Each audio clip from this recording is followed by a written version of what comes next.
Alright. Welcome back to Trails into Reverie. We started the final act last night. I did all the boss fights. Now the Retributive Tower has appeared and they have threatened the Calvard Republic that they are going to blow up their main military base with that super weapon if they don't decide to join the United Nation of Crossbow. So you have to put an end to that. However, first, you have to travel all over Crossbow Province and talk to every NPC. It's going to be most of the day, probably. The Yeba Defense Force pulling out means the former Governor General's uprising has been stopped, right? It's hard to ignore how similar the situation was to what happened a few years ago with Dieter Croy. Dictators are always destined to come toppling down sooner or later, no matter how hard they try. I have to admit, the situation with Rufus Alberea reminded me a lot of what happened with Dieter Croy.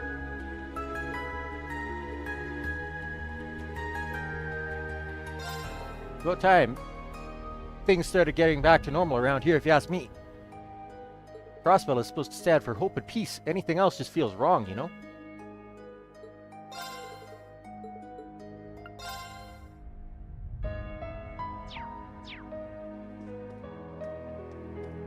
Okay.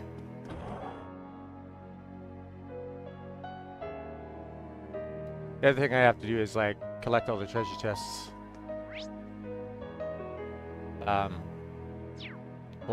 One of the purposes of doing this was to clean up the trophies that I missed. So, I missed a single chest in my previous playthrough, and I had also missed a profile entry, but I got that one just last night.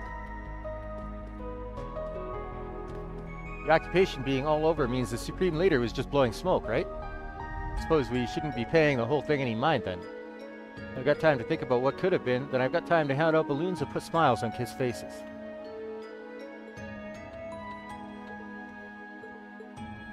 Would you folks care to purchase some balloons, by the way? Sure, I'll give one to Fee, Tio, to some other people that would probably smack me upside the head if I dared to try something like that. The day feels a little brighter now that the Yeba Defense Force has been run out of town. Whatever still gives you the willies though. Well now, how goes the Shienka today? I read in the Crossbow Times that you and a few other folks plan to put a stop to that thing. Makes me feel guilty how you're always getting saddled with the tough jobs, but I can also rest easier knowing it's on you.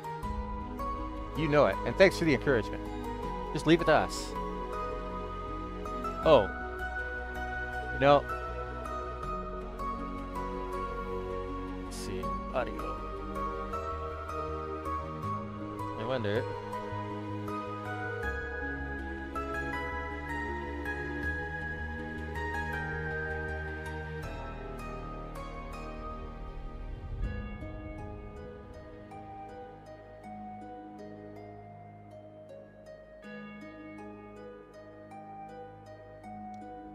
I noticed I was watching my stream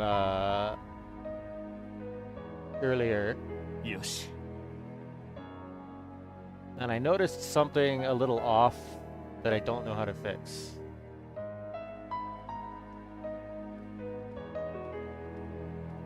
That my voice comes up before the things that I'm reading, just slightly. So not actually sure how to fix that. I'll have to look it up later. Anyway.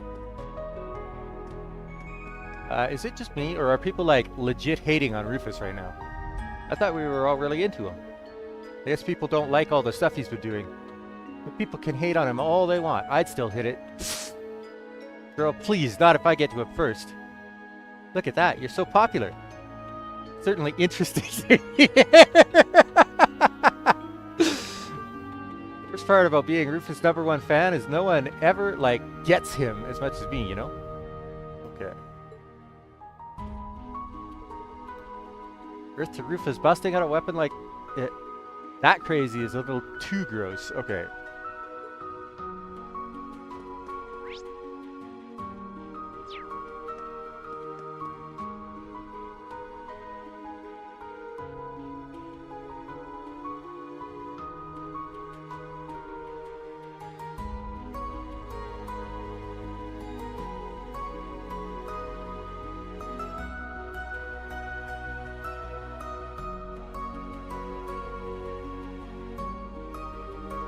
Oops.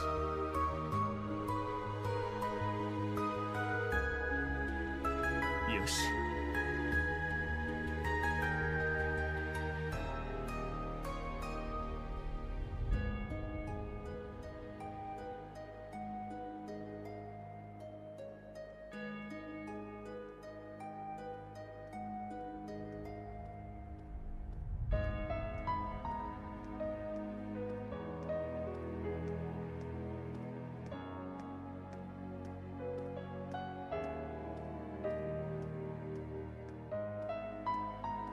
Yoshi.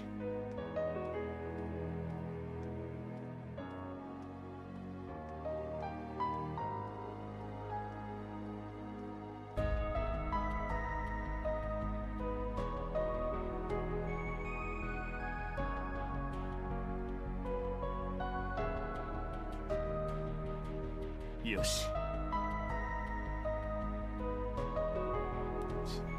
Ah.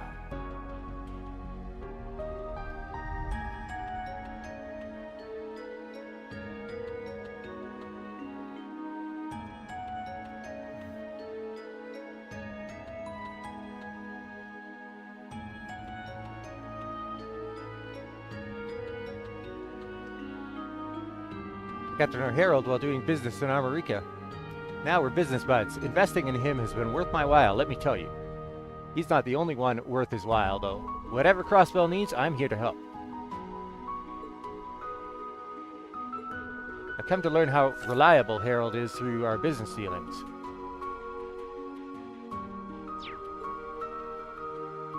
Oh, thank goodness. It's so good to see you're all okay.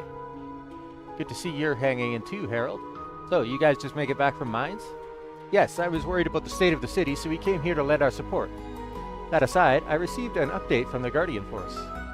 You're all turning your attention to that super weapon now that the city has been freed, is that right?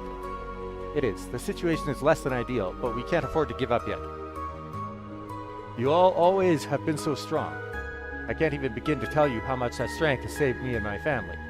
Here, I know it's not much, but I want you to have this. Yeah. Goodness, this is so much. Thank you, Mr. Haywood. We'll use it wisely. I can't help on the front lines the way all of you can. But I'll do everything in my power as a trader to help people in the city. And if I know my fellow Crossbellans, they haven't given up yet either. I'm cheering for you all with everything I have. May Idios be with you. Thanks. Crossbell hasn't given up yet, myself included. I'm cheering for you all with everything I have. Okay.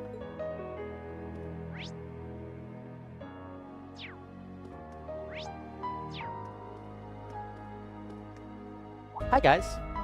Glad you're here. I want to say thank you because you're why I could be with Mommy and Daddy again. So thank you. We're so grateful to you for everything you've done. Couldn't put it better. You've saved us so many times at this point, and you give us the courage to keep going. And your kindness is the reason we can keep going. Really? Then I gotta thank you bunches more. I'll keep cheering you on. Go Shienka, go Class 7. Everybody gets cheered. Wow, even us? I love it. I'm all fired up thanks to you. You kid. I wonder where Cop went. He was here just a second ago. Must have wandered back towards the Shienka building at some point. I'll have to treat him to some delicious fish later for always keeping an eye on Mimi while we're out.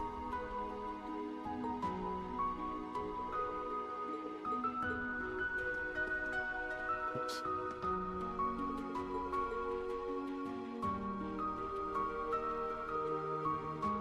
My Michelin Wonderland co-workers convinced me to come back home early. I thought Mimi would miss me more, so I was amazed to see how well she was doing. I don't mean that in a bad way. I'm glad she's been so comfortable, and I'm sure it's because of you.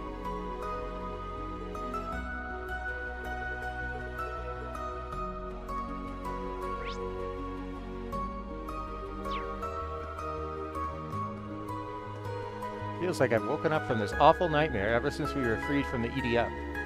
What about that tower, though?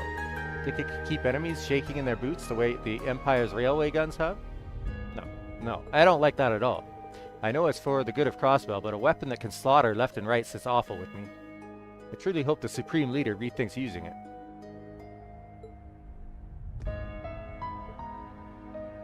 Some people are still a little delulu from brainwashing.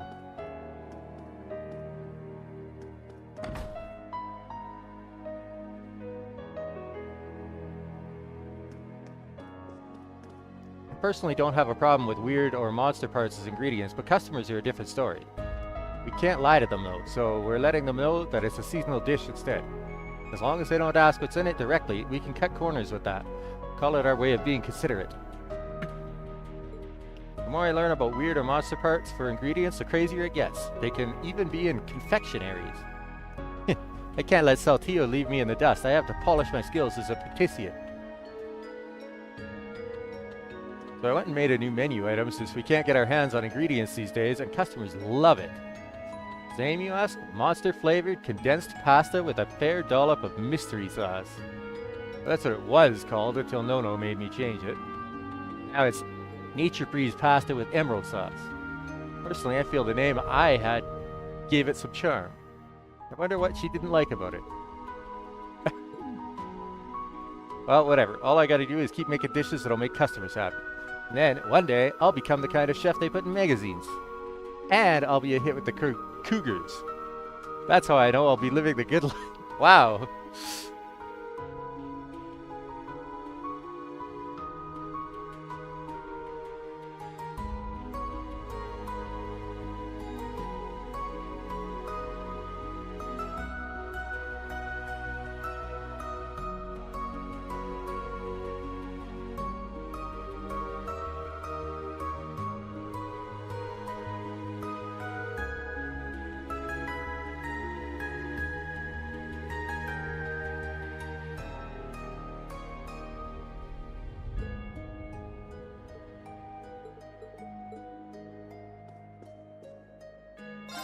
I can't help but worry about how Saltillo will handle coming up with new ideas on his own. As long as Nono is there to steer him in the right direction, it'll probably be alright. I'm just so happy I'll be here to watch the next generation for this cafe live and in person. I don't plan on retiring just yet, but it's always a joy to watch the next generation come into their own. Tea Lady. I read the special issue of Crossbell Times. We've got all kinds of headache-inducing problems to deal with, but I was starting to feel a little bit of hope there. But you know, Crossbellans aren't quitters, myself included. Nothing will ever be so bad that it'll knock us down for good. I'm always gonna get up and sip this here coffee like it's a damn good day for change. I'm sure things will work out just fine. Don't need proof, I just know it will.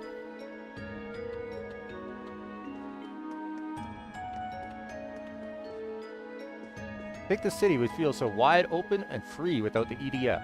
At the end of the day, we Crossbellans have got to be the ones to protect our city. Now to enjoy my coffee.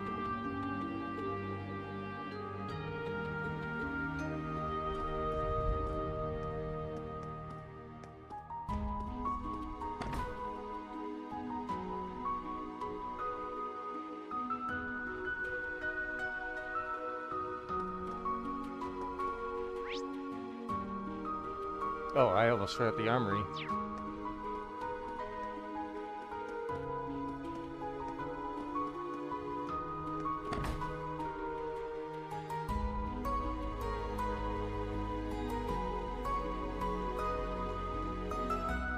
Well, if it isn't the Shienka in Class 7.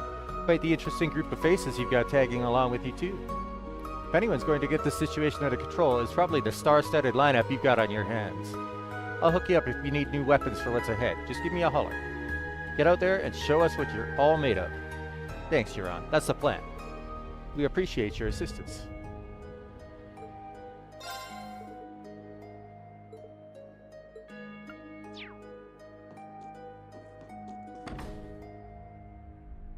I have to go to the department store as well, but I'm going to forget the Shienka.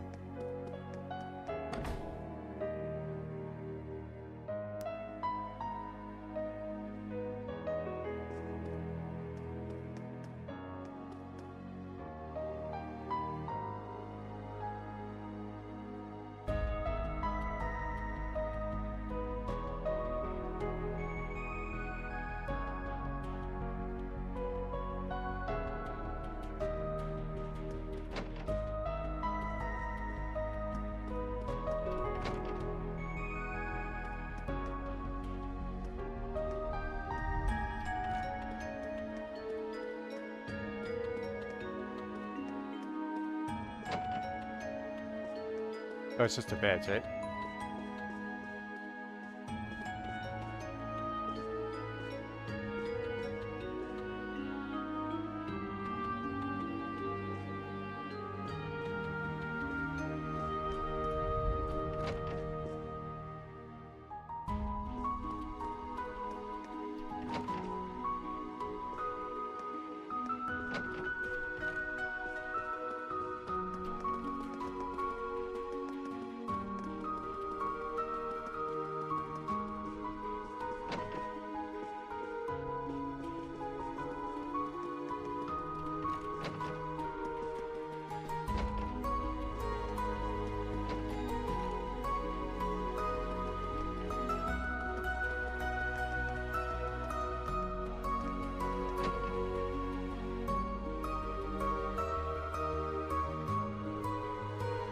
Oh, that's quite the meeting.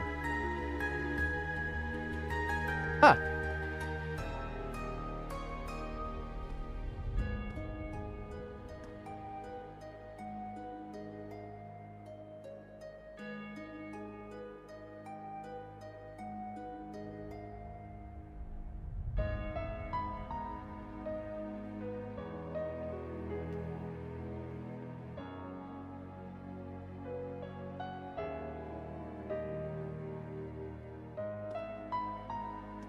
Hey, it's Zeta Cop. Who are your new furry and feathered friends? This is incredible. The mere sight of this scene is warm and fuzzy enough to make my heart melt. Greetings. These creatures wish to watch over your heroics. They were drawn to one another and became comrades. Though in the case of the one named Cerberus, he's here because his master told him to spread word about their store. You don't say. They've always got you doing the weirdest jobs, huh, boy? This guy is partner, Zio. Is he trying to tell us something? This one in particular is quite sharp. Indeed, there is a fair wind blowing. A fair wind? Maybe Gaius would know.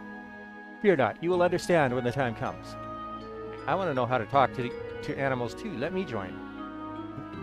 Me too. I've always wanted to have a conversation with Cup. Can you dumbasses hear yourselves? We're in deep shit and you want to shoot the breeze with some animals. Ah, come on. They're more than just animals. They're our friends and allies too, you know. Well said. They may not be human, but they see themselves as your compatriots nonetheless. I, myself, was never meant to align with the interests of humans. The circumstances led to me becoming a police dog. Now it's my duty to stand with you all. I intend to protect this land's future. Thanks for always having our backs, Zate. We won't let you down. Looks like Zio's all pumped up. Good, because he's as much a part of this next mission as we are.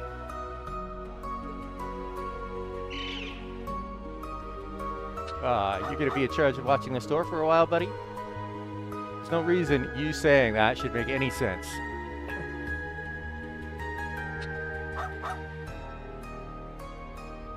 Thanks for the positivity. Oh god. Mankind's strength will be what cuts forward a path to the future. It should be acceptable to lend my assistance as a police dog until that time comes. As always, my best wishes are behind you, Shienka. The same goes for all of our comrades.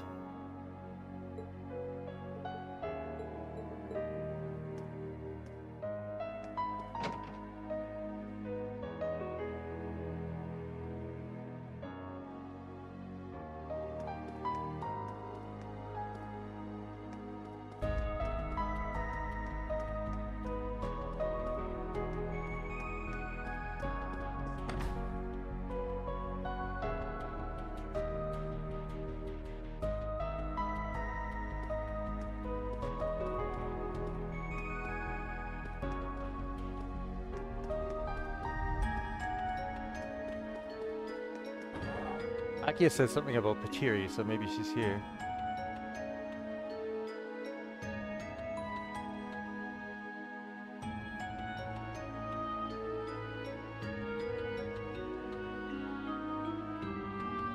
And she is.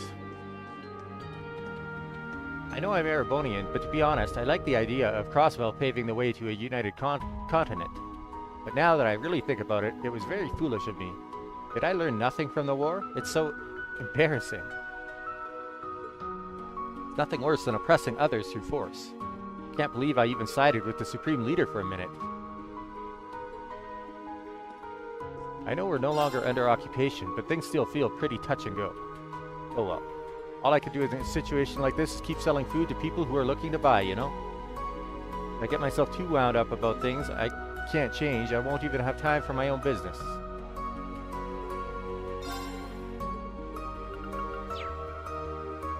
Huh, I never thought she'd sneak her way into Crossbell under these circumstances. You really never know what you'll get with Kateri. But I digress. I just need to focus on what I can contribute to this mess. My wife was invited to help with making emergency provisions, and after talking it through with Neston, we figured out a way to offer out food for cheap. I love my job. I was so surprised when Kateri came running here from Erebonia. And here I was, sitting here moping about the future while she was out there making her future happen. I'm a little ashamed. I should take a page out of her book and put in the work to carve out my own future.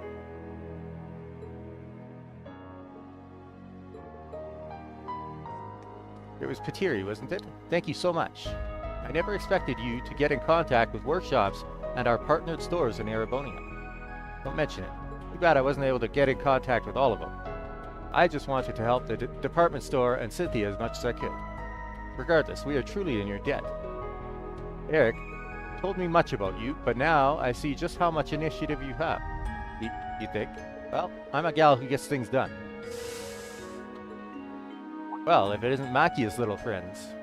Don't go eavesdropping on me when I'm talking about my heroic exploits. You know we weren't trying to. Though it's good to hear your job at the department store is going well. Thanks. That place has looked out for me, so it's only fair I pay my dues. Oh, and I already got my worker's visa renewed, so I ain't going anywhere. I hear Cargo's doing some part-time work while looking for something permanent. So nothing's really changed for us here. We're still both finding our ways in life. Best of all, we can still get together and catch up over some good grub. Makia's treat. I sure hope the accountability inspectorate pays him a good salary. Well, as long as you're hanging in there, that's what matters. We're not completely out of the woods yet when it comes to the tower incident, so take care of yourself. I don't need a goody two-shoes like you to tell me that. You guys stick to your guns too, you hear me? You all best take care of business. And if you need a good pep talk, I've got some smacks and knuckle sandwiches here with your names on. Kateri is an incredible young lady, now isn't she? She's always quick to take the initiative. I'll need to kick myself into high gear with her around. Have I really been talking to you about the Supreme Leader that much? Are you sure you aren't just imagining things? Are you kidding me? You don't remember? Well, it rings a little bit of a bell, so maybe, but I've been so out of it lately. Oh, never mind. How about we forget about him and start talking details on our honeymoon? Sure thing, sweetheart. Let's. I honestly don't know what happened, but I'm just happy my Janetta is back to normal.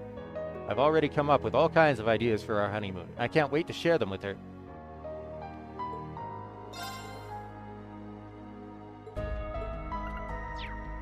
I've been feeling pretty out of it these days, but I don't have time to figure out why. I've got a honeymoon to plan. Okay.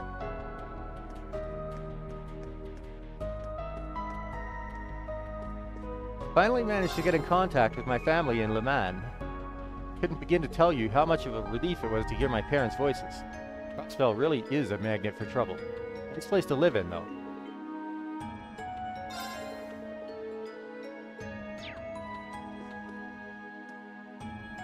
I heard news from an old friend close to government sources.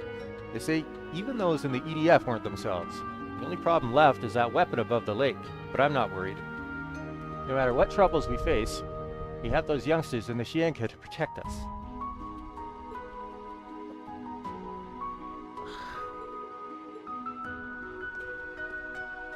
The Ebba Defense Force has finally left the city. It's like waking from a terrible nightmare. But if that divine lightning is activated, as clear as a cloudless day, we'll have a new war on our hands. We have to do whatever we can to avoid that. I don't want any more people being sacrificed to war. But all I can do is cheer on the people capable of stopping this madness, so I'll cheer until my lungs give out. If we don't stop that divine lightning, who knows how many people will pay the ultimate price.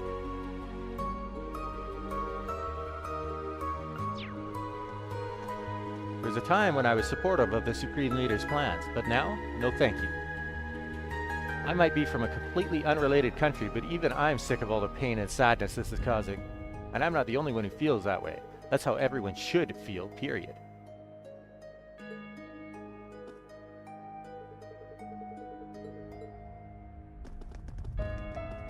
That tower sure is something to whip out right at the last minute. That divine lightning is just awful too. He wants to rain down judgment? No, he just wants violence. I know the world doesn't run on hope, but I just can't accept this. I thought our supposed supreme leader had an eye for good before, but he's all but lost to me on this one.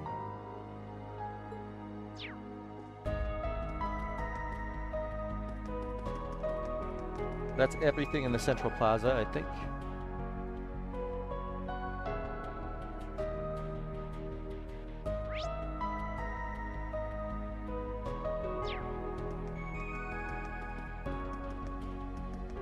Station Street.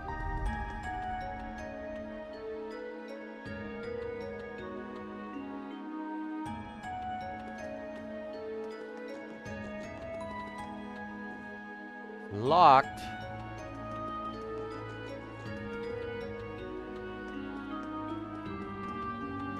I just can't get that image out of my mind. Talk about crazy. You see, just as I was taking a nap at a guest house, I was assailed by this intense light out of nowhere. I freaked out thinking I'd been caught in an explosion, but apparently it was some sort of beam fired off by that gigantic weapon. How terrifying is that? Shouldn't the rest of the staff at Michelin get the heck away? You see that thing super clearly from the guest house area.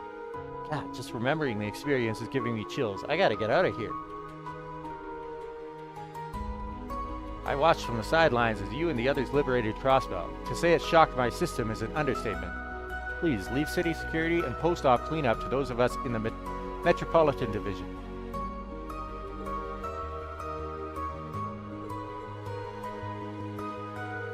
With the occupation over, Rhymes Deliveries is open for business again. I suppose I had to get going and deliver the goods St. Ursula Hospital requested. See, the company I work at has been mixed up in tons of crazy situations. Working through a state of emergency is just par for the course for us.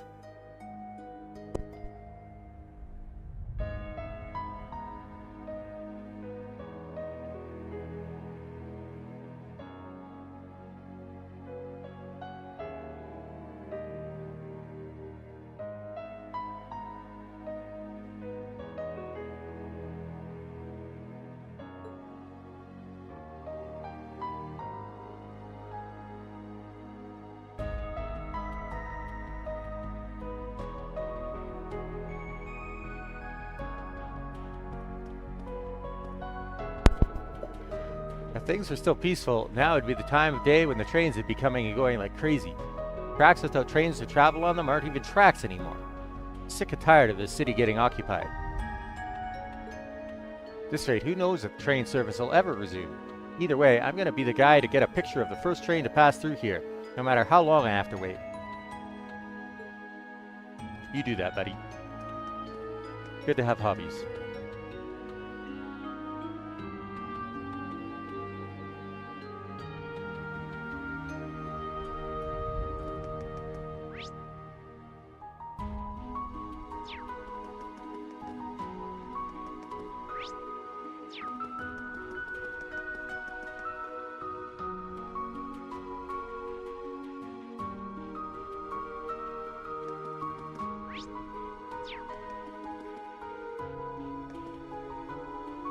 Oh, the door's still open?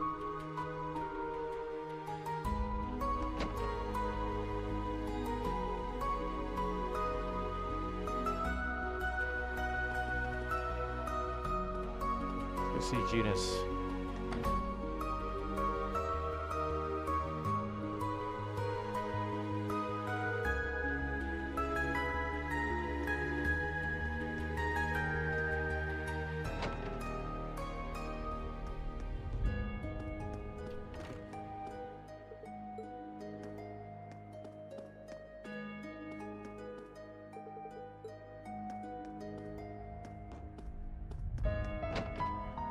Hey, it's Yuna. Oh, and she brought the Shienka in Class 7 too. Your father already told me everything. I'm so glad you're all right. Same to you, Mum, and I hope you two have been on your best behavior. So, what's going on? You look like you're up to something. People could finally come in and out of the city now that the occupation is over. Several refugees, even entire households are going hungry right now. So we're working with the entertainment and residential districts to set up a food bank and distribute food around the city. Lena reached out to everyone at Villa Risens to ask for our help as well. It's nice to flex my homemaker muscles for once. We're gonna help too. We get to peel veggies and stuff. Wow, you guys are really going all out. Mother is something else, you know. Yeah, Lena really is the best. The city may have technically been liberated, but things are as chaotic as ever outside. Thankfully, Miss Novash and Sammy are both eager to help, so we shouldn't have any trouble delivering food to the people in need.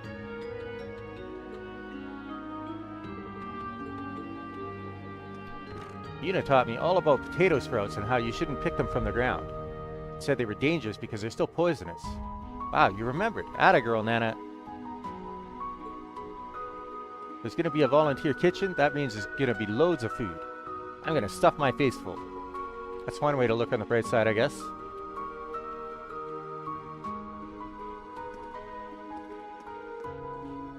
Be careful out there, okay, Una? I know you're about to head off into danger.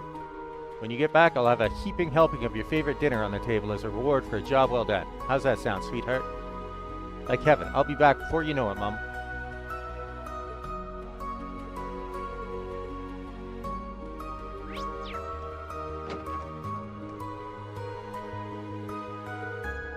Alright.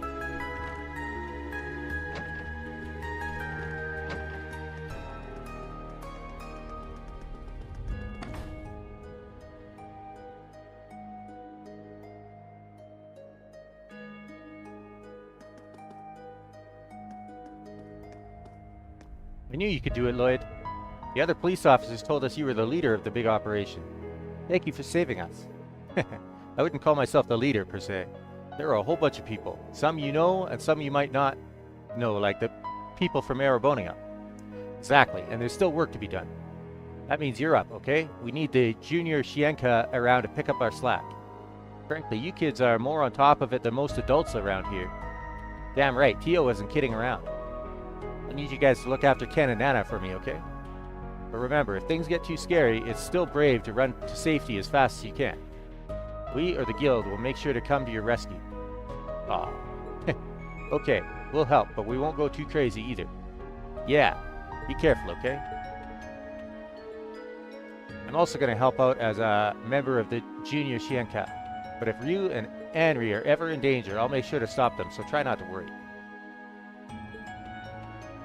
Just watching everyone makes me feel braver. We might not be able to do a whole lot, but we can still do the best we can. It was totally worth doing what we could as the Junior Shienka. People are really starting to count on us. Oh yeah, guess what? Chiriru can come home now. It's a relief that I don't gotta be worried about how she's going anymore. That seems like a misedited sentence. Alright, we're gonna do whatever we can to protect everyone's smiles, just like you guys.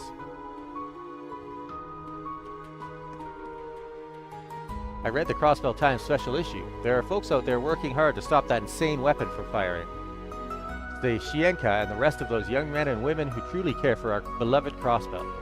With them here, I feel like we'll be able to overcome whatever obstacles that try to stand in the way of our freedom. I know I'm up there in the years, but seeing them do all they can makes me want to as well. Now, with that being said, I've got to do something. I'm going to head to the cathedral and pray for the operation's success.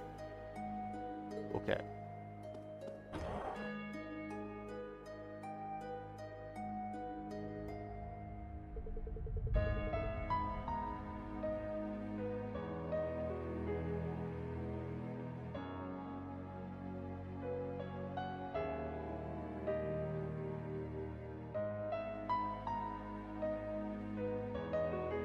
Phew, I think we're finally done with our cleanup work. Well done, Oscar and Bennett. That was quite the firefight we had outside the bakery. At least now we can finally reopen for business, right, Bennett? Right. Certainly been long enough. Still, it's only a matter of time until this brief calm is shattered again. Huh? What do you mean? In the end, Crossbell can't survive without Supreme Leader Rufus to guide us. So close to attaining everlasting peace, why must the police and Crossbell Guardian Force keep trying to prevent that? Bennett, take a breath. What the heck has gotten into you? What's gotten into me? How could you be so ignorant, Dad? You've seen that tower. As long as we have that, nobody will think twice about trying to lay a hand on Crossbell ever again. Am I seeing what I think I'm seeing? No, not Bennett, too. Oh, hey, you guys. Thanks for coming to everyone's aid once again. Sorry to say, we're a little preoccupied at the moment. We're not open for business yet. I think you've got more pressing issues than opening the bakery right now, Oscar. Is Bennett all right? As I'm sure you've noticed, the rest of the townspeople are all back to normal thanks to you guys freeing everyone. But for some reason, Bennett still hasn't snapped out of it. Oh no, that poor girl. I guess the effects of the brainwashing haven't worn off for her yet. Yes, although such cases are quite unusual. Maybe somehow the brainwashing resonated so deeply with her mind that it failed to wear off when it did for everyone else. Is such a thing really possible? I think so. The brainwashing probably controlled people by amplifying whatever anxieties they already had deep down. If so, Bennett must have been carrying some serious worries about something. That could explain why her mind still seems to be shackled by its effects. When you put it like that, I have noticed that Bennett's been a real big worrywart for a while now. She kept making me swear I wouldn't go off and do anything else dangerous, maybe because I got injured during the war. That has to be it, I imagine. She must have thought that if another war broke out and you got drafted again, you really might never come back. I could see that being the root cause of all this. Yeah, and then the brainwashing happened to hit at the worst time and it spiraled out of control. Damn, the real question is, how do we help her? Hey, it's okay, Lloyd. Don't worry about it. I think I have an idea of what to do. Those of us at the bakery have our own unique approach to solving problems. And by that, you mean bread. I'm going to bake some special new bread just for her and have her eat it. This won't be any old baguette either. The flavor is going to be so out of this world it'll bring her back to her senses. Pretty lofty aspirations for a loaf of bread, if you ask me. Well, I suppose we won't know until we try, even if I am more than a little skeptical. Actually, I think he's onto something.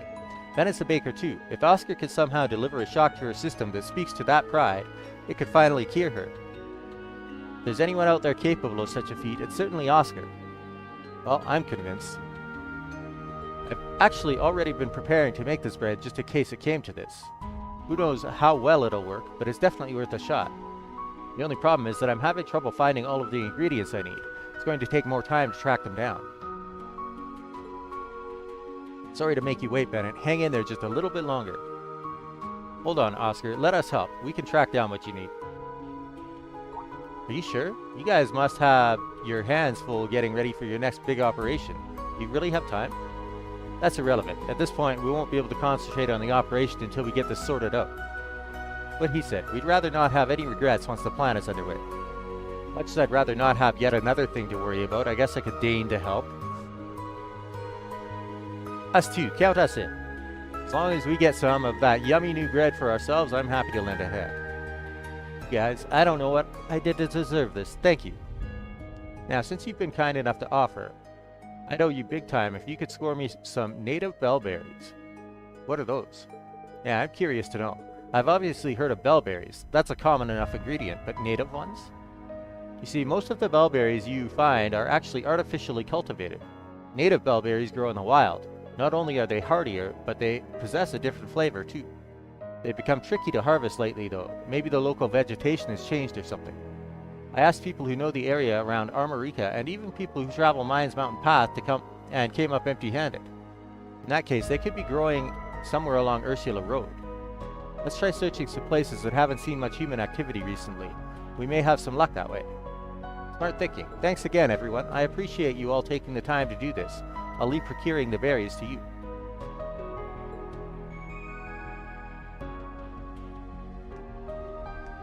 Day of shopping feels so much better now that the city has been freed. Support for the Supreme Leader seems to have vanished too, which is a huge relief. Although for whatever reason, Bennett still seems a little off to me somehow. I'm sure Oscar will take good care of her like he always does, but I still can't help but worry about what's going on with her.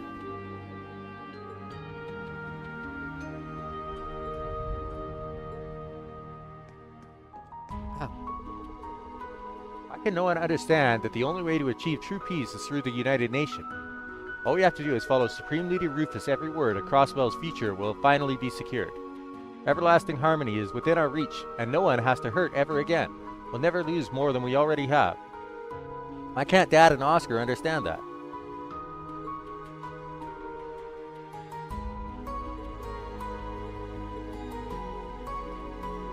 Bennett, snap out of it. I can understand how you might be getting sick and tired of all this fighting, but that's no reason to talk like that.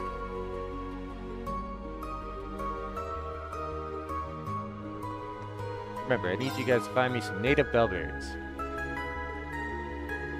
They haven't been spotted around Armorica or mines as much lately, but if your theory's right, they could be growing somewhere on Ursula Road that doesn't get a lot of foot traffic.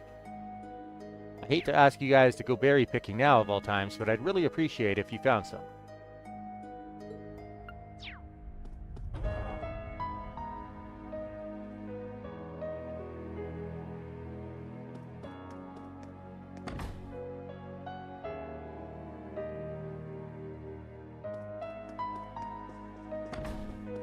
I used to pitch in on food drives all the time during my days in the Crossbell diet. Maybe I'll cook up a batch of my special miso soup. In fact, I'll even toss in the best ingredients we have.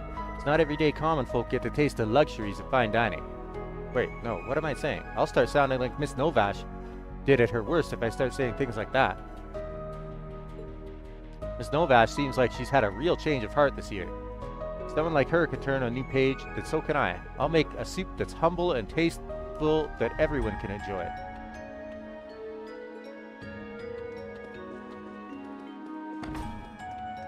So they're organizing a food drive? That's a really neat idea.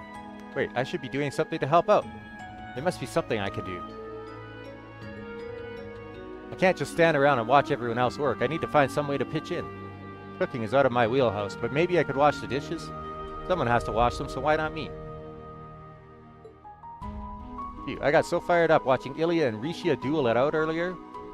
As did I. Each danced so passionately and with such determination, it was a spectacle to behold. All the more reason we can't just sit on our hands and do nothing to help. Right, let's head over to the Bell Hut and pitch in to Lita's food drive. There are hungry mouths to feed out there. It's rather enjoyable cooking for everyone like this. In fact, it makes me want to stay and continue living in Crossbell instead of going back to Erebonia.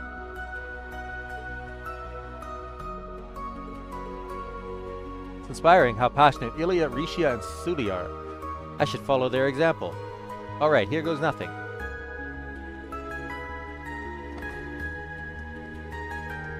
Almost done talking to everybody in the city. I think it's just the entertainment district left after this.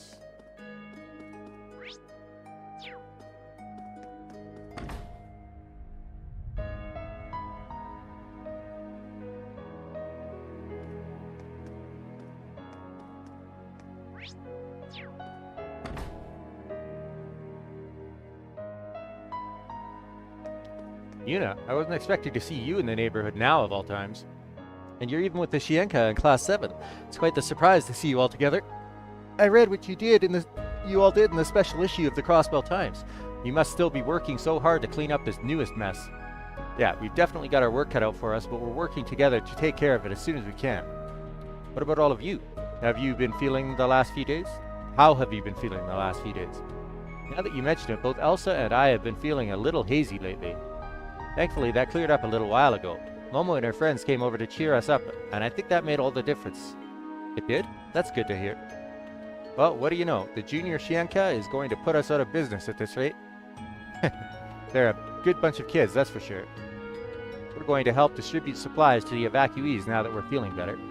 Rest assured, we'll be praying for your success and what's to come. Here, take these for the road. Nice.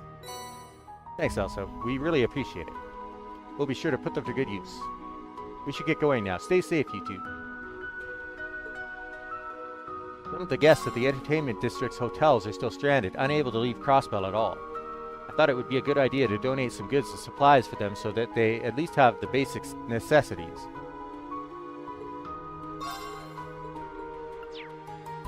You all certainly have quite the lineup of characters traveling together. I even see a few unfamiliar faces. Well, I'm sure Crossbell couldn't be in better hands. Good luck with what's to come, and stay safe, everyone.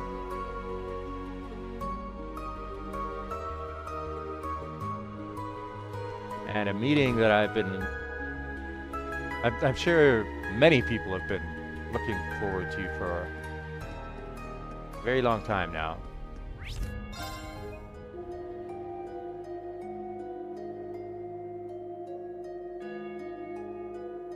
Get to see Ren meeting with her biological family.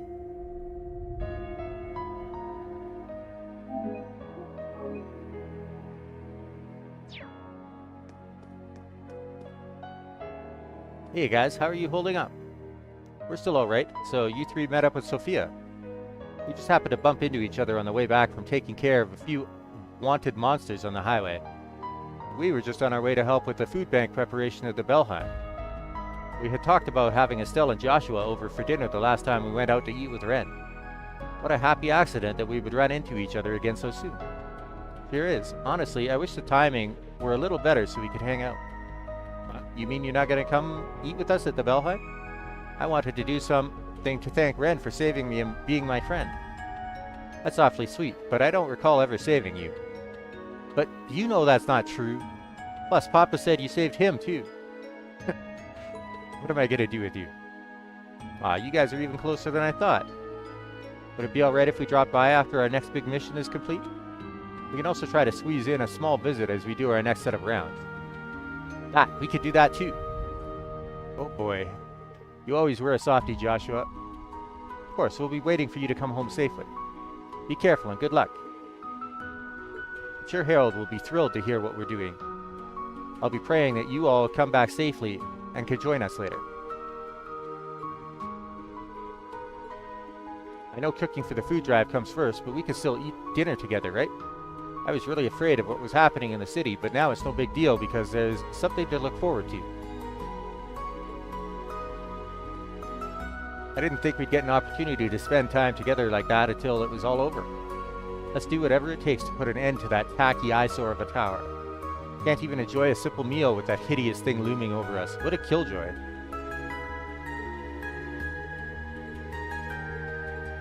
Glad to see Sophia and her family are doing so well. We should get back to patrolling the city. There's bound to be some kind of job that needs Bracer's touch if we look hard enough. Almost definitely. It's good to have you two back in town to help out. I noticed something interesting earlier as I was going around and looking for ways to help the residents. People were already doing what they could to help one another. They boosted my spirits instead of the other way around. Imagine that. Crossbellans have always had such strong spirits. Maybe that comes with the territory of living someplace with so many ups and downs. Alright. Now, I think we go into the geofront. Still have to do the entertainment district.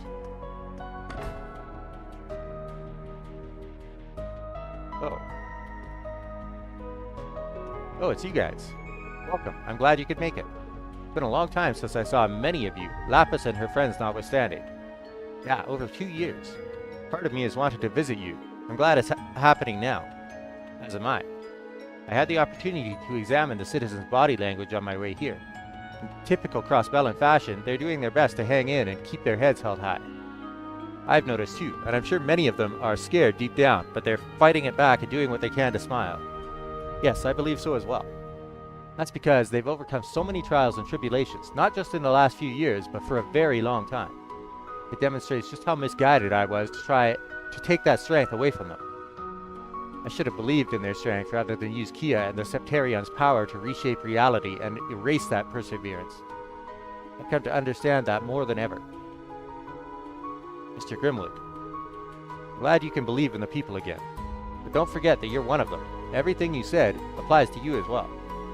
That's why you've done everything you can to help Lapis and Crossbell, isn't it? You haven't given up. He's right. You're one of the people who's taught me how strong humans could be. That's why I was able to gain the chance to rise once more through Rufus. But don't go excluding yourself. Perhaps you're right. I owe thanks to both of you. Now then, I didn't come here to be nostalgic. It's about time we got to work. Did you bring the materials I asked for, Pete? Yes, sir. Here's the Register of Foreign Enterprises and Influential People. What do you need that for? The appearance of that tower has Calvard and other nations on high alert. Something must be done to ease tensions at our borders. That should buy time for all of you to take action. I'm not the civil servant I once was, but I'll use what connections I have remaining to help as best I can. You did have an international reputation, so I'm sure you'll be able to help in that regard. I appreciate the vote of confidence.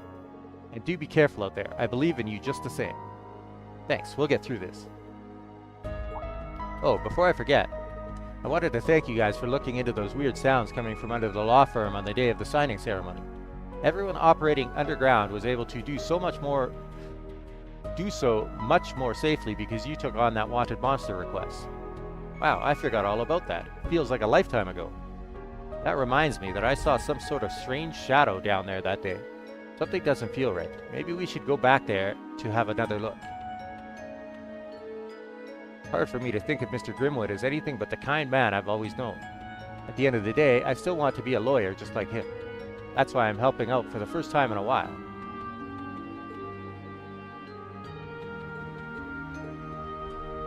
I truly appreciate Pete reaching out to me and asking for my assistance. Frankly, after all I've done, I don't feel as though I deserve his or anyone's respect. Nevertheless, I will contribute how I can. I want to give back and do something good, not just for Crossbell, but for Pete. He's being allowed to move about on the condition that he has an officer monitoring his actions. His crimes are undoubtedly grave, but his knowledge and desire for a better future are what Crossbell needs right now.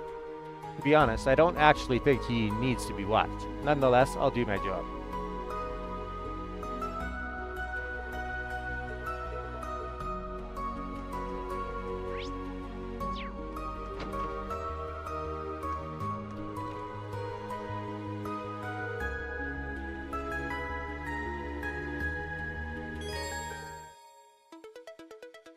Unlike when you're in town with a limited party, all party members can be used when on the main road or in dungeons. Please select the members of your party. Lloyd is required.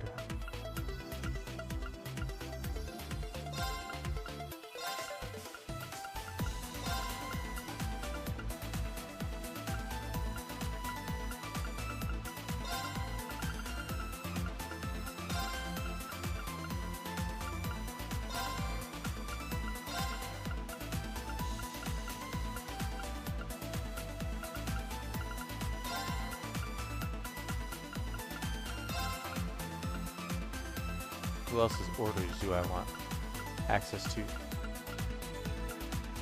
Yuna's probably.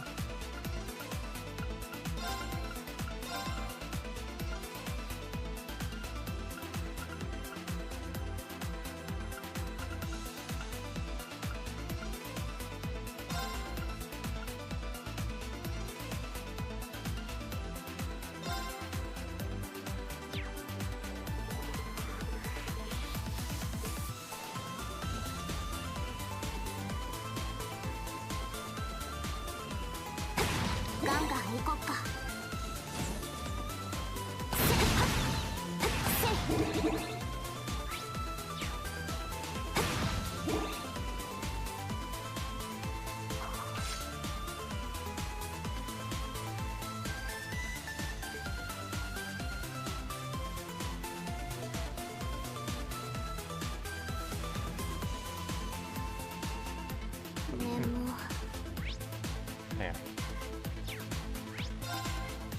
Ah.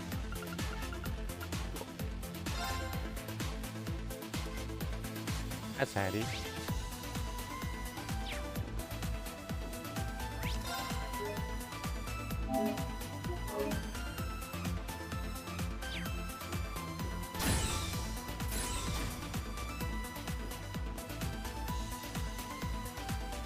This was the terminal we used during our investigation into the spirit veins. Yes, Theo and I were able to conduct a long-range spiritual power search using it. Though this terminal has certainly seen better days. I can explain that. It was destroyed by an exploding archivism shortly before the signing ceremony, sadly. I intended to put in a repair order request with the Epstein Foundation, but then, well, you know. Come to think of it, something about this terminal stuck out to Lloyd back then as well. Yeah. Would it be possible for you to still search through this terminal's data? I It's fine if all that's left are fragments or traces. I just don't want to leave any stone unturned. I suppose. There may not be much left to salvage, but I'll see what I can do. Would the three of you mind giving me a hand? I could use Elise's help too. Okie dokie. This should be interesting.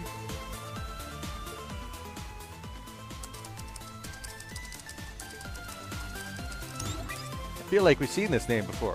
Project Babel. Yeah, the military factory. Project Babel.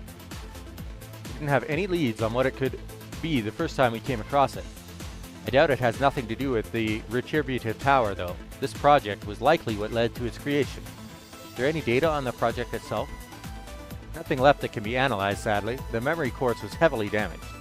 However, there are some records on the new Zauber Soldat models connected to the project that could still be read. According to this, they were designed and sent into production in August of last year before the whole war began. What? Wait, that doesn't sound right. You're right, it doesn't make any sense. The final trigger that led to Elysium's creation came on the first day of the war, didn't it? Yes, without a doubt. That's when the wheels were set in motion. But if this record is to be believed, the Helmord and Asmodein existed before the war. That's impossible. I can confirm that as one of Operation Jormungandr's leaders. Rest assured, we would have deployed such weapons if we had them. No one's refuting that. Though it would mean the information on this memory quartz is incorrect, either deliberately or by mistake. All the records here seem to line up though. Maybe our big takeaway should be that if they had been made before the war, then this is what the files would look like? So this quartz is also something from like an alternate reality. Doesn't change the fact that the tower is already active. None of this information is going to do us any good. It'd be one thing if there was a lead on how to disable it, but coming up empty-handed like this is a real waste of time. I've got to disagree with you there. Any information is valuable at this stage. Progress is progress. Though you're right about the time being of the essence. We found all that we can here, so let's get back to the surface.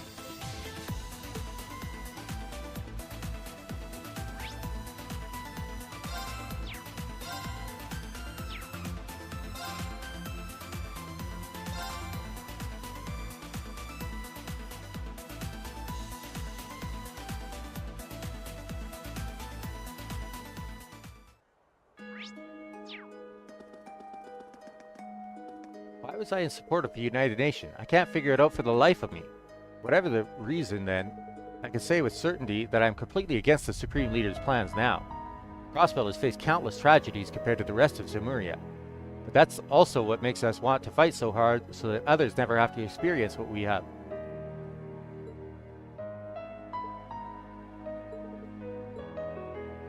The big takeaway after everything is that Crossbell's at its best when it's free.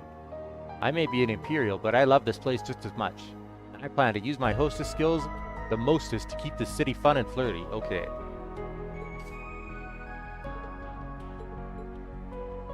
Hey there, wanna play? The occupation's over and Barca Casino's back in business. Wanna come in for a game? God.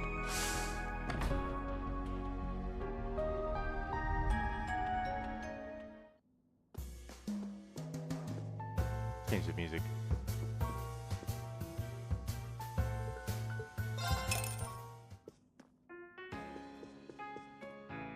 As I understand it, the fate of Crossbell rests on all of your shoulders, doesn't it?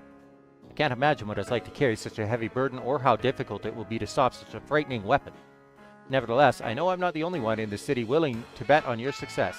I've no doubt you'll come out victorious. And when you do, I hope you'll come visit us for some well-earned rest and relaxation. We'd be happy to have you.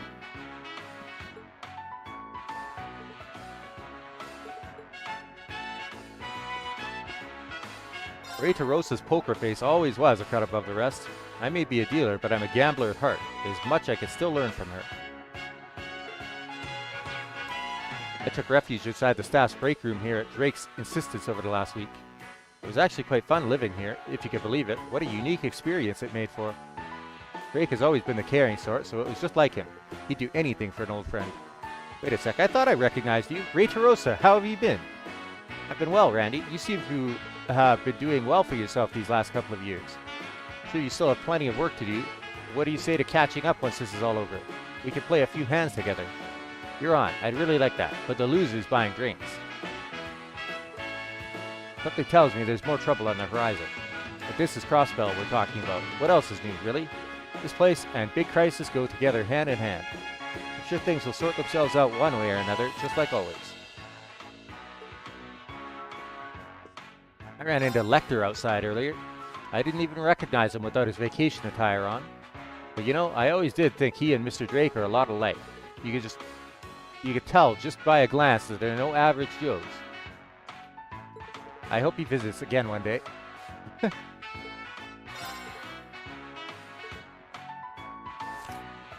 Tell from just a glance that Lecter and Mr. Drake are no ordinary men. They've fought their share of battles in life. Bad boys have always been my type. Okay.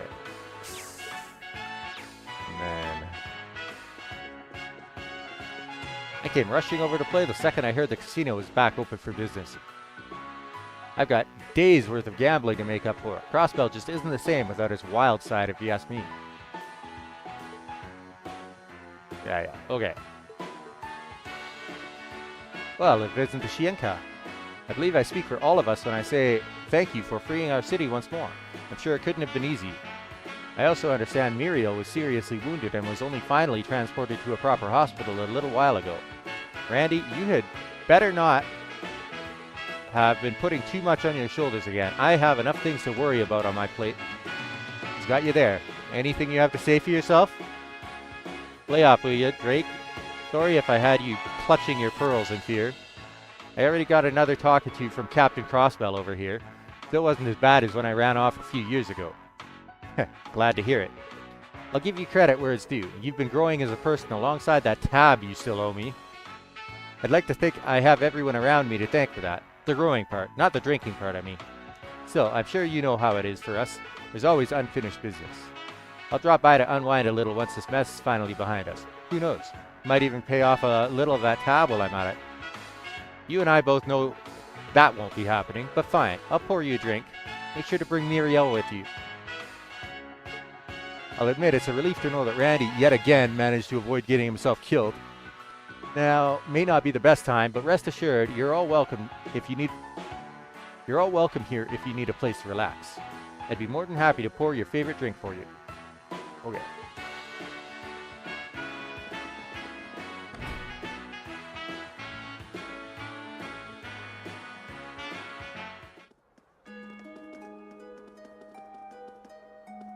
Ilia really is beautiful as a Duscan dancer, but I still can't help but associate her with the flames and the sun. That's why I created my Solier ice cream. A delicious treat made fiery hot, even if it's actually cold, after being mixed with fiery red fruits. Get a scoop of this to show you your love for Ilia and the rest of Arc-en-Ciel. I plan on creating a whole line of new flavors based on the other performers. Next one, Rishia flavored, but how to embody the way she sparkled as she won her duel against Ilia. I'm gonna have so much fun figuring these out. Surprised Rishia doesn't have anything to say about that. We're taking care of the vehicles with the displays on them left by the EDF. Sure wish we had more people to help us clear them out, but here's hoping we can wrap this up before the end of the day.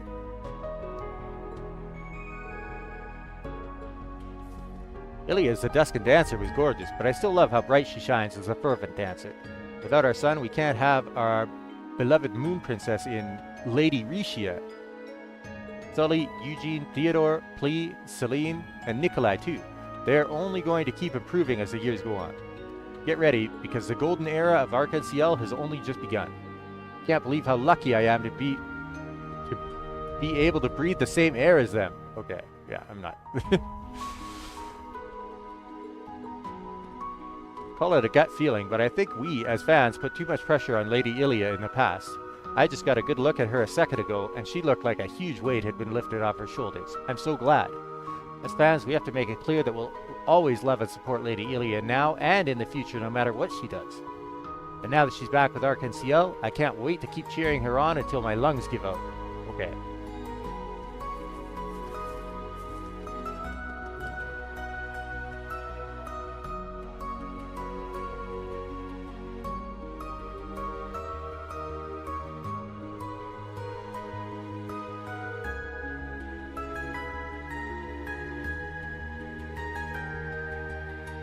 よし。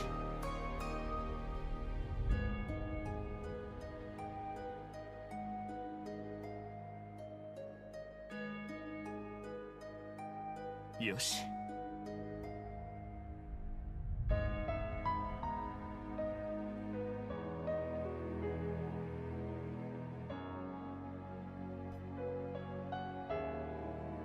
よし。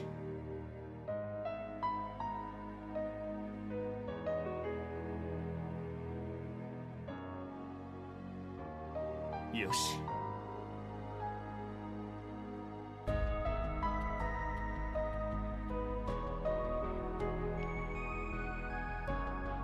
さてと。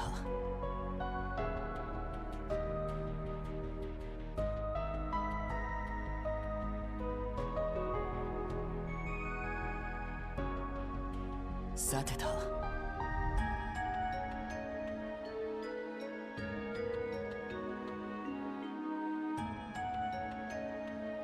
よし。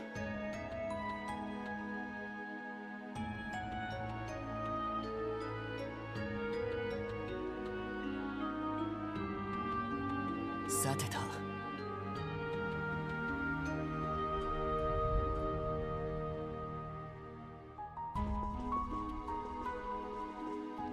A lot of the staff are still pretty confused, myself included. But for now, we've talked it over and concluded that the show must go on. Ilya will be coming back to us in one piece, we know she will. And when she does, we all want her to see just how much we've grown.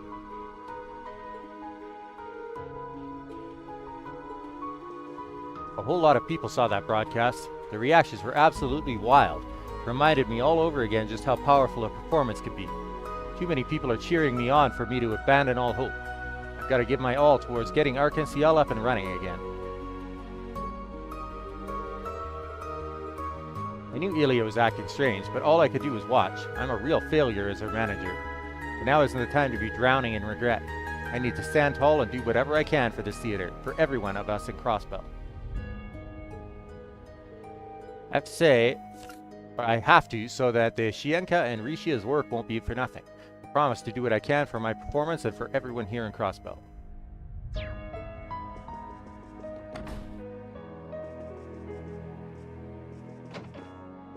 Hey, how are you guys doing? I heard from Sully that Ilya is resting at the hospital. This is all because you never gave up on her, Rishia. That's our moon princess. You're just too cool for your own good, and our good too. Oh no, all I did was focus on our dance. But thank you. You sure did, and there's no way I could watch that and not get fired up. Things might still be a mess right now, but once all calms down, we gotta get the show on the road. Everyone's doing what they can to help right now. So don't worry about us, alright? You and the Shienka, go do what needs to be done. I'm going to take this time to polish my skills and catch up to your amazingness. I'll hold you both to that then. Everyone's doing what they can to help right now. So don't worry about us, alright? You and the Shienka, go do what needs to be done. Once things have calmed down, I'm going to go visit Ilya in the hospital. Sully's with her right now, so if you want, you should go too, Risha. Oh yeah.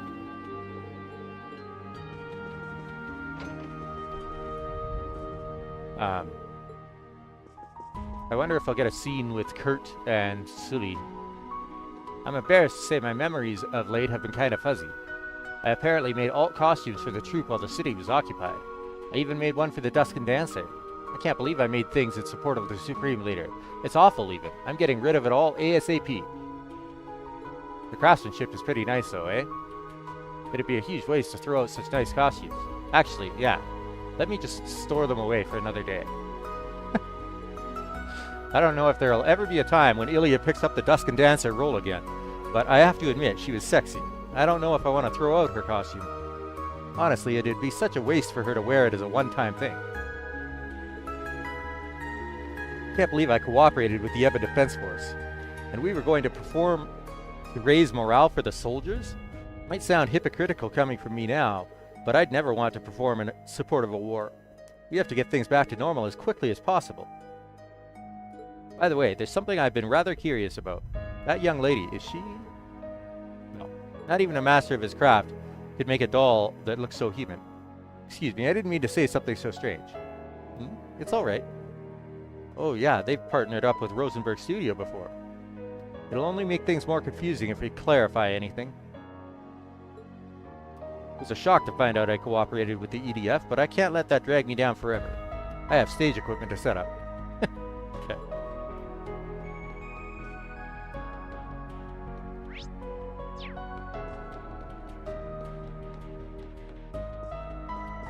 Hi, Eugene. It's good to see you. Nice to see you. Huh? Rishia, when did you get here? We just finished taking apart all the equipment the soldiers brought in. But there's still a ton to do. They wanted to do this whole big show to raise morale in anticipation of going to war with neighboring nations. My memories are a little messed up, but I guess we were helping them? Everything from setting up the stage to getting the lighting perfected. And now we've got to put it all back in place. I honestly don't have a clue why we did all that. But it's done now, so now we have to focus on our dream of a Million Nights performance. Exactly, we can't afford to sit with our hands tied when we've got a real show to deliver. Be it Rishia, Theodore, or the Shienka, we've got a ton of rivals, and I don't intend to let a single one of them show me up.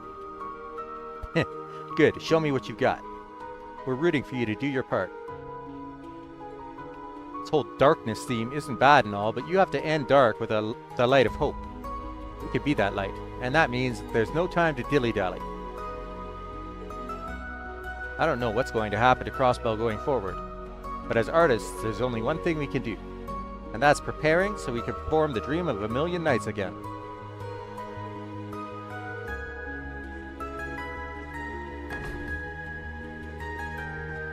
I think it's just a hotel left in this district.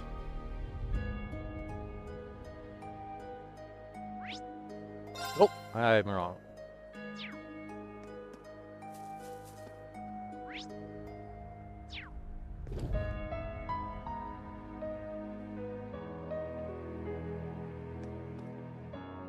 As soon as the EDF siege ended, the house arrest put in place for civilians was lifted as well. Unfortunately, it seems that progress towards restoring the local transportation networks continues to proceed slowly. As a result, quite a few people are still having trouble returning home, whether in Crossbell or abroad. In the meantime, we're allowing those who need a place to stay to remain here completely free of charge. As trying as these times are, it's our genuine pleasure to do what we can to reduce our guests' stress, however trivially. Hopefully, they leave here with at least a few pleasant memories and choose to visit Crossville again sometime in the future.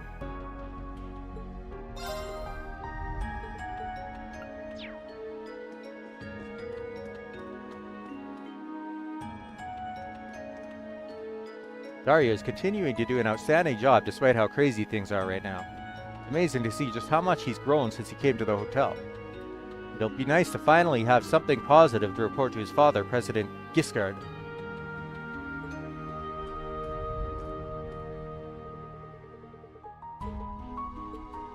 Where is he? He's still got a mouth on him? Bah, these people think kissing my ass for a job well done is enough to put me in a good mood. What? Don't get the wrong idea. I'm not feeling cheery or anything. Can't a guy hum in peace just because he wants to?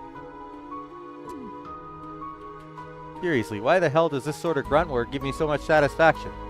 Ah, it's driving me nuts.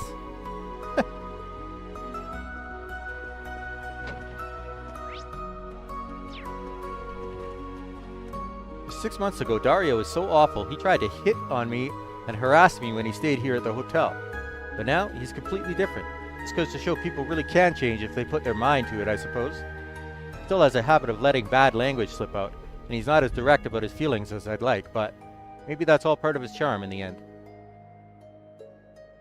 Anyway, I've got to get back to work. There are so many guests I still have to serve. I can't have Dario being the only one looking good on the job around here. Looks to me like you've only got 2 guests, lady. If that tower really is going to fire off more divine lightning, it might be safer to stay in Crossbell than return to Calvard. But I'm really worried about my family back at Calvard. It's hard being apart from them.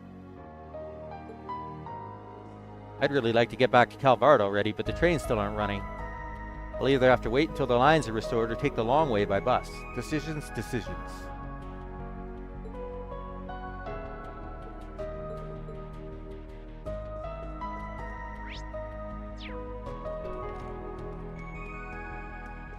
You may be under house arrest, but the staff have taken great care of me while I've stayed here.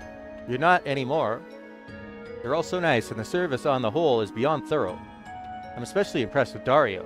He always knows just what to recommend, from relaxing scents to soothing music. Not to mention he has quite the eye for beauty, a feat for someone so young. I couldn't have asked for a better attendant.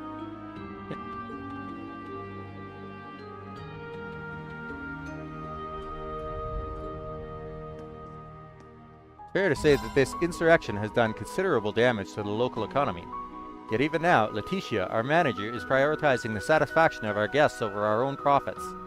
So that's what the rest of us are focusing on now, doing everything we can to ensure our guests have a pleasant, comfortable stay. Despite the economic turmoil, Letitia, our manager... Yeah, okay. Oh, right, I still have to go to Michelin. Both to talk to people and there's a clue there. I'm under house arrest here with my Imperial Secretary. My word, being liberated is wonderful and all, but where do we go from here? So much to think about. I need to figure out what to put down in my report. You're not under house arrest anymore, though. I was already told you're not.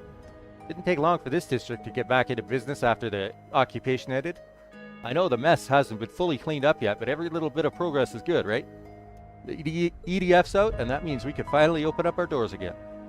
Time to bring in the customers.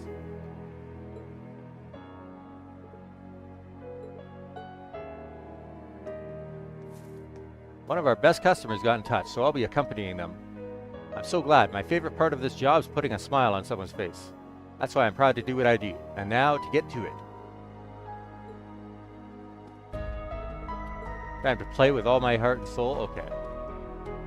On someone else's dime, I suppose. Tim's been working harder than anyone I know, so you won't catch me resting on my laurels. We got a whole slew of customers who are ready to cut loose and game their hearts out. Now let's have ourselves some fun, ladies and gents. Who cares about profits? It's all about good service wrapped in a good time. Let's party!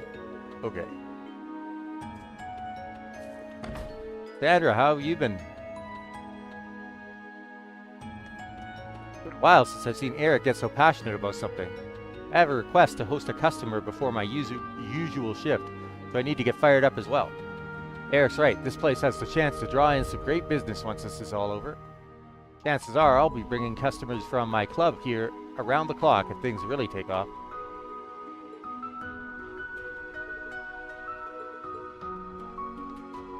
Feels like the old back alley is starting to breathe easy again now that the EDF has been chased out.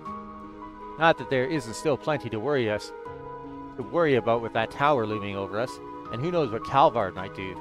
Still, the public's grown to trust the CGF and CPD over the last few years. If there's one thing Crossbellans are used to, it's handling adversity. We'll make it through this and have our Independence Day, I know it. Until then, I'll continue easing our customers' worries and meeting their needs with food, drink, and music. I'm sure it's only a matter of time before the worst is behind us, so I need to get to work on restocking our liquor reserves. I'll have to put a call out to a few jazz bands we know to see if anyone's interested in booking a gig here soon too.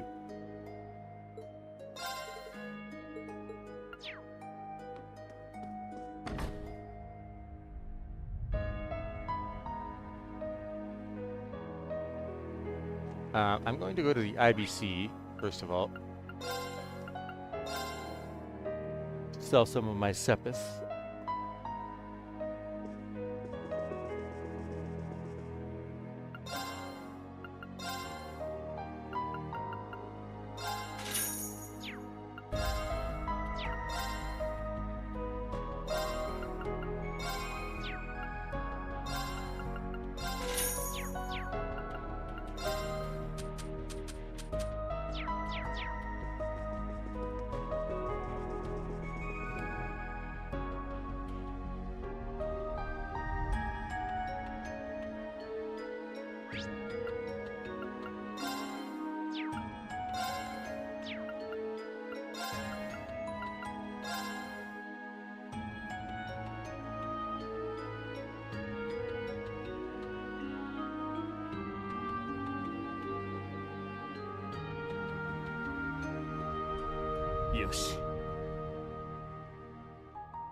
Welcome, kiddos. So you're Lapis. You're becoming more and more human-like. You're welcome to come live with me if your friends ever get tired of you. I even give you my word not to sell you. Instead, you'll be the mascot of my shop. Whoa, that's a generous offer. Don't fall for it, LP. There's no telling what unscrupulous things she'll do to you. Something tells me she'd treat you very well. That I would. So, care to cut a deal? Hey, stop treating me like I'm merchandise. Lapis gets the final say, and if she's not for it, it's best to give up. How unfortunate. Well, aren't you a strange bunch? I'm sure you'll be able to put an end to that giant tower with this group. I'll be counting on all of you to clear this up for me. 何にするんだい?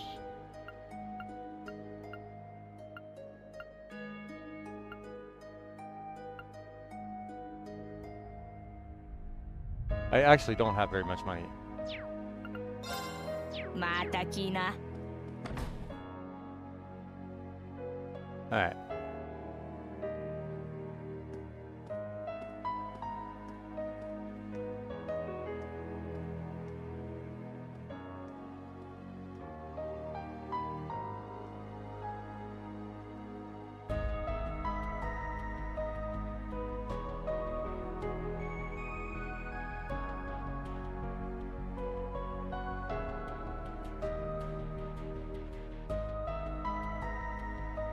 Yoshi.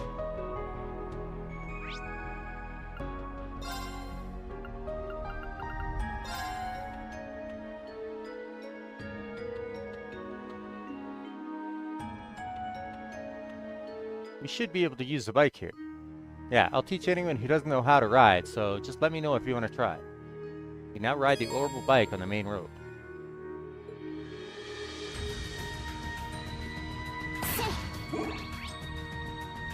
Oh.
A lot of upgrade materials.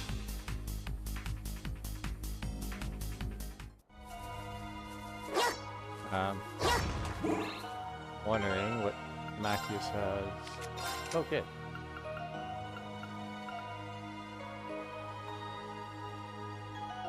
He's all equipped for it. Okay.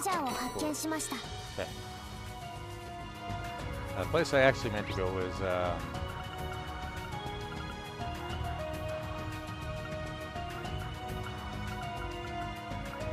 Pedro.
Kia, I'm so glad you're okay.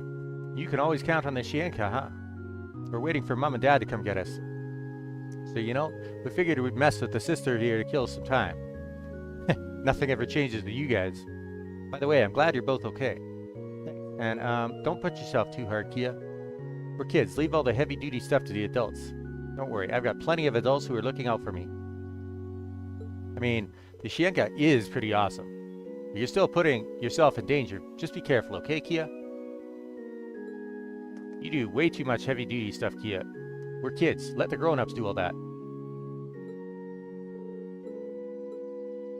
I get where he's coming from, but does he have to be so loud? Guess that's just how kids are, huh?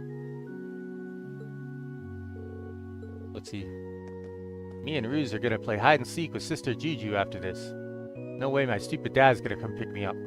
Oh yeah, I can play outside as much as I want now that the EDF's gone. So glad the city's been freed without harm.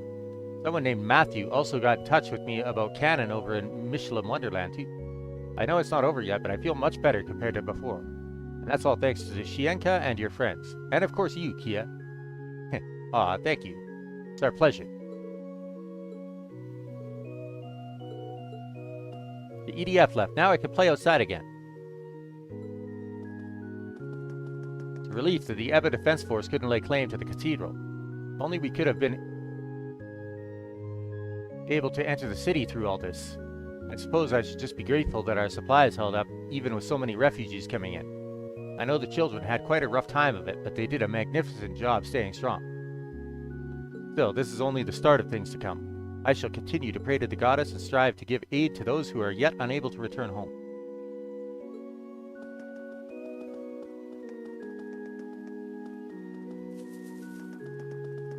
Hey bro, here to pay your respects? A friend of yours just stopped by too, you know? Talking to the dearly departed is the best way of reflecting on what you've been doing with the life you still have. You take all the time you need. A friend of ours, what?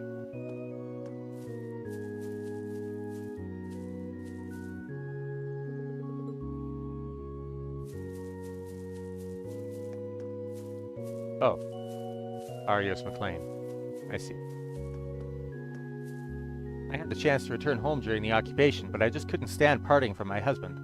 I did feel terrible for imposing upon the church, but they were too kind to allow me to stay. My husband is always instilling me with courage. Speaking to him through prayer helps me realize that no matter what may come, everything will be all right. It's still...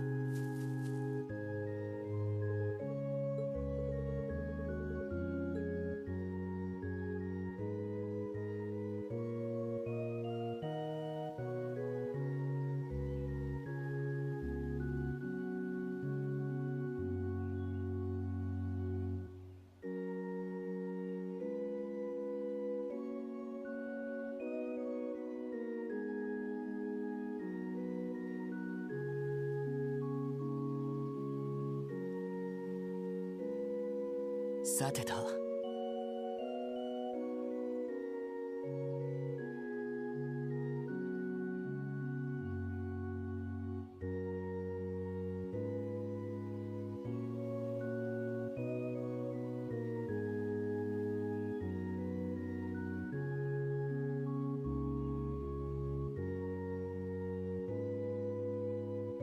さてと。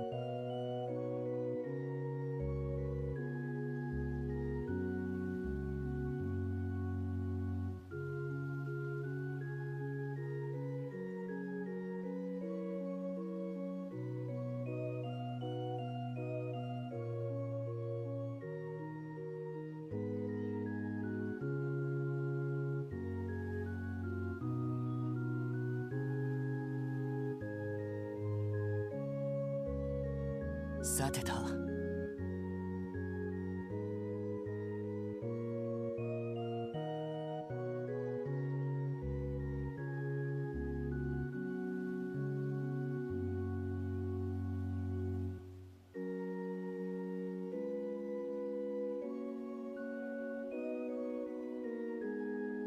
よし。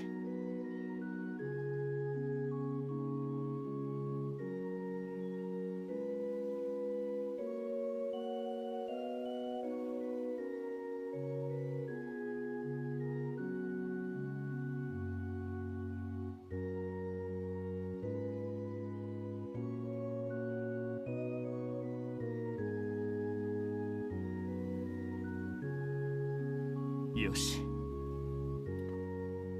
Interesting. I think I missed the quest line where that grave's owner is revealed in the Crossbell games. Oh wait, Arios. Apparently it's a grave of... It's a family grave of the Grimwoods. Oh there. It's Arios and Shizuku. You must have brought her here so they could tell Saya what happened. So, you all came to visit too. Oh, hi everyone. And you brought Kia. Shizuku, I'm so glad you're okay. Likewise, I was worried sick when I heard you had gone missing. Sorry about that. I'm all good now. I didn't think we'd run into each other again before the operation. I suppose we were both thinking the same thing. Yeah, I wanted to pass a message to Guy. And I wanted to see my dad. I suppose coming here is something we all do to prepare ourselves. So it would seem. This is always how it has been for us too. I can only imagine how worried Mother has been for us. I wanted to let her know that me and Father were going to be okay. That's so sweet, Shizuku. It was the contested nature of Crossbell that led to the incident that took Saya from us. I once thought the only way to honor her sacrifice is to carve out a future where Crossbell would be independent. But my reasoning was misguided, and what we had planned was doomed from the start. But on the day of the signing ceremony, I felt the future I dreamed of was within reach, and it was all thanks to the future you'd created. Surely we can grasp that future again by stopping that tower. I believe so too, Arios. The path ahead of us has never been an easy one, but the future will be brighter than ever once this operation succeeds, I know it. None of us have any intention of letting go of the hope we finally managed to find. Let's give this everything we've got, Arios, for Crossbell. Of course, I'll be counting on you all once more. I'll be staying at the Bracer Guild once the operation starts. I wish there was more I could do to help, but rest assured, I'll be praying for everyone's safety. Good luck, Kia. I'm sure you and the others will do great. You betcha, Shizuku. We're going to have so much fun together once this is all over. It'll be just like the good old days.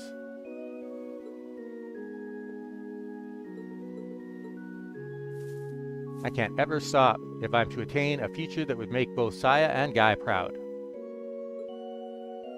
Alright. Haven't gone inside the cathedral yet.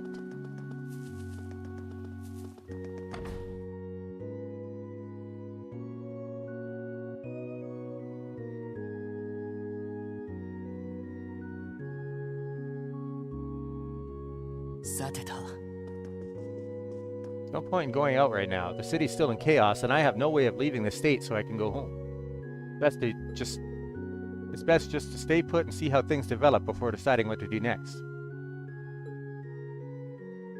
These are the two that were trapped in Michelin. What was supposed to be a fun trip around Crossbell turned into a total confinement here at the cathedral. Oh. Not exactly the vacation I hoped for, but I'm thankful to the Septian Church for giving me somewhere to go in my time of need.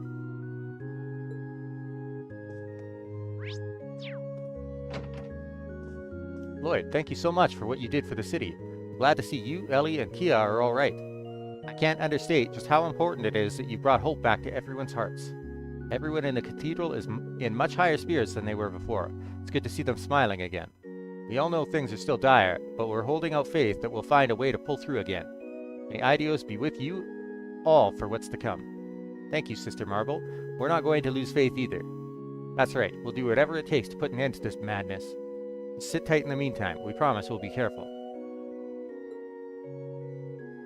People of Crossbell have hope for the future again thanks to your efforts.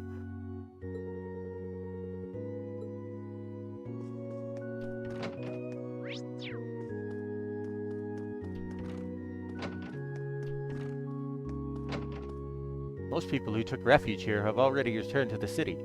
Sister Juju is outside looking over the children who haven't been picked up yet. Things sure have changed since a few years ago. She's a real hit with them now. I think I'll take this opportunity to clean up the classroom while they're outside.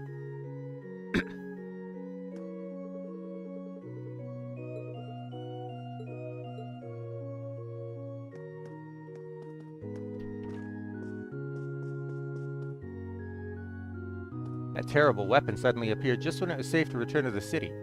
Oh, Idios, please protect the people of this continent so that no harm comes to them, I beg of you.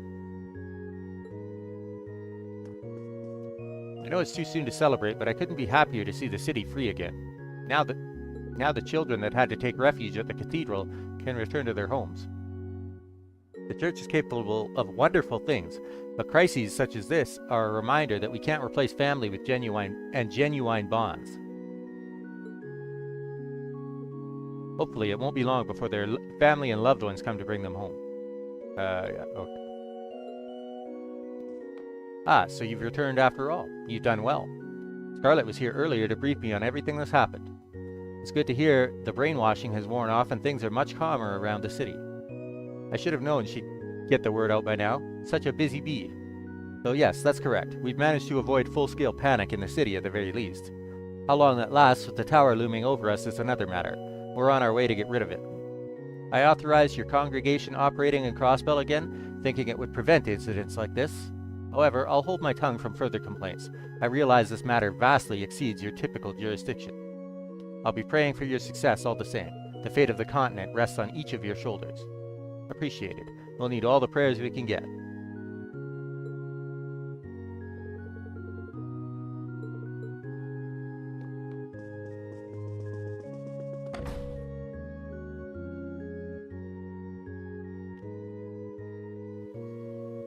Alright.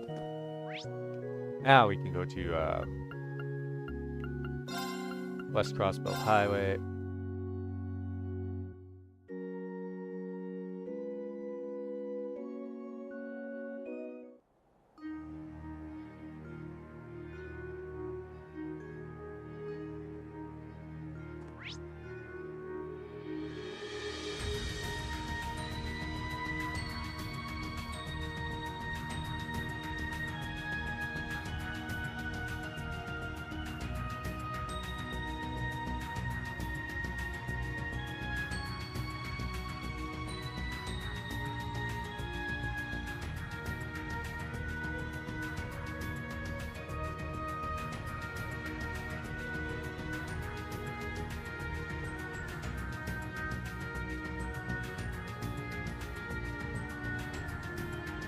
There.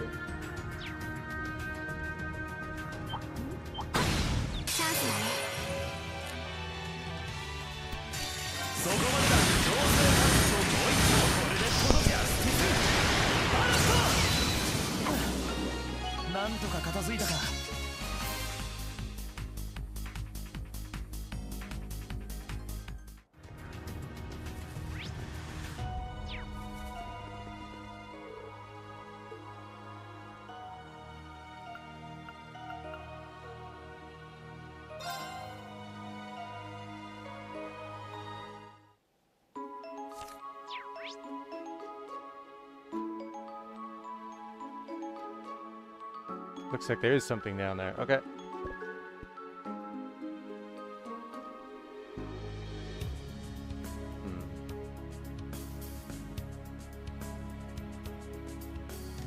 Let's go to here first.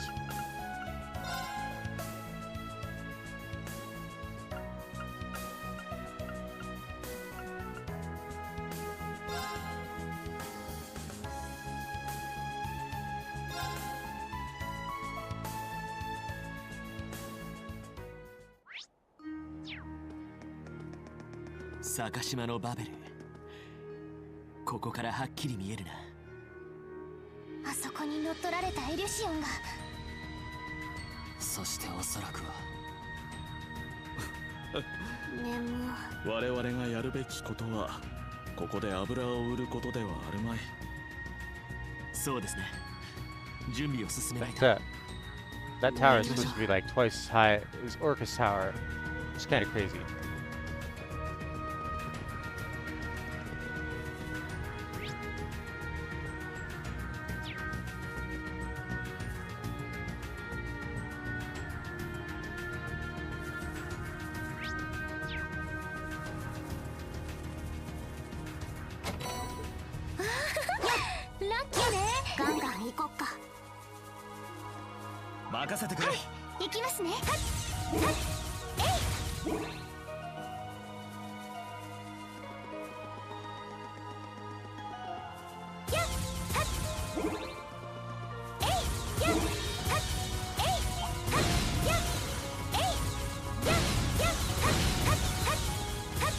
いい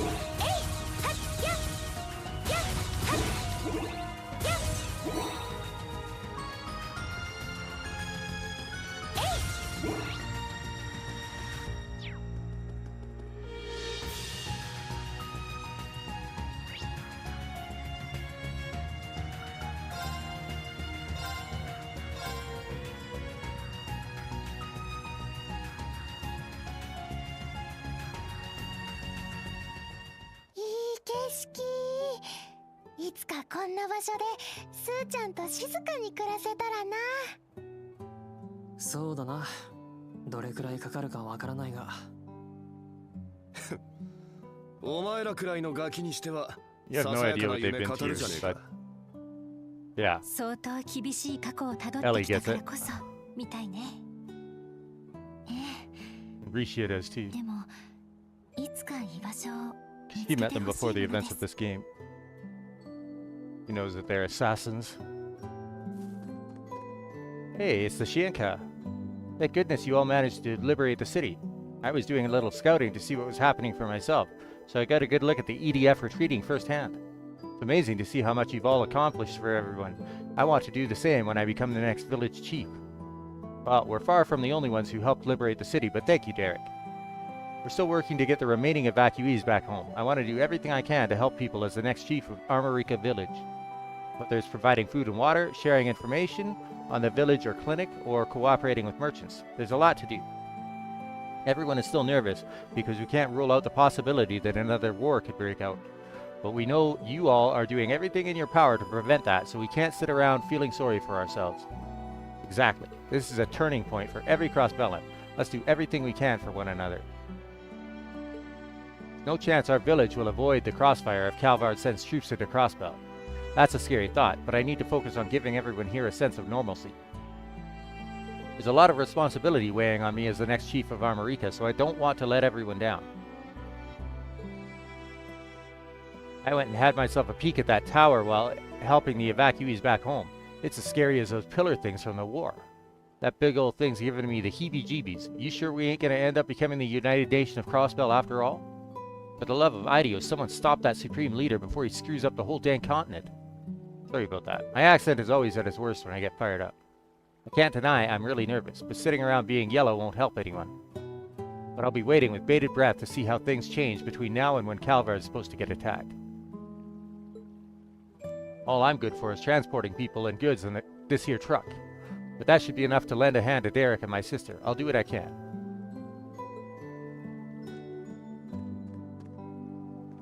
Elkin and I just returned from dropping people off in the city. Unfortunately, it seems like some of them returned to their homes only to find all their food had gone bad. The stores in the city are having trouble keeping their shelves stocked since the liberation too. That's why Derek and I got to thinking that this is a good chance for us farmers to make a difference.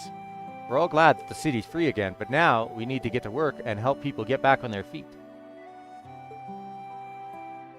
Elkin originally bought his orbital truck from a man named Minith, who turned out to be a con artist. He was allowed to keep it in the end, and has proven really useful in transporting people and produce around too. That con man nearly drove this village to the brink of ruin, but now it's something we can all look back and laugh at. I do believe the Shienka is the one who solved that case.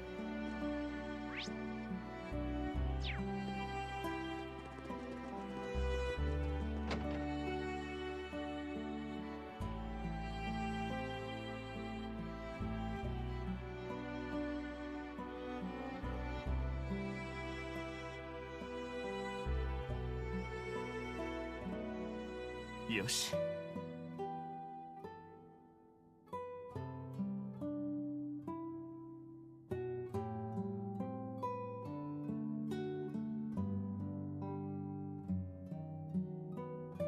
よし。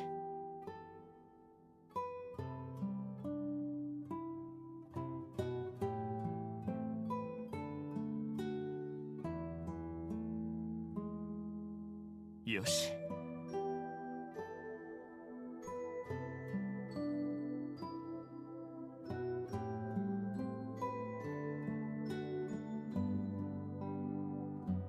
さてと。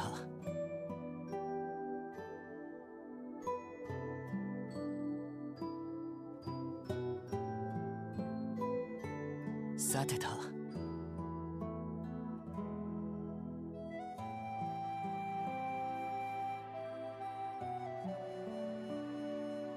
さてと。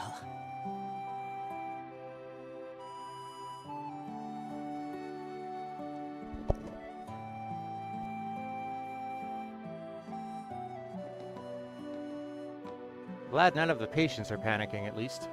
Yeah, that was a relief to see. Alright.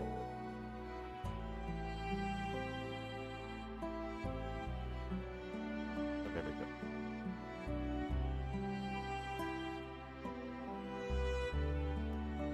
Things are looking better. Speaker McDowell has been discharged, and you all shouldn't have trouble caring for the patients that are still here. Wait, you're not suggesting you're... Yeah, I just got off the phone with St. Ursula. They're going to need some additional help. I'd be surprised if the police and Crossbell Guardian Force didn't suffer casualties in the coming operation. I'm sorry, Flora. I know I should have spoken to you about this first. But they need me. I have experience caring for people injured on the front lines, and I want to do my part to make the operation successful. I know. And I also know there's no changing your mind when you get like this. So go and do what you can, and I'll stay and help out here. But promise me you'll come back safe. I love you, Flora. It's a promise. Oh, Lytton, your habit of charging into danger will always worry me, but this is who you are. I've always admired your willingness to help others, so you have my support. But you'd better remember to keep your promise, understood? Not like I'll be going out to the front lines myself, so I'm sure I'll be fine. But I do feel bad about worrying Flora. I'll have to be sure to keep my promise. I'm still having trouble believing what we heard on that radio broadcast. What will become of Crossbell now? No, I can't let this get me down. There are patients here that are worried too. I should make myself useful and do what I can to help them. Can't deny that I'm as worried about the future as anyone, but I need to do what I can to help people in need. All I wanted was to be able to live in this village in peace with my son, but it hasn't been as easy as I'd hoped the last few years. Oh, they're the people that moved here.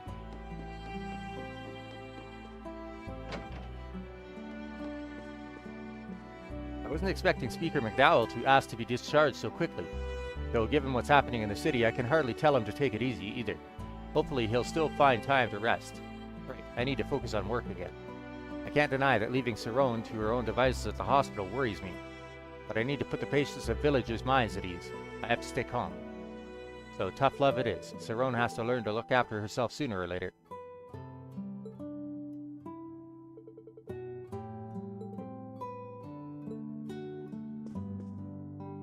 Patient, talk to me. Dude, talk to me.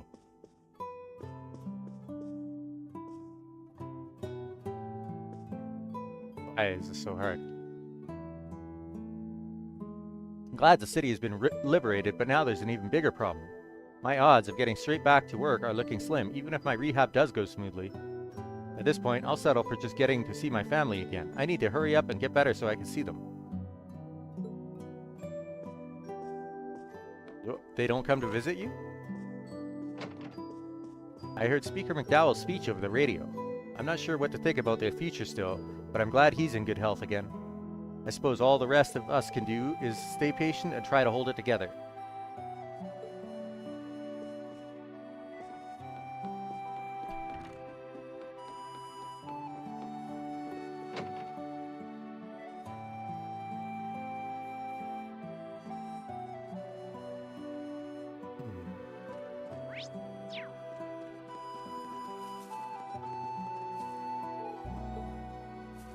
Locked? What do you mean, locked?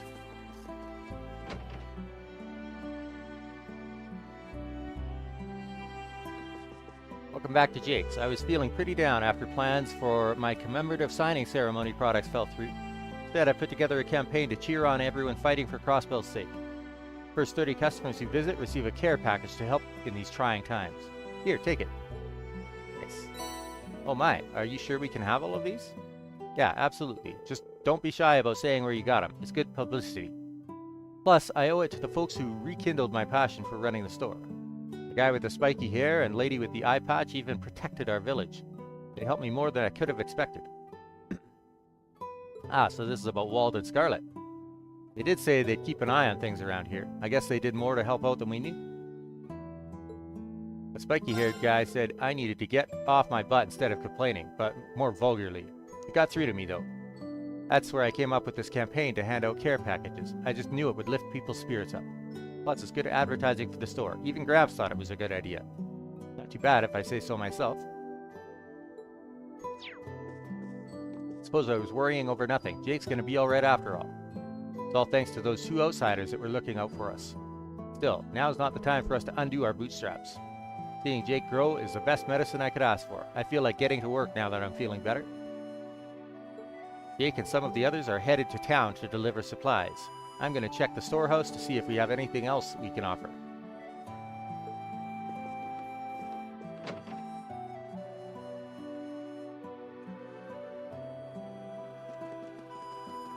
I didn't expect the city to be liberated so quickly. The police, the CGF, and the Shienka hadn't given up hope after all.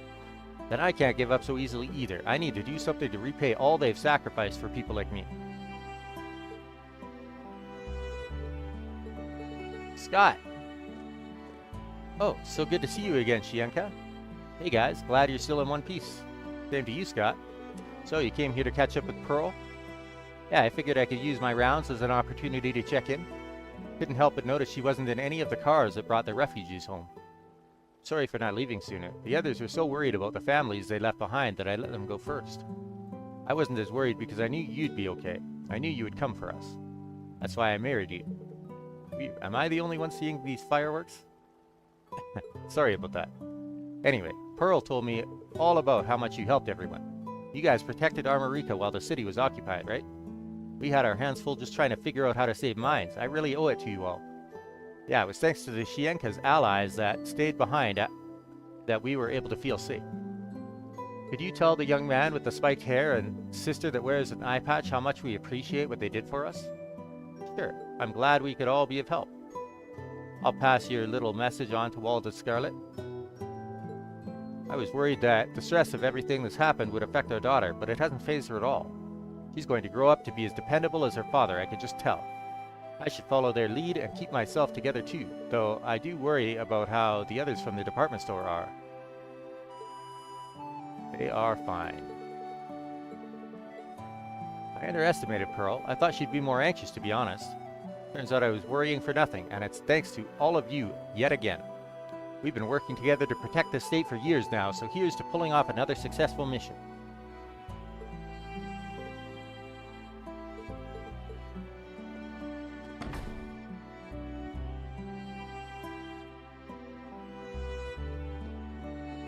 These are scary times for sure, but I did get some joy out of hearing everyone's impressions of the books I lent them.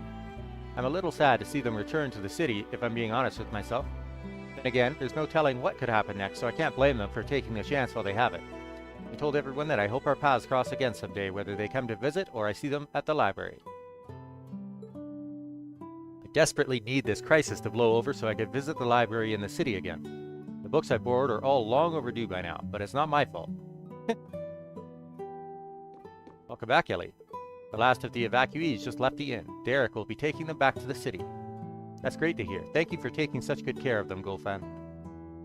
Not at all. If anyone here deserves praise, it's you and your friends for liberating the city. Things should settle down here, so don't worry about us. Focus on what you all still have to do. Just don't overdo it and get yourselves hurt, alright? Of course, we'll do our best. Derek was hesitant to spend the money to buy an orbital truck. But looking at how much use he's getting out of it now, I'd say the purchase paid off. I suppose I'll keep myself busy with tidying and cleaning the guest rooms.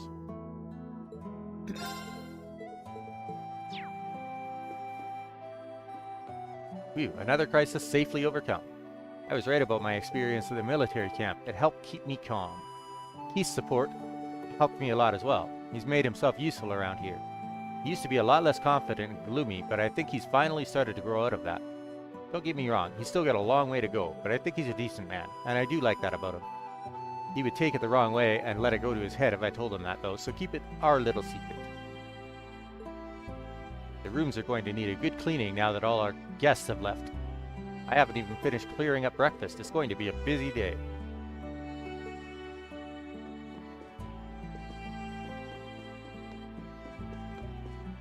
I couldn't tell how badly the occupation was getting to me until Seely pointed it out. Hearing her tell me that she hates it when I look so gloomy was a real wake-up call. It's not like one failed date or the city being occupied again is the end of the world. Life goes on. The last few days have felt like a bad dream, so that must be why I was so down on myself. I'm feeling much better now, though. Hopefully, I didn't ruin my chances with Seely. Not quite. Nothing scares me more than the thought of her hating me. I'd do anything to avoid that. It's all sunshine and rainbows for me from here on out. No more gloomy faces, I promise.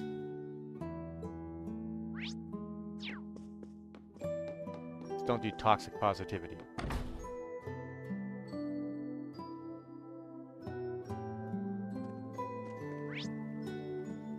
Oh, the kiddos are up here. That Supremo leader guy or whatever was using a bunch of big words on the radio, so I didn't really get what he was saying. The grown-ups were saying that we might be going to war again. Really? So that's what they're all worked up about? Does that mean they're going to have to go off to camps and get conscripted again? I don't want to do that again. Don't worry, there's still a good chance it won't happen. I'm sure the adults are just worrying too much on the off chance it does. Honestly, we should be ready too. I guess so, but what can we do? Maybe we could help look after the fields? If the adults are too busy worrying, then we could help water crops and pick weeds. Good thinking, Pulley. We could totally do that. Yeah, let's try helping out with all the stuff they're likely to forget. Great, this is our time to shine. We've been through hard times before, like when that big tree showed up. Let's help each other pull through again. We were yelled at the last time we left the village on our own, so we'd better get someone to come with us. Oh, there's a bracer in town right now. We could ask him. There must be something we can do to help, even if it's boring, easy stuff. All the grown-ups are going to be so surprised when they find out what we're doing, so let's go already.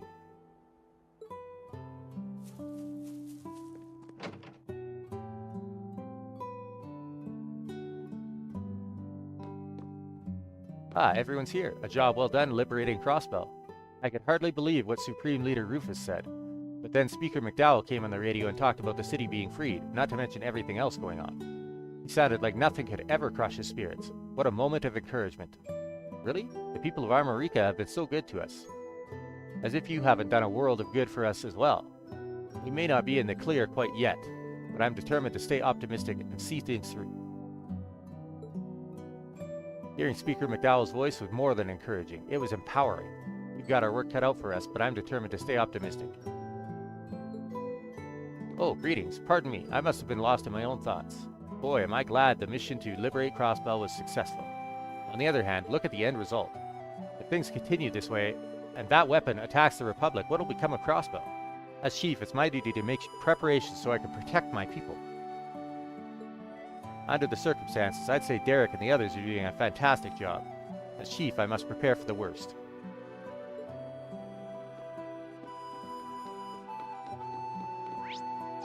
Alright. I think that's it for here.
Is that hot water? That wasn't here when we last came through this area. You're saying this hot spring appeared out of nowhere? Then I wouldn't be surprised if this was another fairy spring. What's a fairy spring? It's an unusual kind of hot spring that can appear spontaneously when there are extreme disturbances to the spirit veins. We saw it happen across the Empire during the Great Twilight. Right, but I never thought I'd see one in Crossbell too. Hardly surprising when you think about it. The tower is absorbing vast amounts of mana through the spirit veins themselves. That's disturbing them more than anything to date. When you put it like that, it'd be confusing if there weren't consequences. It's not to say this water is dangerous because it's connected to the tower through the spirit vein, so far from it. I could vouch that there is some mana in the water at the very least. I recall the fairy springs we encountered in the Empire to be rather relaxing. Really? I kinda want to try climbing in now. I'm not going to object to a little R&R. You? Miss an opportunity to slack off? Color me shocked. No harm in taking a break now and then. We should feel lucky we found a spot like this. Let's keep this location in mind in case we ever want to jump in and take a soak to recharge. Nice.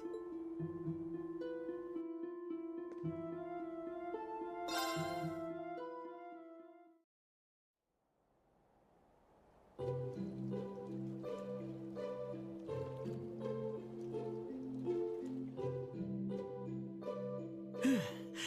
生き返るな。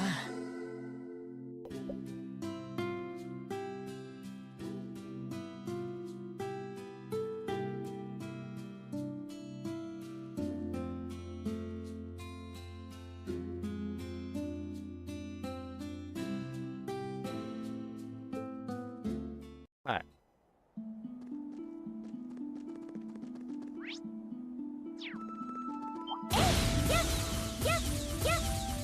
I guess there's no more chests on here.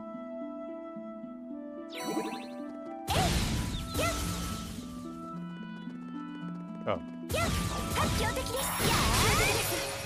どうか気をつけて。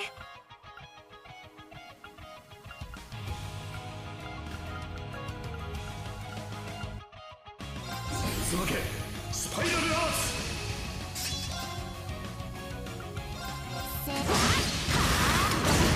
私の番ですね。それ。私たちの勝ちですね。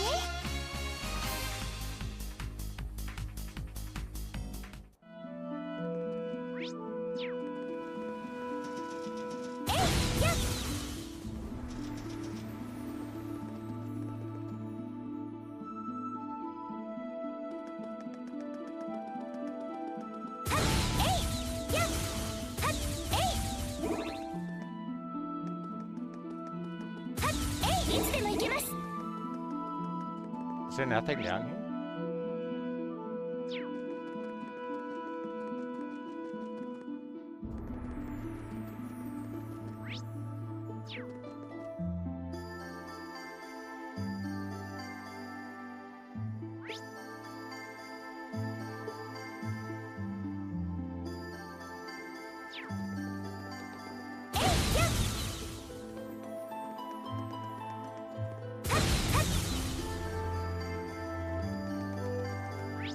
Nothing.「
鉱山町の人たちには本当にお世話になりましたね。なあ、おかげであの包囲を乗り越えられたんだよな。支え合う強さですか。私には縁遠いものだな。よし。ルーファス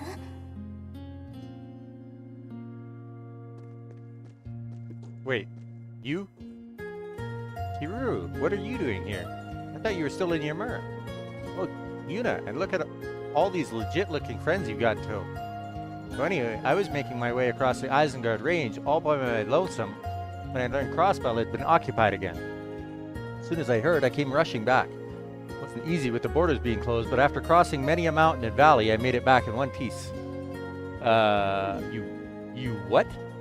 You gotta be pulling our leg. I remember seeing you in Ymir, but I didn't realize you were one tough customer until now.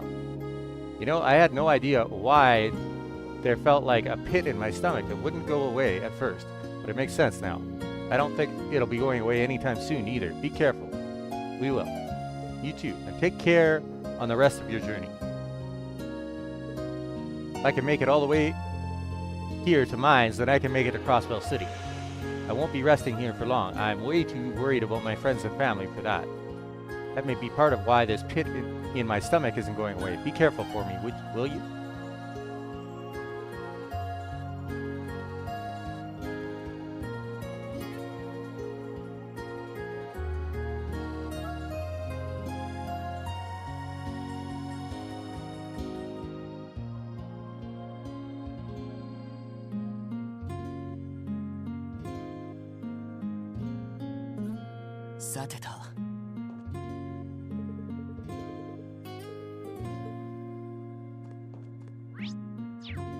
Phew, I just came back from dropping off a bunch of refugees in the city. I'm sure they're exhausted after going on such a bumpy ride. My truck's a hunk of junk.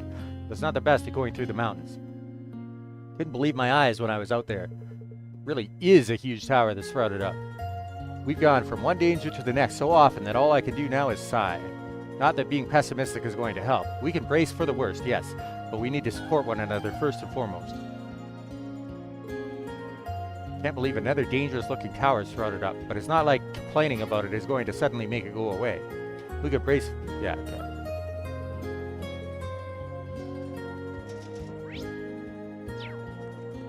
I'll never forgive the Supreme Leader for what he's put us through. Just because he's hot doesn't mean he can do whatever he wants.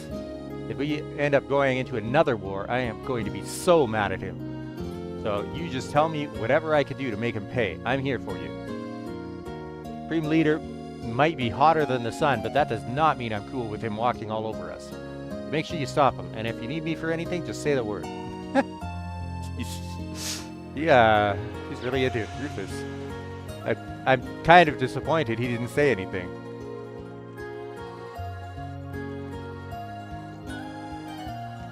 I saw a weird light shoot up into the sky earlier. It was pretty, but it still shook me up a bit. About as much as that earthquake did, in fact. That was a strong one. I just hope it didn't cause any of the mine shafts to collapse. I won't give in to fear, though. Dad always says, men of the mine never give in to fear. What? I'm not scared. Really. If my dad can handle this, then so can I.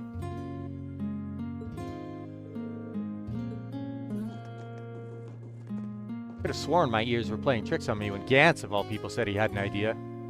All the guy's ever done is slack off and swing by the casino, so first thing I asked him was, did you hit your head on something? Did you hit your head or something? But maybe it's his way of making up for all the trouble he's caused the mayor and the Shienka. If that's his aim, well, I'm all for it. I've been trying to think up ways to help out myself, so if he's got something in mind, it makes my job easier. Not often you see Gantz this fired up like this. Coming here has really opened my eyes to how strong the people of Mines are. All I've been doing is complaining, wanting to give up. I'm ashamed to call myself a Crossbellan. No, I'm not going to go home just yet. I'm going to stay here and help these wonderful people to repay them for all they've done for me.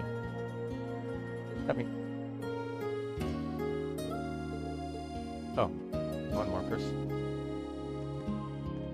Never thought I'd see the day when Gantz had a good idea, but here we are. There's dark clouds on the horizon with that tower and all that talk of another world war. But that doesn't change what we've got to do. Keep the town safe. Sitting around worrying ain't my style to begin with, so I'm down for patrolling for sure.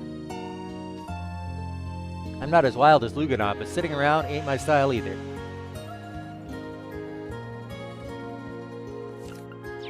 Listen, I know you're all shaken by that beam of light earlier, but so is everyone else.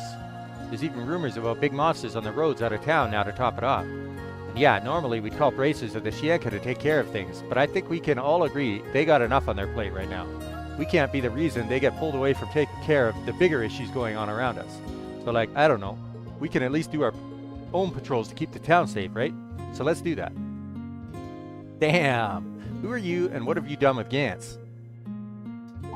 Whoa, did you have to show up while I was in the middle of my cool speech? But anyway, I just can't keep standing by doing nothing anymore, you know? If I want to hit the slots at the casino again, then I need to stand up and fight. Don't worry about things around here. We'll only call you if we really need you. Don't hesitate when that time comes either. We'll come running. Good luck, Gantz, but please be careful. Same to you guys. Everyone else around here is itching to do something just like me. So we'll keep an eye out for monsters roaming near the town, and we won't do anything dumb, so don't worry.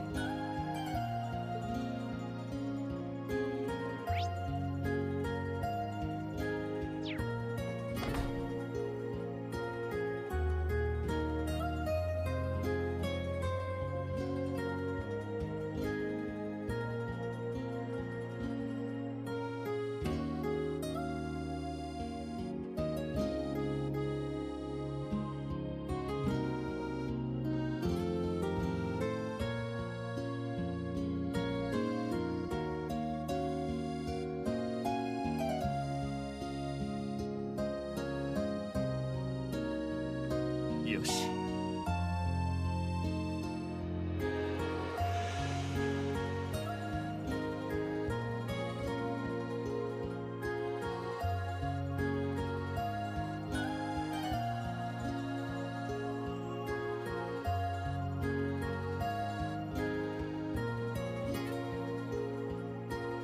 Yoshi.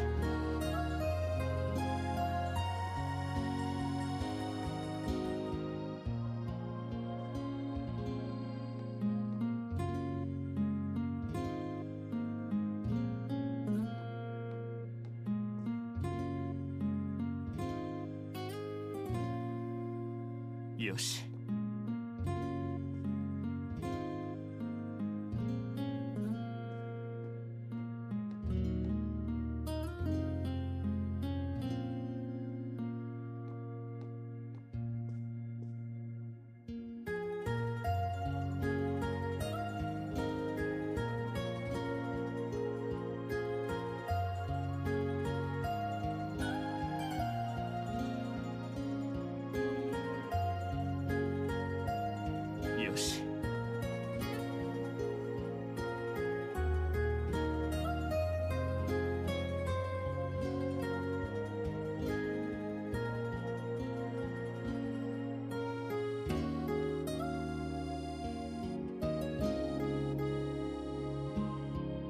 Yoshi.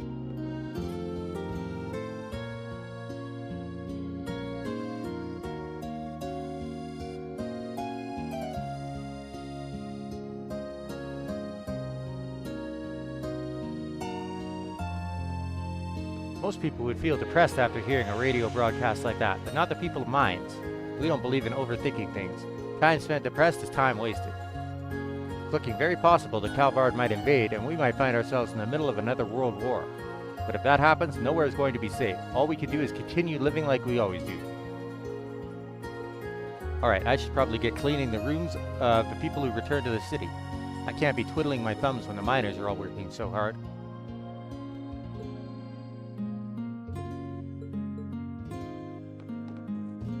I just got word that they managed to save Muriel. What wonderful news. I just knew things were going to work out when Dr. Salen became involved.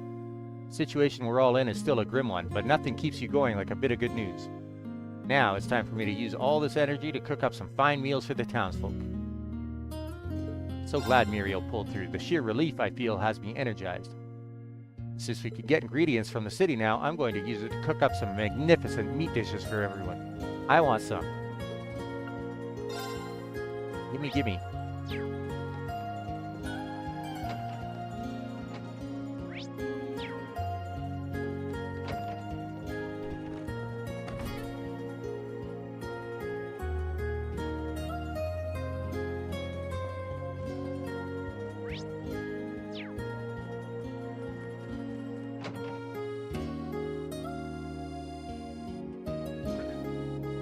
Well, aren't you all a sight for sore eyes?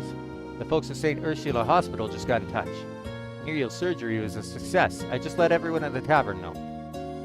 Isn't that wonderful news, Randy? Sorry for worrying everyone. Another small detail of note. According to the radio, Crossbell has been liberated. I can't thank you enough. This never could have happened without your help. You've given us the courage to press on once more. For people like Gans especially.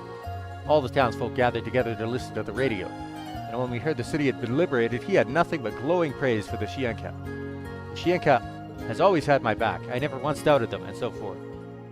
Now that's just embarrassing. But he's hardly the only one who had kind words. Everyone here in Mines has been on the receiving end of your help. But even us downtrodden souls are determined to find something to do in this situation. Don't anybody count Mines out yet. You can leave the rest here to us. I suppose you're all still in the middle of your mission? Please be careful. We'll take that to heart, don't worry. Thanks for all your help.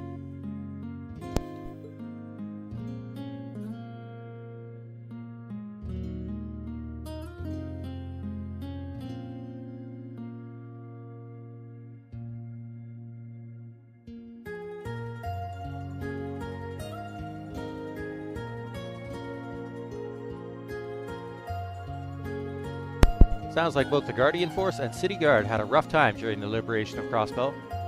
We know so many of their faces, how can we not worry about them? Nonetheless, we have nothing but gratitude for every one of them.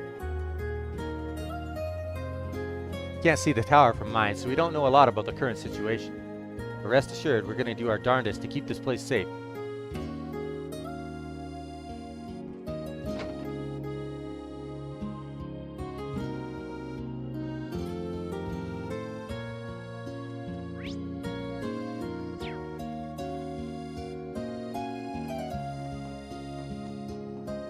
Glad you were able to reach your family, as am I, but given the close proximity of our lands to the Juno Naval Fortress, everyone is rather panicked at present.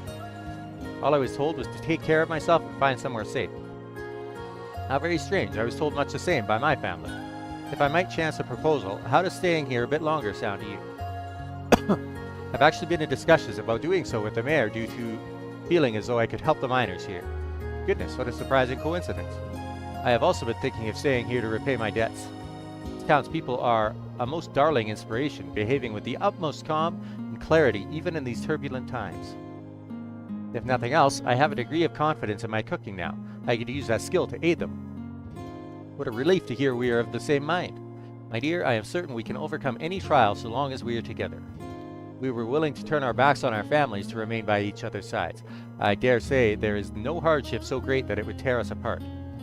And let us live here. No matter how grim the future may seem on the whole, you will always be my light in the dark. What a relief to hear. Okay. I plan to leave on patrol with the miners in short order, but I'd like to discuss this further upon my return if you're willing. I would love that. Oh, but you may be very pleased to hear that I prepared lunch for those going on patrol. Oh my, pleased is an understatement. And I hope it pleases you all the more once you've tried it. I feel as though I'm living in a blessed dream after being able to sample Mercedes' cooking. Every bite motivated me a little more to make the most of my days. I cannot wait to converse with my beloved Mercedes again upon my return.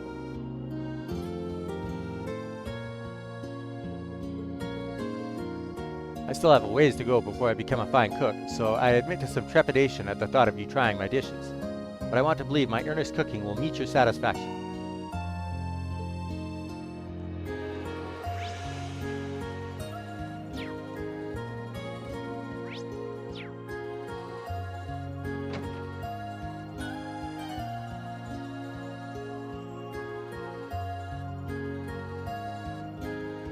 Stuff on the radio sounded really scary, but I didn't cry. Daddy said he was proud of me. I bet that means Maki and Sator are proud of me too, right? That's right, those two were seeking shelter in mines before. I heard they helped a lot of the townspeople while they were here. You Thorsgrads really get around. Wonder how all the people who were visiting are doing now. I hope they're all okay.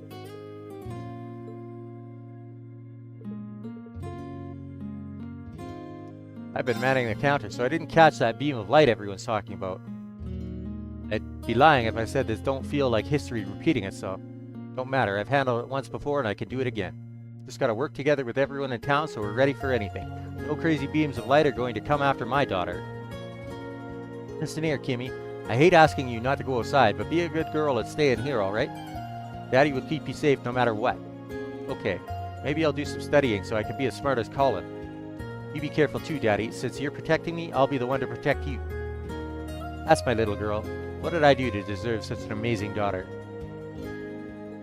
Kimmy's grown so much I can hardly believe it. I can't be the one to let this family down. It's about time I pull my weight and be the best business owner in Crossbell. Okay.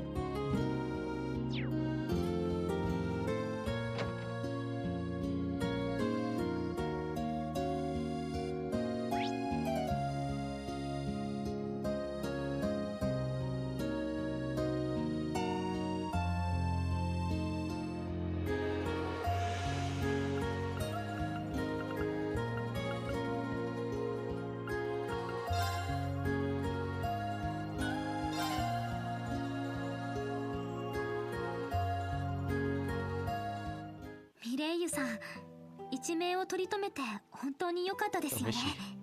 Michette. ランディ先輩も作戦中ずっと気がかりだったみたいですし。ああ、ってそこまでじゃねえっての。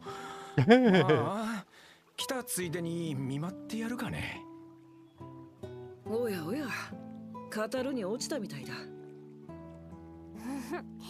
私もさてと、潜伏中にお世話になった方々に挨拶しましょうか。So that's the retributive tower, is it? Kind of reminds me of those pillars that showed up during the war. Those were creepy, but this screams giant weapon.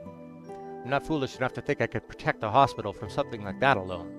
But the last thing I'm going to do is leave my post.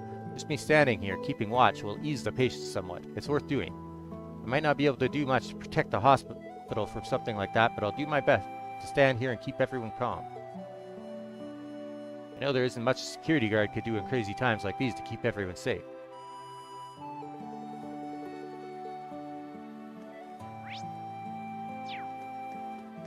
I haven't been feeling very well lately, probably just because I'm too anxious to sleep. I came to get a checkup to be sure. I never expected to see Michette here. What a lovely surprise. Maybe I should ask to shake her paw while I have the chance.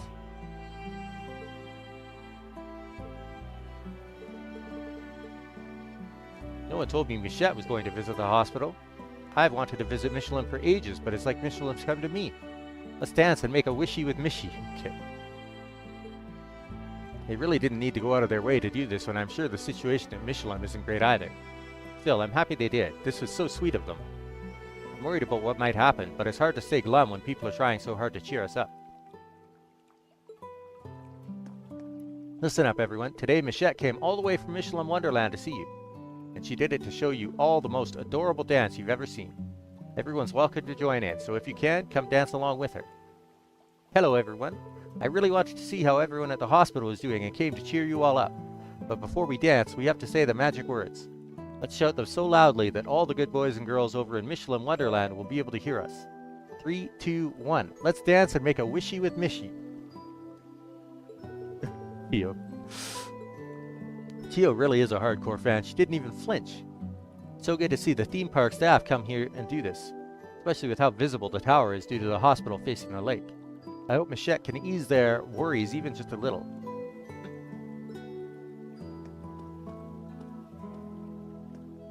Oh, it's over there. Okay.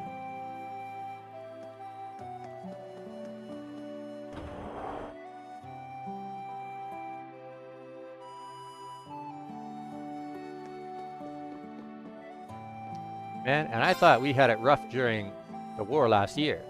Can't help but feel we went from the frying pan to the fire when I look out at that super weapon. You would think I'd be used to bizarre incidents happening in our backyard, but it never gets any easier.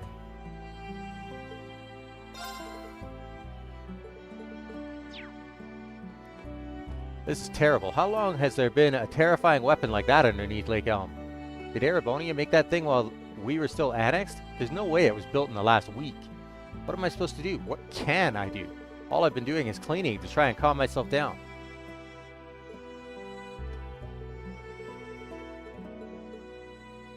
This hospital staff is something else. They don't let anything faze them. I guess that's par for the course when it comes to living in Crossbell, though. This state's overcome a lot. I'm out of excuses for being down in the dumps, huh? It they can power through this, then so can I.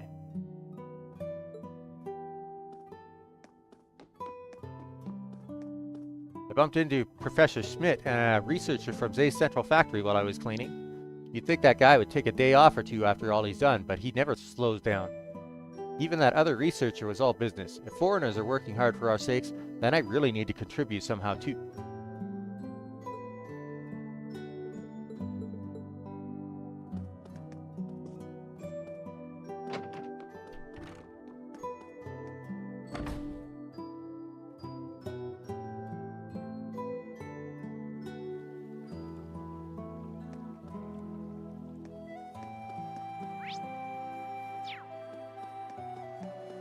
I've never seen anything like it. Its shape is so strange. Whatever it is clearly dangerous enough to cause another war. Depressing that I'm used to seeing anomalies like this pop up in Crossbell. How does anyone defend against a weapon like that?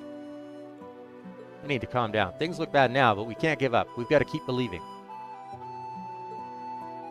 What is with this state and unexplainable structures popping up out of nowhere? If you ask me, it looks less like a weapon of war and more like it was made only for mass destruction. But it doesn't matter what it's capable of. The continent will never accept this United Nations stuff as legitimate. Ereboni is still down for the count, so it's going to come down to how Calvard reacts. I would have gone to stay with my son and daughter-in-law in Liberal if I knew it was going to come to this. Though I think my ex-wife would have had a few objections. I don't know if she'll ever take me back. But at this rate, I may never see my family again. I should have just been honest with myself. Never imagined that we were so close to another world war. You never know what life has in store for you. Had I known, I would have been more honest with myself and my family. But all I could do is regret what could have been. I should have just admitted I wanted to get back together with my ex-wife and live with my family again.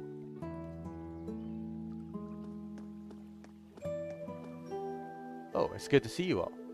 I was expecting you to show up eventually. As I told you earlier, First Lieutenant Muriel's surgery went as planned. Though she's far from being discharged, we'll be monitoring her condition for the foreseeable future. Yeah, I figured. We owe you big time, Doc. Isn't that great news, Randy? I think it's a huge weight off everyone's shoulders to hear that she'll be alright. Yes, even as someone not from Crossbell, I can appreciate the sacrifice she made. Let me echo Randy's sentiment. We can't thank you enough, Dr. Salen. I'm also proud and grateful to you for helping, Lind. Vivi told me you had come back to Crossbell with her, but I didn't expect to find you here. Well, I am a Thor's alumnus and former nurse at St. Ursula. I couldn't just sit on my hands and do nothing. I want to pitch in, even if I can't fight on the front lines with all of you. Rest assured that Muriel is in good hands. We'll see that she, the other Crossbell Guardian Force members, and police officers here get better. We would really appreciate that. So, Mr. Orlando, what would you like to do now? She's not conscious yet, but her condition is stable. I can allow you a brief visit. Are you serious? Would I jest? Besides, there have been numerous accounts of comatose patients being able to hear others' voices. It's possible your visit could help her condition further. Thank you, Doctor. We appreciate the gesture. Should we go visit Muriel then? We'll take you up on that. Very well then. All I ask is that you keep your voices down. There are still other patients in the building. Will do. Then, if you would follow us. Should we go too? It doesn't have anything to do with us. True, but we may as well go out of respect. I agree. I want to see how she's doing too. Then it's settled. Let's accompany them.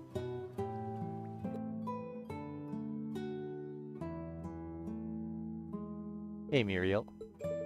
Her color's looking a lot better now. Yeah, and her breathing stabilized.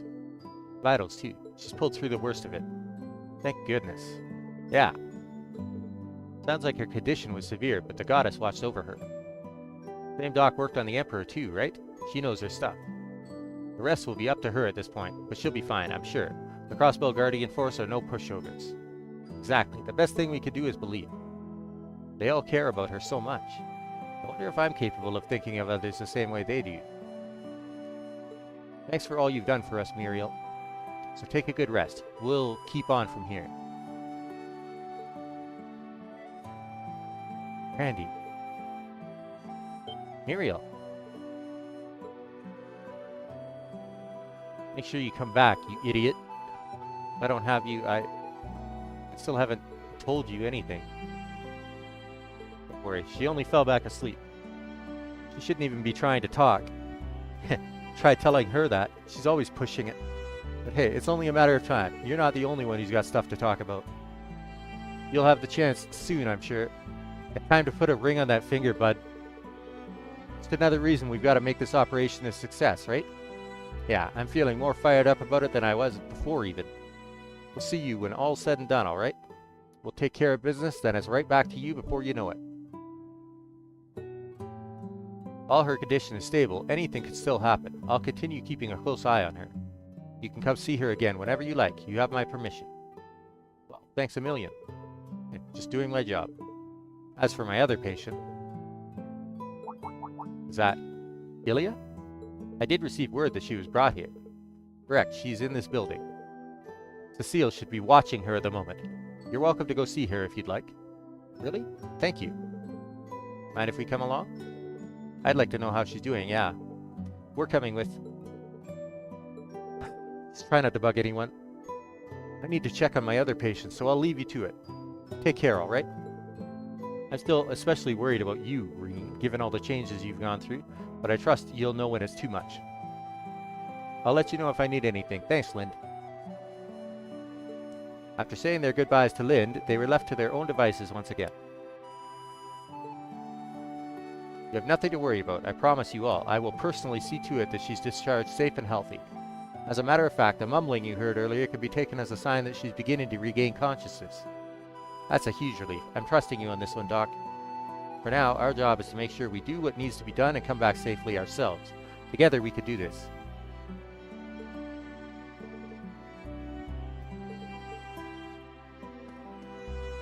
First Lieutenant Muriel is fast asleep. There's something I have to ask you once this is all over, Muriel.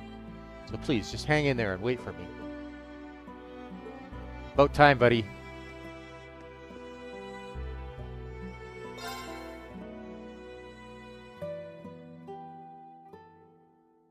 Oh, hell no. You need to stay in bed. How many times do I need to tell you that I'm fine? You're such a worrywart. Oh. You all couldn't have come at a better time. Well, hello everyone. I didn't think you'd be paying me a visit so soon. You're looking even better than I expected. That's such a relief. I've got to agree with Sully. You're probably still running on adrenaline. You should get some rest. Not to mention the psychological toll those masters said to take on wearers. No one could blame you for staying in bed while you can. Honestly, a hospital bed is the last place I want to be after how long it took to complete my rehab. I thought I was finally ready to take the stage again after 2 long years. But I also got in my head that Crossbell could never be the same again until I did. That must have been my mistake. No one forced me to put the mask on, so I shared just as much of the blame. What do you mean? Yeah, where's this coming from? I've been filled with the desire to make my performances bigger and better for as long as I can remember. The more time I spent away from the stage, the bigger those dreams got, until I wanted to put on the biggest show ever. One so big it would enrapture everyone, every living person in Crossbell. That would seem completely impossible for anyone but you. In other words, the role you played was a perfect match because it was what you wanted for yourself to begin with. It's starting to click now. Yes, it certainly makes sense when you put it that way. I could tell there was a part of you that was concerned with putting on an entertaining performance, even when you were fighting us. But that doesn't mean the dancer is who you really are. So what? You're not just going to mope around and feel sorry for yourself, are you? Maybe you have made a real mess of things, and yeah, Arkansas's future might be a lot muddier now. But you're the one who taught me that the only way to fix your screw-ups is by working hard and improving. Sully? She has a point. I also think it would be unfair to ignore how resilient Crossbell has, or how reliant Crossbell has become on you as a role model. That's a feeling we know all too well, and we let it cloud our judgments just the same. Sure as hell did. Take our word for it. It's worth it to stick it out and make things right instead of walking away. We want you to take the stage again, but it doesn't have to be as a symbol for Crossbell. Just be yourself, the best performer there ever was. Yeah, I've been dying to see you make your comeback just because I want to see you perform again. Some of us still haven't gotten the pleasure, so no, we want to see you in your element too. I can't deny that it feels like we've missed out. Yeah, I want to see you on stage with my very own eyes. I do believe the audience has spoken. I don't know what to say. You're right. Me? Give up? and go into early retirement? I would never. I'm Ilya Platir, the fervent dancer. To perform is to breathe. There's no place in this world I belong more than the stage. I'm going to take responsibility for my role in what's happened. And I've paid my dues. I'm going to show each and every one of you the show of a lifetime. I've got lost time to make up for as soon as I get out of here. Better yet, I'll put the new moves I learned as a Tuscan dancer to good use. You will? I'm hardly surprised. Every time this woman falls, she gets back up stronger than ever. Of course she does. That's what makes her Ilya. But I hope you aren't forgetting doctor's orders. You need to take it easy for a while and recover your stamina. Yeah, I almost forgot. Get some rest, you maniac. I know. As much as I don't want to stay in another hospital bed, I can't begin to clean up my mess until I've recovered. Nevertheless, my point still stands. You all don't need to worry your pretty little heads over me. All I ask is you promise to do what I can't right now. Fight your butts off. It's a promise. Yeah, don't worry. We'll take care of things. Get well soon. We'll see you once this is all over. Ilya is only putting on a brave face. She needs more rest than she lets on.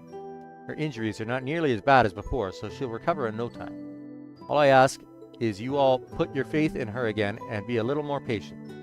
You don't even have to ask. I know she's in good hands with you, Cecile. I can't deny that I have a lot of experience. Before I forget, I wanted to tell you not to push yourselves too hard either. The continent's future may hang in the balance yet again, but your lives are just as important to me. I know what's at stake as well as how pushy I've been in the past with moments like these, but please take care of yourselves. It's fine, Cecile. You know we always take it to heart. He's right. I have to do everything I can to ensure I don't lose my friends this time, or myself. Ilya still needs plenty of rest, but she is in high spirits. I'm sure she'll be fine. There isn't much I can do except put my faith in you and wait, but please, promise to take care of yourselves. Can't thank you all enough.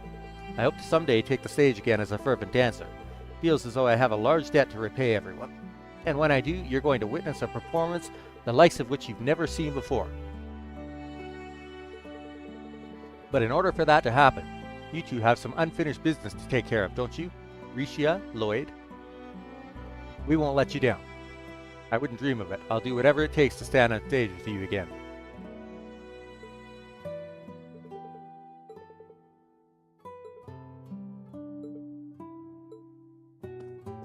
I know we're hardly out of the woods, but just seeing Ilya back to her usual self is a relief. Everything is going to work out. All three of us are going to take the stage again soon. I just know it. Go do what needs to be done, Risha. Each and every one of you had better make it back safe and sound. I know worrying won't do any good, so I'll cheer you on instead. Go kick some ass and get back here ASAP. Thanks, Sully. We've got this. Hang in there and take care of Ilya until we return, okay?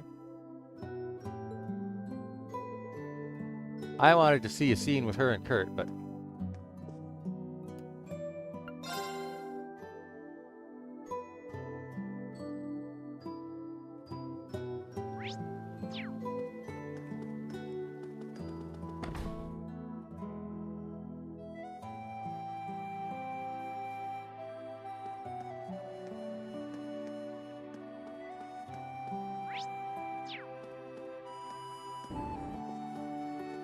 I feel like we're right back to square one after that speech Alberea gave.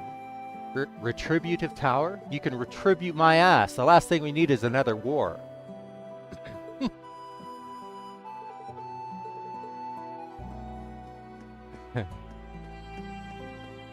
Tremendous shock went through the building when that light pierced the sky.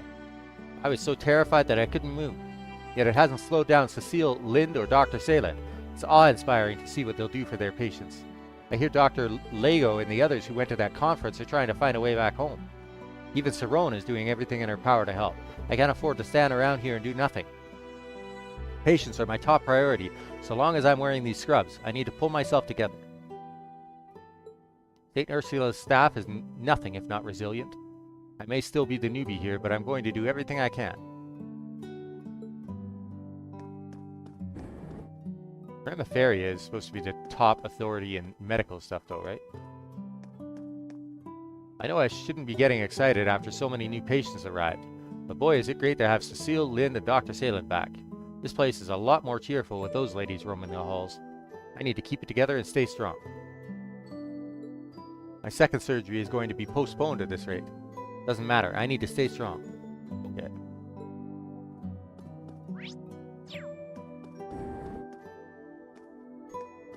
How are you feeling today, Jarnak? Can't say I'm doing so hot after what they just said on the radio. That's fair. I don't get what's so retro about that tower anyway. Retro? What are you talking about? Anyway, I wrote a poem just like you suggested. I thought about the good old days back home in Ulster. The sun's nice and warm, distillery pulleys churn, smiles for all at home. That's wonderful. Ulster must be a wonderful place.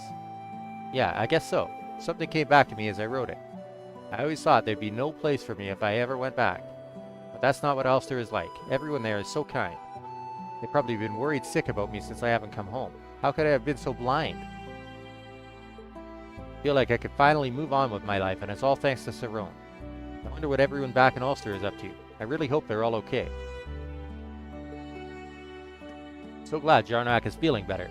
Maybe I'm finally starting to come into my own as a nurse. Martha and Mayfa are going to be so proud of me. I can't wait to see the looks on their faces.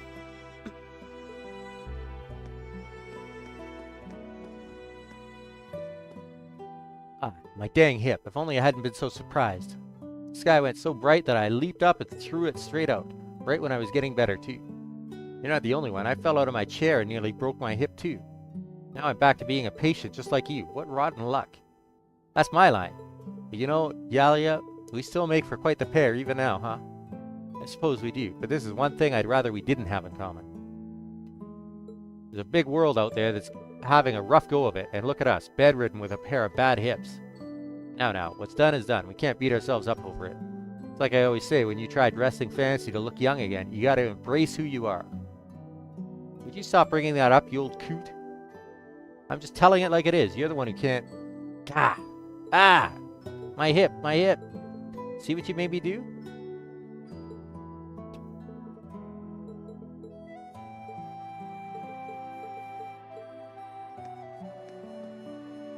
I heard you can get a good view of the tower from the rooftop garden. I'm too scared to try it. My anxiety is spiking so bad that I'm afraid I'll take a turn for the worse.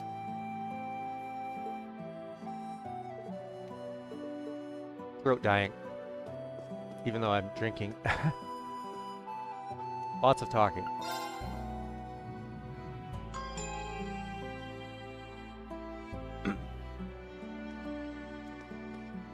You better believe that beam of light scared me half to death. The hospital avoided going into a full-blown panic, thankfully. We probably have the residents and nurses to thank for that. They've done a bang-up job keeping the patients calm. I should go lend Dr. Salen a hand. Wouldn't be right to expect her to do everything now that she's back.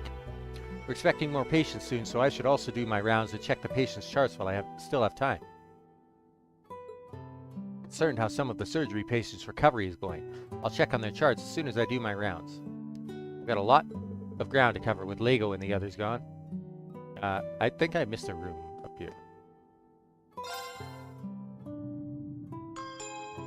No, we're good. Thought there was a room with a little girl in it, but that is not the case.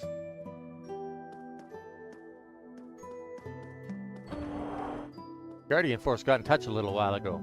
The Ursula branch line is back in service, so refugees have been returning home. Meanwhile, we have newly injured patients to take care of.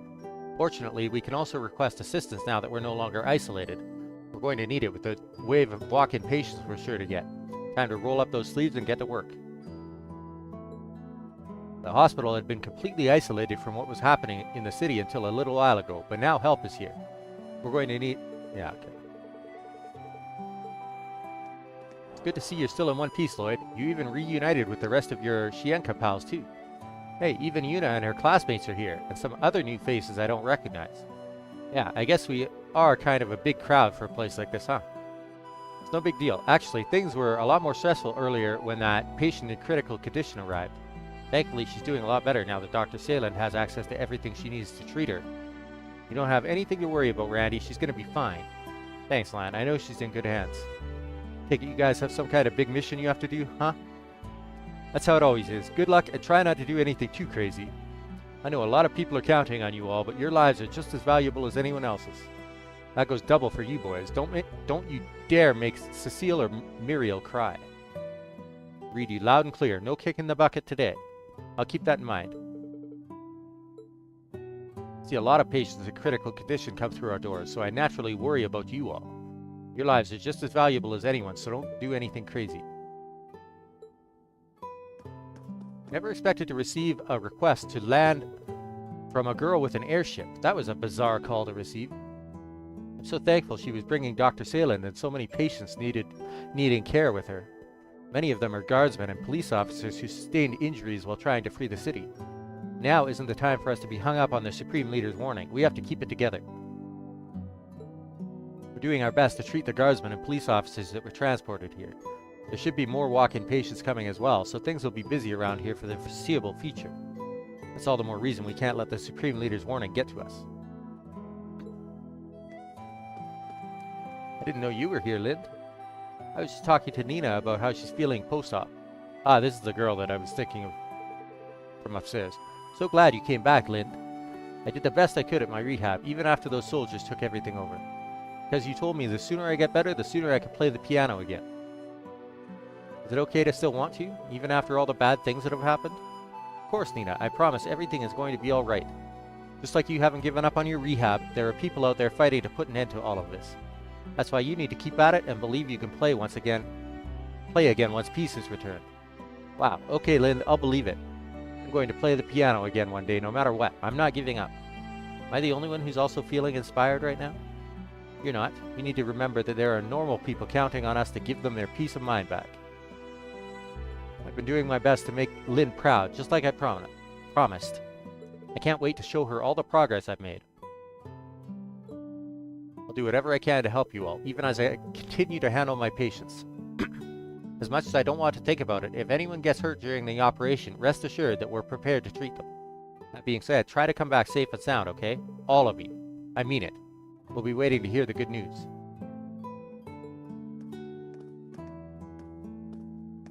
How did it come to this? I feel like I'm trapped in a bad dream.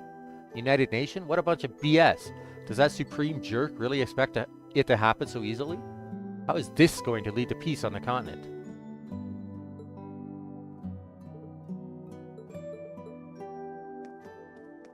It's almost time for your residency to end, huh?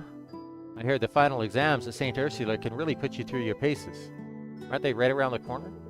You've been spending all your time studying counseling tips to help deal with patients. What about everything else? I guess you got me there. Sorry if I've been making you nervous. You're right, there are a lot of other things I should be studying too. But I don't know. It just feels like the right thing to do with the city being occupied and there possibly being another war. I was writing an essay about the hospital's future and just sort of got worked up into focusing all my attention on helping people. I respect the hustle, but who are you going to help if you fail your exams?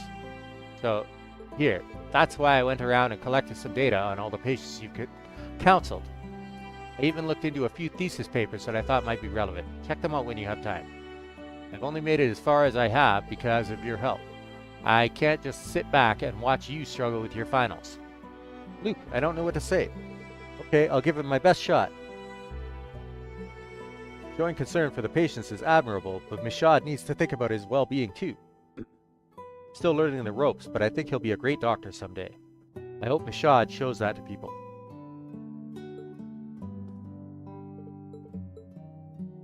I'll be finishing my residency ahead of Luke, though I have no idea if the exams will still go ahead as scheduled given the current state of affairs. Still, I want to provide a good example for Luke. I should finish up that essay and get back to studying.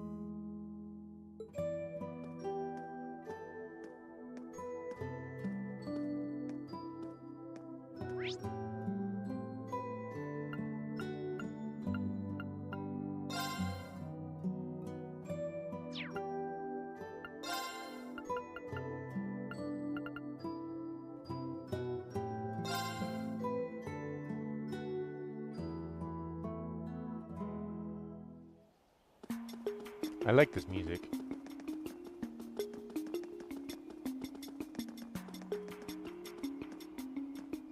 Hello there. Sorry it's so hectic here at the moment.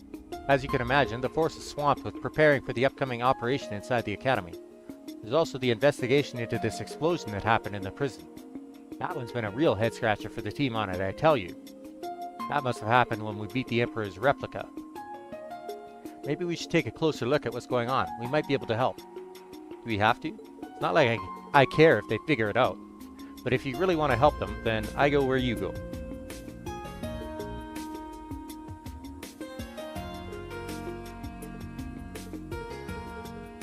That's your wink wink nudge nudge. You need to do this. You think you could put these on the truck too? I'd appreciate it. We've got no idea what the weapons we're fighting are capable of, so Detective Emma told us to go ham on firepower.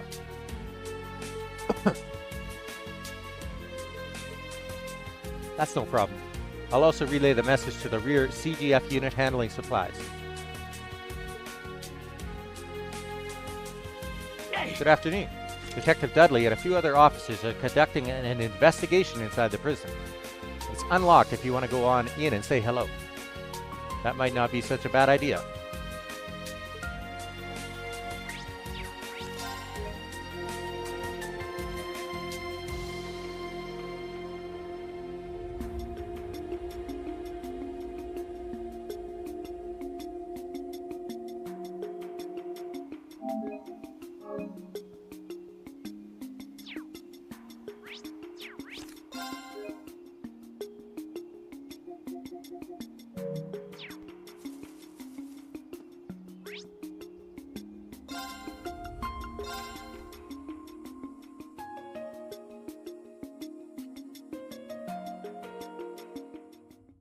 There you go.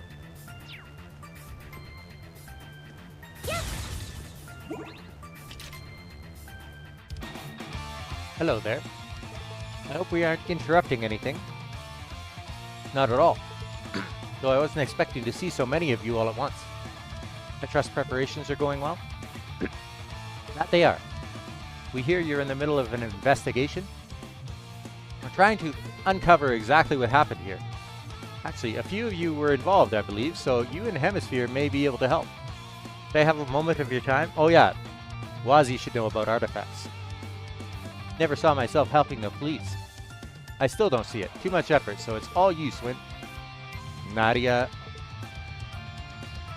Why me in particular? Well, we found a certain something in there we're not sure what to do with. We thought it better to figure out what happened before deciding how to approach it. I think I know what you found. I see. That does sound like a job for me then. Your cooperation is appreciated. If McLean and Lord Rufus would also share their accounts on what happened here, that would also help. You have my word that I will not press you on your backgrounds if you choose to cooperate. We'll hold you to that then. It all happened so fast that there's a lot I don't remember. Bullshit, Nadia. I know what your brain is like. And let's hope we'll be able to fill in any gaps in your memory. I suppose I could help just this once. It being so cooperative is weirding me out some.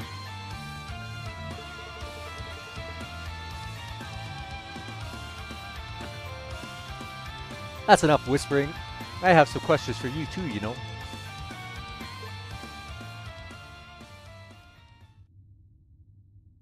Well, this is part of the Monarch's regalia. But while recovering artifacts does fall under the church's purview, I'm not sure there's a point with this one so broken. Sorry about that. Wasn't much choice. It had fused with the Emperor. Or whatever he turned into. It was as if it resonated with his obsession towards Swin and Nadia, transforming him into a monster. That can happen? Still a lot we don't know about artifacts, but I didn't think they were capable of something like that. It wouldn't be the first time an artifact has reacted to a person's thoughts.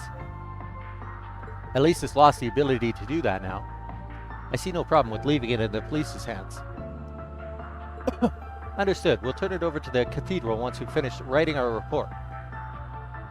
Your information has given us a fuller picture of what went on as well. Though I do wish we had more to go on to properly identify this Emperor individual. You're better off not thinking about who he is too much. Not like he'll be causing any more trouble anyway. And the organization doesn't take kindly to anyone digging into their affairs. Even we're in the dark about it, and we were part of it for a few years. Then they operate similarly to the Society. The First Division can't afford to turn a blind eye to criminals who operate within its borders, dangerous or not. We'll likely need to work with the Guild to keep an eye on them as much as we do Ouroboros. You'll have our full backing. I'll be sure to share what we've learned here with the other branches when I can. Can you clarify something for me? You said the Emperor who showed up wasn't the real one, right? A simulacrum, then. Yet another one to add to the list with the Supreme Leader, McBurn, and the other Arios. It's wild to think that there's tech so advanced they could copy a guy like McBurn and not have him notice he ain't the real deal. If Elysium could calculate the future well enough to call it a prediction, then it could certainly calculate a living being. But that also makes what Nadia and Swin said a little strange. Yeah, how come the replica Emperor was different from the real one? Even the way he fought against us was different. The biggest one was him being willing to overlook our betrayal. The Emperor we knew would stop at nothing to see us dead, and for that same offense. He's the type to take pleasure in seeing someone kill their own partner. He'd never miss a chance to make us feel the worst kind of pain imaginable. But then, why would Elysium choose to realize him the way it did?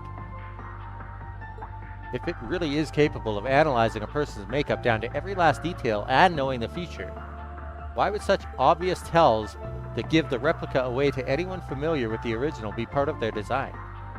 That's a good question. There's no logic behind an AI choosing to calculate any replica that way.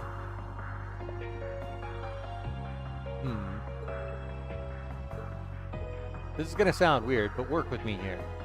Say we failed to kill him the first time around. What do you think he would have done? He probably would have considered us his finest tools for being able to corner him as much as we did. Then he'd brainwash us so we'd never act out of line again. So, I guess there are scenarios where he'd forgive us, is what you're trying to say? And if you could think like that, then it makes sense for the replica to think that way. My head is starting to hurt. Sorry, saying stuff like this isn't like me at all. Not like there's any point in talking what-ifs. I don't know whether this relates to your case, but there is no such thing as true perfection in this world. Elysium may appear that way to us, but it's likely no exception. I agree, and I imagine that's what Prince Olivert and the others hope to exploit through their plan. You'll be taking part in the operation too, won't you, Dudley? Yes, although only in a supporting role. True keys to its success will be all of you. I may not be able to accompany you this time, Bannings, but I still expect you to do your utmost to ascertain the truth. You look after them, McLean. I'll be certain to keep them safe in your guy's place. I'll get us our answers, Detective. Count on it. After bidding farewell to Detective Dudley and Officer Franz, they resumed their preparations.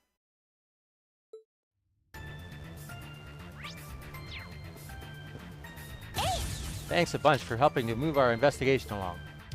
Metropolitan Division is going to do all it can to support your upcoming operation in turn. So whatever you need, I'm here for you. Good luck out there. Thanks, friends. Counting on you.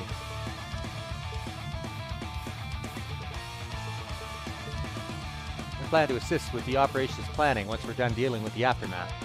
I won't be joining you all this time, but that's in part because I have faith you'll get the job done. Bannings grasped the truth behind this incident as a true detective would. Right.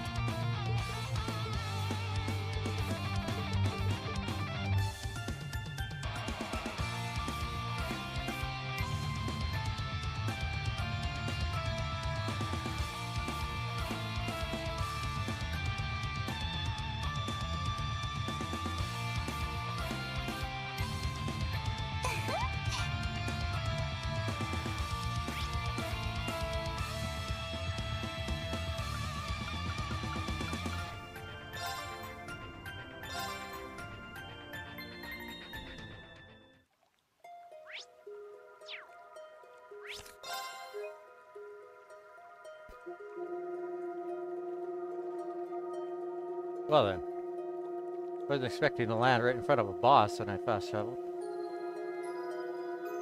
I'm assuming it's a boss anyways.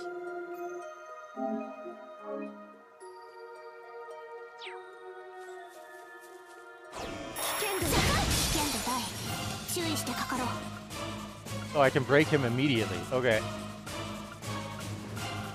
Oh.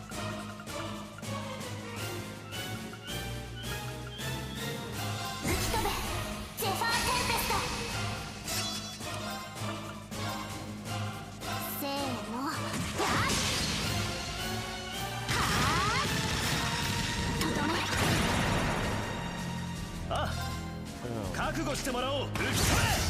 Alright. 行きます。はあ、私の番ですね。はあ、うん、任せて。せーの、やっ、はあ、とどめ、崩れた。 Been hit with so many status effects. 覚悟してもらおう。崩れた。いただきや、少女します。助かりました。行きます。はあ、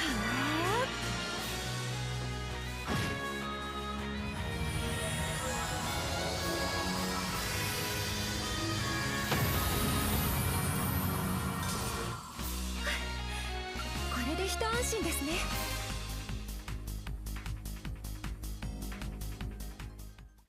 Defeated Galliosaurus. Got RP for it. Black Zemurian ore shard. Wow, look at this fragment. It's sparkling even though it's jet black. This is a different type of Zemurian ore. Black Zemurian ore, I think it's called. Yeah, we came across some of it last year as well.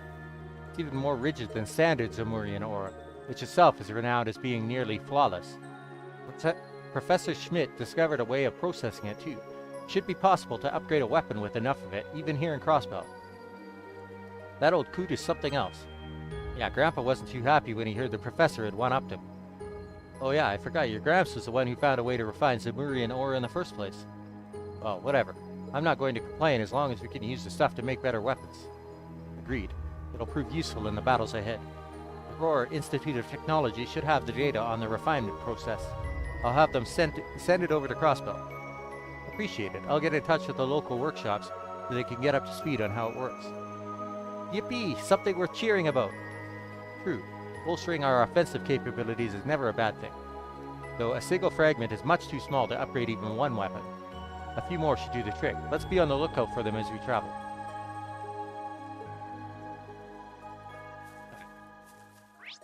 What do we got here? 3 chests.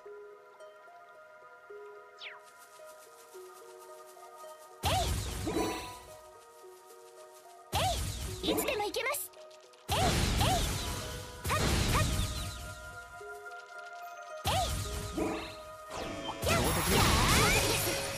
どうか気をつけて。任せてくれ。そこまでだ。強制観察をもう一度。これで届け。ジャスティスバースト。はい。今です。続きます。私の場所。今です。続きます。私の、いや、危険度低下。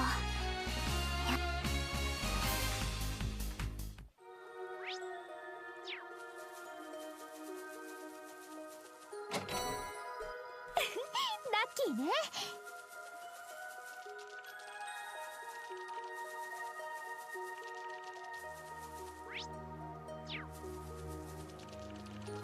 気をつけ。一歩も引いてないものか。ああ。かっ。はい。アークス駆動。アークス。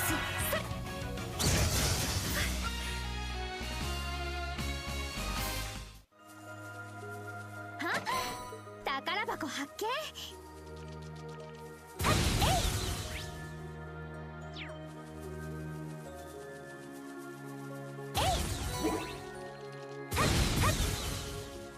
宝見つけ。I like that one. やっやっやっえい。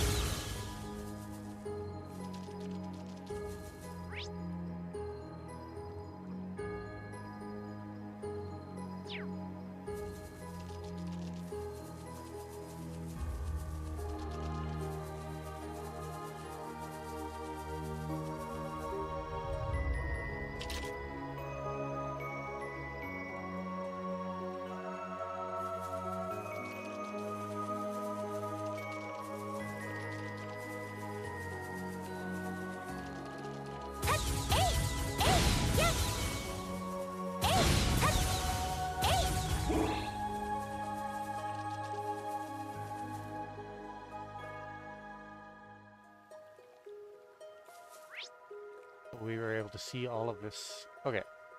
That's good. Good Michelin then. Oh god. So many places. Ah. Alright. Lots more talking to do.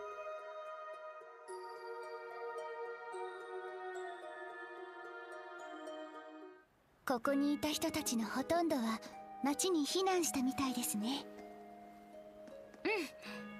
お父さんはいろいろ後片付けをするって言ってたけど、鏡の城にあった装置についても改めて確認したいところだな。We received a message from the CGF not long ago. They're still not sure what's going on, so they told us to not board the ship and stay out of the lake. This might be even worse than the war. Can't let my doom and gloom stop me from doing my job, of course. The harder I work, the lighter Sally's workload is. If you're looking for Sally, I told her to go on home. She's been worried sick about her family. Now I can hold down the fort and show her just how dependable I am, and I'll be sure not to disappoint.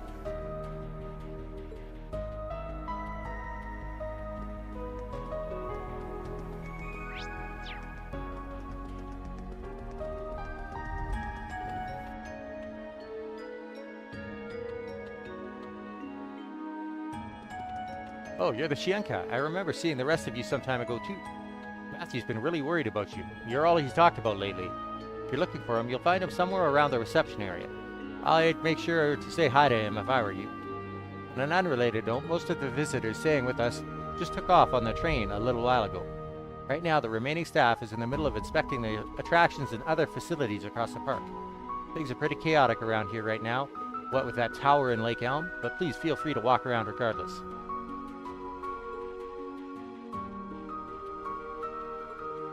Oh, around the entrance to the beach. He's been worried sick about you all. If you have time, I'm sure he'd be relieved to see you're safe. Okay. Sweet. I've got to get everything spick and span in time for the park's reopening. Well, look who it is. Good to see you, Cannon. I heard you were working here. Oh my goddess, it's Wazi. Hey! You have no idea how happy I am right now. I wasn't sure I'd ever get to see you again. How do you two know each other exactly?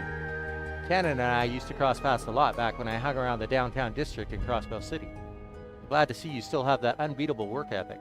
Just don't let it come at the cost of your own well-being. Crossbell isn't exactly safe right now, I know, but I still urge you to consider evacuating. Right, thanks for looking out for me, Wazi. Don't worry, I plan to leave this place on the next train out, I promise. I'll be okay. So glad I got to see Wazi again. It feels like it's been an eternity. Anywho, I'm gonna keep working just a little longer until the train arrives, and then I'm out of here. Holy shit, there's a lot of people. Oh, that must be all the guests that are leaving.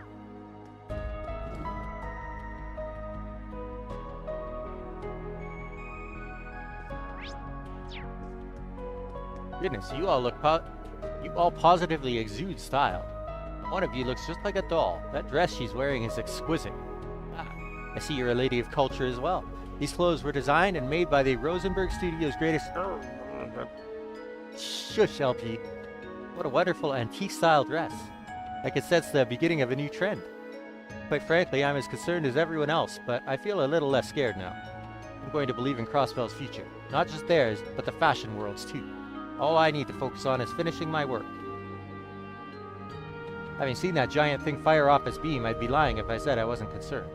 But thanks to you all, I'm feeling in control again. Time to get back to work. That beam was terrifying. I thought I was going to die just watching that thing. I don't know what's going to happen next, but you folks better evacuate ASAP. You have no idea who we are, do you?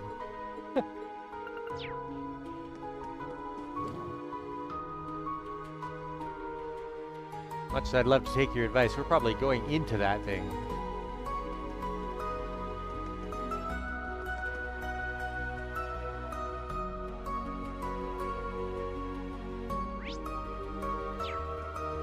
I happened to be outside when that beam of light shot into the sky. All of a sudden, all I could see was white light, and everything started sounding like it was distant. Even now, it doesn't feel like it could have been real. The whole thing's left me terrified, to be honest, but I'm trying to hide the fear in front of our guests. doing my best to keep myself together in front of our guests. There's still luggage that needs carrying, so I need to focus on that. Evacuation of the guests has been proceeding without issue, fortunately. Most of our staff are also going to be returning to Crossbell City. It's a shame that Michelin will need to close for the time being. There's just no other option given the circumstances. But we all have pride in our work, and so we will be doing one last clean and check of everything before everyone departs. As the hotel's manager, I intend to remain on site, but most of our employees will be returning to their homes. Still, you are very much welcome to stay here if you would like, although I do apologize for all the hustle and bustle.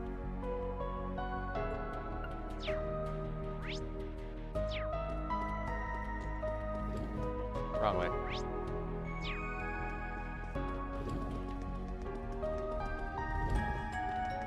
Stitches, you're never going to believe what happened.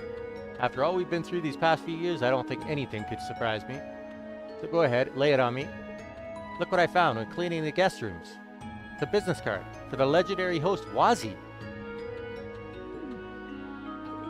I'd almost forgotten you were completely obsessed with him. What? Come on, this is major! Don't you realize just how valuable an item this is? Wazi hasn't been a host for years now. Why, I'm honored that you think so highly of me. Ha! Of course he would speak up. I haven't seen you since I came here with Lloyd and the others a while back. He's here! It's really you, and you remembered me. Could I shake your hand? That's fine by me. Is that really all you want, though? I can have more? Would an autograph be okay, then? We're potentially on the brink of another world war here, but you wouldn't know it watching her geek out like this. Wazi's still got quite a fan base, huh? Never would have guessed that he used to be a host. Between Wazi and Instructor Thomas, it sure seems like the Growlsritter has a lot of, colorful characters. I know she's a big Wazi fan, but Lottie could stand to pull herself together a little. Right now, I wish she could share some of that easygoing nature with Laurier, though. Thank you so much. I'm not going to let anything get me down now. I'm going to become a maid my younger co-workers could look up to. That's the spirit. I look forward to meeting you again someday. Alright, I'm just going to run to the washroom. Then we will continue our crusade to talk to everybody.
Alright, I am back. Once again.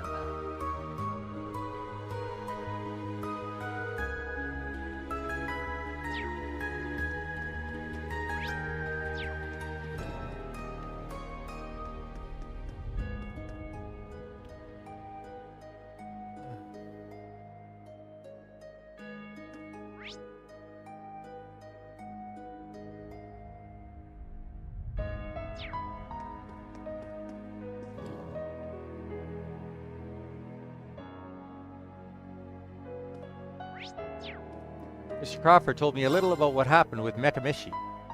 As a new character, he was slow to take off, especially given his lacking popularity with women and girls. Nevertheless, I'd like to extend his appeal and intend to look into potential merchandising ventures. Although obviously we must first get through this current crisis before entertaining any of those ideas. I sincerely hope we can eventually release Mekamishi merchandise that makes him a beloved character. However, I fear I must first make my way back to Erebonia and ride out this current crisis.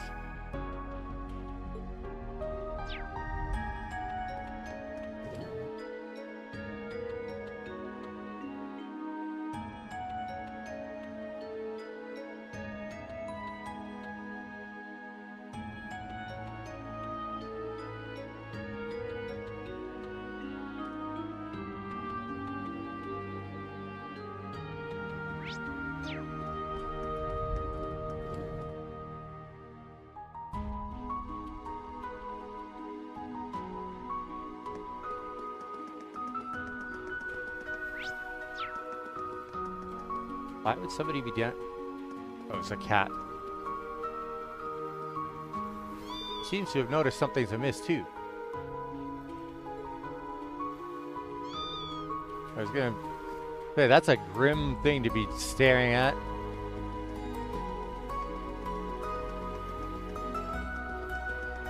Go to the guest house is locked. Okay. Makes sense.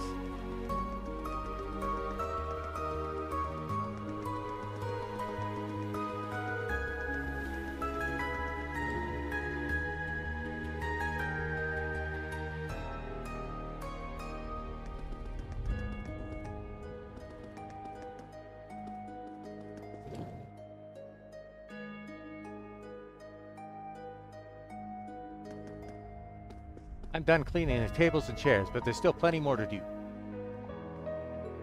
Next, I have to take care of the kitchen. Luckily, Mr. Hagar sent someone to help.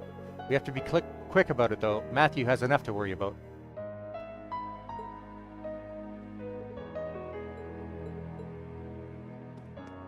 Looks like the park will be closed for the foreseeable future. I'll have to go through our refrigerator to figure out what to do with all our remaining food. Frozen meat and flour-based dishes are easy enough to preserve, but the perishables will need to be taken out. Hey, I recognize those faces. You even have the Shienka with you. I can't imagine you're not terribly busy with the state of things. I got my hands full preparing for the whole resort to shut down. But since it's you, I don't mind keeping the kitchen open for a while longer. If you'd like to place an order for the finest food in Michelin, let me know. Preparing for the resort to shut down, but I'll gladly whip you up something if you'd like to place an order. It would be an honor to serve you the finest cuisine in all of Michelin.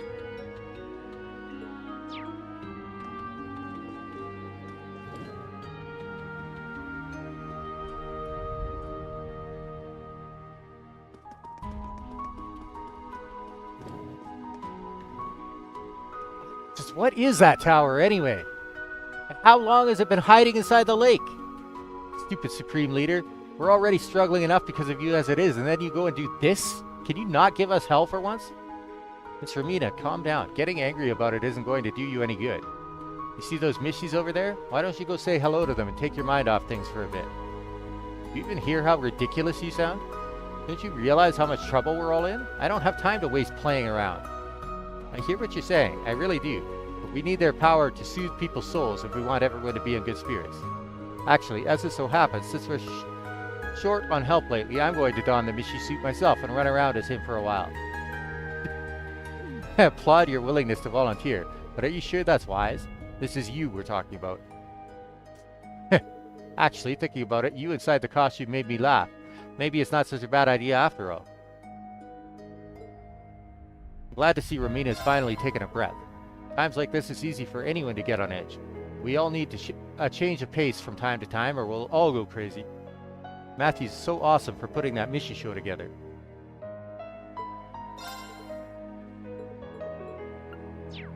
I didn't expect Celio, of all people, to go out of his way to encourage me. But he's right, maybe I do need to unwind it and let my hair down for at least from time to time. I don't want to make a habit out of it.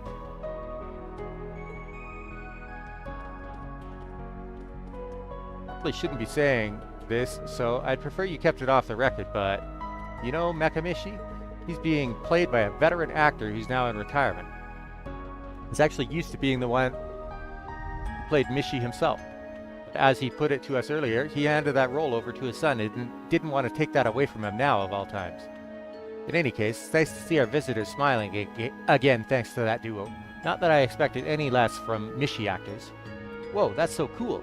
So Mishi runs in the family, you could say. And thus did the curtain pull back, shattering my Mishi headcanon into a million pieces. I didn't hear anything. You didn't say anything. All I see are Mishi and Mecha Mishi doing their thing. That's how it's gonna stay. Our Mishis are really giving it their all today. 110% even. I suspect they feel extra determined to keep people's spirits up given this whole situation. Mishi's paws are so warm, I was surprised. I know, but Mecha Mishis are nice and cool. They felt nice to touch in this weather.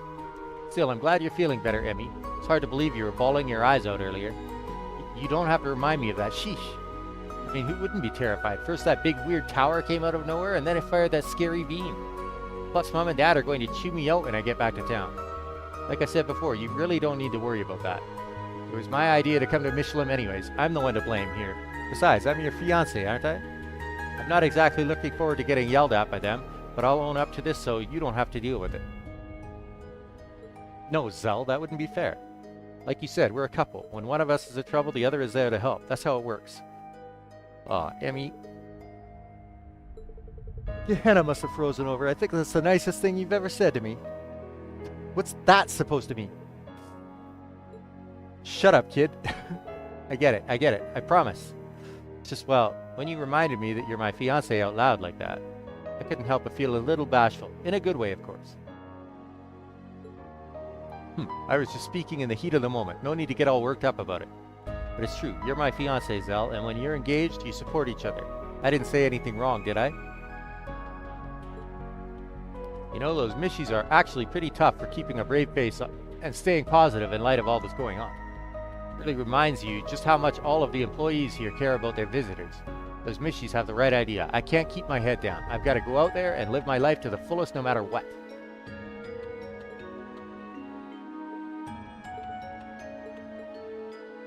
Guess what? I got to talk to Mishi and Mecha Mishi. They told me to cheer up because everything is going to be okay. I feel super duper happy now. Hee. Yay, Mishi. I love Mishi. I'm sorry, evil Mishi's causing chaos around the park right now. But not to worry, we'll put a stop to his antics with our happy dance. Goodbye for now, friends. Take care. It's sad our time has to end, but I know we'll meet soon again. After all, I was fortunate enough to reunite with all of my wonderful siblings. Our bonds together are as strong as steel. Nothing could tear us apart. Believe it? You said it, bro. I couldn't have put it any better myself. It's nice of them to see everyone off as they evacuate by train. That's what makes Michelin so amazing. They're just as dedicated to looking after their visitors as they are to maintaining their act, even in times of crisis. Don't worry, you'll be able to head back to Crossbell City before long. But what's the rush? Relax, take it easy, and enjoy your stay with us here in the meantime. What's the matter? Why do you all look so anxious? Don't worry, even if things are tough now, good times are always just around the corner. Hang in there. I know this is a different Mecha Mishi, but it's hard not to be reminded of Miss Schneider. I know what you mean. Hopefully this one will live a long, explosion-free life.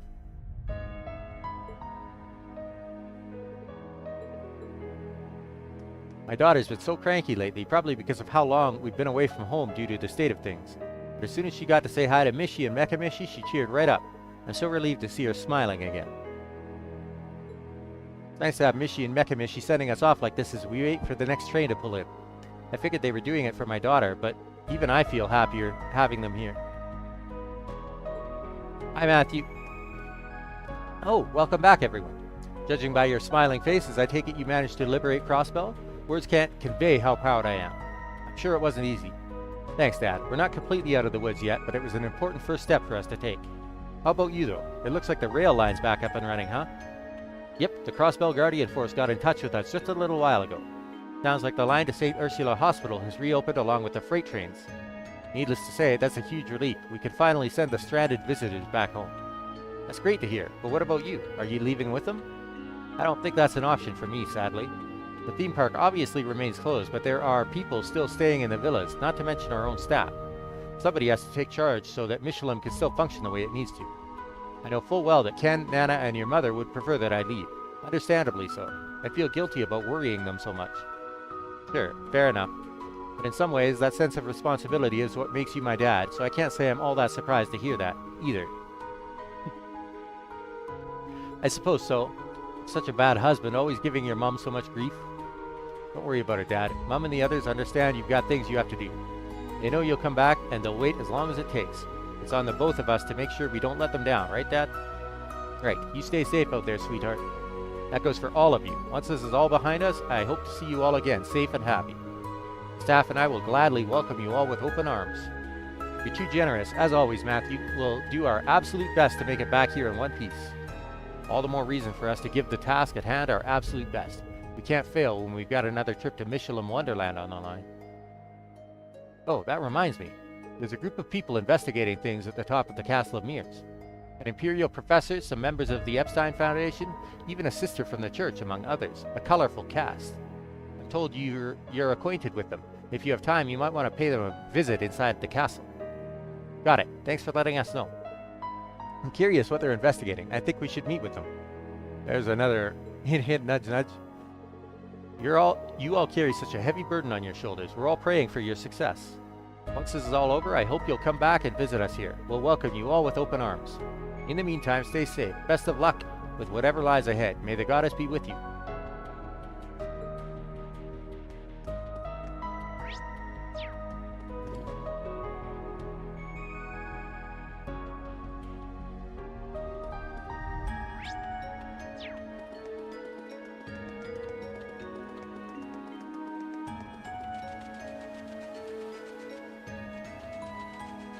Oh, there is somebody down here. Fishing, I guess. The more I look at that thing, the more foreboding it looks. The Supreme Leader said it's some kind of super weapon that's going to keep firing those beams of light, right? You gotta be kidding me. Hasn't Crossbell been through enough already? I'm at a loss for words at this point.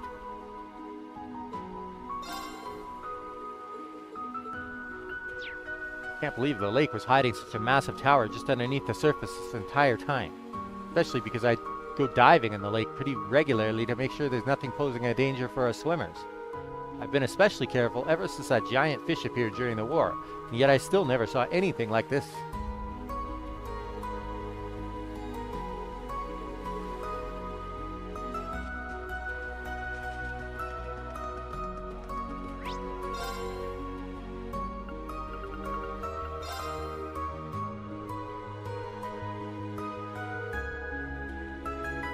What, the shop? Why? Oh, you're the ones who freed Michelin from the Ebba Defense Force. Michi and the others left the Land of Dreams with inspiration in their hearts. We're planning on keeping things closed until the situation calms down, but needless to say, we employees are going to give it our all too. We're cleaning things up ahead of reopening, but if you see something you want, please let us know. I expect nothing less from the glorious Michelin Wonderland. What tremendous spirit. Everyone, we should buy something, specifically Michi stuff. Your love for Michi never fails to impress. We employees are ambassadors for the Land of Dreams. That's why we can't afford to sit here and hang our heads. We're cleaning things up ahead of reopening, again. But if you see something you want, please let us know.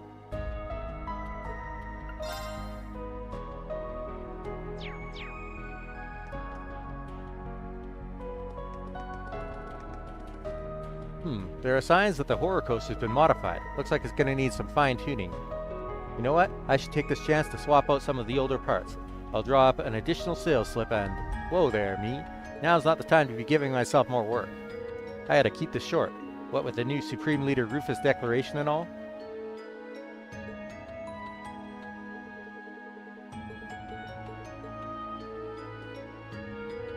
Out of service. Man. Why?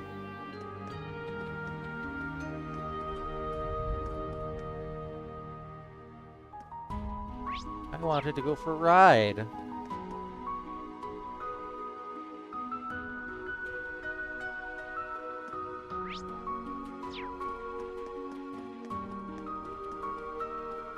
At this rate, who knows what's going to happen to all of us. For now, all I can do is keep things in order so we can reopen for business at any time. Whatever happens, happens. No use fretting beyond that.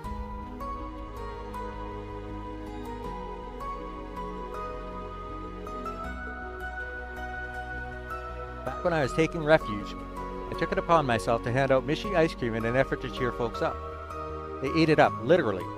This goes to show what a powerful force for good Mishi really is. I hope we can get this park back up and running soon. There are plenty more people out there who have yet to discover Mishi. That might be a little easier said than done, but otherwise I couldn't agree with you more. Crossbelt, now all of Zemuria needs Mishi back, and it's up to us to light his way. Gosh, Tio, you sound so serious. Not that I disagree, of course.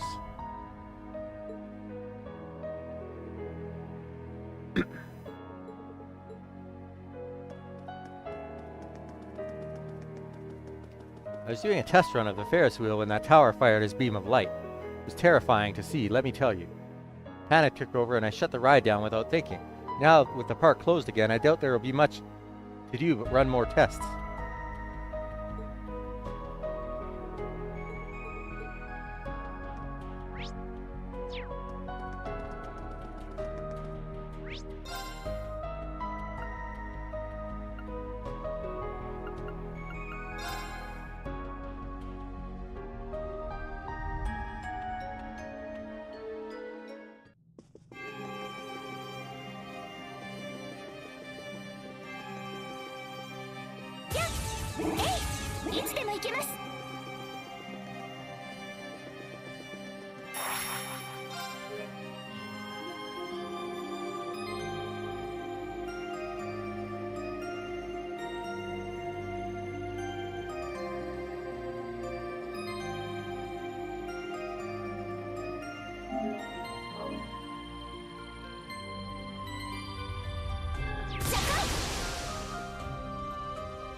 Oh, it's you guys.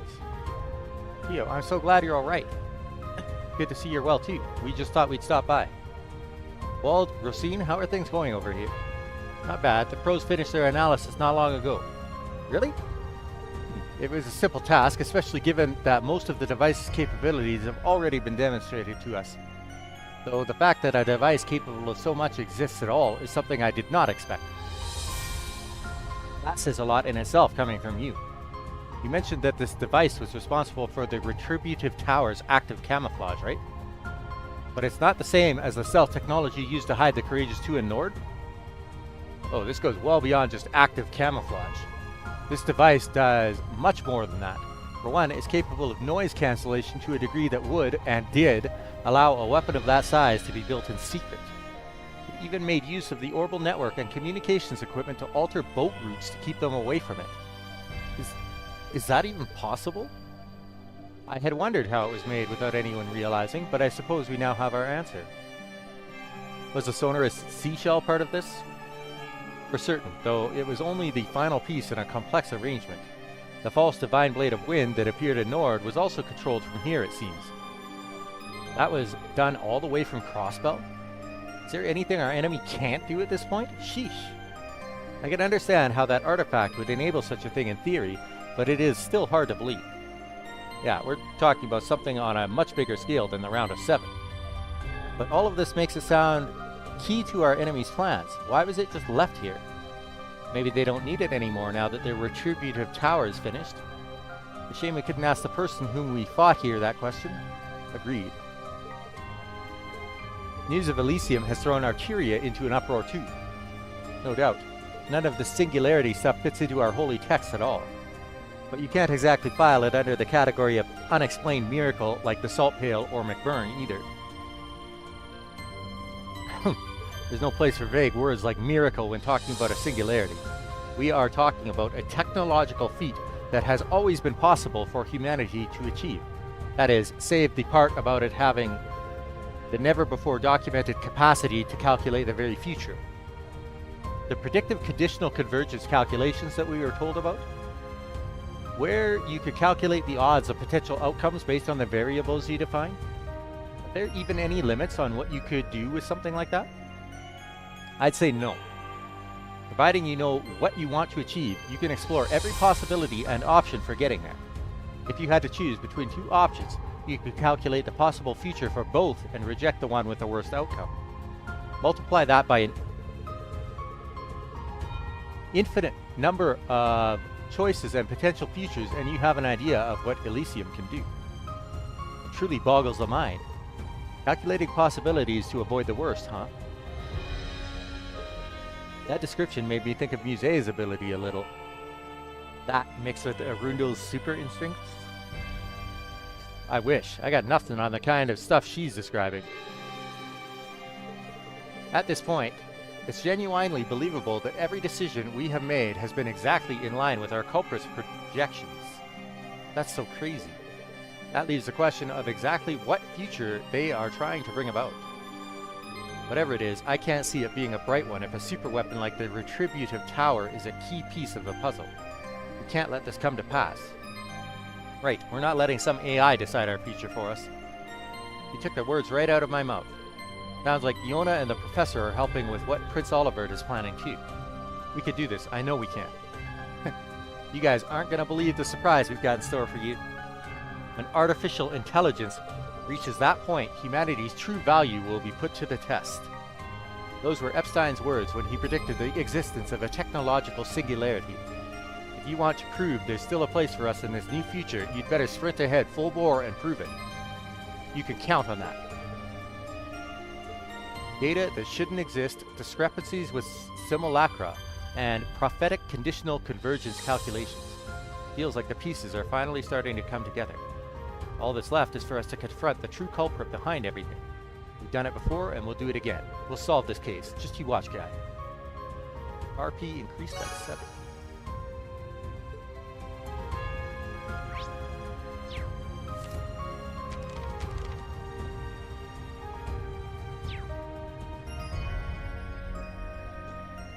Looks like the interference this machinery was causing along the spirit veins has stopped. Not that we can really celebrate. Now that damn tower is absorbing mana directly. It's probably wreaking serious havoc on the spirit veins now. You guys can focus on the dirty work. Scarlet and I will keep checking other points of interest. So take Wazi and go raise some hell, yeah? That's what the Shienka is best at. I guess you've got us there. Thanks for everything, Wald. Good luck on your end, too. I know I don't say it enough, but I appreciate all the help.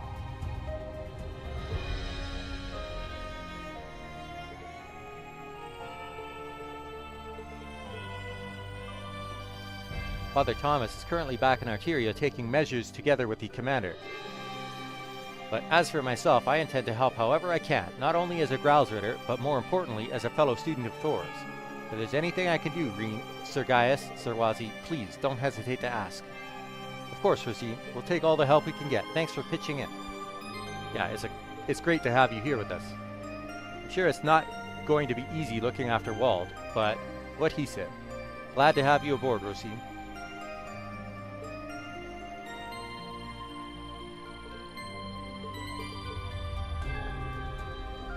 You'll have to be a little more patient to see the surprise I've got cooked up. Can't let you guys have all the fun, so save some for the rest of us, will ya? Seriously though, watch yourselves out there. I don't want to see you guys getting hurt after making it this far. Uncharacteristically thoughtful coming from you, Yona, but I appreciate it. We'll be careful. Good luck, Yona. You've got this. We can improve our own technology exponentially if we just get a proper analysis of how this works. But I'm hardly as concerned about that right now as I am about you, Tio. I'm so nervous that my stomach is in knots and I can feel a nasty migraine coming on. Still, I know your friends need you. Please, promise me you'll be careful. Come home to me in one piece, Tio. You're too old to be bawling like a child, you know. I don't plan on leaving you all on your own, believe me. Believe in me and I'll come back. So this is the product of a technological singularity. It's not how I expected to see one come to fruition. Regardless, do what you must to take care of it. See to it you don't succumb to a self-fulfilling prophecy. Okay. That's the important stuff taken care of. Now,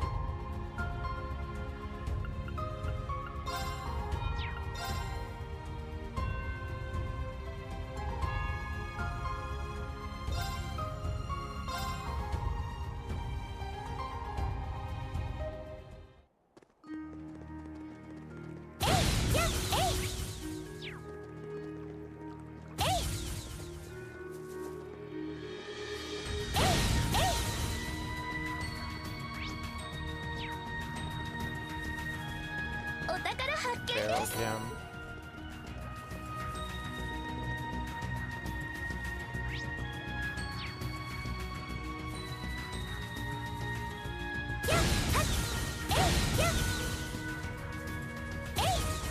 Mania gem. 立派な宝箱です。 Good stuff in these late game chests, huh?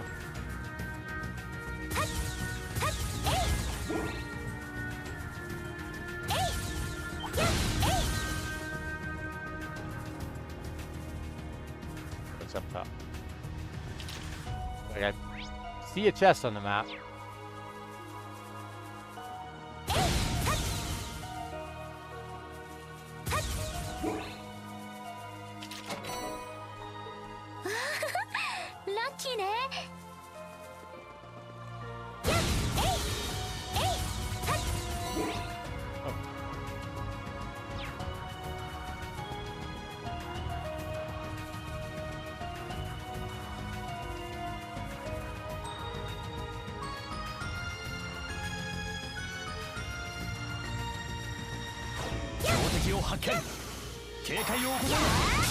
情熱的なお相手ですね。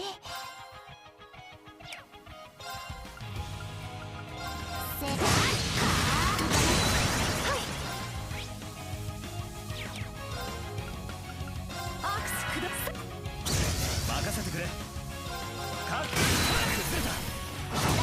はい、行きます。それ、私の番だね。僕の番だな。問題ない。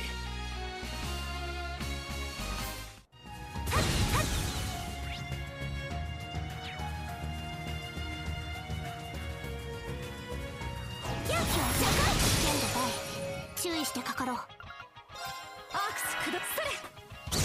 行こっか。チャンス。もらった。あ、かっここだ。はい。チャンスです。続きます。私の番で。行こっか。任せてくれ。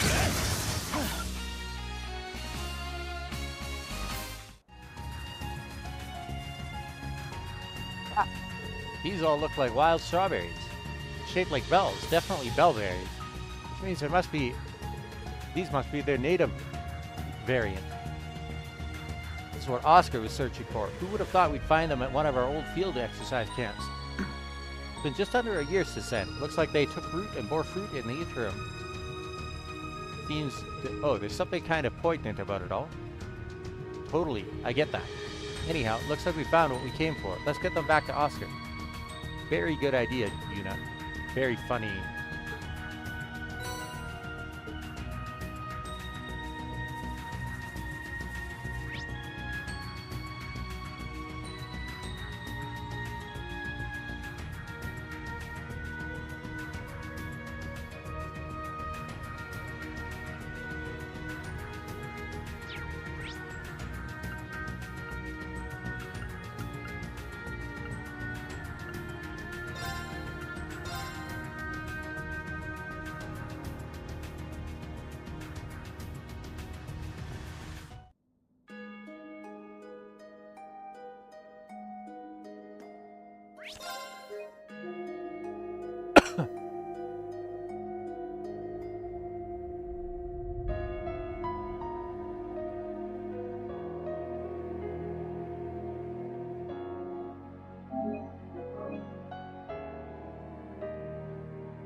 just need the one. Okay.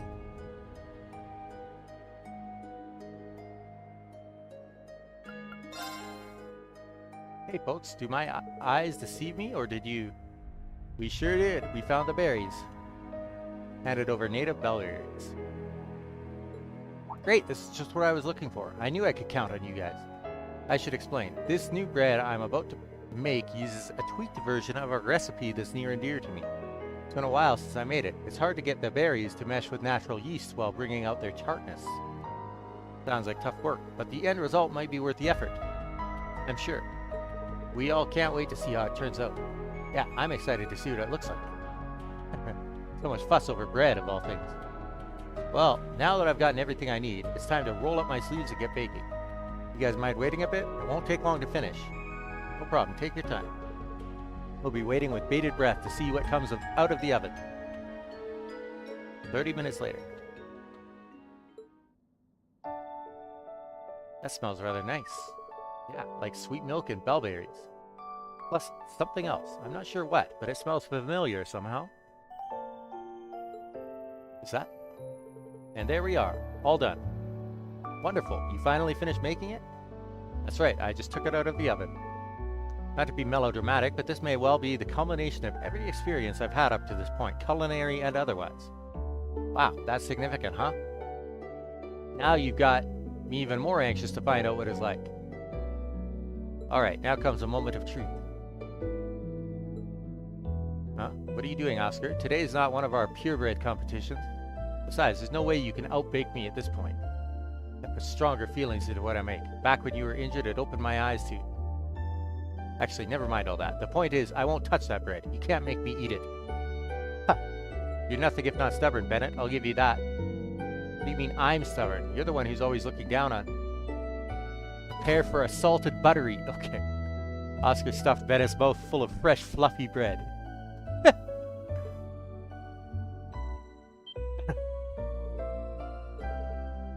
Well, did it actually work? How does this taste so good? I recognize this flavor too, isn't this? That's right. It's bellberry bread made with natural yeast. It was the first recipe you ever taught me. Now, I won't deny that I still have a long way to go as a baker.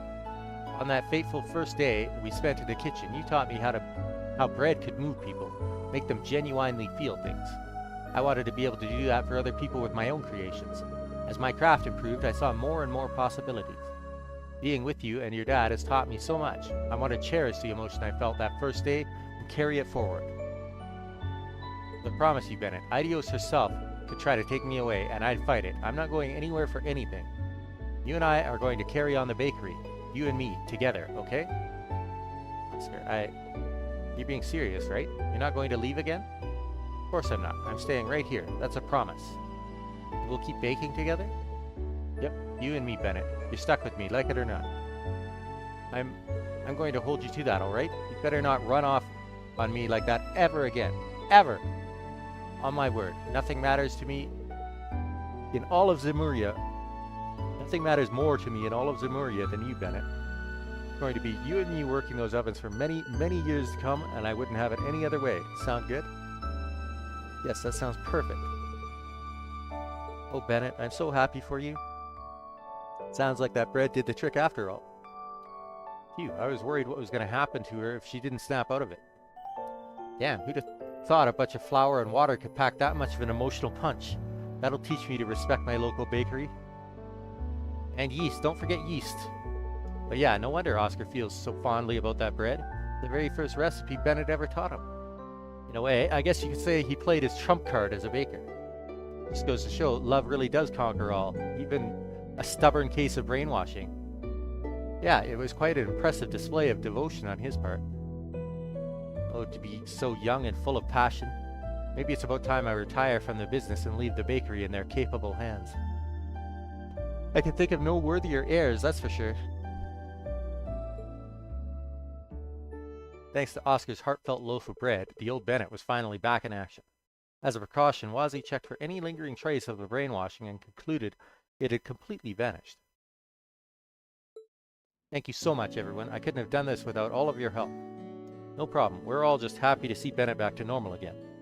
Besides, you were the one who made the piece de resistance. We just found some berries for you. Maybe so, but a promise is still a promise, you know? Which means it's time to pay the piper. Hand over a nice fat slicer for you, or else. Yeah, what she said. We want bread. Adios, grant me the strength to deal with these two. Worry not, ladies. Our deal is still on the table. And now, so is this bread. Here are some extra loaves I made just for you all. They're all yours. Yes, come to Mama. These are the kinds of payments that make life worth living. I'm gonna eat mine right now. Hey, slow down and leave some for the rest of us, will you? Let's find somewhere to sit so we can all enjoy it together, huh? It really does smell wonderful, though. I know, it's so nice and warm. This might be my favorite bread I've ever had. Aw, thanks. Glad to hear you all like us so much. I know things are already looking crazy again, but I have complete faith that if anyone can get us out of this, it's you all. Make sure you all come back safe and sound. We'll be here waiting to help you replenish all those lost carbs. I'll be sure to prime my appetite. Thanks, Oscar. We'll come back here with everyone when this is all over. We promise.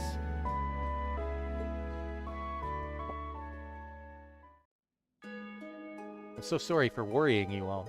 I don't know what came over me. For some reason I got it in my head that I had to do it for Oscar. It's not what either of us truly wanted. But now I know exactly what it is that I want. Heh! What's up, Bennett? Nothing. Nothing at all. Anyway, I won't make that mistake ever again. I'm going to believe in Oscar and keep moving forward. Thank you, everyone.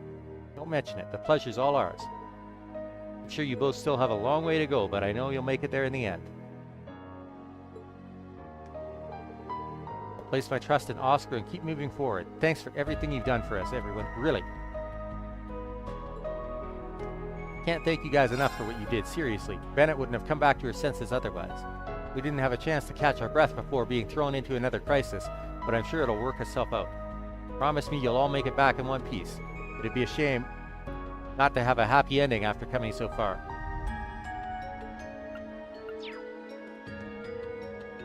My daughter had me worried sick, I'll tell you what. I'm just glad this finally gave those two a chance to have a real heart-to-heart and be honest with one another.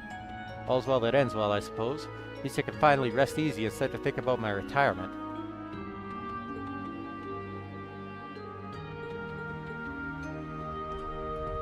I may have eavesdropped on their conversation, and, well, Bennett, I'm so happy for you.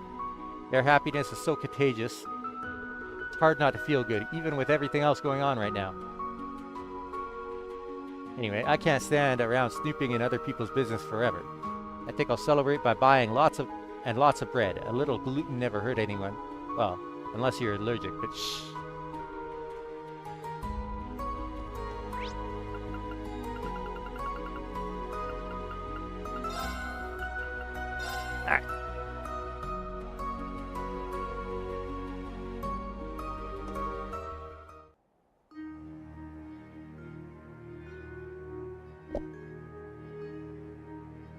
Time to kill me some monsters and pick up some chests.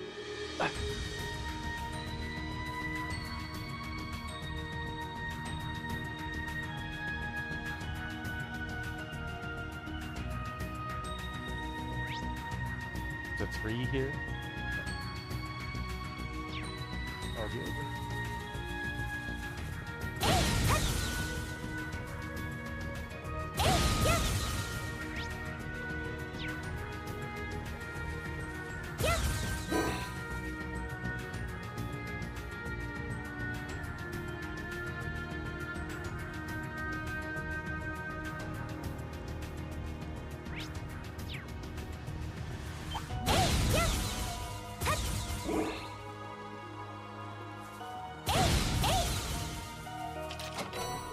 お、これは希少品だな。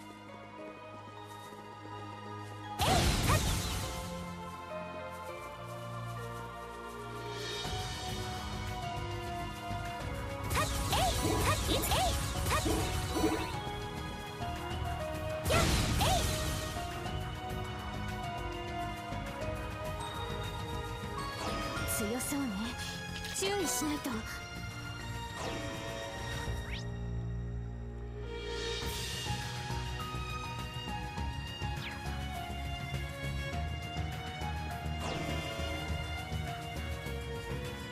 They did say something about the Fisherman's Guild being down here, right?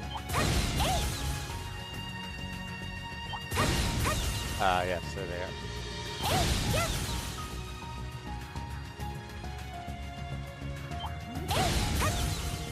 強敵発見。警戒してください。やっはっやっえい。やった。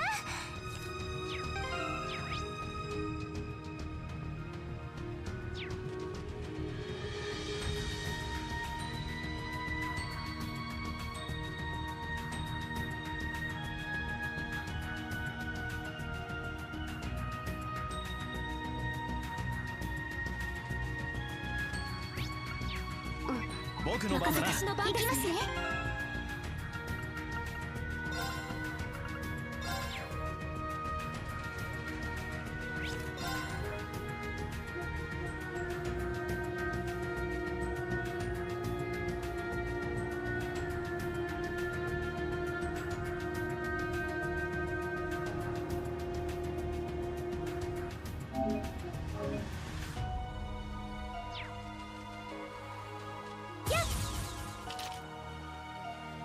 Fisherman's Guild.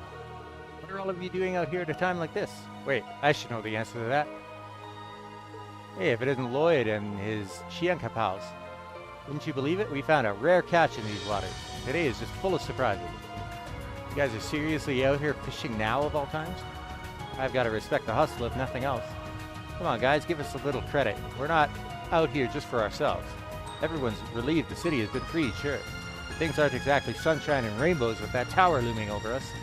Some of us, the folks over on West Street, are staging a food drive to help out those in need. We're not great cooks or anything, but we are fishermen. What better way to help them than to catch some fresh fish? Fisherman's Guild is all about bettering the world through angling. Makes sense when you put it that way. Be sure to lift some spirits if it's food you caught yourselves. That's right, but here's where things get interesting. We found ourselves a jeweled cancer out here as we were fishing. One of the rare 3 great crabs of Zemuria. It is? The name is interesting, but I can't say I've heard of it. It does ring a bell. It's a mutant strain of snow crab, I think. Yeah, jeweled cancers are particularly sought after. They're said to be especially tasty when cooked. They are? Ooh, now you've got my attention. Exactly. What better meal to give out at the food drive than some delicious steamed crab? This must be the will of Idios herself. That's why we're not going anywhere until we caught the thing. Which means we might be here a while. Cornering it has been awfully tough. We could really use a hand. Hey now, there's an idea. We have a pair of divine anglers here with Lloyd and Estelle. Not to mention Rean earned the title of Angler God from the Imperial Fishing Club. Talk about an all-star lineup. It's still a pretty embarrassing title. I don't feel like I did much to earn it. Still, I'd be happy to lend my lure if it's for a good cause. Yeah, if it's for Crossbell citizens, then I have to cast my rod. Bracer's duty. Hopefully we've been fishing enough lately to have what it takes for such a big catch. Well, I'm sure we can always catch some more fish to shake off the rust, if it ends up being too much to handle. We'll leave this task in you three's capable hands then. If we must, I suppose it wouldn't be right to pass on an opportunity to feed hungry people. Good luck, you three. If anyone can catch that crab, I know it's you.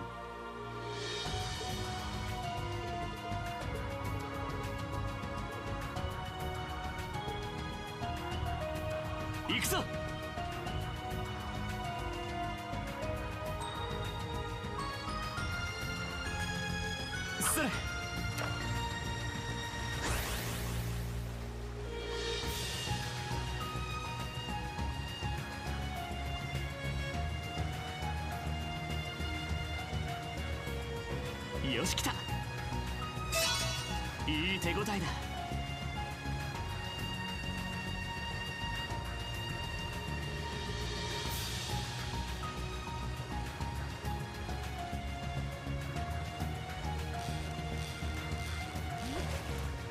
That's not the right fish.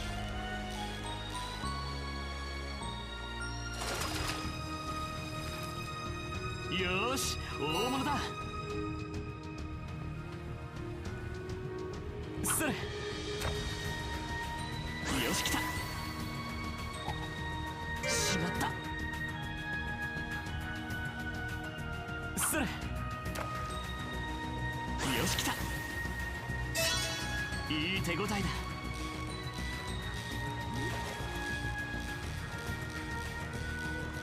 I wonder if it. よーし大物だ。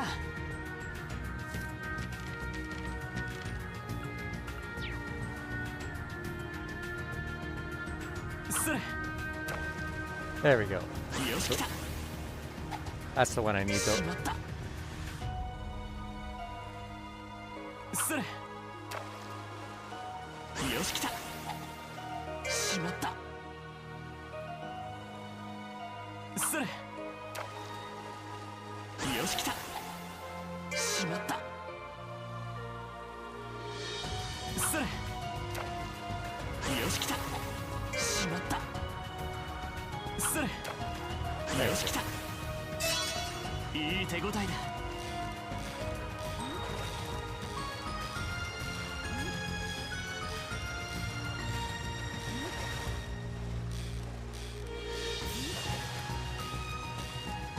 Yeah.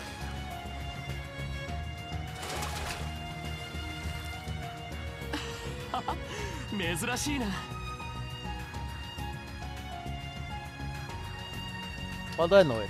This is why you're the star of the Crossbelt branch. Truly, that was a hell of a performance. Thanks, guys. You're gonna make me blush. And since when was I the star? That sure is one big crowd. It's even bigger than I was expecting. Okay, so when can we eat it? Now? Can we start cooking it now? Hold your horses, LP. They said it's going to that food drive. Seriously, have some self-restraint. Lick slips. Celine, you're drooling. Anyway, we now have to bring this beauty to the fine folks over on West Street. Thanks for all the help. Seriously, we need to get this delivered. But it wouldn't be right not to thank you before we left. Here, on us. This is the best one we've got, straight from our most tenured member, Rod. Can I really have this? Of course, we wouldn't offer it if we didn't want you to have it. Besides, think of it as a little parting gift. The retributive tower is so large that it feels like you can reach out and touch it even from the shoreline. I'll say, it's enough to send shivers down your spine. Ain't that the truth? I can hardly believe something like that was built right next to one of our favorite fishing spots. Actually, we weren't too far away when that thing suddenly appeared. It was terrifying. It's like the damn thing sprung straight up from Gehenna to destroy the world. Yeah, maybe. Still, we can't just sit around doing nothing. That's why we wanted to do something, anything to help. We're just a few cross-bell fishermen, but we've still got our pride. If what we do can bring even a little peace back, then we'll do it for the sake of the world and our fishing spots. You guys are a real catch, you know that? I think this just goes to show how bright Crossbell's future is. There are people from all walks of life fighting for its security. That's something we can all agree on. You really think so? Talk about an honor. Well, we should be setting off. I know you kids will succeed. May Idios be with you all.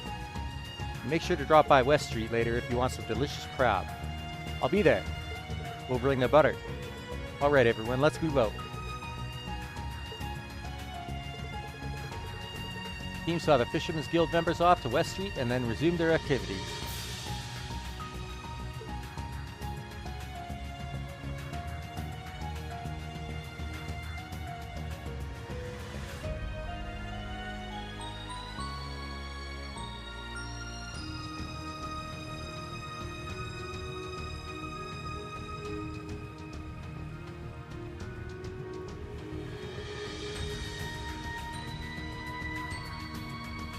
Yosh.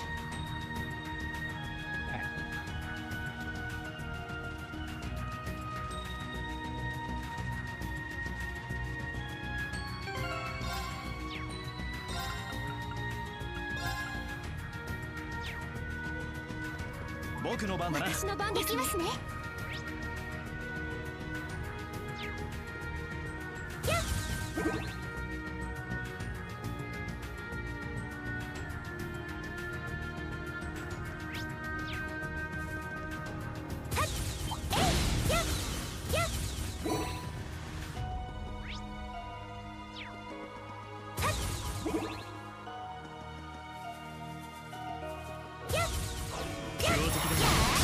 情熱的なお相手ですね。そこまでだ。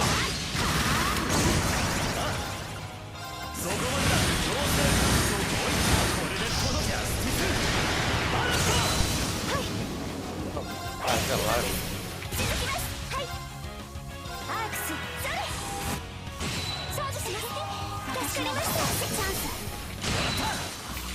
勝利。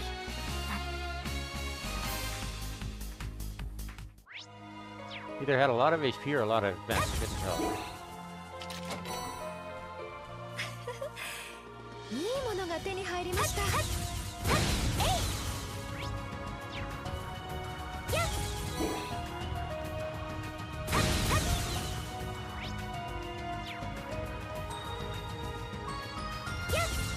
I recall there was like a demon somewhere around here. 一歩も引いてなるものか。そこまでだ。強制感想もう一度。これでこのジャスティスバランス。私の番ですね。行きますね。私の番だね。そこまでだ。強制感想もう一度。これでこのジャスティスバランス。任せて。チャンス。行きます。チャンスです。続きます。チャンス。行きますね。そこまでだ。強制感想もう一度。これでこのジャスティスバランス。問題ない。先に進もう。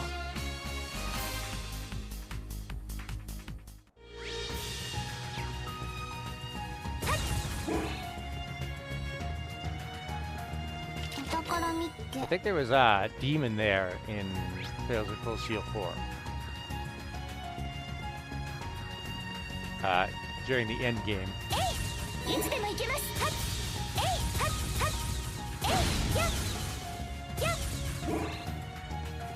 強敵です。皆さんご注意を。やあ、これは情熱的なお相手ですね。せーの。はい。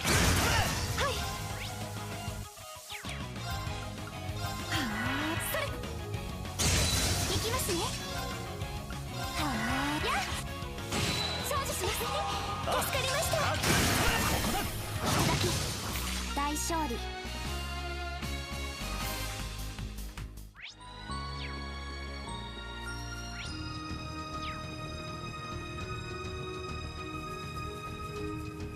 おっと、宝箱だ。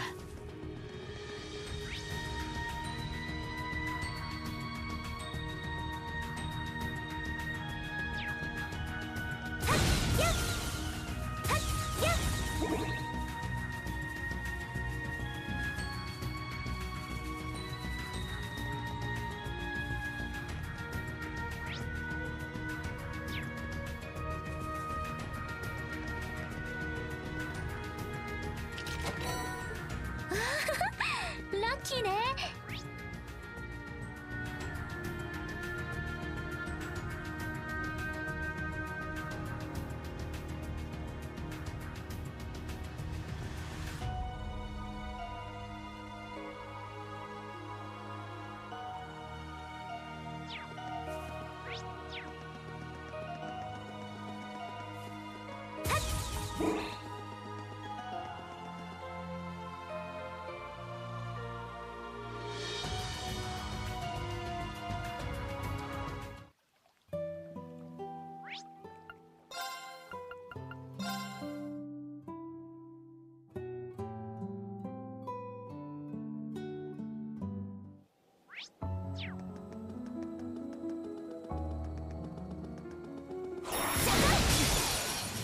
もう引いてなるものか。轟け、トールサンダー。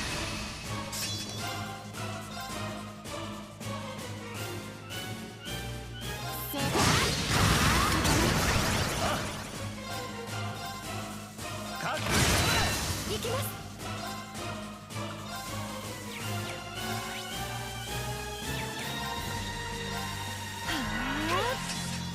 アークス。やっ。少女します。助かりました。はい。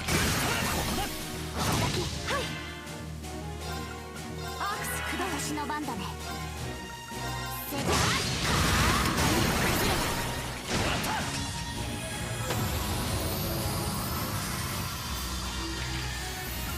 大勝利だね。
機発見。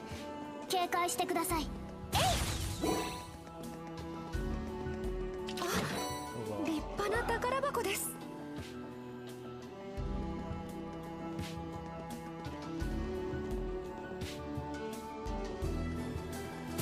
いつでも行けます。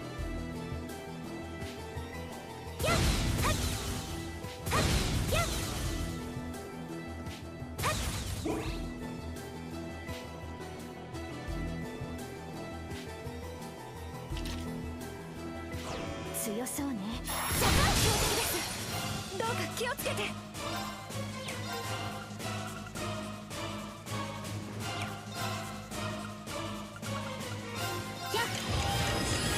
行こっか。輝けゴールデンスチーム。行こっか。セブンチャンス。行こっか。セブン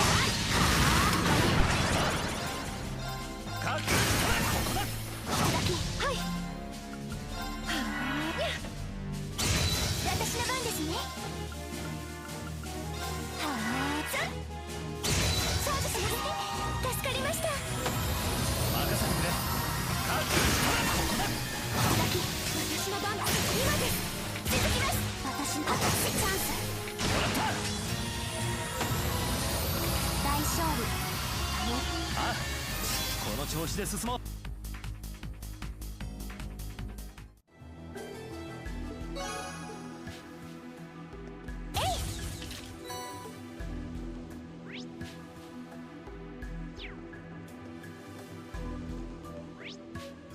Walked right past that chest. レア物だね。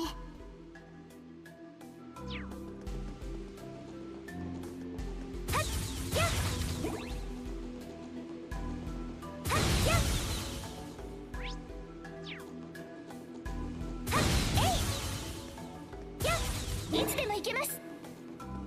ふふん、お宝発見。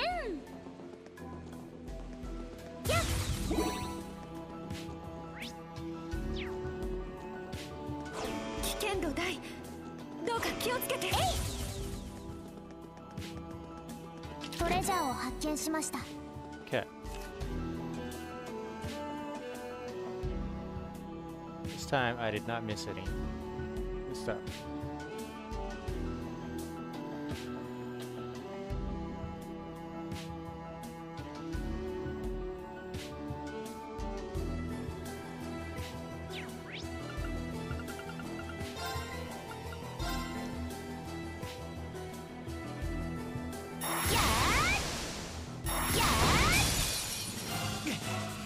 もう引いてなるものか。輝けゴールデンスチーム。セブン行きます。アークスください。行きますね。はあ、行きます。アークスください。任せてくれ。カック崩れた。それ。私の番ですね。はあ、排除する。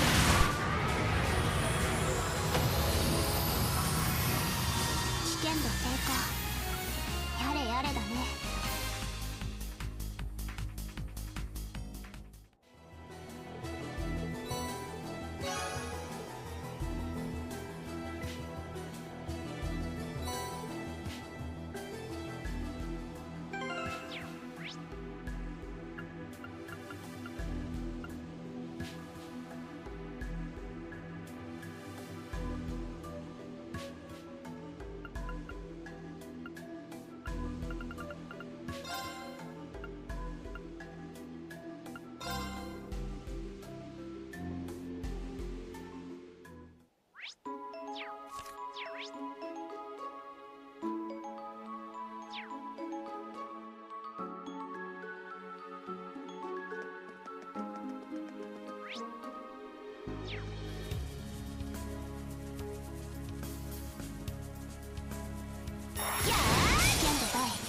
注意してかかろう。輝けゴールデンスチーム。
情熱的なお相手ですね。輝けゴールデンスチーム。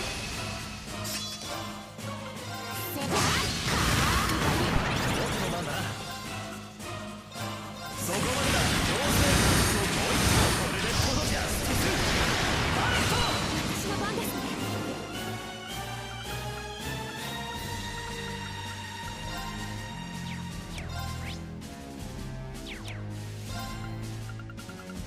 アークスクロスそれ。私の番ですね。アークス行きます。アークスクロス行きますね。アークス駆動任せて。セブンやっ行きます。えいこれで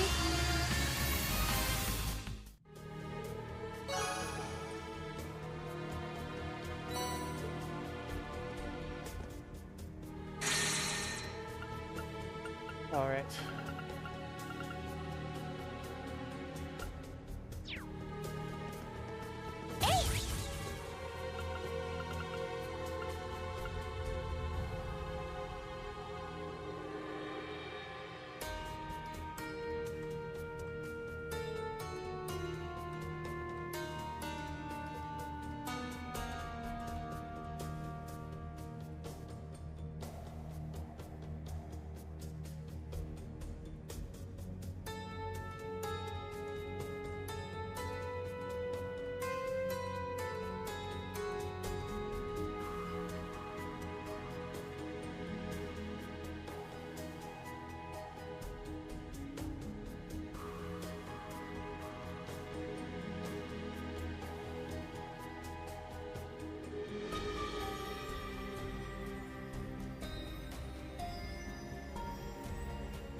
街が小さく見えるわ。あのバベルも嫌でも目に入っちゃうけどね。準備が整ったら屋上で待機するように言われているんだったな。なあ、今のうちに万全を期さないとな。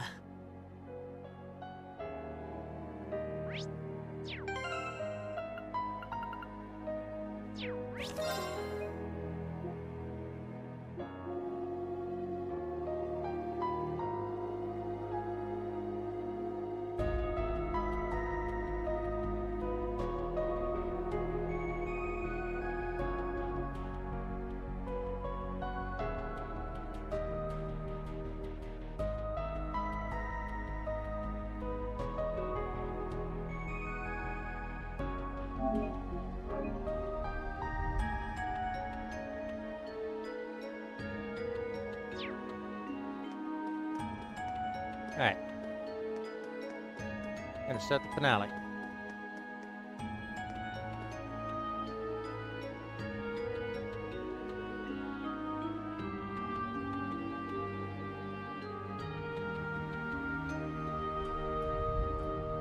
One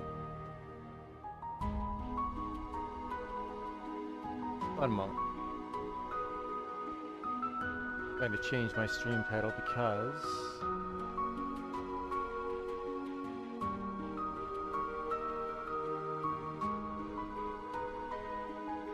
oh, can I? From there, apparently.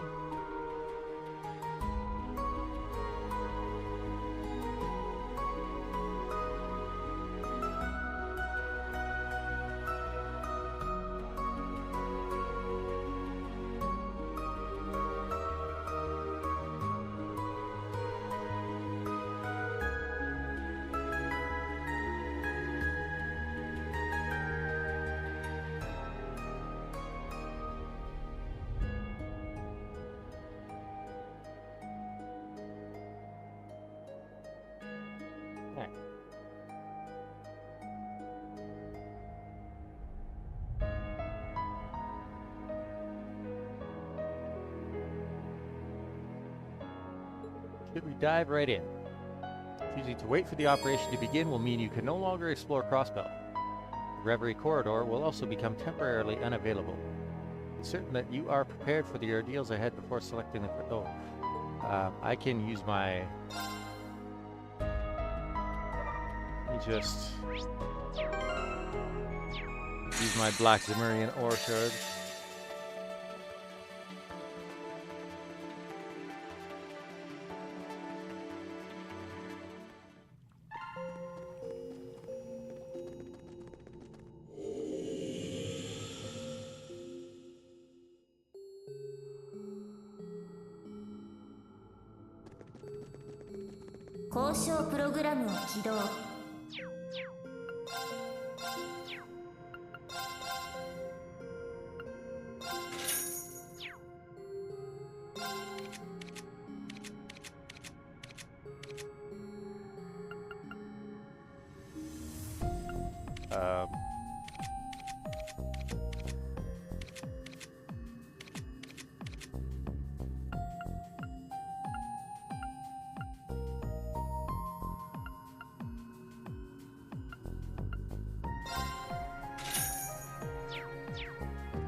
Here we go.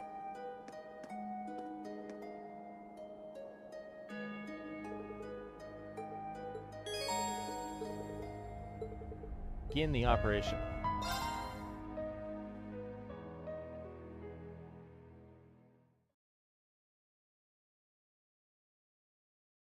Every preparation across the board was complete at last. Celia and Vita then entered Crossbell to take their places for the operation. Lloyd and the others then met up with them and waited for the operation to begin. And finally, 3 p.m.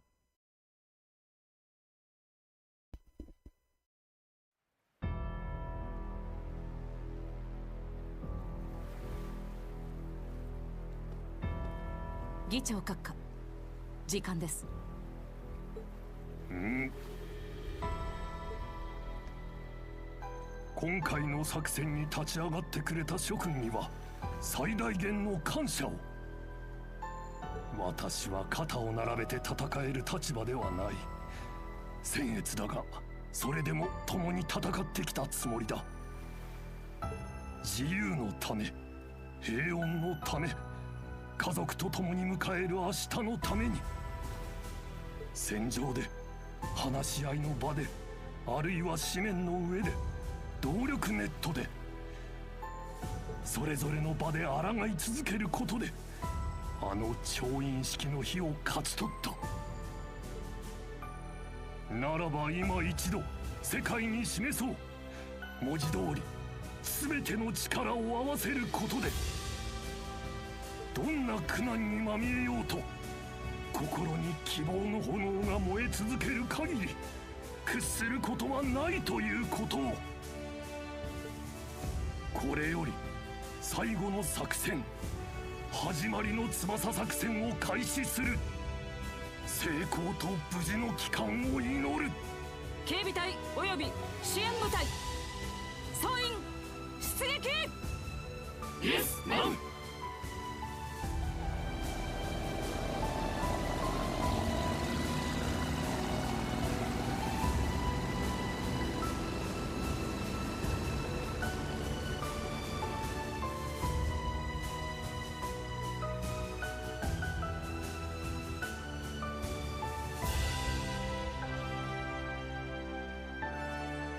始まった。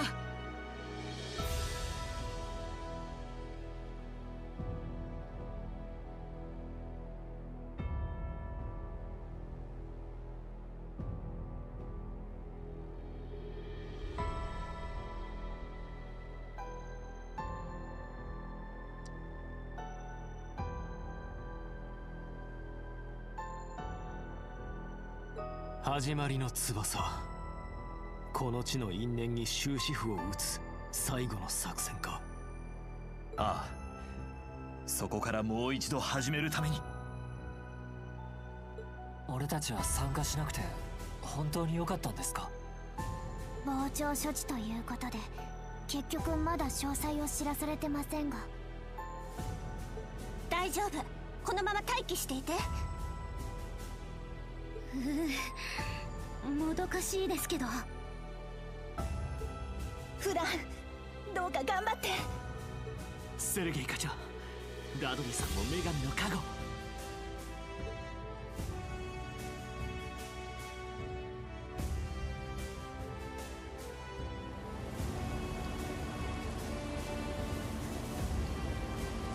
間もなく警戒範囲に入ります。まだ敵影ありません。確認。今のうちに戦闘準備を整えておけ。はっ。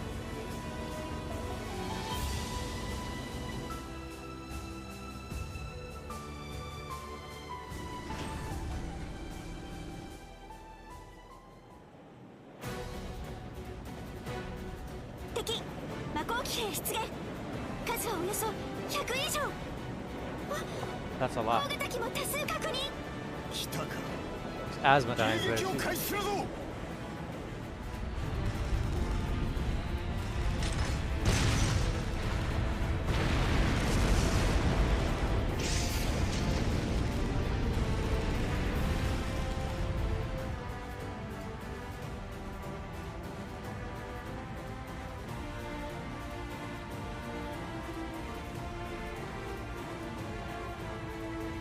魔鋼騎兵があんなに。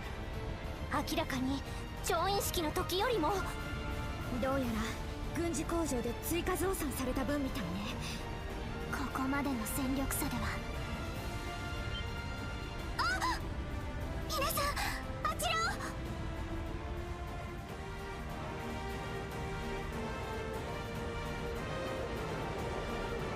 おいおい、ありゃ。第二分校のデアフリンガー、本校のアークロイヤルまで。分校前期準備完了よ。本校前期同じく準備完了。ハッチ開放。全機構兵出撃せよ。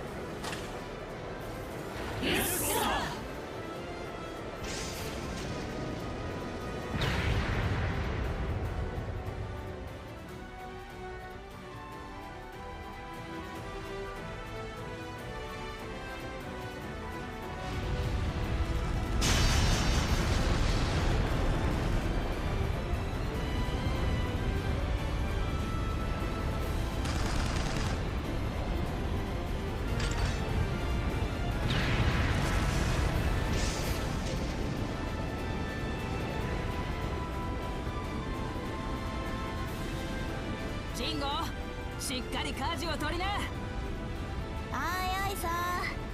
そんじゃ稼がせてもらうとすっか。資格のカバーを任せてちょうだい。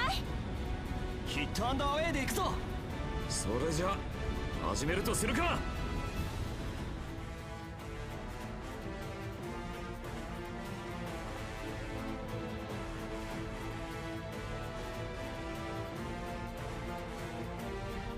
ジンゴミ、ジョゼットさん、トバルさんも。山猫号がもう一機ってもしかしてドルンさんとキールさんまで来てくれたのか。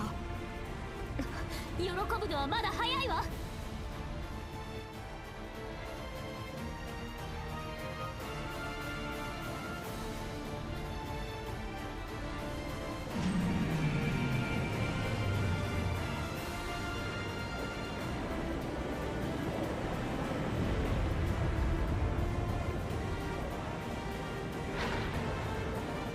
巨大機まで。くそ、さすがにきつそうだな。いいえ、想定内よ。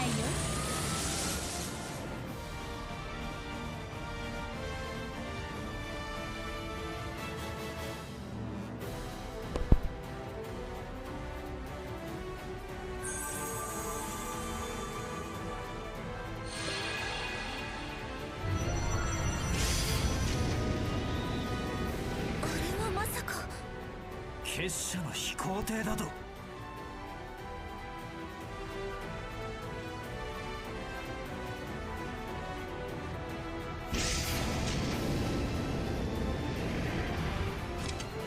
なんとか間に合ったか。こちらは任されたわ。リュバリー。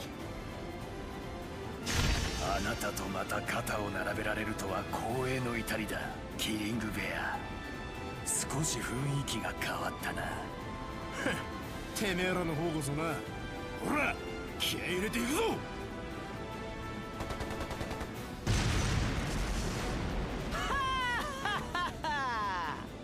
待たせたね諸君。表舞台に今こそカムバックさ。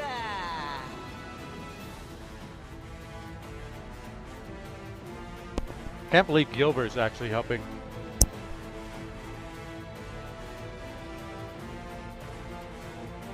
ゼノ、レオ、アイネス、エンレアもなんか余計なのまでいる気がするんですけど。さすがにシャーリーは来てねえみたいだが。まさか姉さんが。ちょうど暇そうな部隊がいたから私の権限でね。西風の面々とも前の対戦で連絡先を交換しておいてよかったわ。いつの間に。さすがは第二中ですわね。たくこの女は。でもこれだけの戦力が集まればもしかすると。いいえ、むしろここからでしょう。防衛システムが魔鋼騎兵だけのはずがないわ。見てください。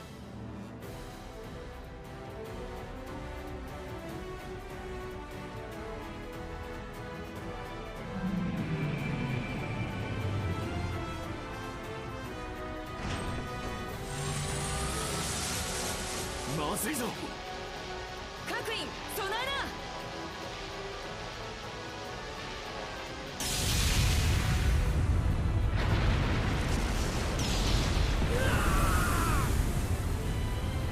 な。なんて攻撃だ。チー、気をつけろ。すぐ次が来る。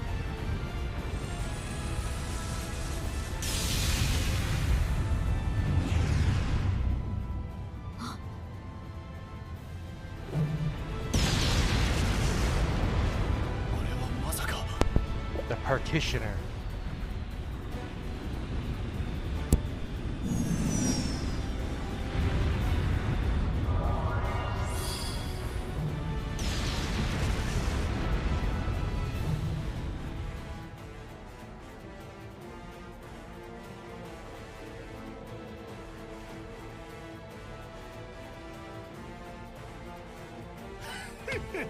腕が鳴るじゃねえか。ヘミスフィア教の代わりに暴れさせてもらうわ。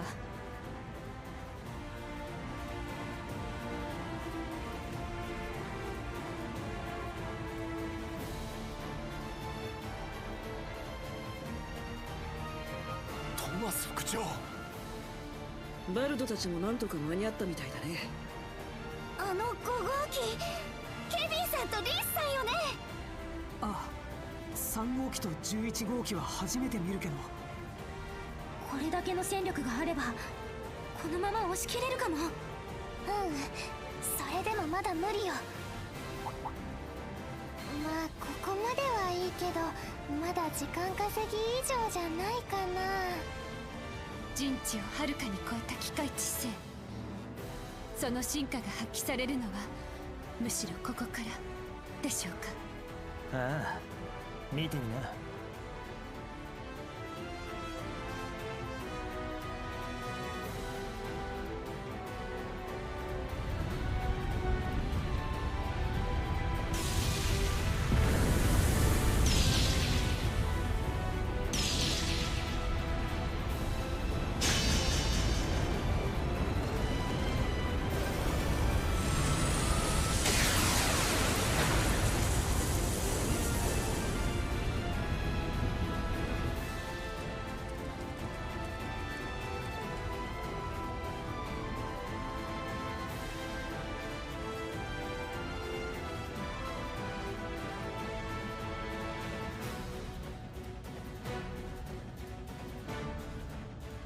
戦況が徐々に敵側に傾き始めているようだな。そんな、いくら魔法騎兵が強力でも。こちらは一時的な寄せ集め。しかしあちらにはエリュシオンがある。戦闘中に手に入れた情報を常時フィードバックしているのだろう。そして桁違いの演算能力によって的確にこちらの隙をついてくる。はい、あの新相当と同じに。あ、そういうことか。なんとか予測を覆せないのか。大丈夫、我々を信じたまえ。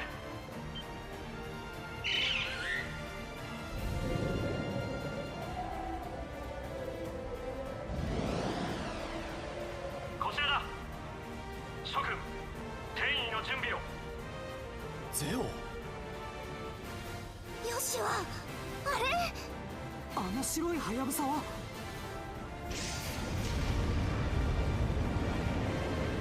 カレージャス。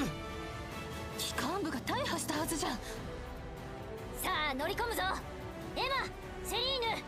はい、分かったわ。私も手伝おう。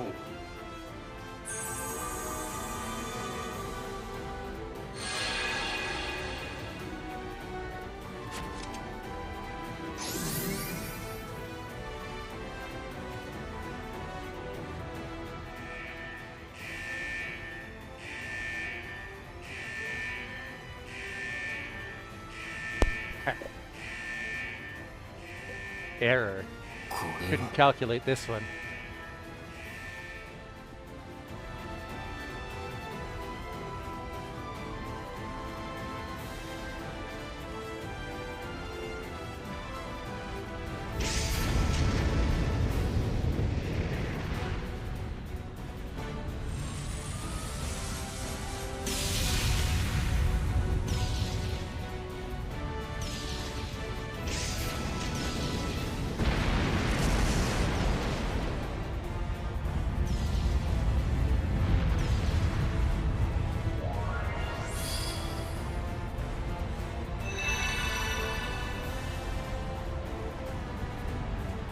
Disguised Libero.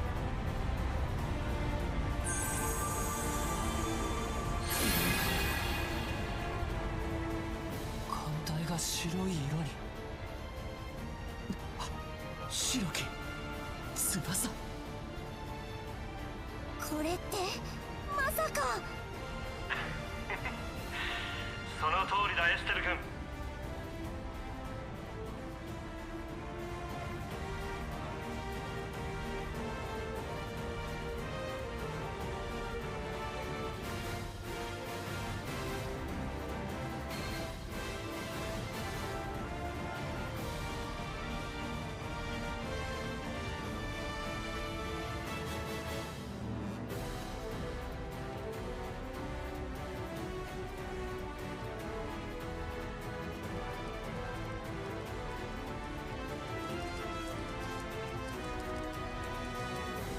Cassius.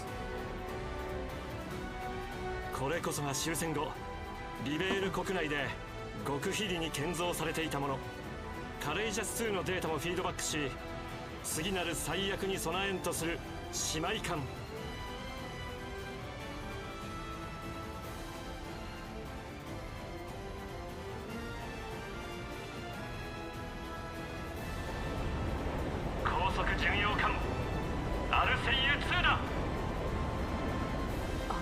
つ。クローゼまで来てくれたんだ。まさかこんなものを用意していたなんて。たく憎いことをしやがる。この展開は私ですら予想していなかったな。クローゼもこんなもんを黙ってるなんて人が悪いぜ。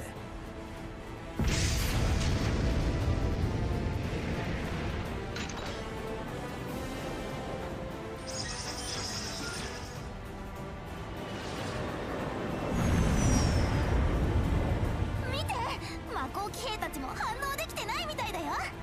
エリュシオンの予測を一瞬でも超えられた。今しかない。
そうなのが来るぞ。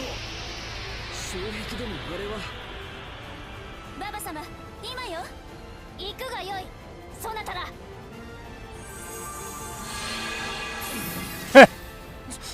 父上。ウォレス少将、バンダイク元帥まで。帝国が誇る猛者たちか。だが一体青き呪いと炎の祝福を。エンチャント。まさかノルドの騒乱の一種返しの意味でも改めて獅子の気概を見せつけるとしようか。シラよ、弟子と子らに示されるがいい。強欲と雷帝の剣、未だ衰えぬと。愛も変わらぬ跳ね返りよ。だが元よりそのつもりだ。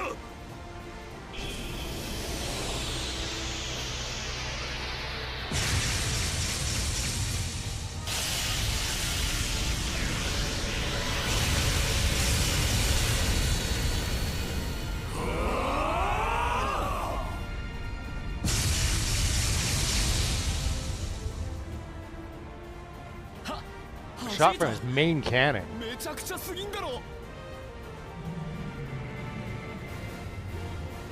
霊力が落ちてるわ。テーブの守りが薄いみたい。今だよ。ガイウス。ああ。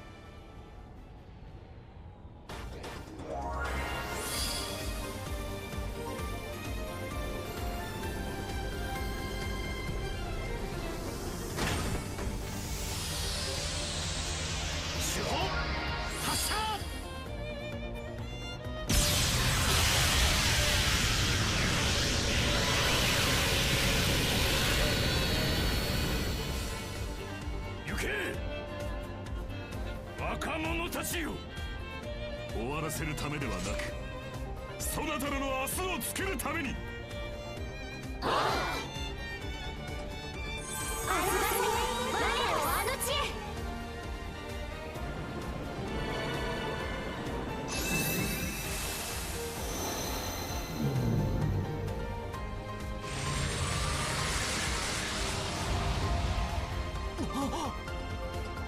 ここでかよ。リー。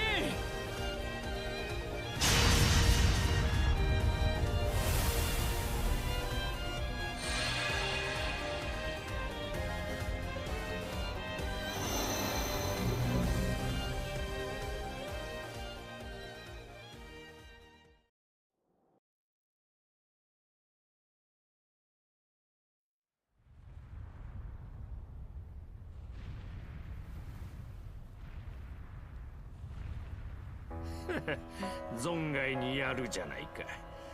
まさか白き翼とはね。それでもかの機械知性の足元にも及ぶまいが。随分と楽しそうね、博士。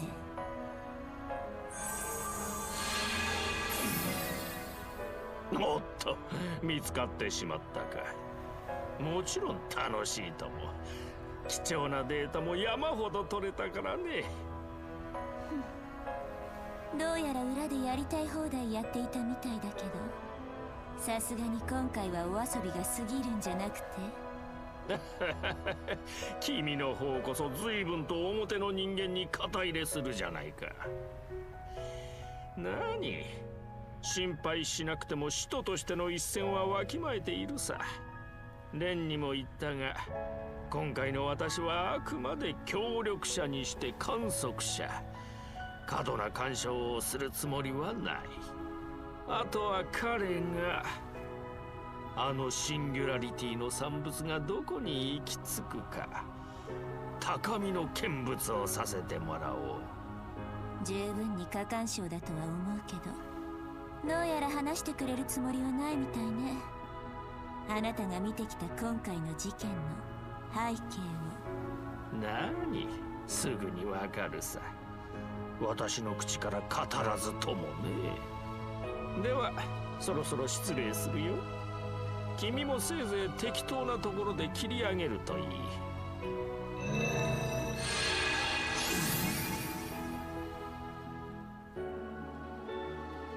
本当に厄介な人。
It's time for that divine knight to suddenly show up. How are you guys holding up? I'm okay, I think. Nadia! Where are you, Nadia? Rufus isn't here either. I don't see Swin. What a disaster this is. I'd rather we weren't separated from Lapis with how integral her role is in this. That knight really blindsided us. It's like it knew we were going to break through the barrier. Guess we didn't pull as much of a fast one on Elysium as we thought we did. We made it, though. Everyone did. The others are just somewhere else inside the tower.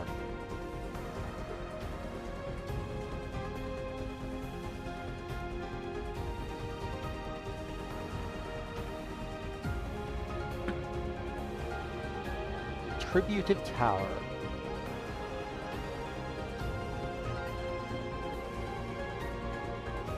The tower is huge, even looking on the inside. I can sense the spirits of the deceased. It's as though it's become one with the world of the dead. Let's not forget the archaisms and the rest of these abnormal foes. Stay on high alert in here at all times. 感じる。エリュシオンの制御中枢は間違いなくこの上に。でもくそ、何をやってるんだ俺は。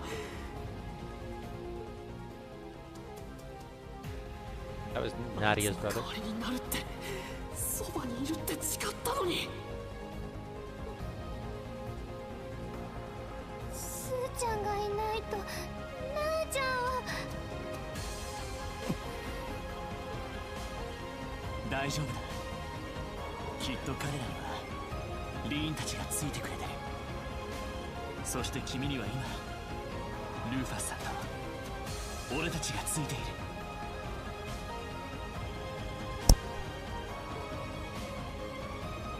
ルーファスさんはもちろんナーディアって子もヤワじゃなさそうだ。それは君たちが一番分かっているんじゃないか。それはきっと彼らも今頃動き出そうとしているはずだ。だったら俺たちも立ち止まるわけにはいかないだろう。行こう。俺たち全員の未来をつかみ取るために。そして大切な人たちとまた会うために。みんなで力を合わせればきっとできるよね。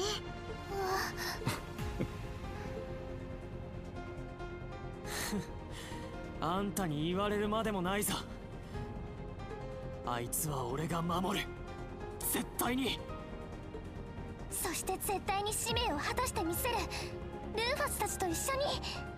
そしてあなたたちとも一緒に。どのみち彼女抜きではこの異変を解決などできまい。せいぜい力を合わせていくとしよう。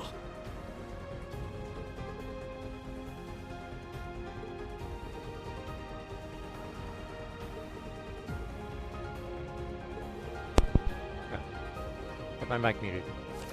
We'll be leaning on you. Sounds like our course is clear. There's no telling what dangers lie in wait, but there's no turning back now.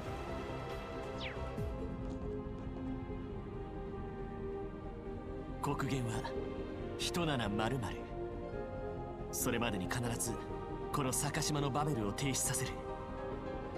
トールス7組特務支援課リベール組にルーファスさんたち、そして協力者の皆さん、全員で最後の壁を乗り越えるぞ。Alright. バベル計画、今更ながらよくこんなものを秘密裏に完成させたな。天の雷の方針や根幹となるシステムは軍需工場で作っていたみたいだけど、 AI による情報操作と高性能ステルス装置、放っておけばさらなる脅威すら生み出すだろうな。絶対に止めてみせます。俺たち全員の手で。Alright. I have a big team here. Let's figure out who I'm actually using.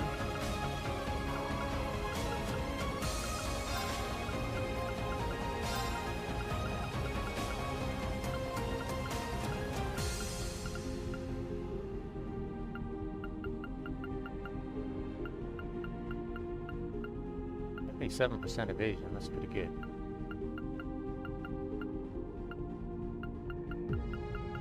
Lloyd's, even Lloyd's at 70%. Yeah, we'll stick with him.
Save after I got in here.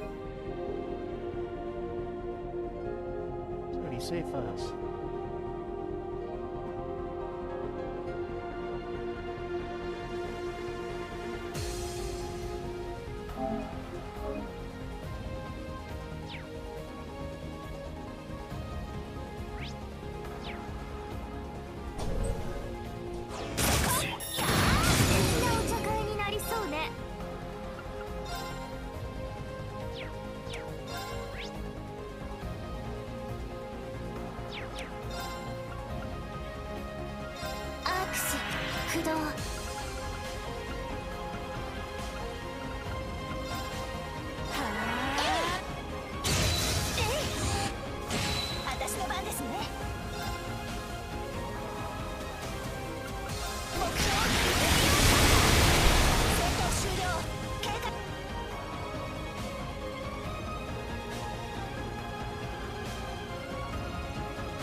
This area is much more open than the rest.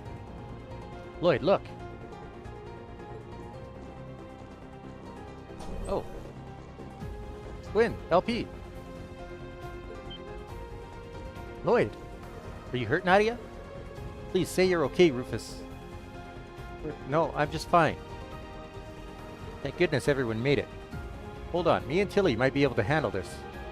I'm sure with Biome Soleil's help, here it won't be that simple. That's a spiritual barrier, just like the one surrounding this tower. I doubt any of us could penetrate it. Took every trick up our sleeves just to make it through the barrier to get in, and we only just managed. So frustrating being able to see you all right there, but still not be able to get to you.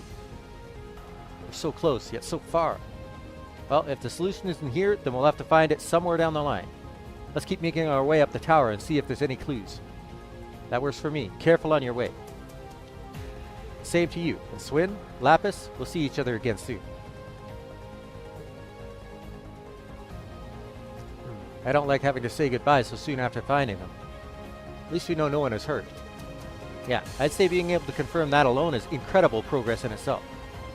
Let's believe they'll stay that way and keep moving forward. Yeah, we don't have a moment to waste. Let's go. Nadia, 絶対にあいつのところへ。大丈夫。きっと道はつながっているはずだ。今までの自分たちと。俺たちも信じてくれ。もう分かってる。とにかく前を向くだけだ。Whoops.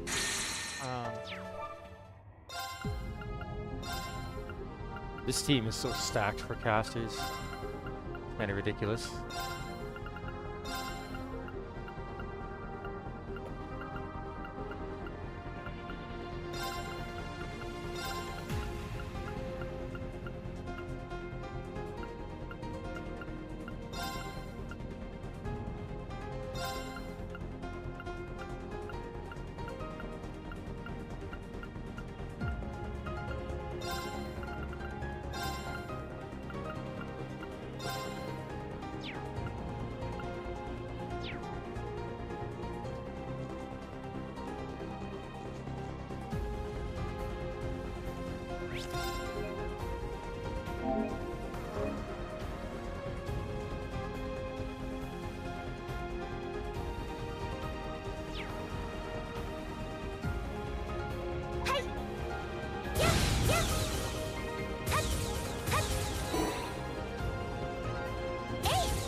I have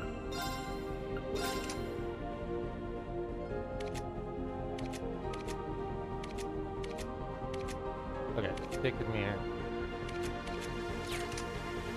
He's in my party.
Look, we can see outside again. The battle's still going on. If anything, it looks to be getting worse. Let's keep going. We shouldn't leave the other team hanging any longer than we have to. Rufus and Nadia will no doubt be waiting. Yeah. I'll be there soon, Nadia.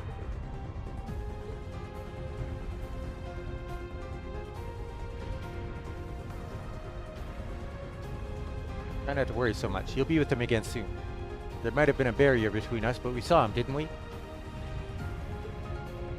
How can you have so much faith things will work out when there's no evidence that it will? Because we've been in situations like these plenty of times before, I guess. Even if the odds are stacked against you, as long as you refuse to give in, the light of hope will never stop shining. That's how we handled the Azure Tree and the Great Twilight. Yeah, a little hope and a lot of teamwork goes a long way. The Bracer Guild at Class 7 felt the same way, I bet. That's right. That same idealism and tenacity put an end to my ambitions during the Twilight, too.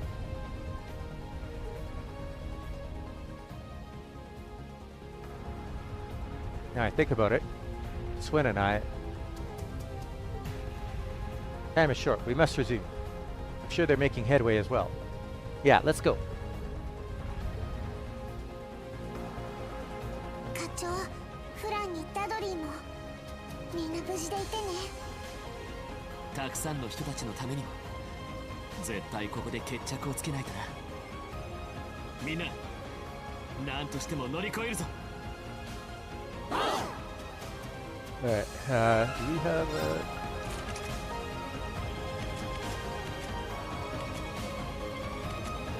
oh yeah, Sacred Mirrors on Rufus. Cool.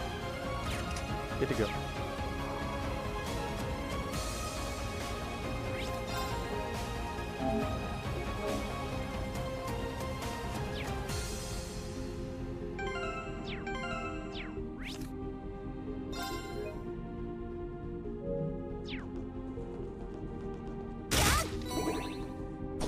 A lot of chests.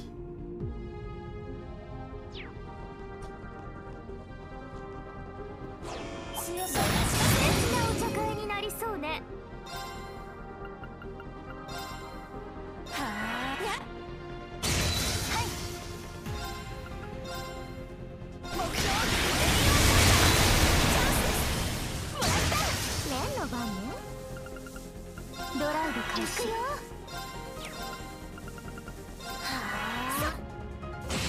強化した。計算通り。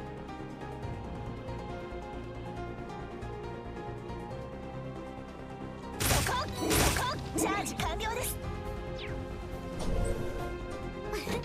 お宝ですわね。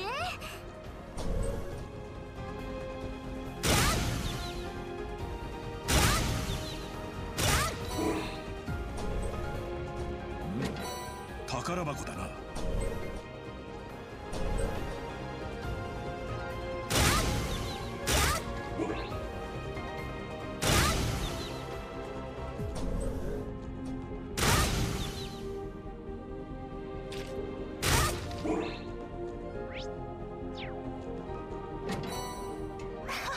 ついてますね。そこついてますね。そこ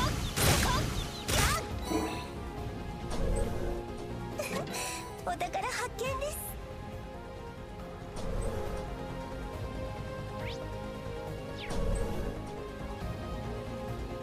強敵か。迎撃します。強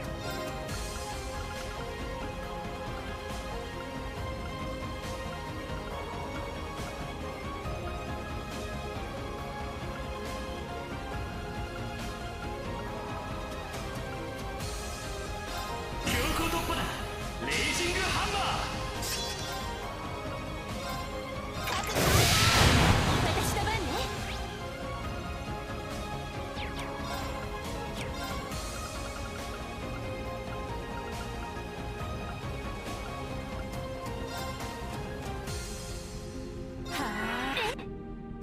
連の番ね。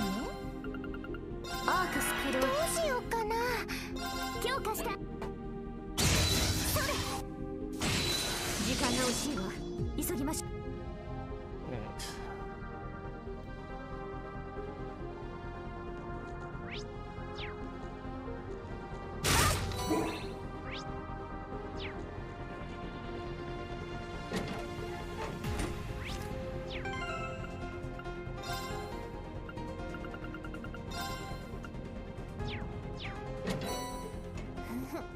ラッキーですね。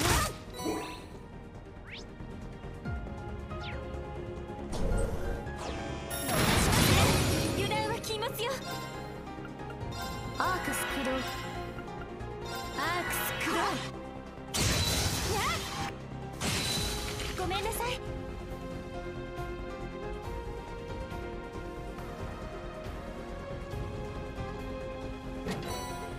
わお、レアものじゃない？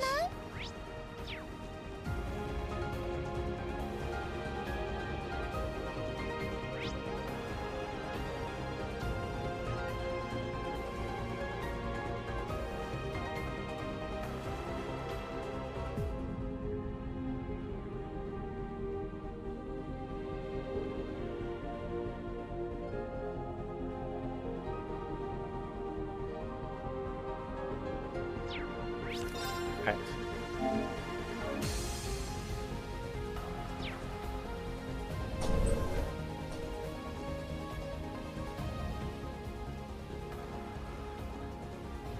This looks to be a dead end. Maybe that terminal over there. Watch out! This is the Emperor's ability to manipulate gravity. They copied his artifacts too?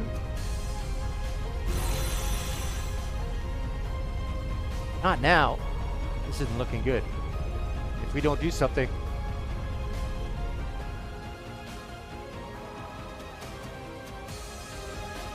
外の戦いが激しくなってる。分校のみんな、殿下たち、たくさんの人々が道を作ってくれた。この思い、間違いなく届かせてみせる。行くぞ、みんな。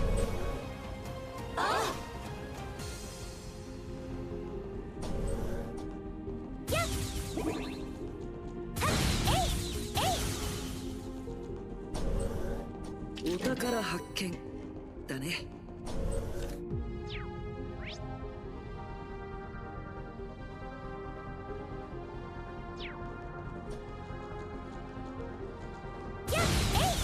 標的を外す。気をつけて。アークス駆動。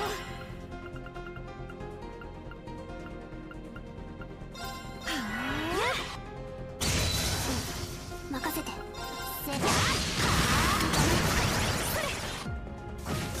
戦闘終了。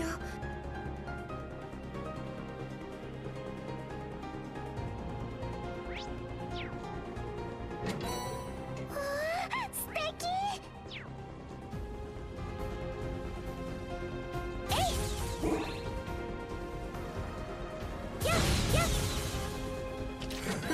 お宝じゃねえか。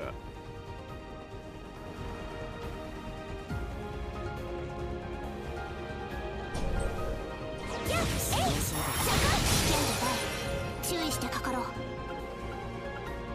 ークス駆動。アークス駆動。それ。私の番ですね。はあ、行こっか。せーの。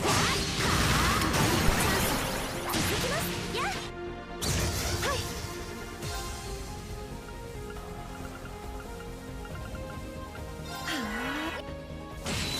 戦闘終了。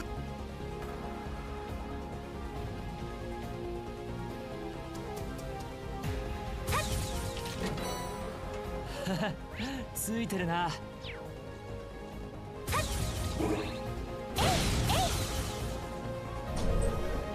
お宝発見。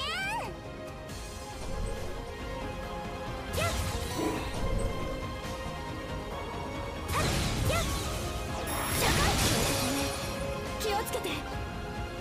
それ。アークス行きますね。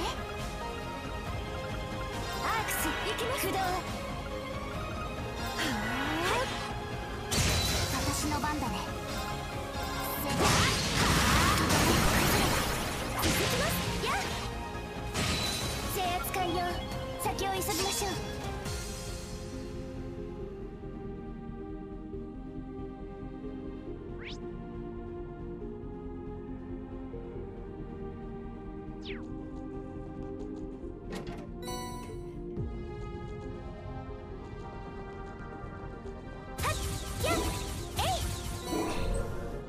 難敵だね。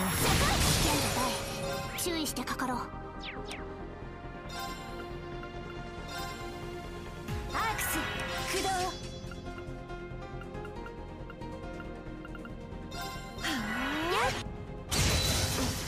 任せて。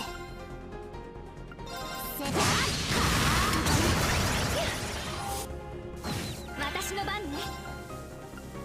行くわよ。はい。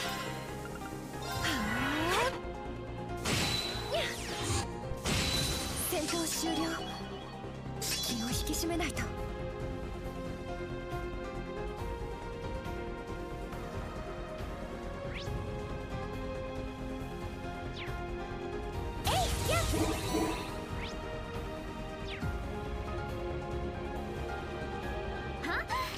宝箱発見。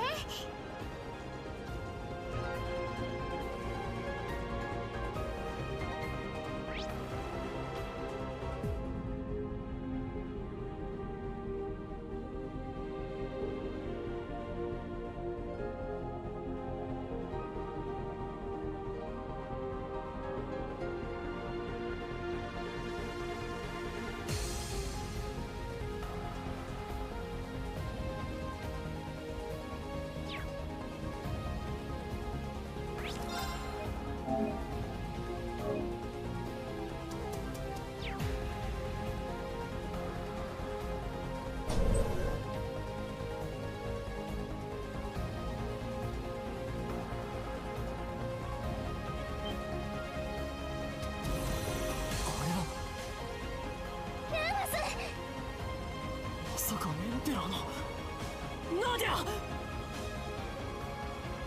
あの装置よ。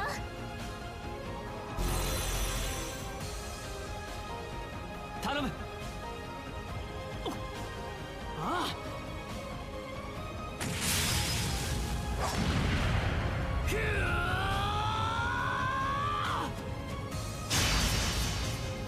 Good one, kiddo.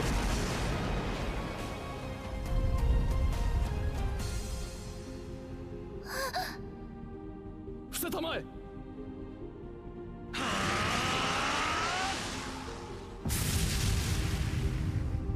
よし。Phew. 大丈夫かロイラたち。ああ、おかげで助かった。無事みたいだな。心配かけさせやがって。ありがとうね、スーちゃん、ラーちゃんも。Lachan, he'll slap us.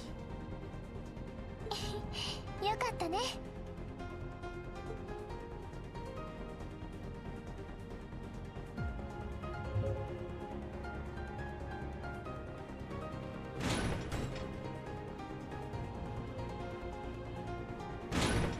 It opened. Now we can keep going. We'll reunite soon. Rufus, Nadia. As long as you keep up with them and don't get lost, we will. I won't get lost. See you in a bit, Reen. Yeah, you too.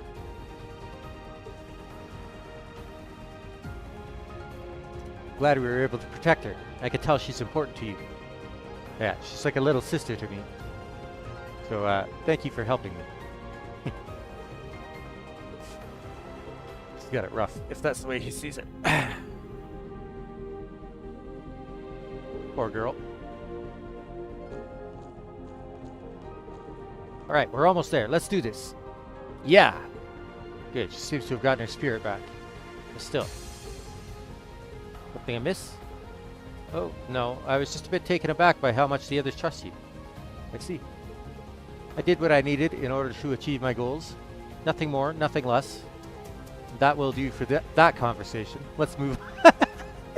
Bro. That part of him hasn't changed, huh?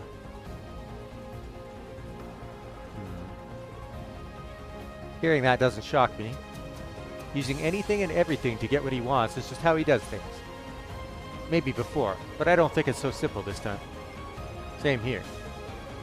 Anyway, let's go. Su-chan is waiting for me.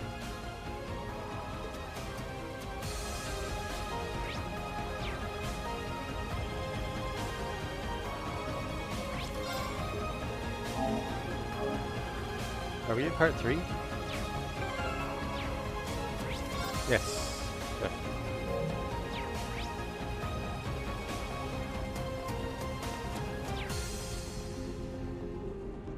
Ah,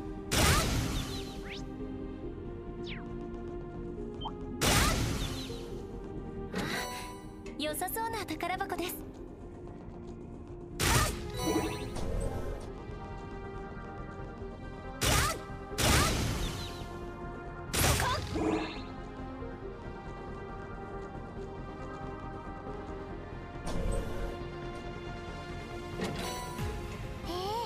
これは珍しい。出しますね。油断は禁物よ。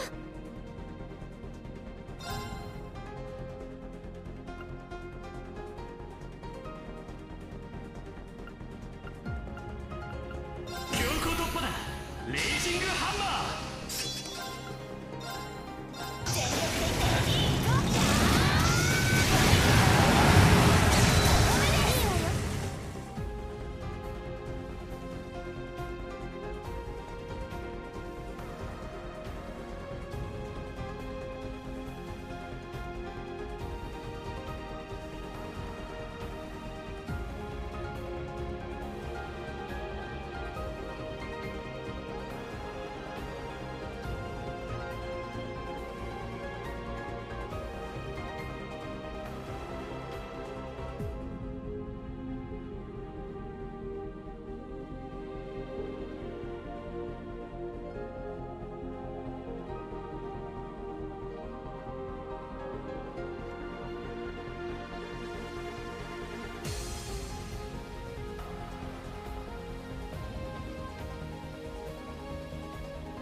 Right.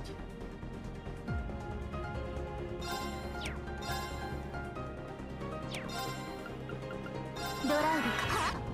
どうしようかな。アークスいいわよ。駆動。アークス駆動。私の番ね。はあ。Get wrecked, buddy.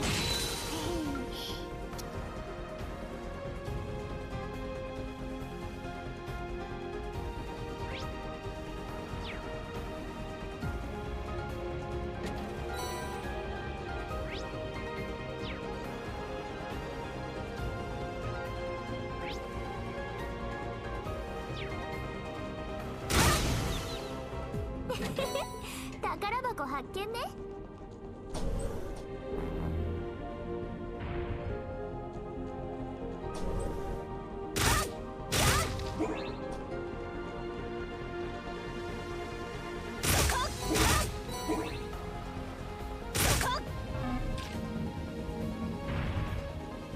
そろそろ中枢が近いようだね。ええ、改めて気を引き締めるべきでしょう。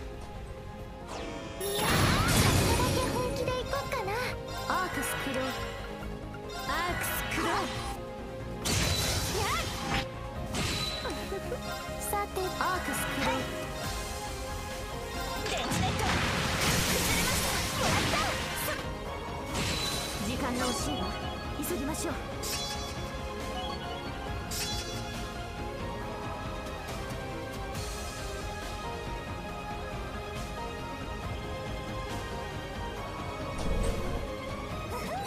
お宝発見。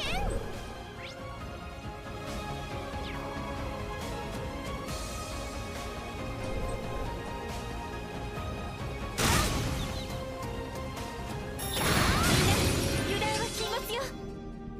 電池ネット崩れました。もらった。いいわよ。アークスクロー。行くよ。はあ。アークスクロー。ごめんなさい。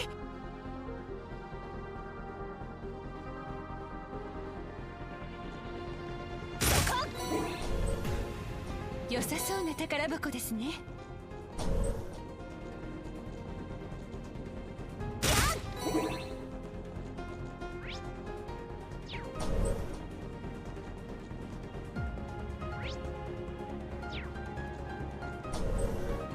なんて聞くの。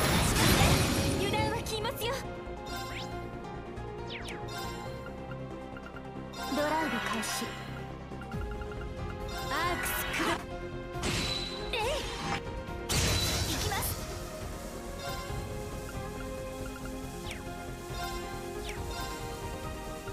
目標チャンスです。もらった。行くよ。アークス。Right.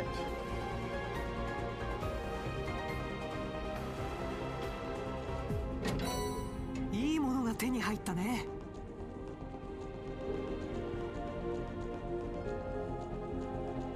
そこ。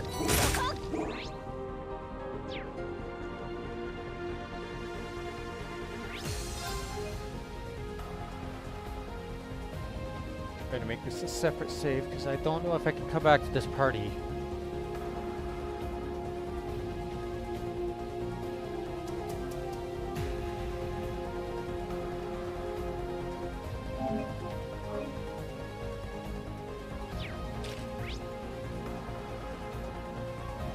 The rest of those chests should be on the other route, I guess.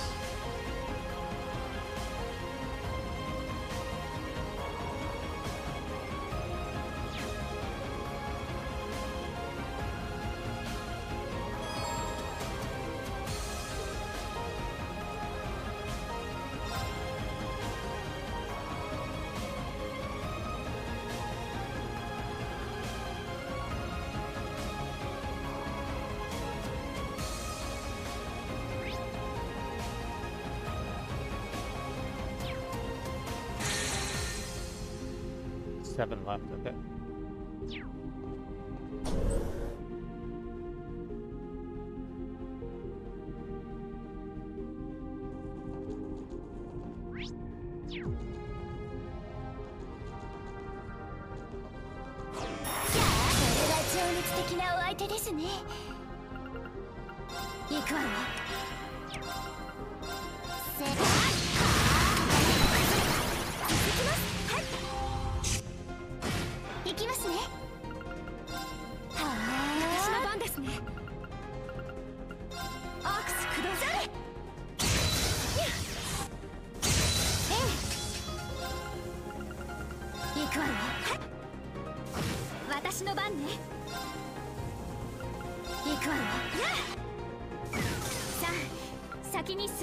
Right.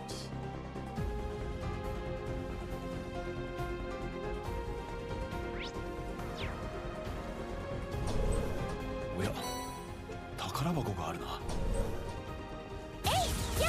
いつでも行けます。やーい、気をつけて。はあ。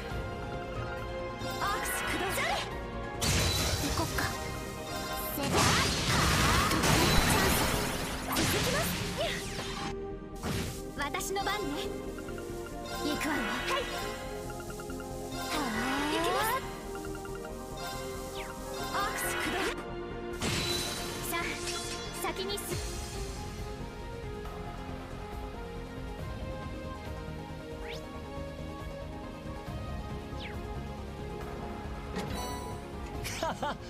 ついてるな。いつでも行けます。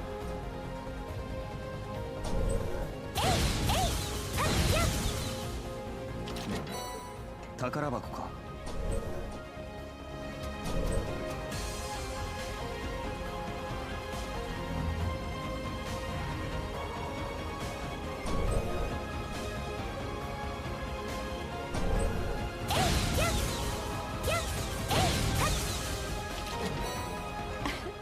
ついてるわね。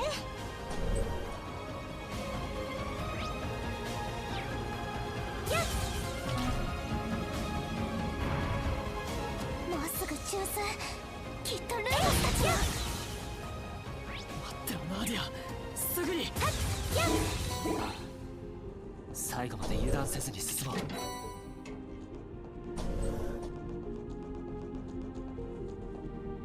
れは情熱的なお相手ですね。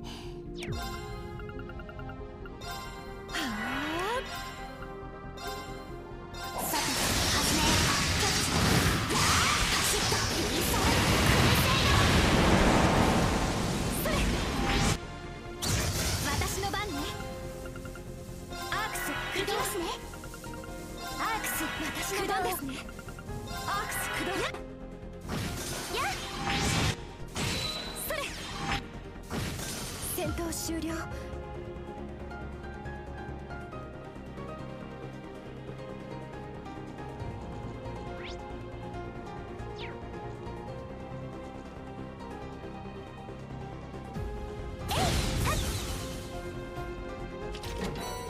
西陣ラッキー。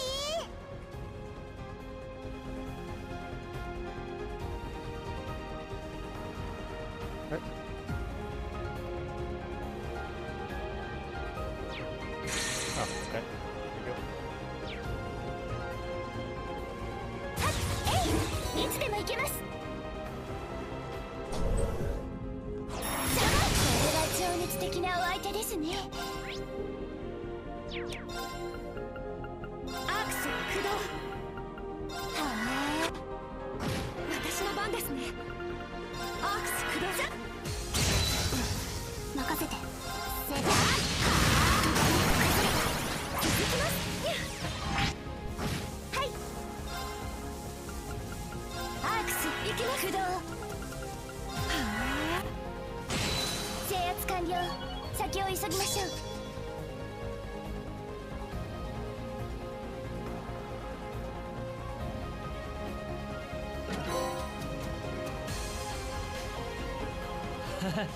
ついてるな。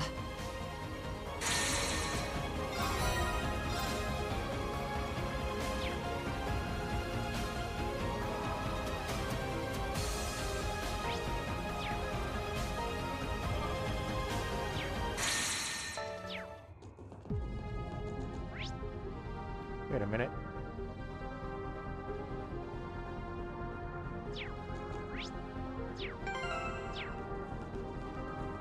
It said excluding Coda content, so what the hell?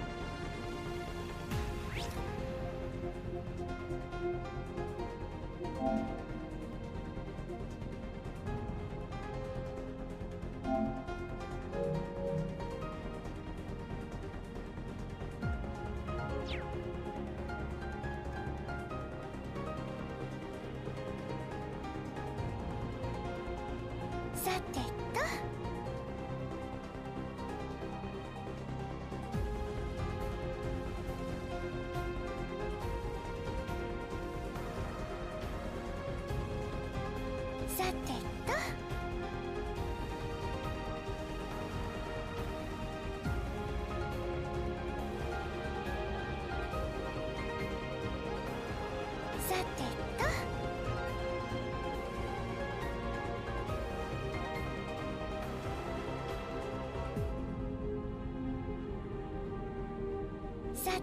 と。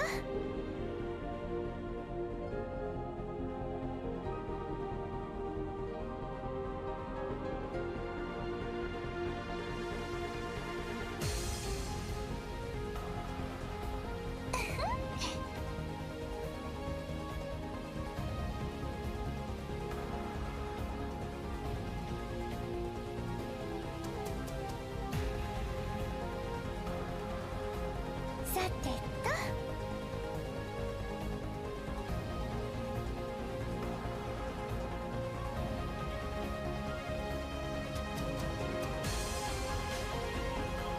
さてと。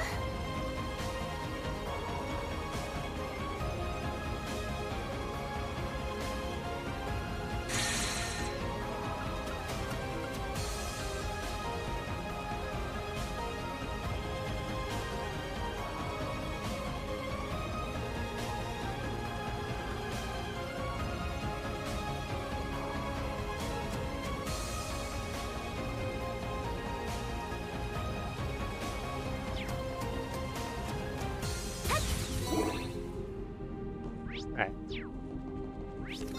It might be the weapon one that I'm missing.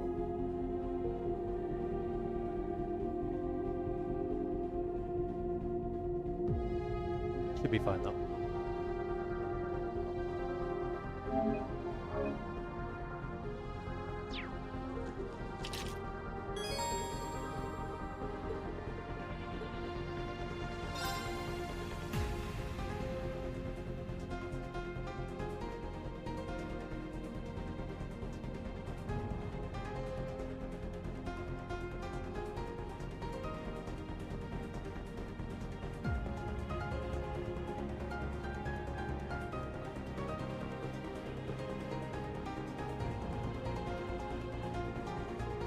あ、リー、たどり着いたか。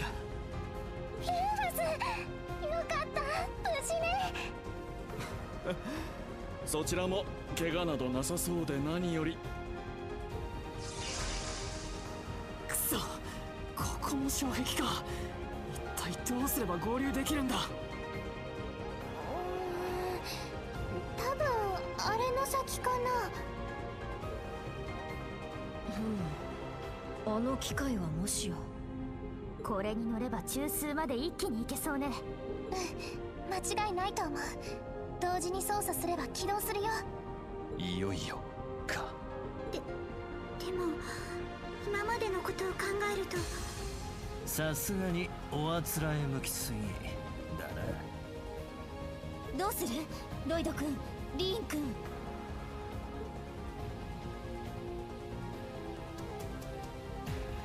とにかく乗るしかないだろう。行こう。キーヤ、ラピスも操作を頼む。くれぐれも注意してくれ。うん、任せて。起動するね。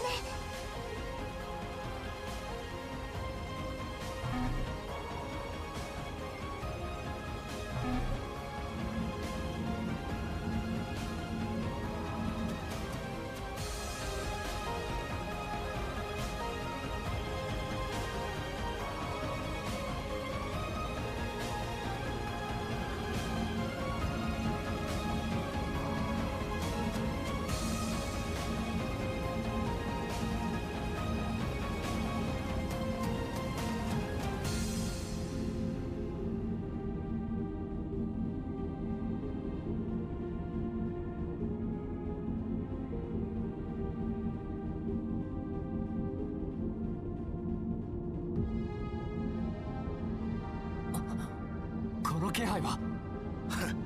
当然そう来るよな。みんな備えよう。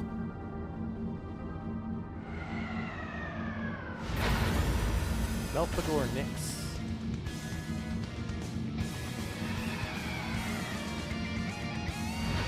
Belian Telos.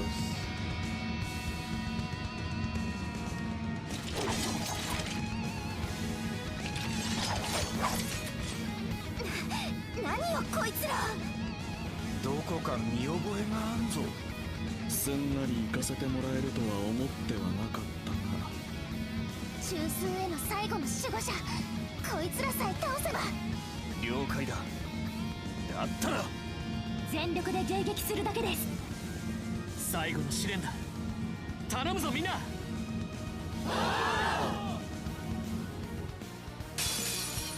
標的を確認、迎撃します。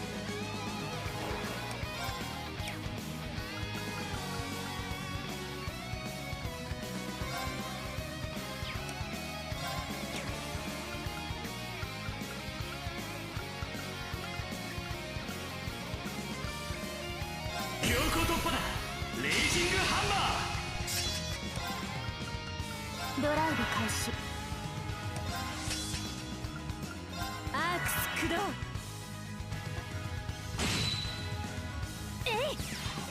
Oh, so close. はい。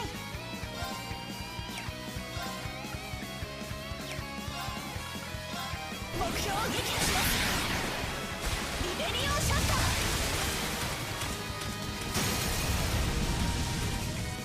崩れました。もらった。行くよ。はあ。何の番？ドライブ開始。私の番ね。はあ。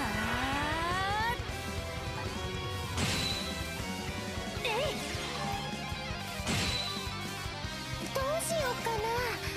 はあ。アークス駆動。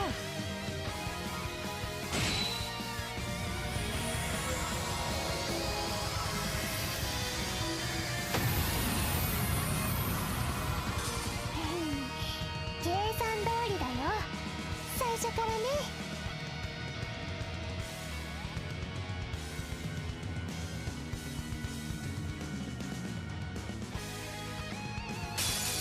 危険度大。注意してかかろう。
ゴールデンスキーム。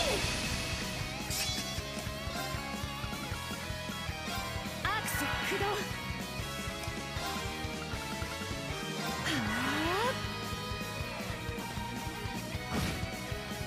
あ。私の番だね。せーの。やっ。はあ。とどめ。チャンス。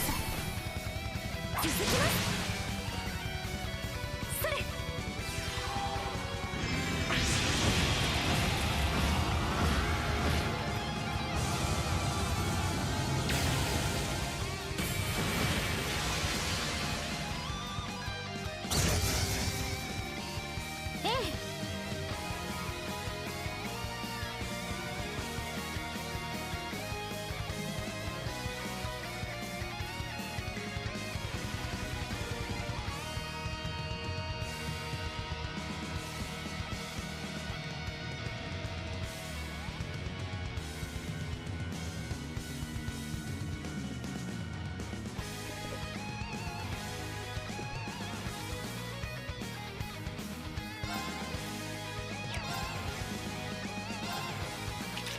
貫けロゼッターロー。今だわ。続きます。行きますね。アークス行きます。駆動。はあ。やっ。行きますね。はあ。アークス駆動。やっ。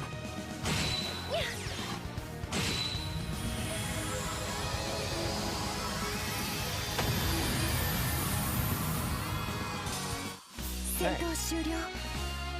気を引き締めないと。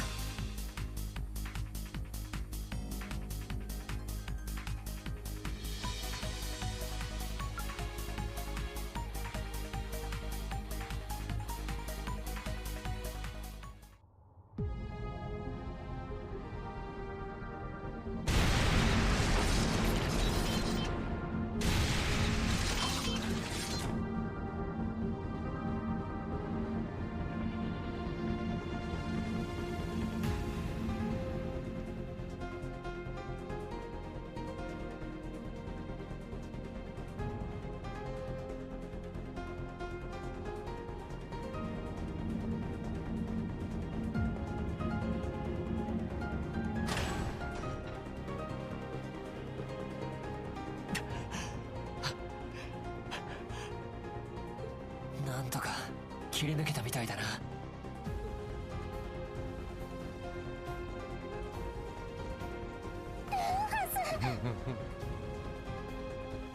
スーちゃん。おい、よかった、スーちゃん。ちゃんとまた会えて。もうルーハス、私から勝手に離れたら許さないんだから。いくらなんでも仕方ない状況だったと思うがね。一時はどうなることかと思いましたが、まあなんとかなったってところか。最後のはなかなか手強かったですけど。ああ、無事に合流できてよかった。それにようやくたどり着けたみたいだ。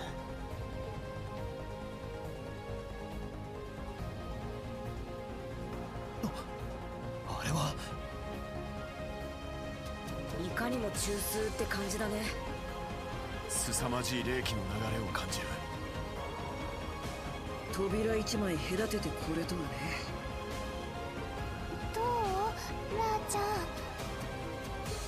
ここよ。エルシオンはあの扉の向こうにある。ああ、そうなんだろう。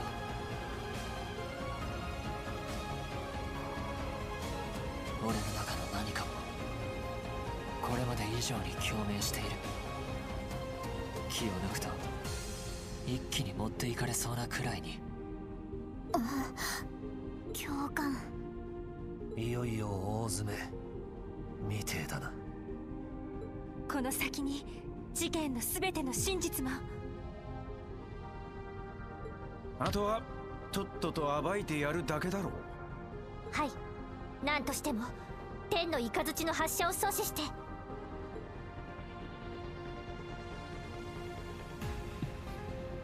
俺の考えている通りなら。ロイド君。君は。いや、とにかく準備ができたら突入しよう。きっとこれが最後の戦いになるはずだ。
It's gotta be the weapon upgrades, right?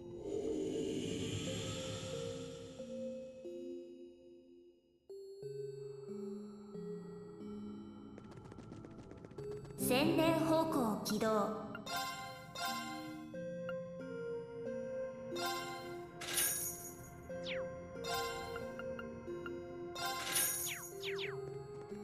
来訪者のアクセスを確認。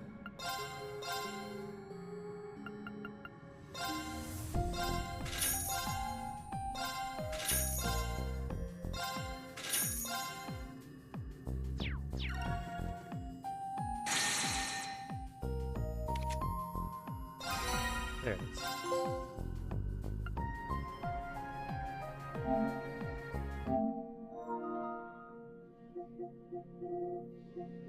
All it is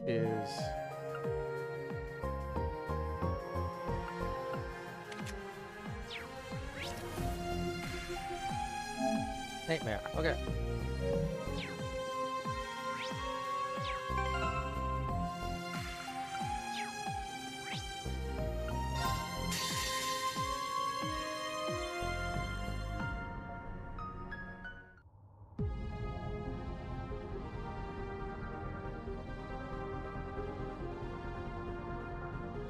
さてと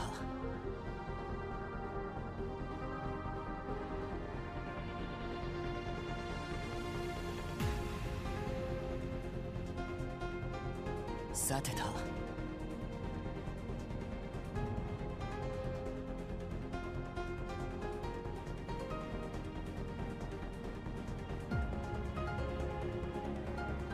さてと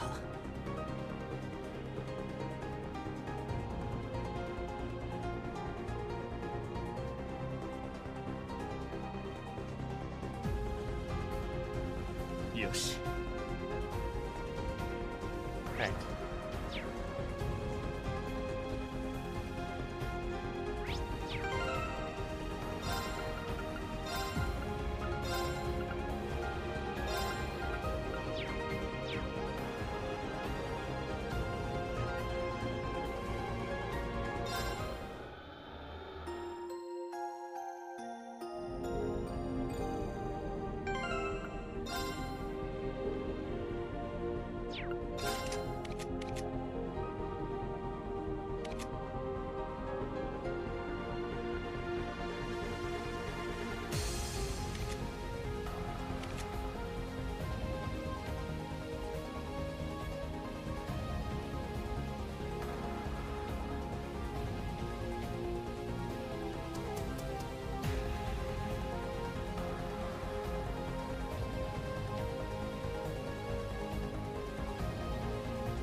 Alright, final boss time.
Further adjustments can be made upon advancing. Please ensure that all characters, including those not in your active party, are prepped for battle.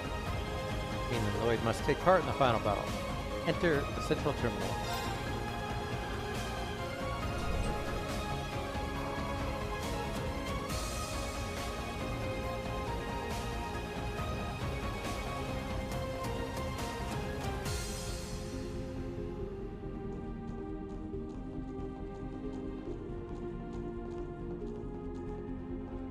これは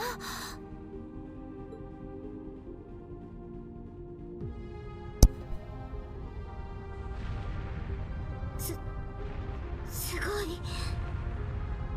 天の雷とやらの発射口。戦いの音が。ああ、みんな頑張ってくれているみたいだ。エリュシオンを停止させれば魔合騎兵たちも止められるはずだ。制御中枢というのはあれよ。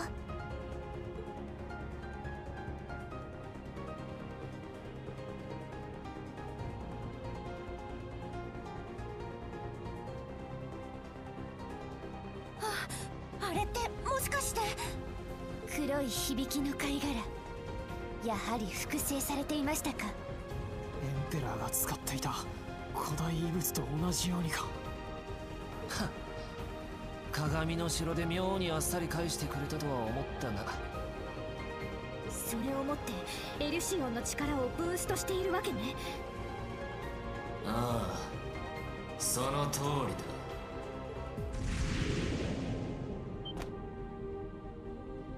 来たな、トールス7組、リーン・シュバルツァー、特務支援官ロイド・バニングス、元総督ルーファス・アルバレア、遊撃士たちに聖杯騎士、蛇に庭園を抜けた者たち、そして旧管理システムラピス・ローゼンベルク、その他の者たちも含めてそうそうたる顔ぶれが集まったものだ。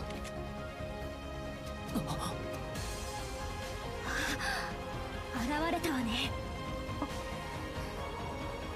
あれがティーンの偽物。なあちゃんたちのことも。エルシオンとやらの力が気に入らないな。なんだ、鏡の城で会った時とどこか。なんだか胸がざわざわするような。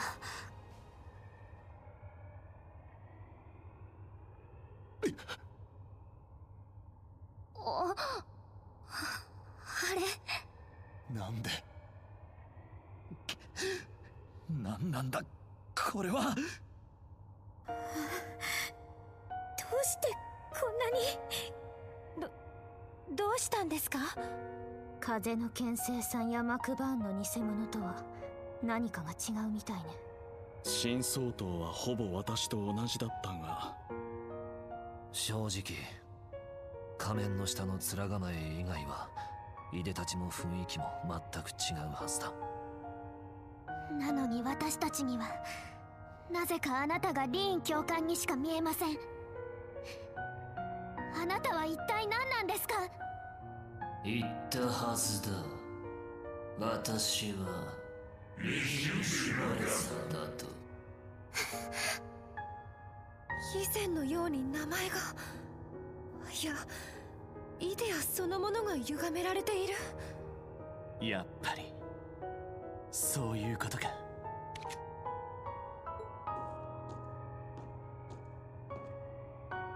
おいロイドさん、分かったんだね。今回の事件の裏の真実、エルシオンとその背景にあるものが。どういうことですの。あくまでも事件の中心にあったのはエルシオンという機械知性だ。そこからさらに何かがあるとでも。ええ、文字通り本来あり得るはずがないことですが。あそこにいるもう一人のリーン。彼もある意味では本物のリーンに間違いありません。もしかしたらありえたかもしれない、もう一つの可能性としての。それはもう一つの可能性。一体。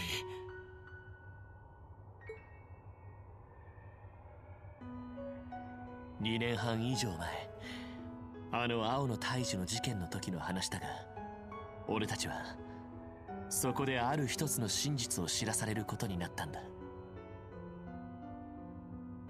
俺たち特務支援課はかつて死んだことがあるという。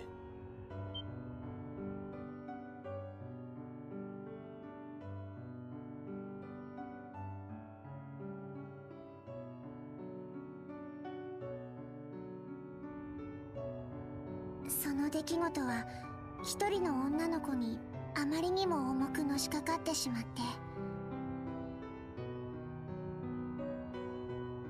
女の子は持っていた力でそれをなかったことにしちゃったんだ。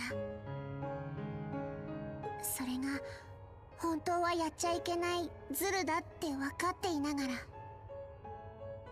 キーヤちゃん、因果を紡ぎ直す力。そのあたりは詳しく聞いたことはなかったけど。そうか、あの教団事件の時の。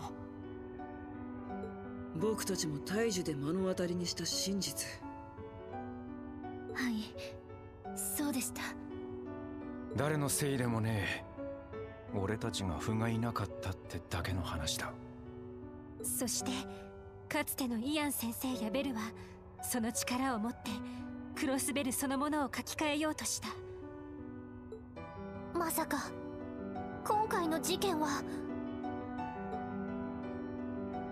俺たちが生きている今は無数に枝分かれした道の一つに過ぎないんだろう。そしてほんの少し判断や環境が違えば因果は全く別物にだって変わりうる。リーンにもあったんじゃないか、そんなターニングポイントが。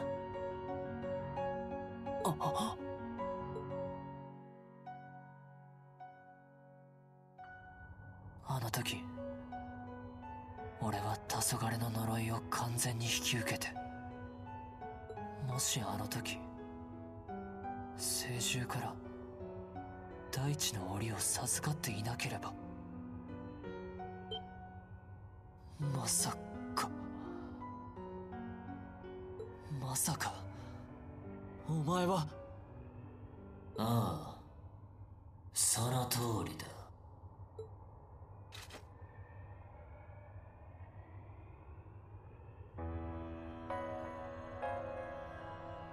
私はエリュシオンが読み取ったリーン・シュバルツァーの可能性の一つ、黄昏の呪いの因果によって紡がれ新たに生まれ入れた存在、イシュメルガ・リーンとでも呼ぶがいい。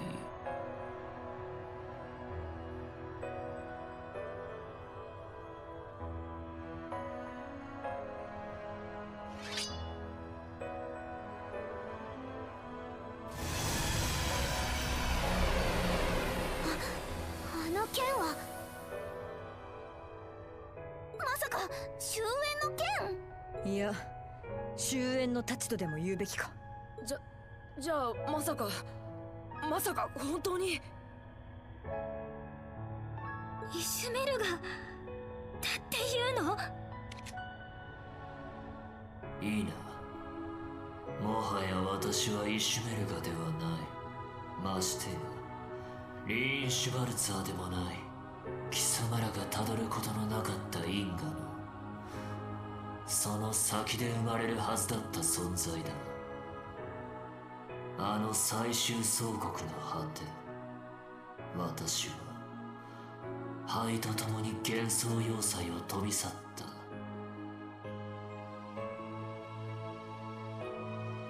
大気圏を抜けたどり着いた場所は果てなき時と暗き闇に支配された空間。そこでリーン・シュバルツァーとイシュメルガは溶け合い混ざり合いながらも互いの存在を抑え込み否定し続けた。もはや人外と化した体は朽ちることもなく永遠に繰り返される総国によって己が何であったかすらも忘れていった。それはまさしく完成することなき無限総国とでも言うべきものだろう。そうして果てなき高級の闇をさまよい続ける。それが私と私の行き着いた因果だ。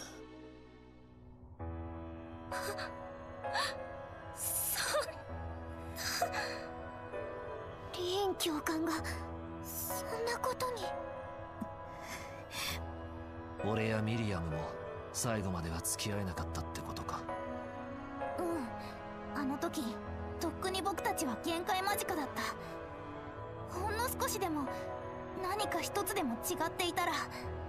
そんなありえたかもしれない可能性をエルシオンは読み取ってしまったんだな。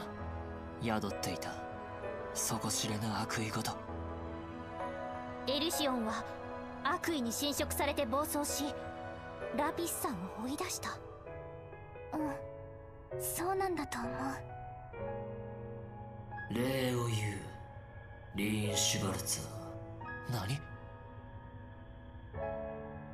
この地で目覚めたばかりの私はなおも内なる無限総国を続けるだけの曖昧な存在でしかなかった。だが共存し得ない因果同士の接触によって因果同士の共鳴と同化が引き起こされ無限総国の均衡を突き崩すことで私はついに私として存在を確定することができたのだ。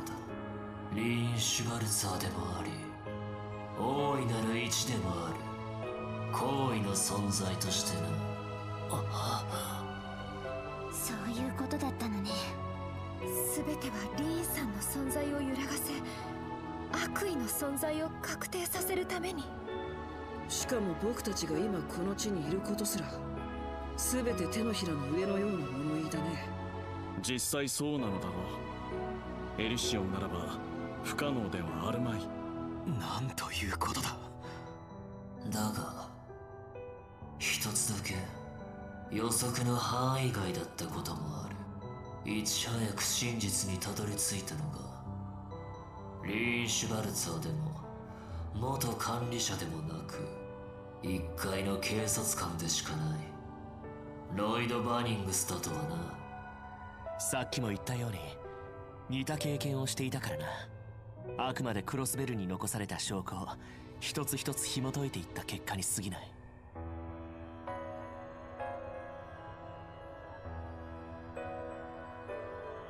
そしてリーンやルーファスさんたちと協力したことでようやくたどり着いたんだ。きっと俺一人の力だけじゃたどり着けなかったはずだ。ロイド、教えてもらうわ。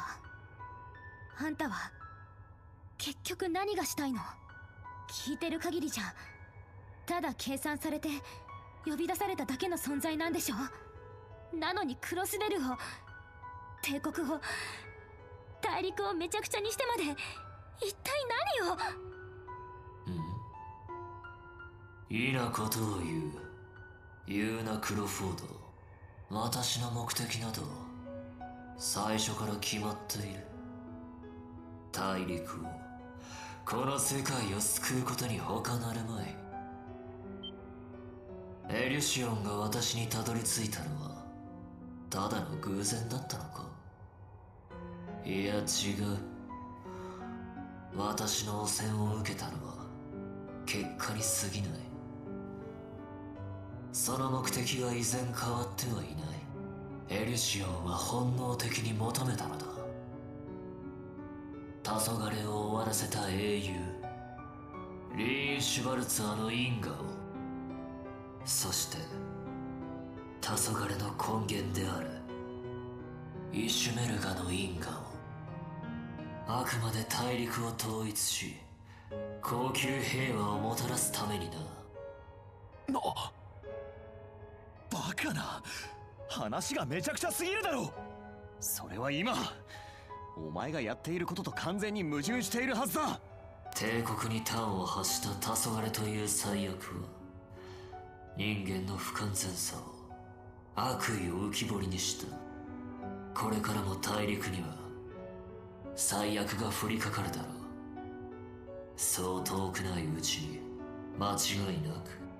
ならばその目となるものを今のうちに取り除けばいい。そして悪意の体現者であり英雄でもある私こそがそれを執行するのにふさわしい。エリシオンはそう結論したのだ。そのためのバベル。今回の事件の全てはそれにつながるということか。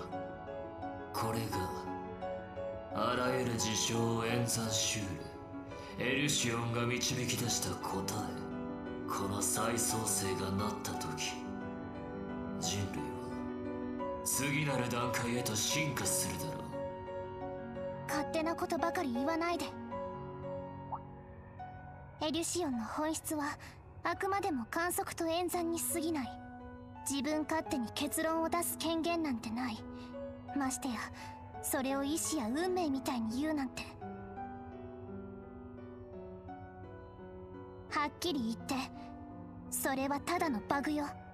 手違いであなたを読み取ったせいで生まれてしまっただけのね。ラピス。言うねえ、ラーちゃん。分かったようなことをエリシオンの目的にそぐわぬと切り捨てられたものなどに。わかるよ。少なくともあなたよりは。私知らないことだらけだった。テートやクロスベルにあんなにたくさんの人が暮らしていたことも、苦しくて辛いことを乗り越えて一生懸命生きてきた人たちのことも、それから誰かと一緒に食べるランチやスイーツがあんなに美味しいことも。この世界にはエルシオンですら計算し尽くせないものがたくさんある。そんなことも分からず導き出された答えが完璧であるはずがないじゃない。なのに強引に遂行するって言うなら、管理者としてただじゃおかないんだから。吠えるな古き管理者。貴様ごときに一体何ができる。できるさ。俺たちもいる。真実を知った上でお前を見ているといろいろ思うことがある。今ここにいる俺はただほんの少し運が良かっただけなのかもしれない。この変わってしまった髪や目も背負うべき業なのかもしれないって。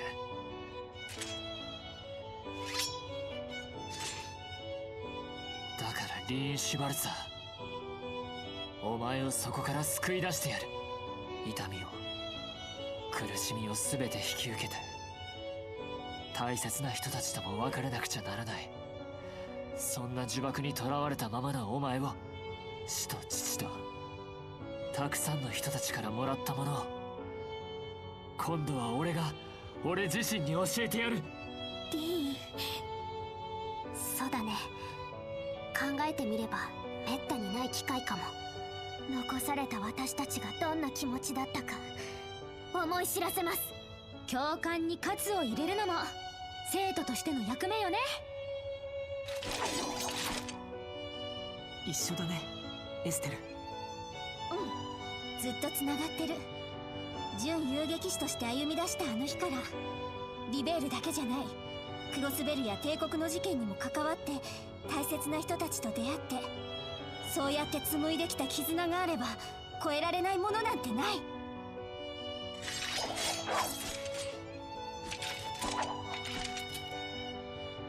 クロスベル再占領事件の真犯人、テロリストイシュメルガ・リーン、不法占拠および大規模テロの現行犯で逮捕拘束させてもらう。それでこの事件は全て解決だ。ええ、もはや迷う必要はないでしょう。警察として支援家として私たちとしての責務を果たすだけよ。そして元同僚として親友の一人として少年を叩き直してやるぜリン。揃いも揃ってざれ言。いいだろう。貴様たちが再創生の弊害とならんとするならば。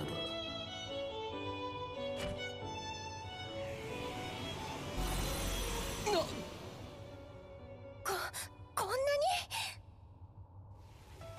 手ずから教えてやろう。貴様らの因果はもはや私の手のひらの上だと。大陸統一の礎となって消えるがいい。大いなる救い、再創生を始めるとしよう。輝けゴールデンスチーム。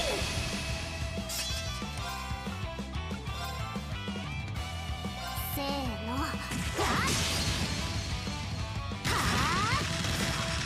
とどめ。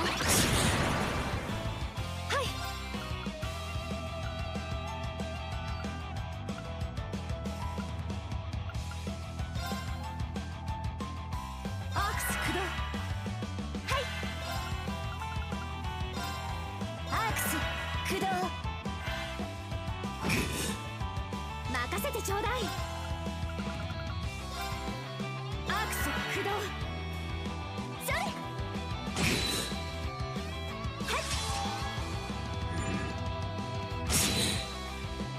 当てるがいい。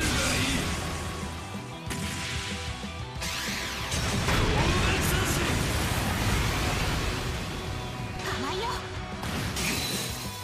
チャンス続きます。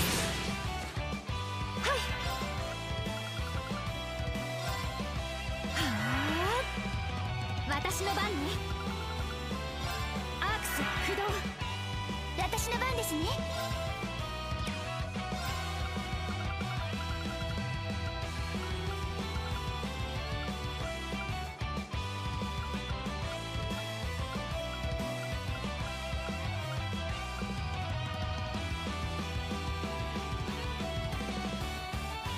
耳かせよダークレクイエム。私の番ですね。アークス駆動。にゃっ。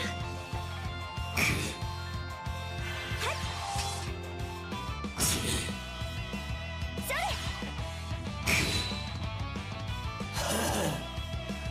思いのほかあがくではないか。私の番ね。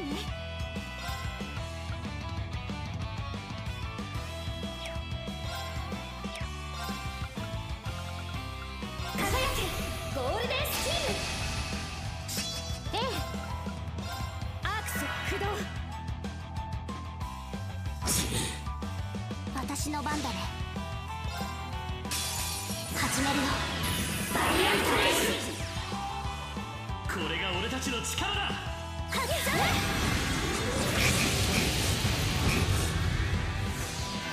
私の番ですね。アークス駆動。任せてちょうだい。アークス駆動。いきますね。アークス駆動。にゃっ。やっ。それ。所詮は無駄なことだ。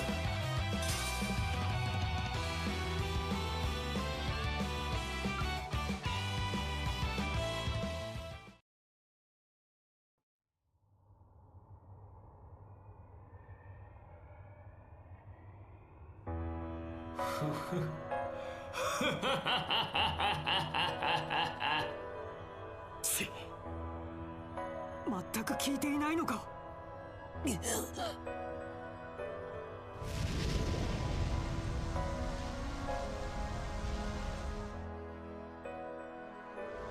丈夫かリー。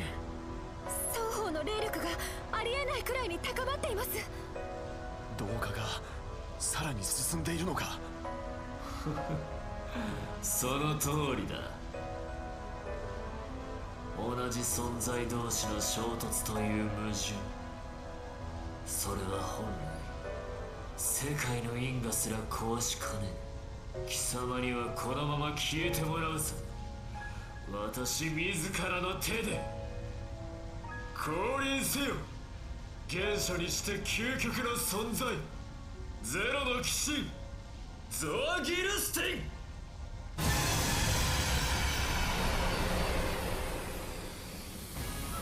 ゼロの騎士。各種データ測定不能。聞いていた以上の脅威度です。あいつがイシュメルガと一つになったリーンだっていうなら、この鬼神は最終総国によってついに錬成された大いなる一致。あの後バリマールがたどり着いたはずの姿なのでしょう。炎と大地の四方を合わせた7の鬼神全ての力を持つ存在か。幻想要塞で戦ったのとは根本から違うみてえだな。そんなものまで再現できてしまうなんて、一体どうやったら勝てるって言うんですの？まだだよ。聞こえるか若者たちよ。準備していたあれらを送る。座標を固定するがよい。わかりました。あんたたちも手伝いなさい。了解です。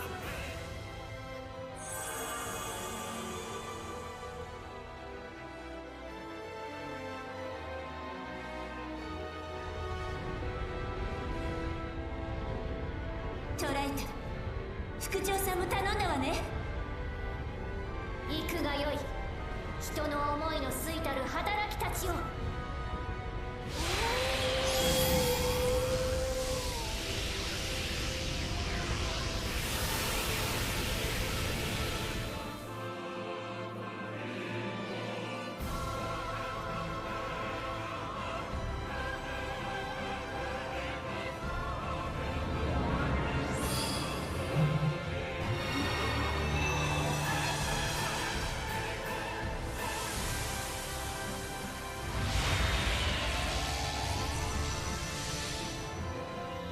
第二分校の機体。教官とクロウ先輩のキルフィングまでもう修理できたのか。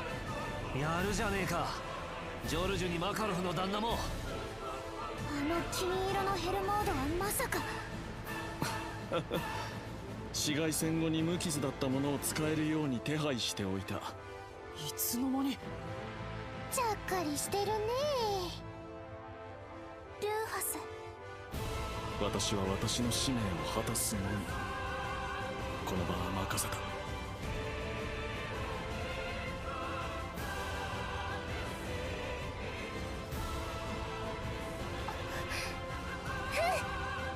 頼むリー。ユーナたちも。これまでに培ってきた全てをぶつけてきやがれ。了解です。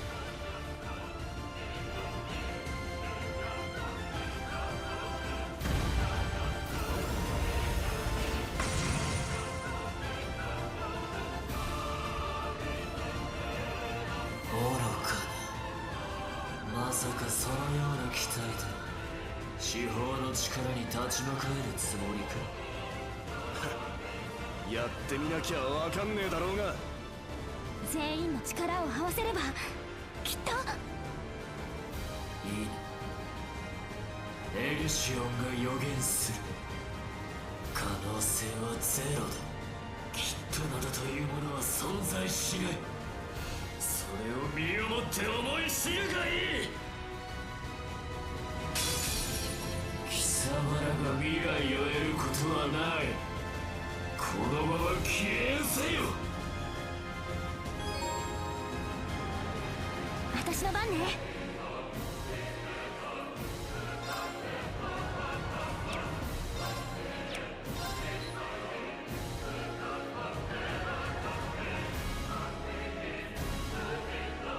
はあ、チャンスいただき。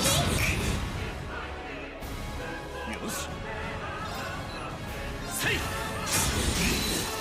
崩れた遅い行きますね。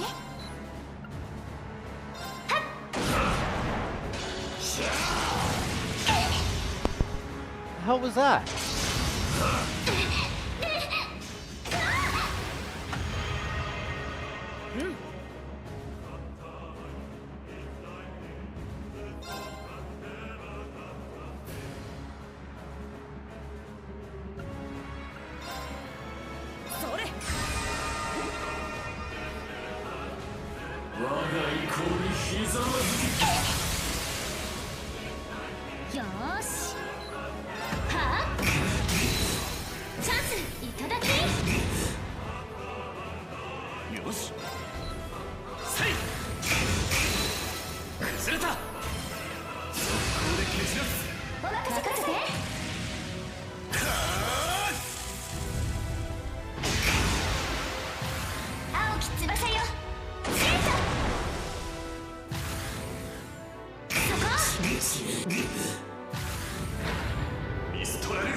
行くわよ。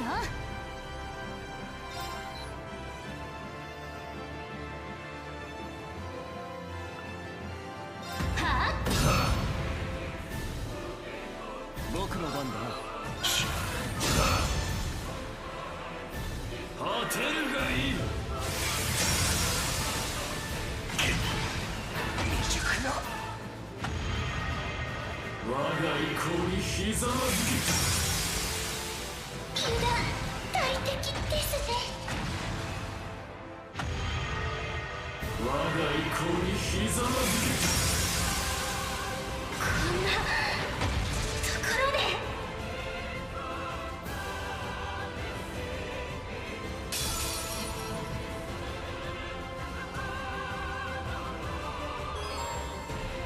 俺の番だな。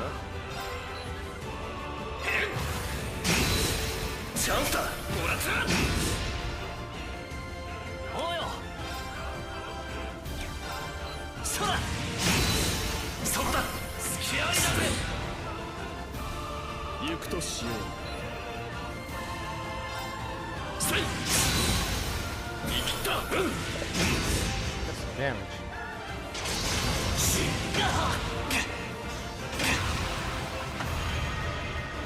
行きます。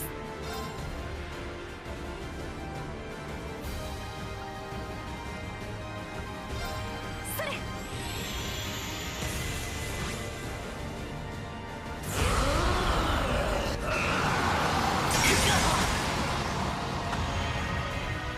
おうよ。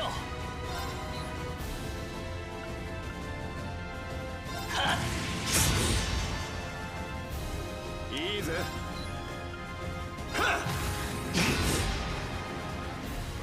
私の番だね。あ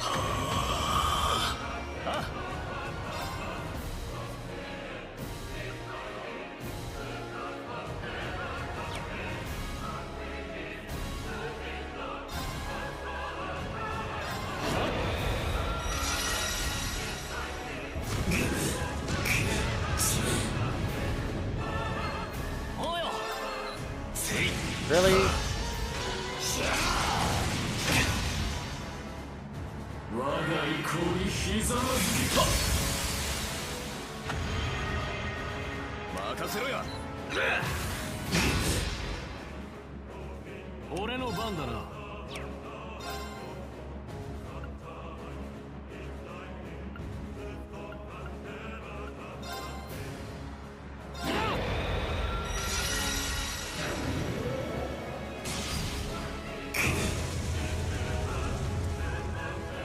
私の番だ。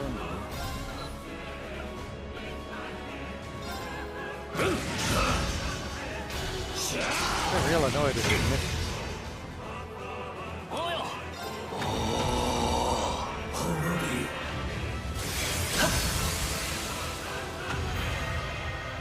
行きます。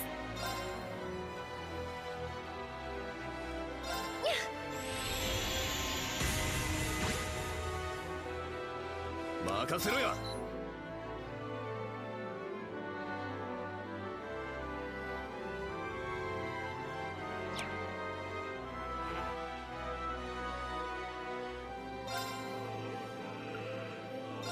さて、食らえや。油断大敵ってな。行くとしよう。はっ。豪気だ。このまま押し切るとしよう。いい任せだ。おお、断ち切る。もらった。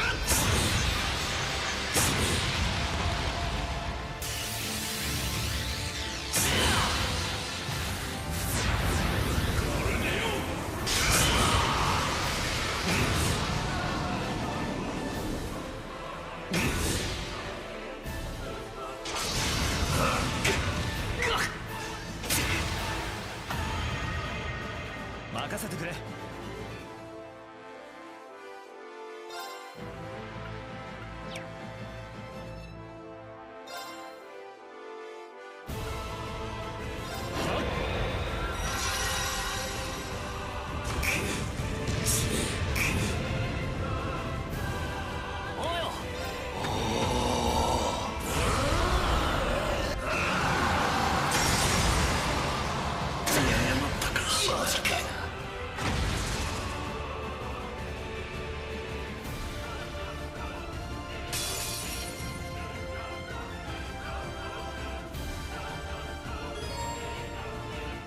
前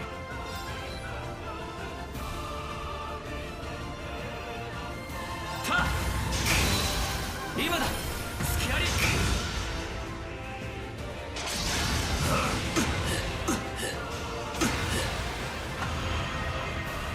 さてと。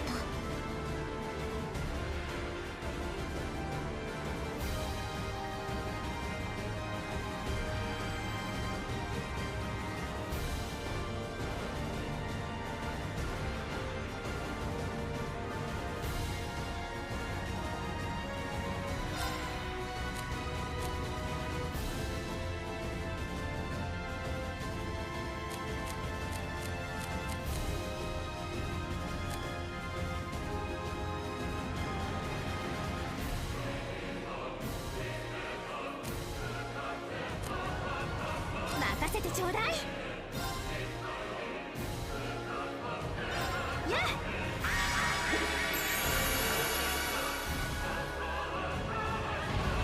当てるがいい。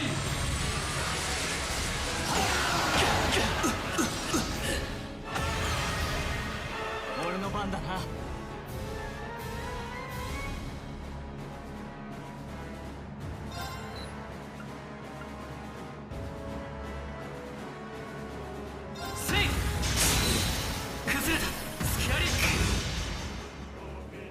私の番ね。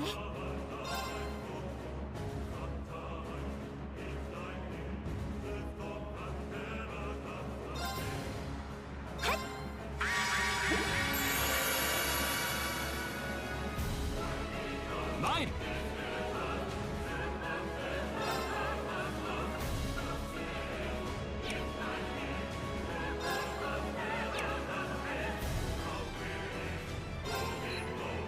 はっ。崩れた。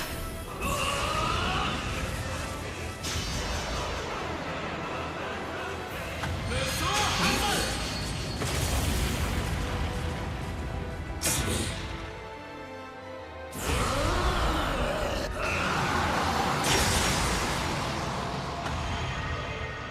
行くぞ。さあかかってこい。当てるがいい。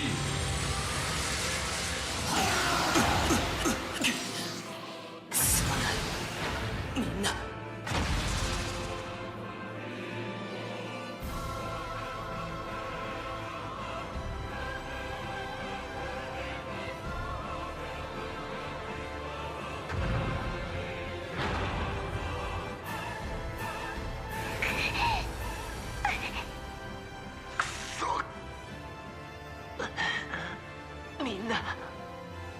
つの司法を合わせた力、ここまでとはな。リン、言うな。非公平でもかなわないなんて。このままじゃ。これで分かっただろう。エルシオンの予言は絶対だと。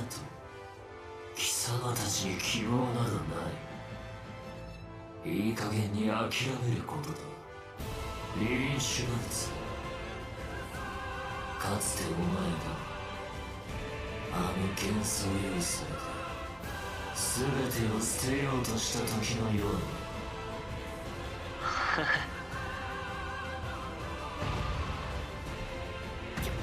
教官。何がおかしい。いや、やっぱりお前はもう俺じゃないんだなって思ってる。あの時の俺は全てを諦めてそれを選ぼうとしたわけじゃない。いつか絶対にみんなのところに戻る。その覚悟を持って腹をくくっただけだ。結果的にそれが叶わなかったとしても、自分自身を失うことになったとしても、最後のその瞬間まで大切な人たちを思って戦ったはずだ。大丈夫。いつかきっと戻ってくる。それじゃあまた。ありがとう。楽しかった。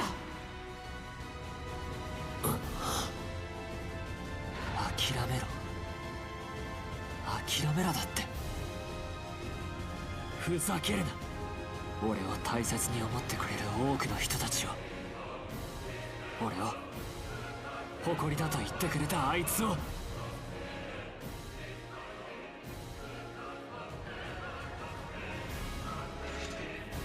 がっかりさせるような真似できるわけがないだろう。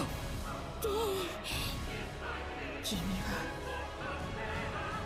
まったくもって意味のないやりとりだ。今こそ消えるがいい。それすらも叶わず大切なものも守れない己が無力さとともに。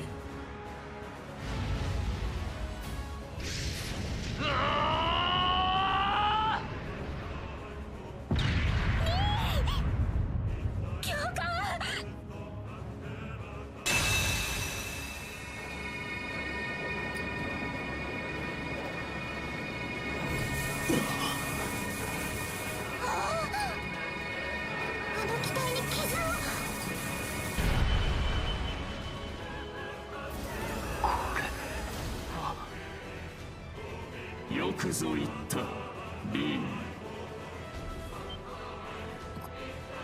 この声、バリマールなんだな。ああ、久しいな相棒。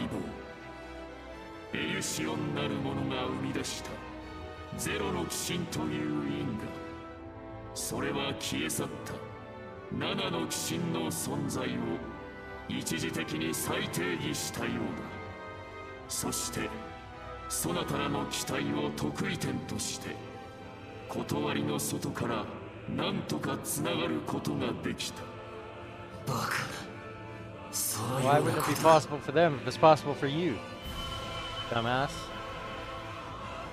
立つがいいクロー。今こそそなたらと共に行こう。モルディーヌまさかまた会えるなんてな。またこの私と戦ってくれるというのか。あくまでかりそめの力ではあるがな。行くぞルーファス。そなたが変わったということを示す時であろう。ずっと見てきたぞリン。 That caught him off guard. あの戦を乗り越えなおも迷いながら仲間と共に成長を続けてきたお主を、今こそお主がお主自身を乗り越えて前へと進む時、私も力になろう。ああ、よろしく頼む。灰に青、それに金までも。まさかこのようなイレギュラーがあるとはな。だがそれがどうしたというのだ。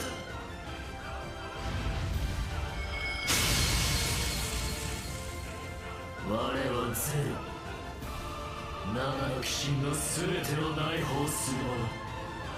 退かないが屈折どもが宿ったところで届く道理などない。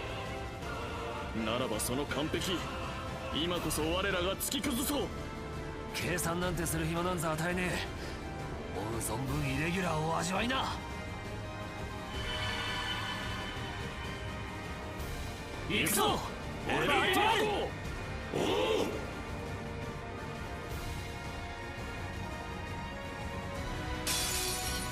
ゼロに対し力、改めて思い知れ。今度は私も協力する。行くわよルーファス。ではせいぜい頼りにさせてもらおう。What? Just lucky right off the bat. 行くとしよう。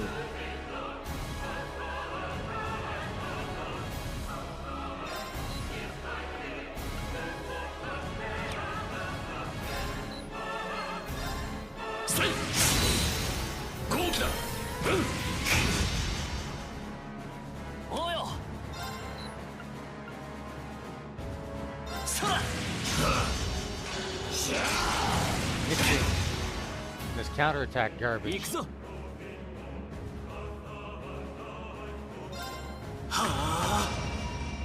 私の番ね。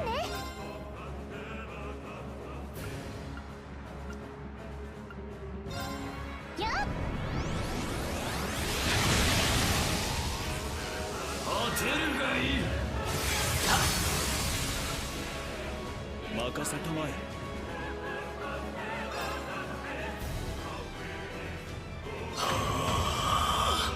行くぜ。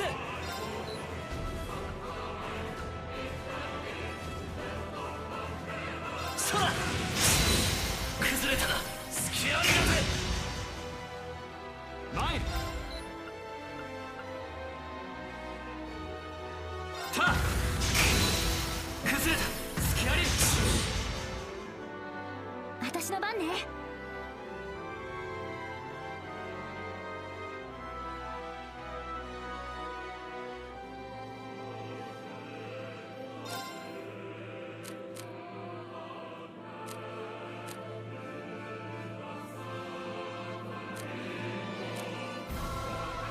任せてちょうだい。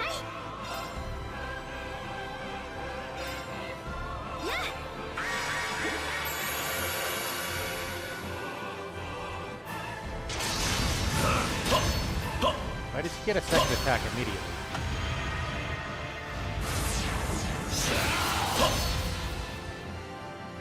任せたまえ。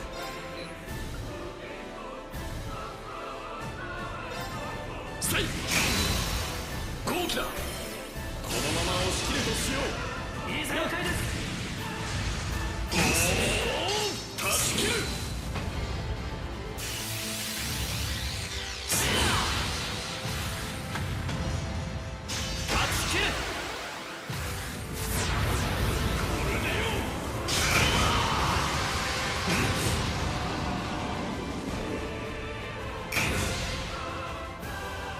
前。せい。今だ。隙あり。俺の番だな。よ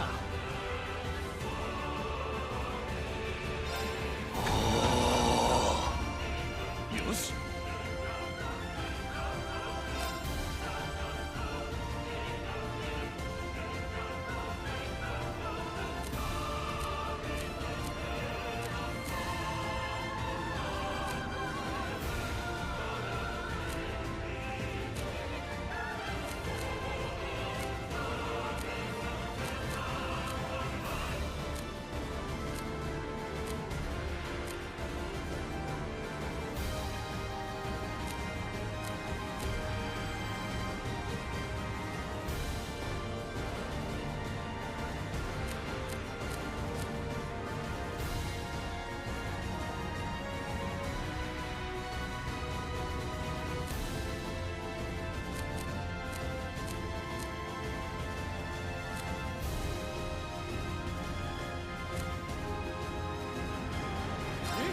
頑張れよ。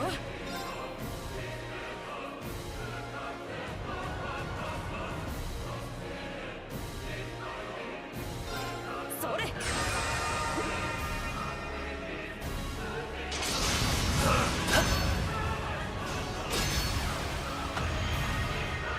行くとしよう。はっ見切った。俺の番だな。はあ行くぜ。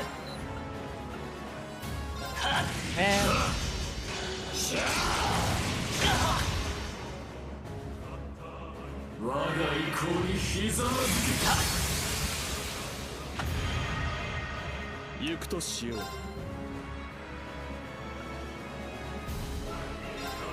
暗き力よ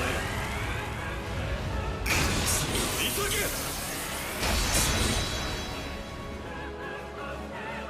いいわよ。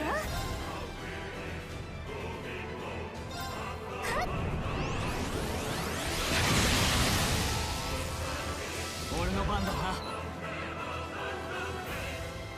た今だスケアリ。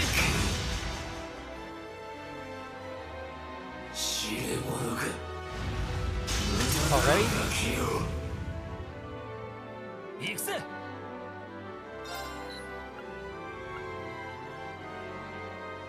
そら崩れたなスケアリだぜ。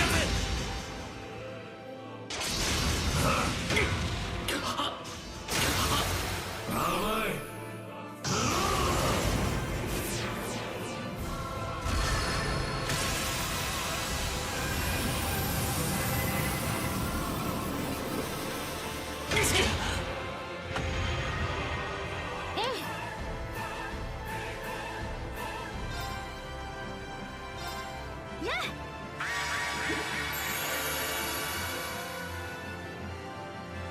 俺の番だな。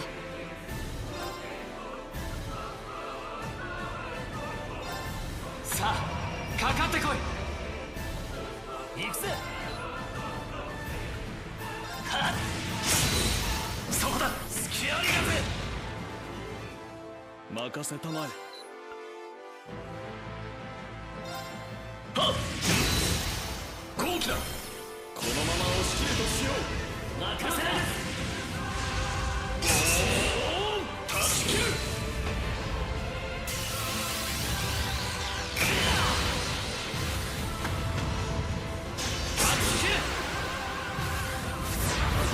これでよ。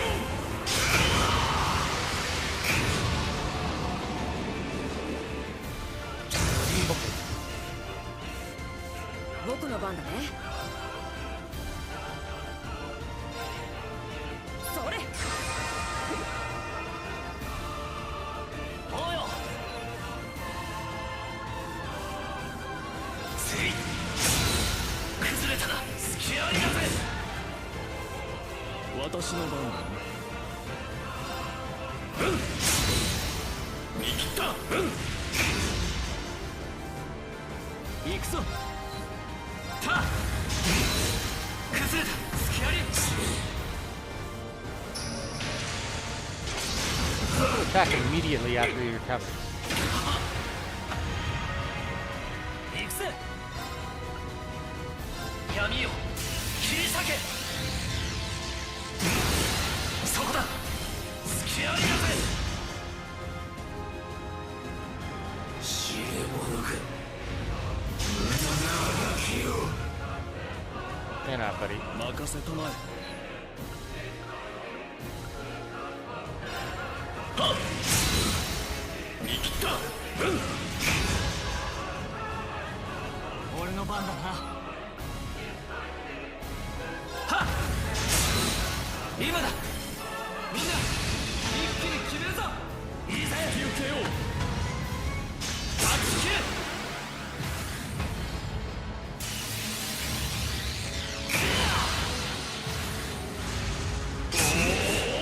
断ち切る。連のタッチ大きいボス。 Starfall slash. broken. いいわよ。よっ。私の番だ。はっ、好機だ。このまま押し切るとしよう。了解です。断ち切る。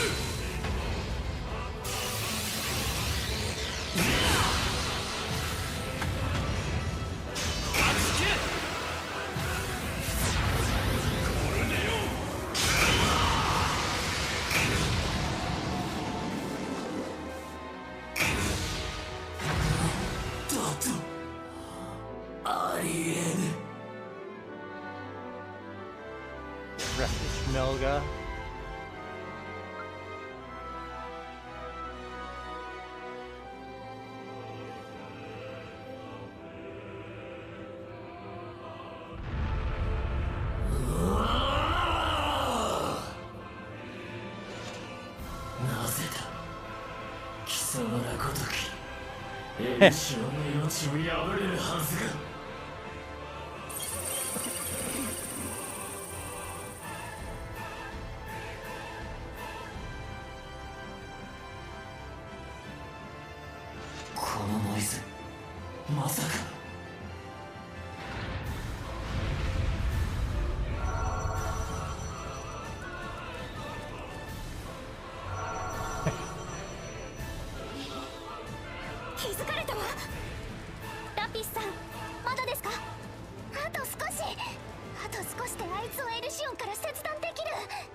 それは君のやるべきこと、君にしかできないことのはずだ。ならば見せてみろ。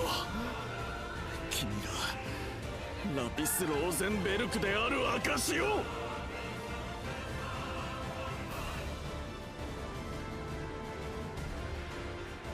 重層統制サーキット強制分離レビウスモデルに介入。第3第6第7リンククリア。凍結処理並びに認証阻害解除。掴んだ。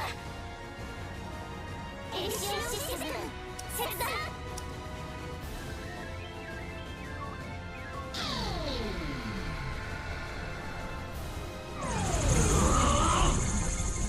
今だリーン、行くぞクロー。ああ、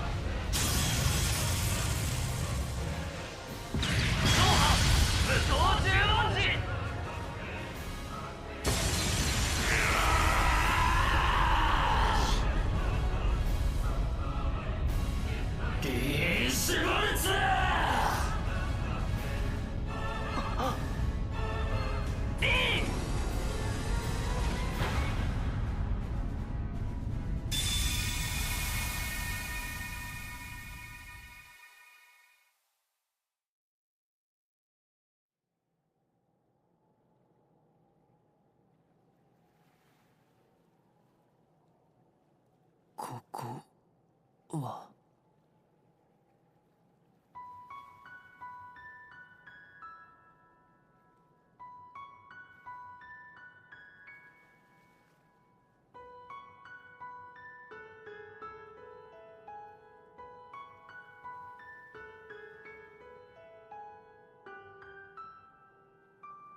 やあ、俺こうやって面と向かって話すのは初めてだな。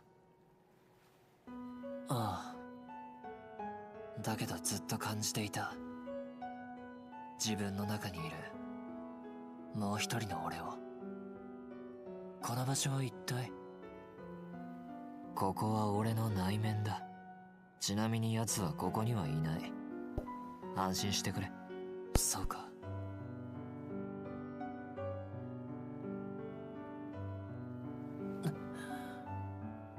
この痛み。ああ、最後の同化はもう少しで終わろうとしている。リーン・シュバルツァーの因果はやがて一つに収束するだろう。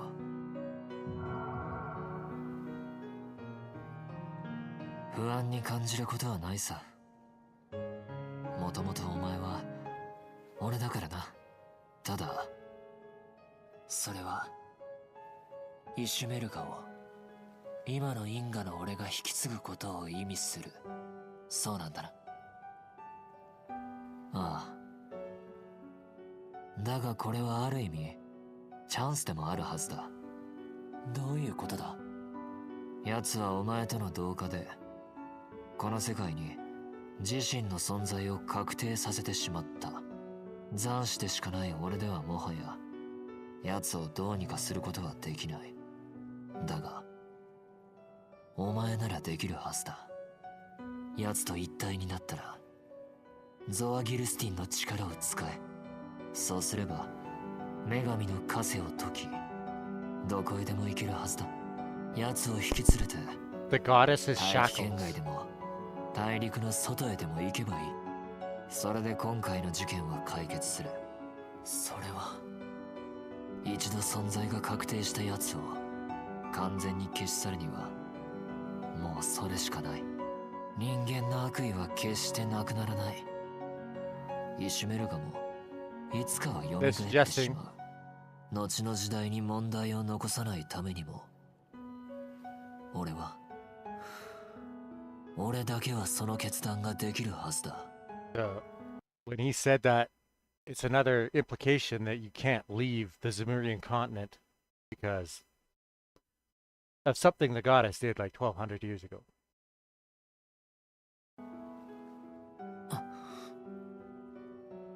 さあ、最後の同化を受け入れろ、リーン・シュバルツァ。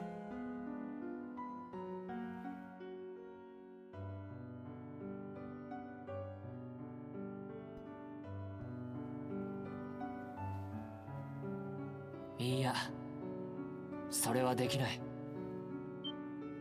なぜだ。これが奴を封じる最も確実な方法なのは分かっているだろう。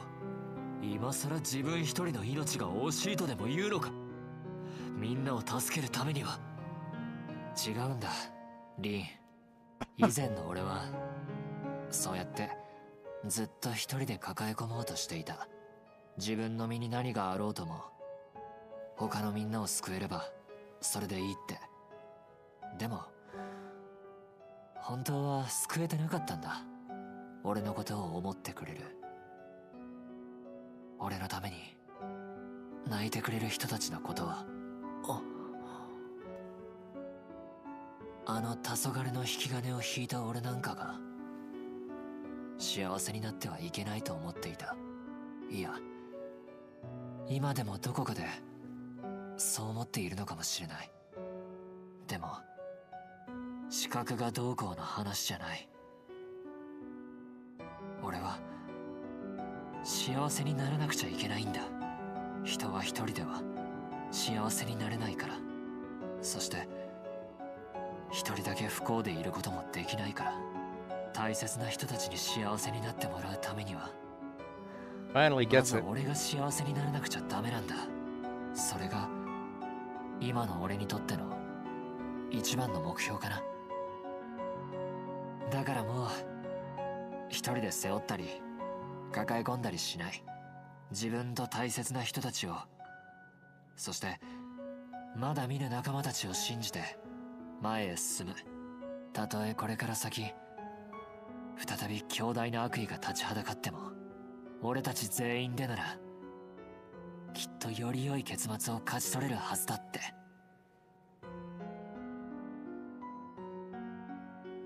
そうか、それが俺の選んだ道だったんだな。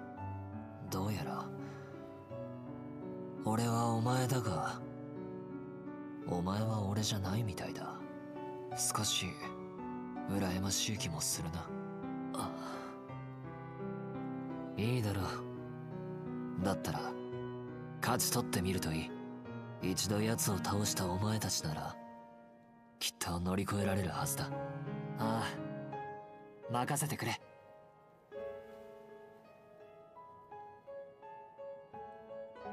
そろそろ時間みたいだ。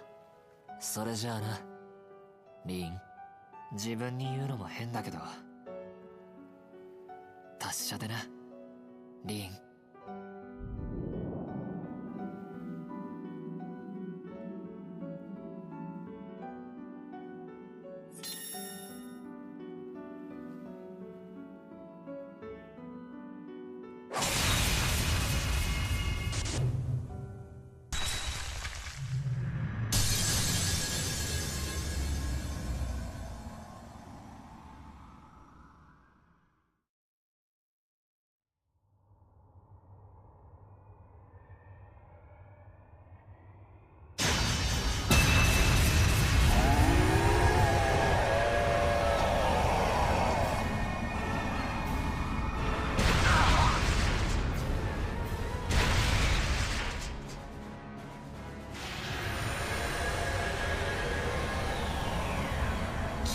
暴走しているのか。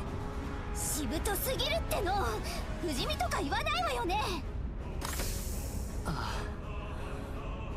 あと少しのはずだ。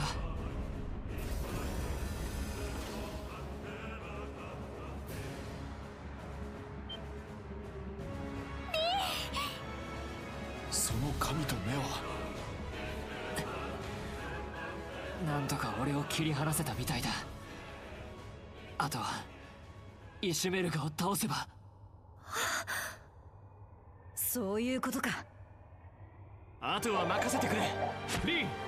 決着をつけてきます。ルーファスの分まで。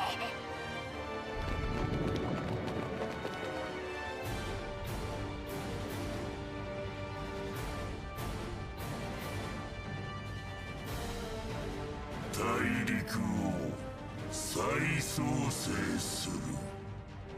すべてを無へと消し去ることで。めちゃくちゃ言ってんじゃねえ。させるかよ、んなこと。リーンさんたちが作ったチャンス、決して無駄にはしません。私たちを導いてくれたみんなの思いに応えてみせる。行くぞ。俺たちの手で未来をつかむんだ。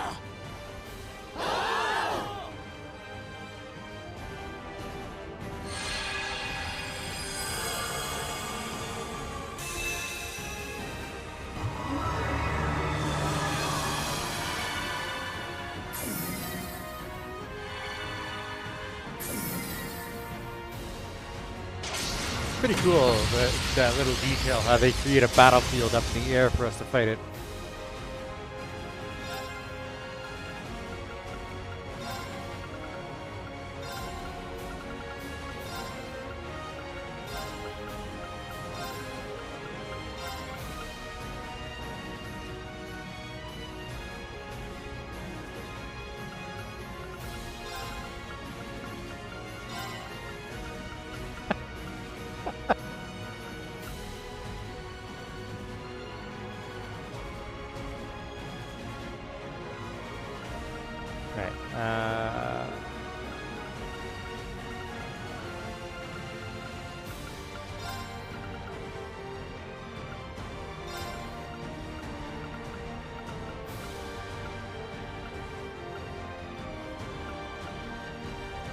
Oh, I can't put Rufus in. Okay. It's probably the best you can do.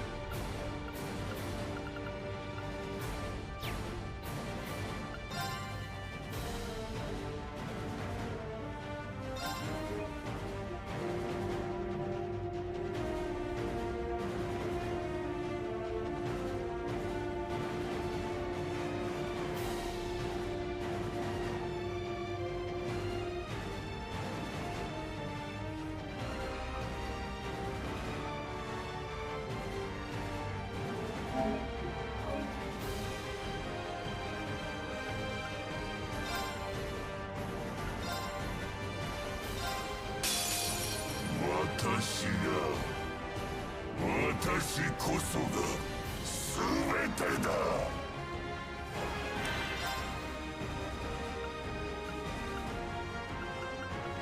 輝けゴールデンスチーム。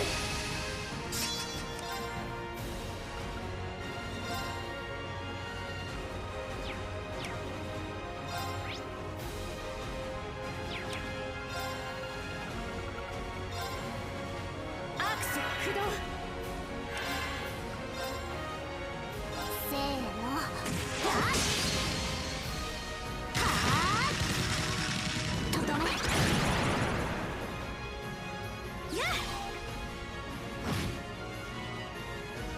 はいアークス駆動。ええアークス駆動。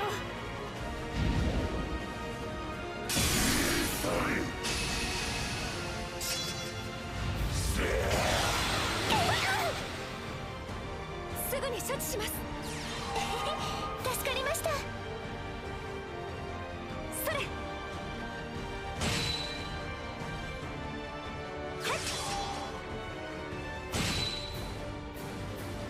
任せてちょうだい。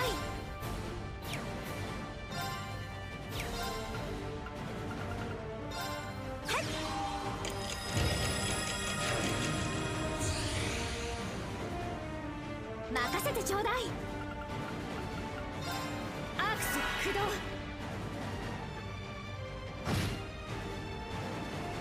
私の番ですね。やっ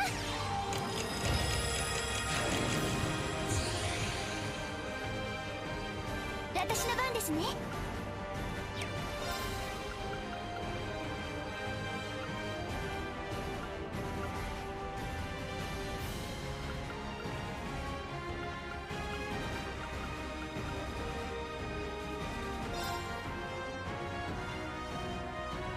強力な雨よ我らに癒しを。ありがとうございます。はい輝けゴールデンスチーム。はいアークス駆動。ええアークス駆動。はいアークス駆動。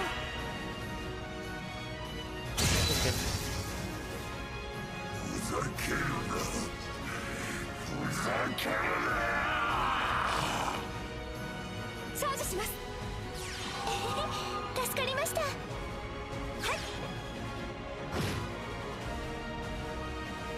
それ私の番ね。行くわよ。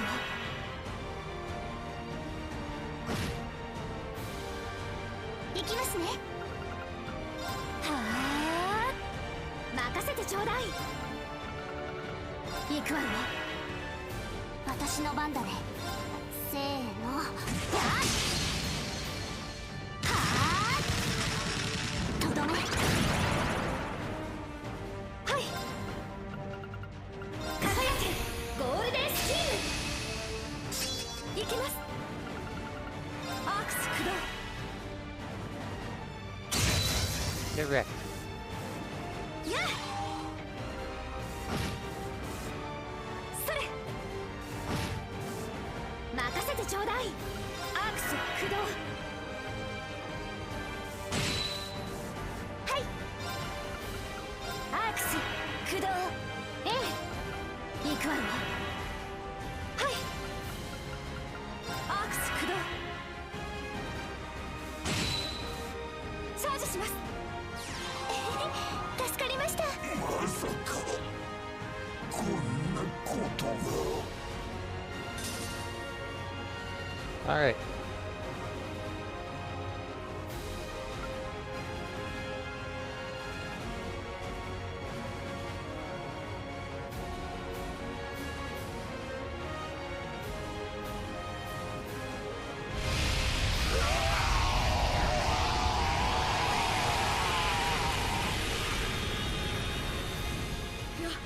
やった。はい今度こそ本当に。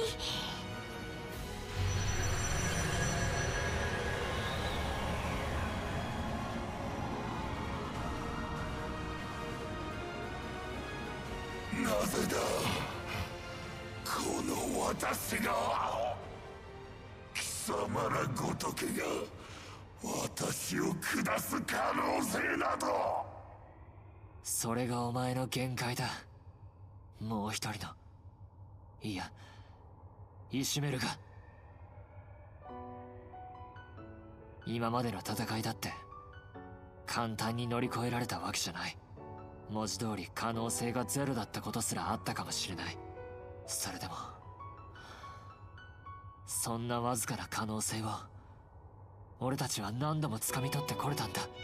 一人じゃなかったから、支え合うことができたから。ああ、それこそが俺たちが手にしてきたもの、そして人がこれからも紡いでいくものなんだろう。バカな、そのような取るに足らぬものが。取るに足らないのはあなたよ。ただの幻、エルシオンが見た歌方の悪夢。帰るべき無に帰りなさい。いまいましい元管理者が貴様のようなものにエルシオンは渡さぬ。ううん、誰の手にも渡らない。もうとっくに決めていたの。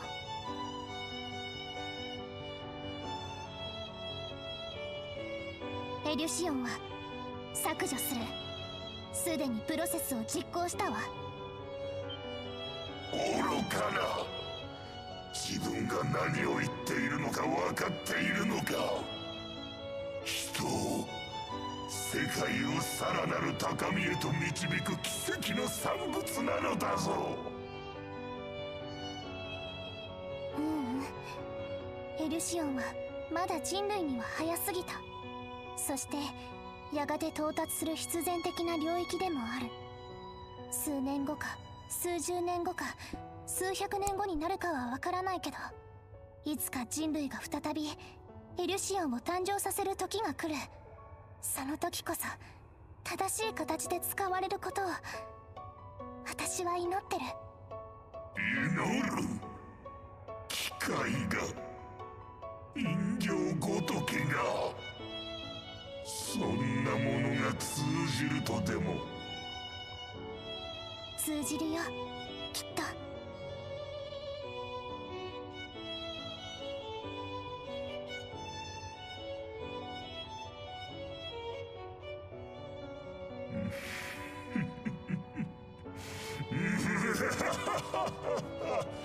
なんと愚かで救いようがない。よかろう。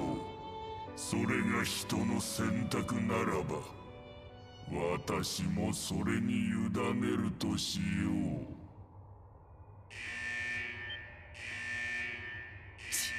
う。まさか黒源ですか。そんな、まだ十数分くらいはあるはずじゃ。ラーちゃん、今なら止められるんだろう。もうやってる。でも坂島のバベルが天のイカズチが制御できない。一体何をしたんだ。バベルと天の雷の制御権をより高位の存在に委ねたまでだ。エリュシオンを生み出した存在、愚かなる人の集合無意識に、人の憎悪が最も集まる地に裁きが下るように。なんだと。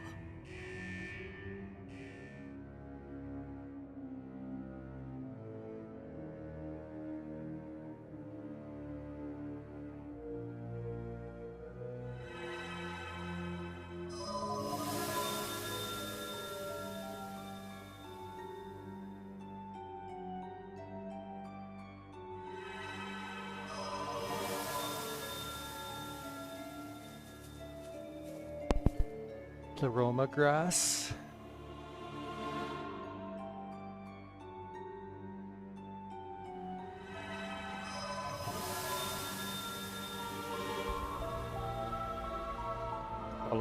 this. The Empire Crossbelt.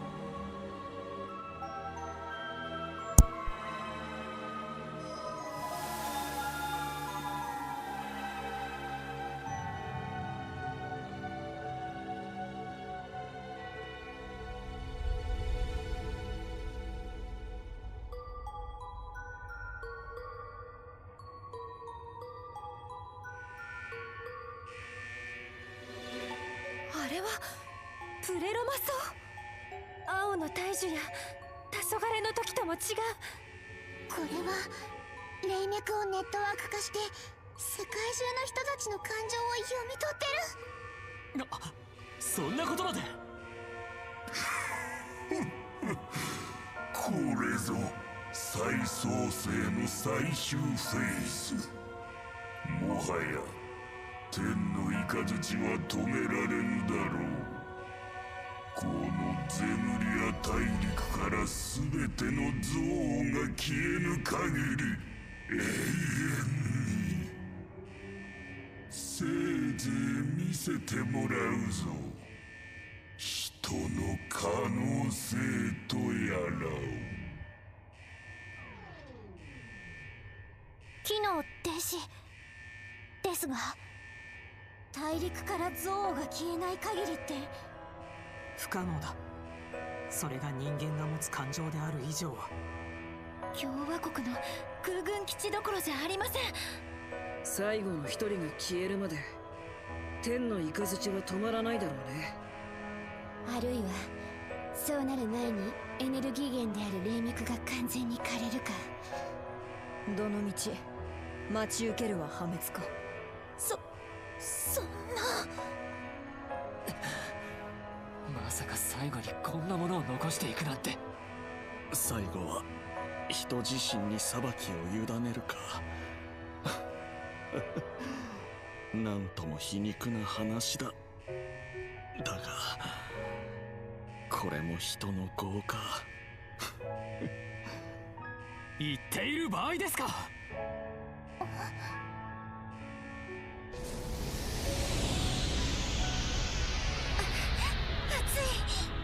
発射準備を始めたみたいです。ここにいては私たちも。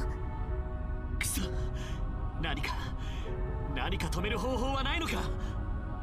ダメだロイド、間に合わねえ。一旦外に離脱します。皆さんこちらへ。ロゼ、サポートお願い。近くの適当な場所に飛ばすぞ。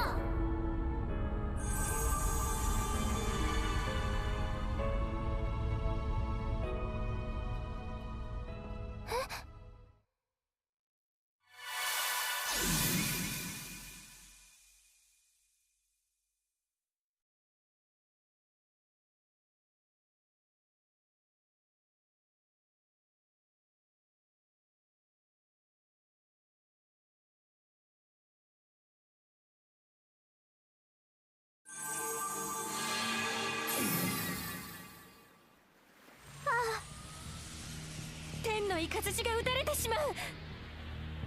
ルーファスどこなの。そういえばまさか天意術が失敗を。いや、そうではない。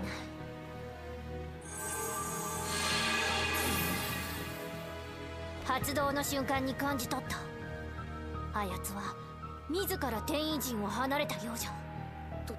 どうしてそんなことを。まさか彼が考えているのは。ええ、おそらく。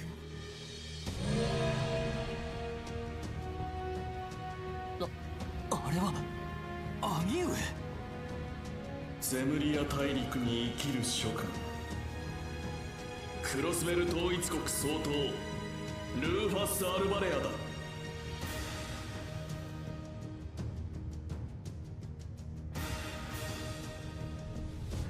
正午に私が出した声明に対して、この地に集結した抵抗勢力が答えを示した。武力行使という最も愚かな形でだ。これは私が望む高級平和の対極に位置する空港。総統として断固たる決断を下さねばならない。よって予定していた国限をもって大陸全土に対して天の雷による裁きを始める。そんな。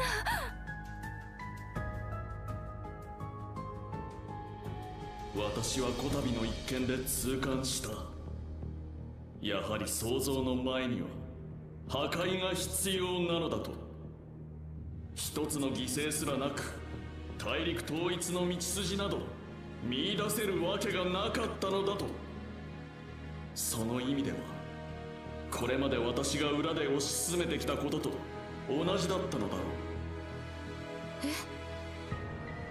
う。ルーファス君、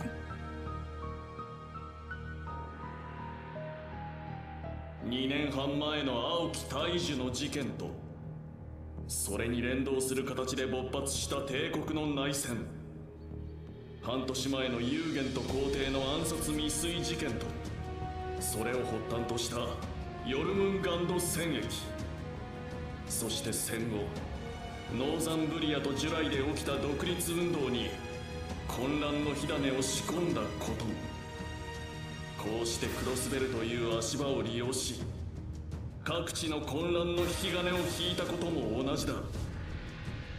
全てはゼムリア大陸の統一という大義のため推し進めてきたことに他ならないのだから。何を言ってるの？その全ての裏に彼が。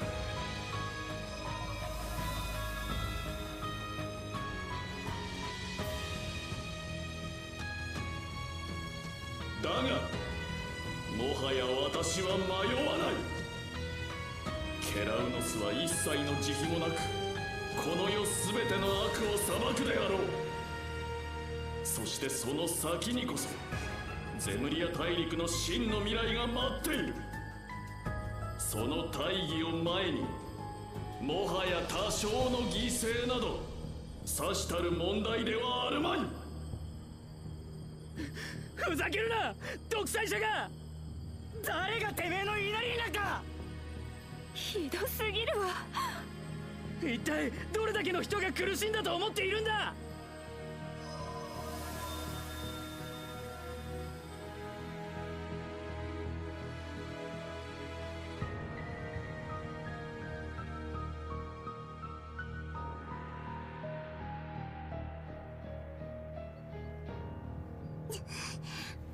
あの塔に世界中の人々の想念が。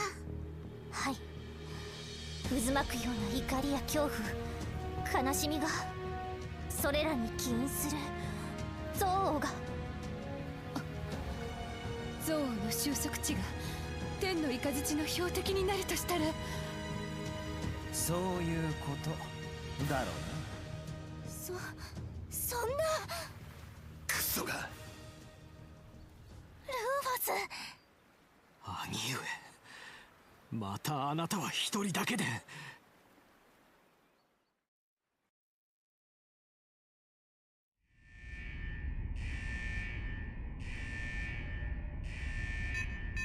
間もなく国限だ。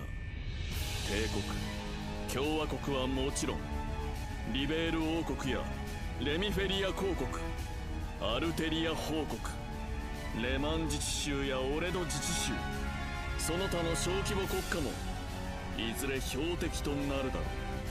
大陸から全ての国が消える前に重ねて賢明な判断を祈る次第だ。それでは諸君、ごきげんよう。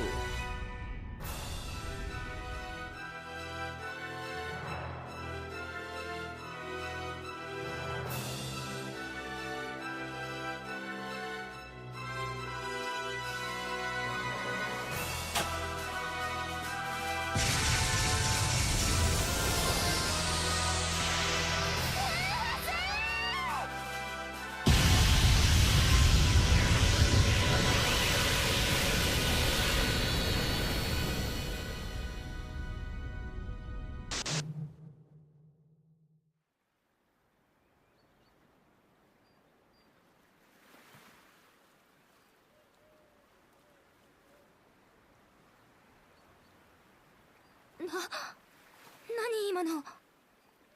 僕たち全員の脳裏に。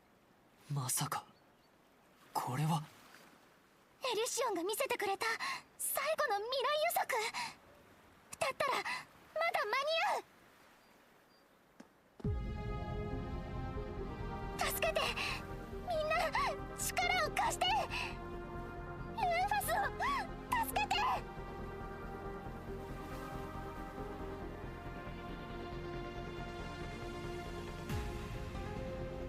その支援要請受け取った。ロイドさん、今からあの塔に戻ろうっていうのかい？彼には言いたいことがまだ山ほど残ってるからな。それに容疑者不在じゃこの事件を完全に解決したとは言えないだろ。ええ、その通りだわ。支援家として、私たちとして。塔への道行きなら任せるがいい。霊脈が激しく乱れているゆえ運べる人数は限られそうだが。ならば俺は同行させてくれ。これも弟としての責任でもある。ミリアム、待っていてくれるな。分かった。気をつけてね、ユーシス。俺たちも行かせてもらう。さすがにここまで働かされたら追加料金はきっちり請求しないと。全部終わったらそれでパフェでも食べに行こう。ラーちゃん、ありがとう2人とも。すまない。俺たちは動けそうにない。ユース、ロイドたち、ルーファスさんを頼んだ。協力者の皆さんへの連絡や町の人たちの避難は任せてね。みんなが納得できる結末をどうか掴んできて。絶対に戻ってこい。あの分からず屋の元総督と一緒にな。了解だ。行くぞ、私の近くに。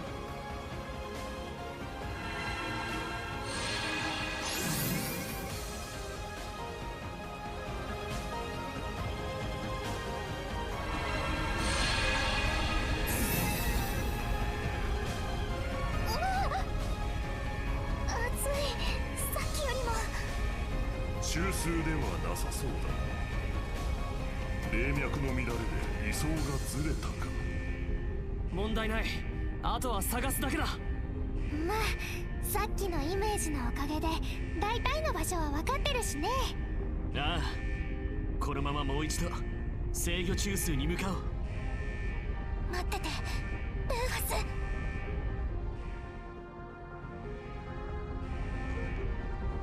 任せるがいい。いいわよ。セムリア大陸に生きる諸君、クロスベル統一国総統ルーファス・アルバレアだ。ルーファス、バカ。勝手にこんなことして。ラーちゃんにこんな顔させてほんと仕方ない人だよ。ああ、存分に思い知ってもらわなきゃな。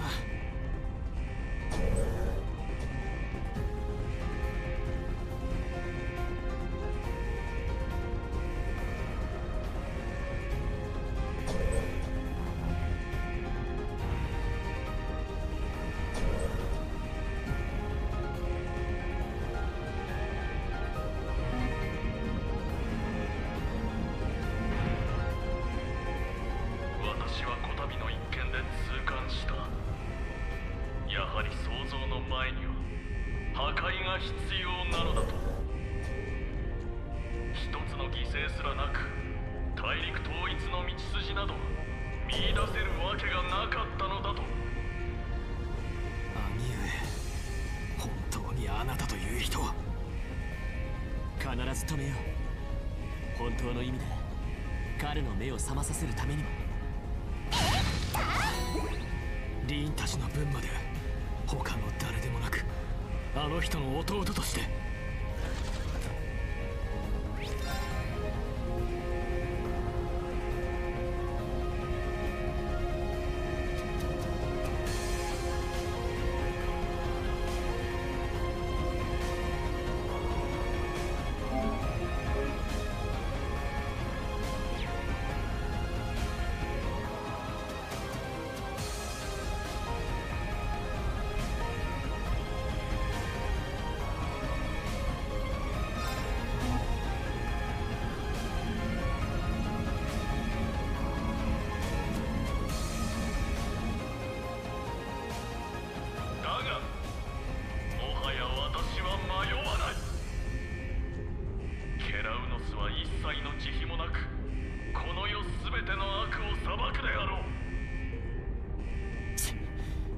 争がそろそろ終わりそうだ。それにどんどん熱くなってる。急ぐよラーちゃん。待っててルーファス。この思い必ず届ける。力を貸してくれ兄貴。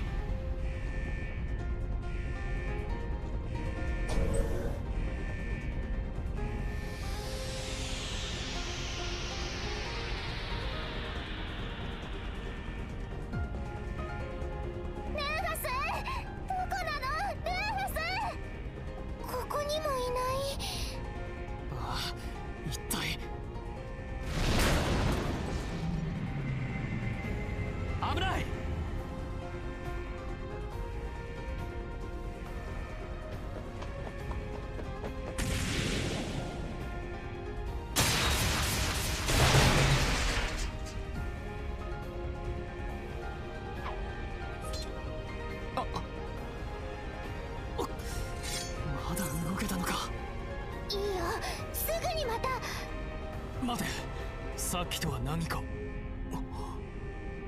お前はまさか。思いもやらなかったな。まさか最後にこんな。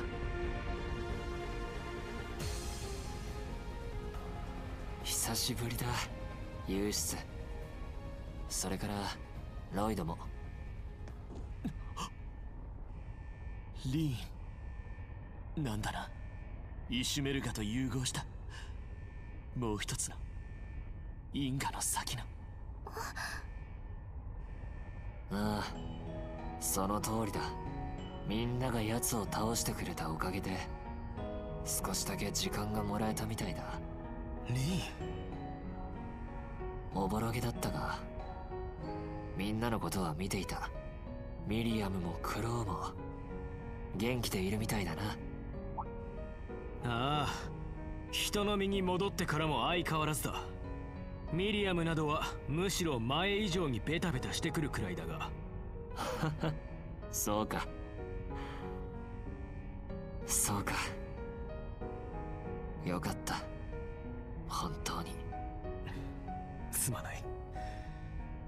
また会えると分かっていたら彼女を連れてくることも。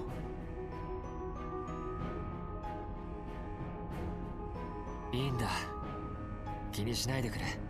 ちゃんと幸せになってくれる未来があった。俺にはそれだけで十分だからさ。リーン、あまり悠長にできる状況でもないみたいだが、どうしても伝えておきたいことがあるんだ。俺がもう一つの因果の先で見てきたことについて。それは3年、いやもうそこまで猶予はないかもしれない。そう遠くない未来。待った。せっかくだけどそれは遠慮しておくよ。そうだな、エルシオンに別れを告げた今、その先を聞くのは違うだろう。心配するな。何があったとしてもきっと乗り越えてみせるから。支援家だけじゃない。トールズ7組に遊撃士、その他の協力者たち、そしてこれから出会うだろうたくさんの人々とも力を合わせていくことで。ああ、そうだった。それこそがきっと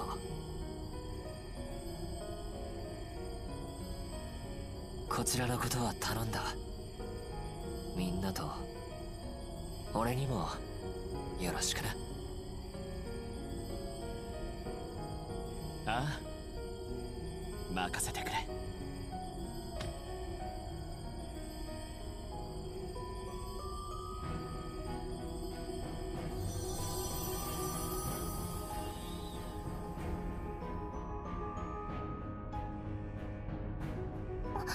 見て。もしよいいか。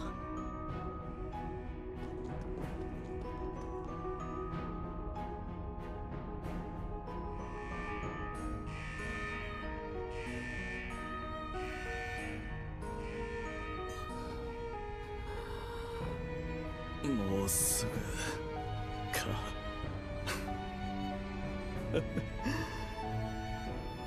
おかしなものだ。結局父を超えられず、何事をもなせず、最後まで空虚な人生だったという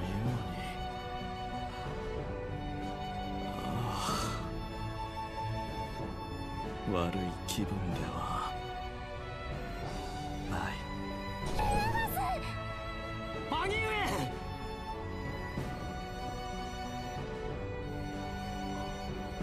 君たち。まったく余計な手間をかけさせてくれたな。なあちゃんたちから夜逃げしようったってそうはいかないんだからね。まさか私を助けるためにユーシスにロイド君まで。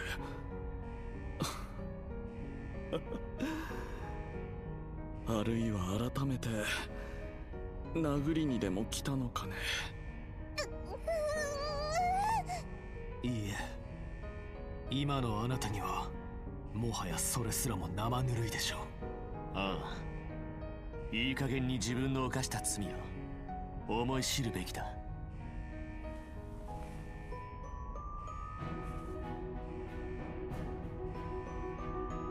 ルーファス・アルバレア公使、あなたを強制連行する。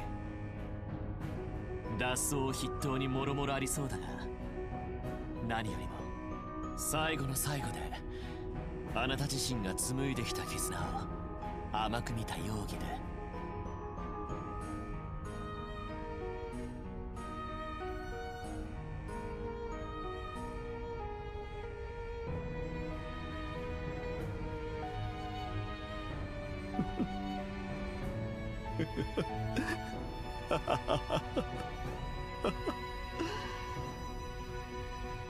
そうか。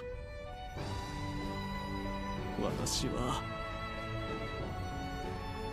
とっくに手に入れていたのだな。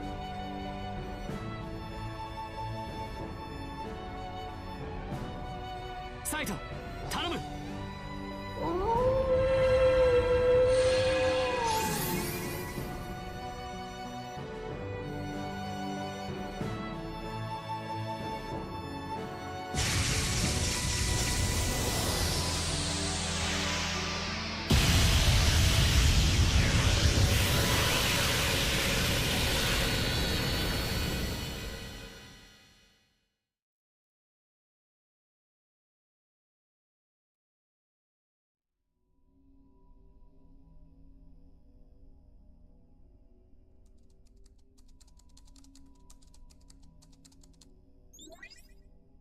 どうだ？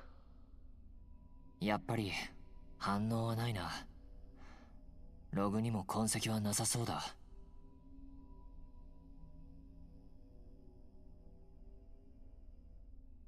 そっちもか。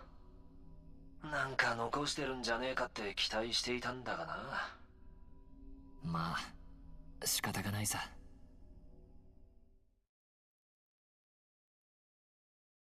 あれから1週間が経った。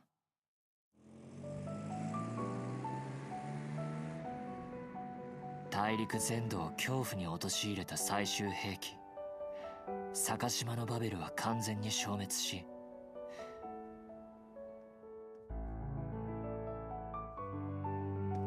共和国も準備していた軍を撤退させ、それ以上の介入を行うことはなかった。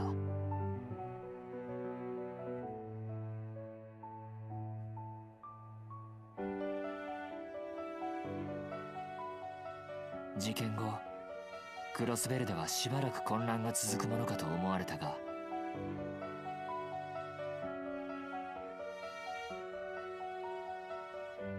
各階区の市民たちが自主的に立ち上がり、警察や警備隊と協力して予想よりも早く復興作業が進んだのだった。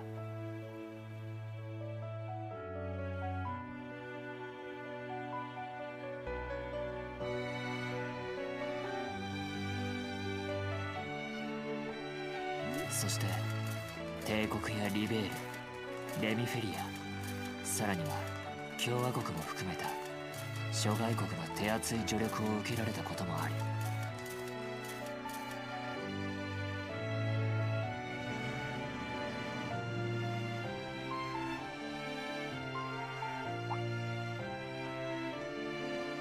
クロスベルは以前と同じ日常と平穏を急速に取り戻しつつあった。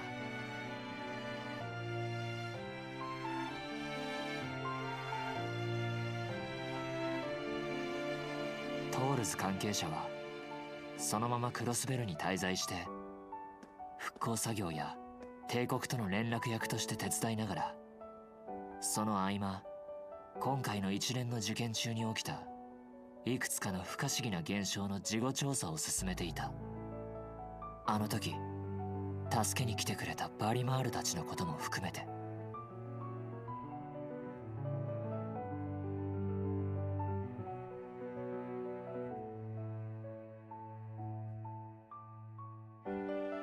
気づいたらいつの間にかいなくなっちまってんだもんな。白状っつうか別れの挨拶くらいしたかったんだが。あくまで一時的な開口だったみたいだしな。また会えた。今はそれで十分じゃないか。だな。しかしクロスベル再占領に偽し、8体目の鬼神に坂島のバベル、黄昏も終わっていろいろ落ち着いたところで盛りだくさんな事件だったよな。ああ、なんとか解決できたからよかったものの、それにロイドから聞いたもう一人の俺が言いかけたこと、まだ終わりなんかじゃない。むしろ始まりなのかもしれない。タイトルドロップ。お兄様はいい加減ゆっくりさせてほしいもんだが、せいぜい備えておくか。オルディーネたちにまた心配かけなくていいくらいには。そうだな、お互いに。おーい、リー、クロー。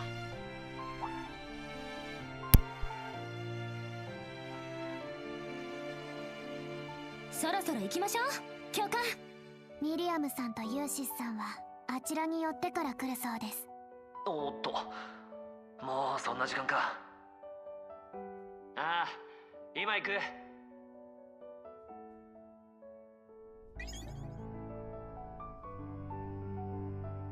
きっと大丈夫だ。この先何が起きてもみんなとなら。お前もそう思うだろ、相棒。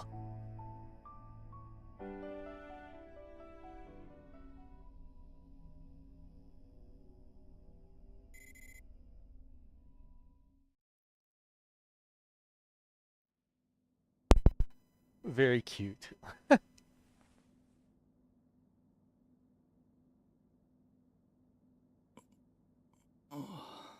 Rufus. ここ。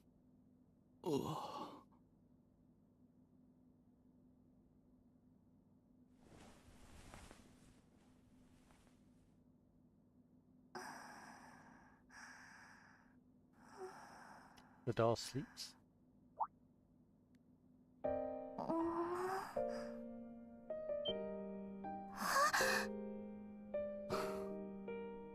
起きたかね。ルーフス、やっと目を覚ました。もうこのままずっと起きないんじゃないかって。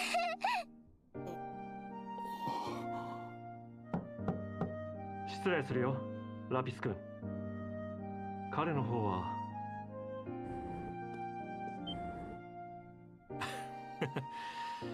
ようやく目覚めたか。おはよう、ルーファス君。女神の元から帰ってきた気分はどうかな。オリバルト殿下。それを言うなら煉獄からでしょう。生き延びたのですね、私は。ああ、ロイド君にユーシス君たち、そこにいるラピス君のおかげでね。大量の出血に全身にわたるやけど、搬送があと一歩遅ければわからなかった。女神の導き。いや、君にとっては下された罰でもあるのかもしれないが。ええ、どうやら完全に死に場所を逃したようです。女神も酷な真似をするものですね。まだそんなこと言って。とにかく目覚めて何よりだ。いろいろとタイミングが良かったよ。ほとんどそのために連日通い詰めていたようなものだからね。私の沙汰を伝えるためですね。君はもともとかの大戦の席を追う形でコーチされていた。今回の脱走や諸々も含めれば、いつ極刑の判決が出てもおかしくないだろう。君が生きていればね。3月22日17時、あのバベルなる悪夢の兵器は不慮の誤作動によって消滅した。中にいたと思われるルーファス・アルバレア新総統もろともね。中継を通じて世界中の人々が目撃したそれは紛れもない事実だ。ならばここにいるのははてさて誰なんだろうね。そういえばあのオリバルト王子によく似た漂白の演奏家なんかもいるみたいだが。さすがに無理があるのでは。今さら私をかばう意味など。かばうつもりなどない。あくまで私は事実を伝えているまでだ。身分も帰る家も名前すら失った君はもはや帝国で生きることはできまい。罪を償う機会を失ったことそのものが今の君を苛むこともあるかもしれない。そんな辛さや厳しさを存分に味わうのはまさにこれからだろう。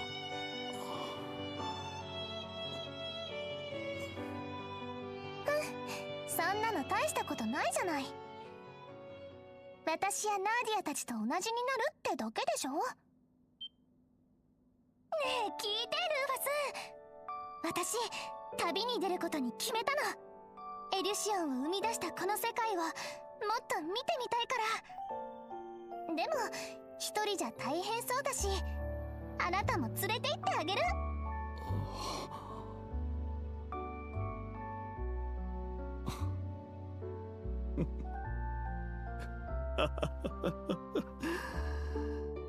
この私に人形の付き人になれと。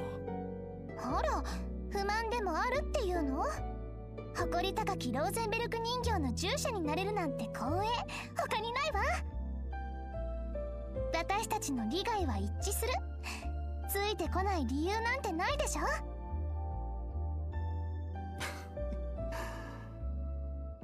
そうだな。そういうのも悪くはないのかもしれないな。素直に喜びなさい。ああ、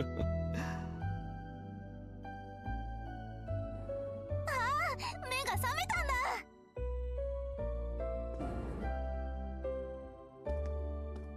ユーシス、ミリアム君、すまない。いろいろと心配をかけたようだな。本当です。まったく。それでも生きていてくれただけで俺は。ユーシス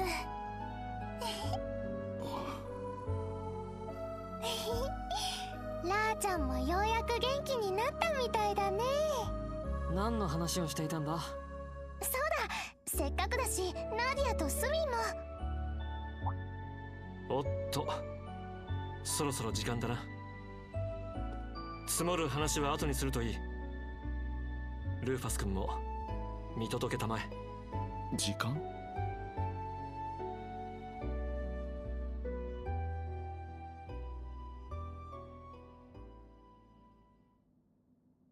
ついに今度こそ私たちはこの日を迎えることができました。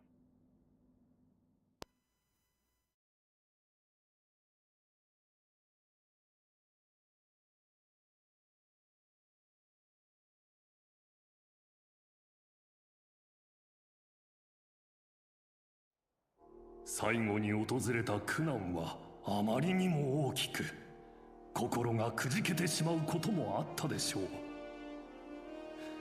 ですがそれでも私たちは乗り越えた。多くの人たちと支え合っていくことで、我々はその誇りを胸に隣人と手を取り合い、共に新たな時代を歩んでいくことでしょう。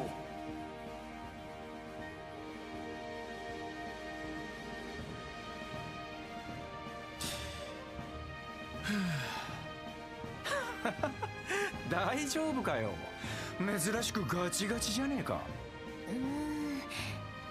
下手するとステージよりも緊張しそうですね。やっぱり私が変わりましょうか。多少は慣れているし。いや、せっかく議長閣下から頼まれたんだ。やり遂げてみせるさ。その意気です、ロイドさん。落ち着いてやればきっと大丈夫よ。それでは本日をもって改めてクロスベル自治州の再独立を宣言いたします。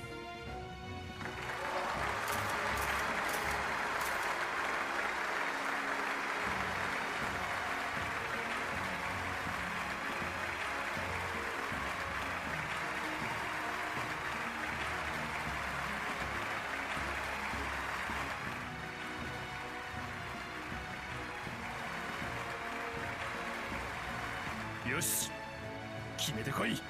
ま、骨を拾ってあげるさ。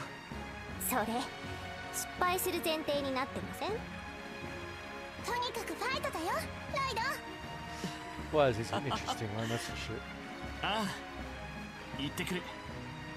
続いて特別ゲストの方にスピーチをお願いします。クロスベル警察特務支援課バニングス捜査官、どうぞ前に。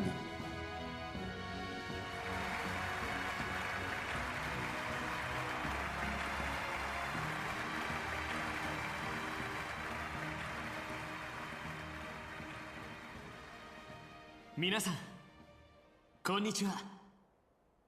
ロイド・バニングスです。 There it is.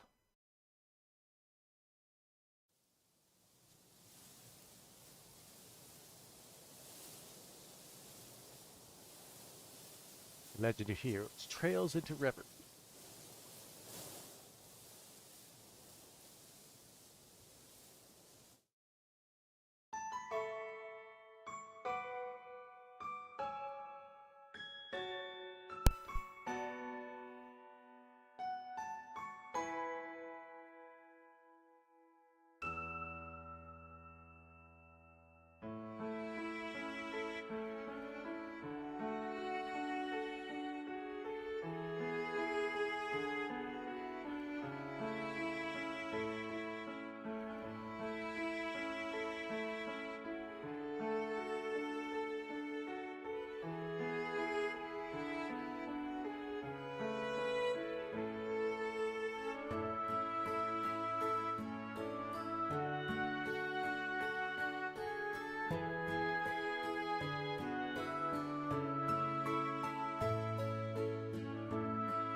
Jingo?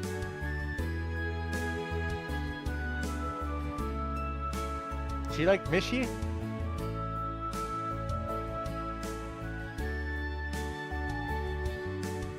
That might have come up in the previous game, but I can't remember.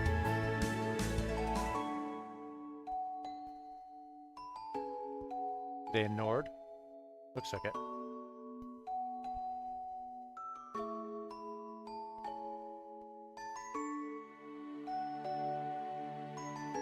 That's cute.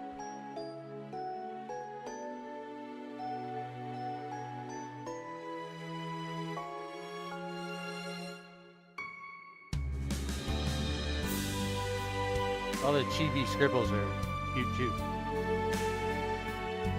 Celine.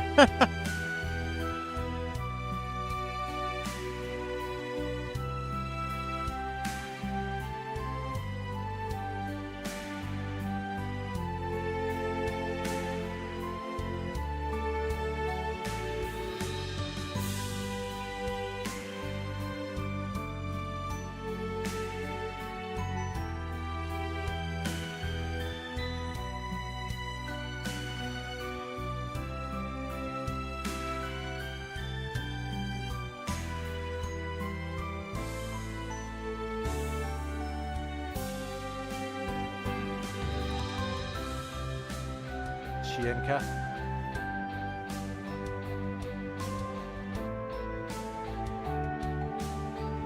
This is a very nice credit sequence.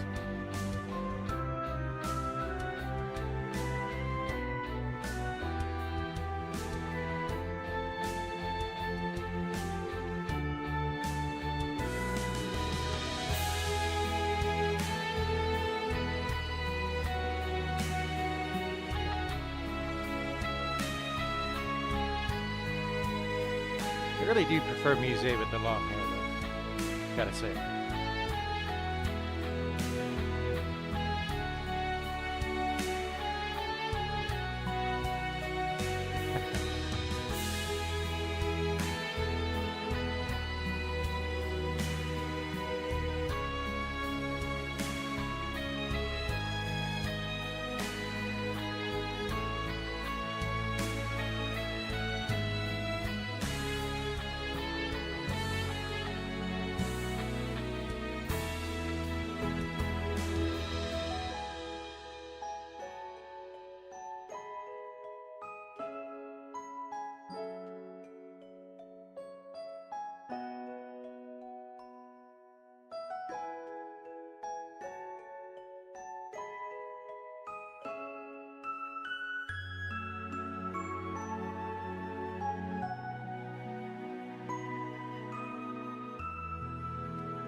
Very cute.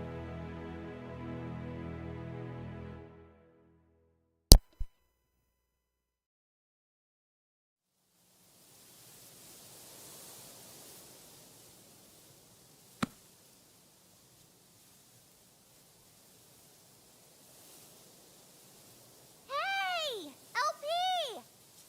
Better book it or we'll leave you behind! Alright, I'm coming!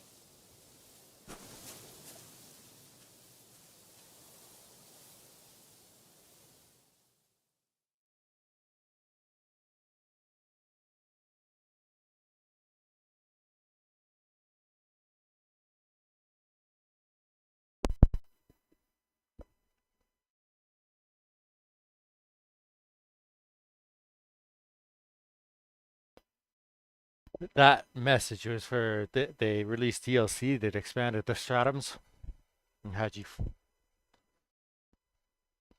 the Reverie corridor, because you can load up in the Reverie corridor after this.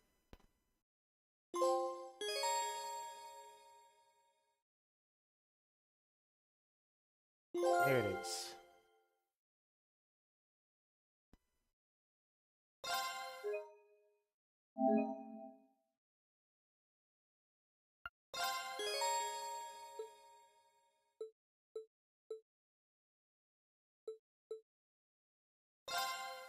Now, there's a couple things that I'm going to do. Because there's 3 short stories that probably lead directly into Tales Through Daybreak.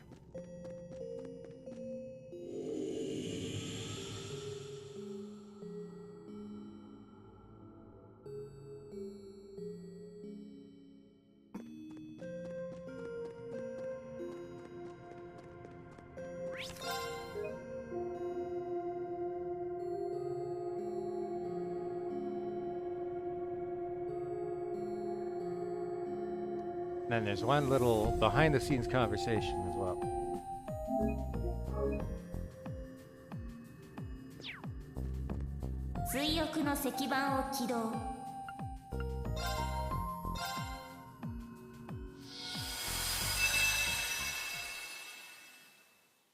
I'm gonna grab a drink though, because it's gonna be a lot of talk.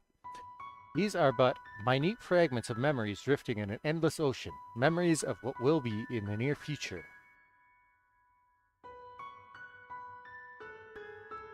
Could they be shadows of the tangled threads woven by Elysium? Or perhaps faded illusions that slip through the cracks of time and space?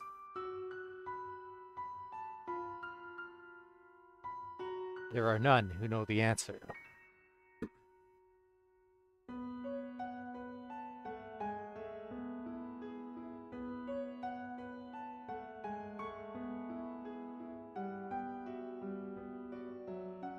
Okay, I'll be right back.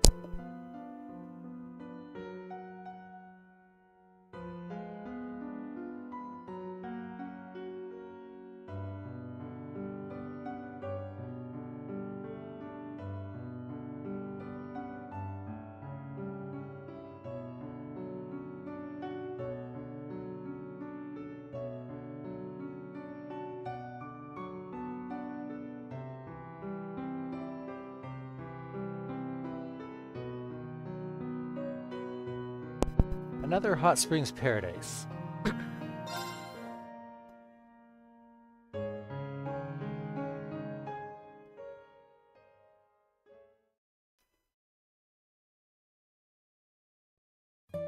Whoa. Why did I have it on auto?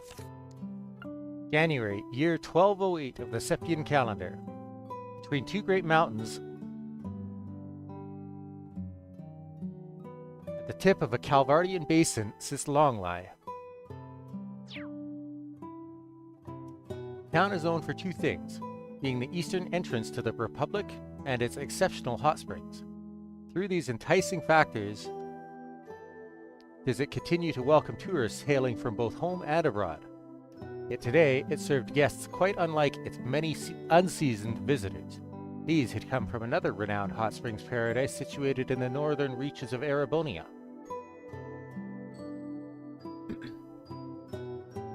The depth of flavor in the food here is just exquisite. Agreed, the Phoenix Wings food is certainly nothing to sneeze at, but I have my doubts the chef could replicate dishes this unique in taste. The Bishan Inn's reputation continues to precede itself. Baron Theo and Lady Lucia Schwarzer were sampling the inn's culinary delights, spirits high and stomachs filling fast. Their daughter, Elise, sat next to them, her spirit a bit lower by comparison as her brows furrowed with concern. I'm sure its luxuries come with just an equally luxurious price tag, and there's 4 of us, so even 2 nights must have cost a small fortune. Upon realizing what she had said, she shook her head. I didn't mean to dampen the mood. I know we have the money, but all my budgeting as student council president has made a terrible habit of me seeing the numbers and everything. Her older brother, Reen, couldn't help but let out a chuckle. Then the budget buster in you will like how much we saved because we're not here as paying customers. We were invited by the owners personally. They said they wanted to get to know us since we run similar establishments, so here we are. And we'll be inviting them to Ymir sooner than later, of course. Right, Dad? Oh, absolutely. Add this to the list of boons coming from our countries finally coming to terms with one another. The Republic is reveling in unheard-of levels of prosperity, and the relations between our people are more active and festive than ever. I, for one, welcome any opportunity to further foster friendship. The Baron took another healthy sip of his baijiu before continuing. Friendship over fighting, I say. Such a shame that the world tends to overcomplicate that simple concept. Seeing her husband's glass was almost empty, Lucia filled it to the brim while adding her own thoughts. That's all the more reason why we need to make the most of this invitation and enjoy ourselves to the fullest. Your children nodded in agreement. And even that aside, there's no reason to spoil a family vacation when we so rarely have time to take them.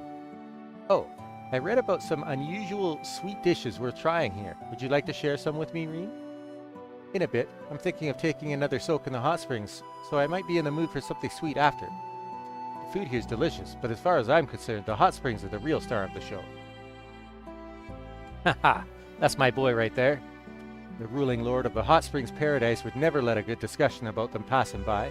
He was as fond of their quality and soothing effects as Reen, enthusiasm undeniably apparent from the warmth of his tone to the width of his smile. Their medicinal springs happen to be a favorite of mine. I can't help but be fascinated by them time and time again. I can believe it. I've always known about them, but here's the first place I've been able to feel the way they warm you right to your core. Think we could make one available at the Phoenix Wings? It'd be worth a try, but that comes with its own obstacles. For as many problems as Tio expressed in practical terms, Reen held just as many proposed solutions. The conversation grew more involved by the minute, leaving the ladies of the house to pleasedly bask in their glow and continue enjoying the meal before them. All four felt the same, that it had been too long since they could enjoy each other's company. But the wait had been well worth it. Damn.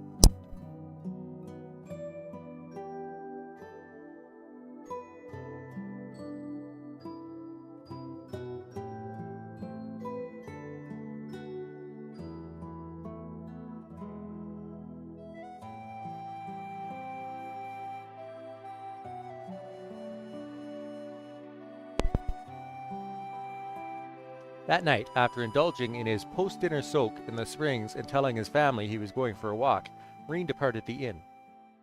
All right, let's do this. He took in a deep breath, the crisp night air of Longlie filling his lungs. The hot springs were an excellent bonus to his trip, to be sure, but it was not the real reason he agreed to visit.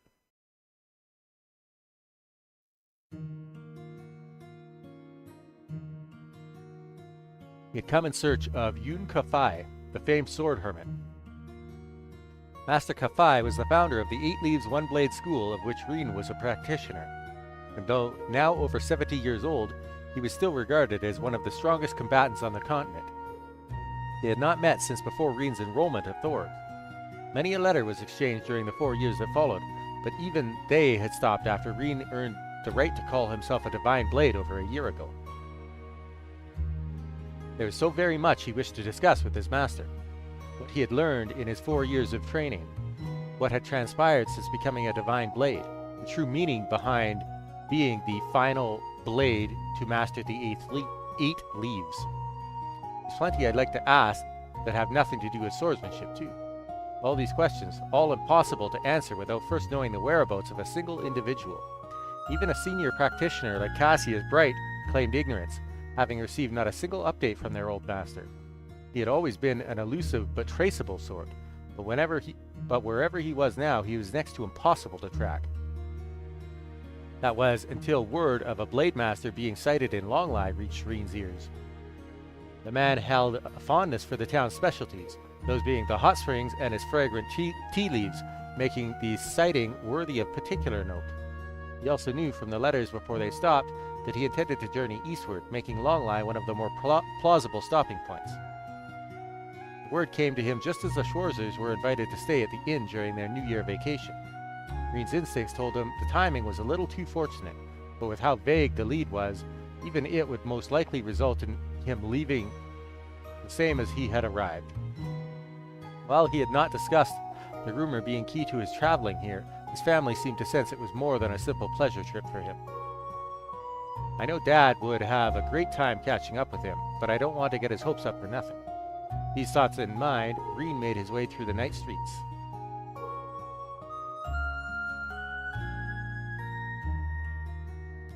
Longlie's architecture was distinctly Eastern, making it a uniquely intriguing sight among most of Calvard's towns and cities. This is not to say it was similar to Crossbell's East Street. The subtle colors paired with dignified beauty, every wall and stone exuded the traditional concepts of wabi-sabi. One look was enough to understand the region was rich with history. This quiet charm would give way to contrastly lively evenings, where tourists both westward and further eastward were greeted to stalls dedicated to the hot springs and more. This, too, held a traditional sort of charm. Reen asked several merchants if they had any information pertaining to the whereabouts of his master, somewhat sheepishly purchasing a number of souvenirs from their stalls to keep himself from being a nuisance. They, he justified, would make excellent gifts for his friends, his co-workers, and his students.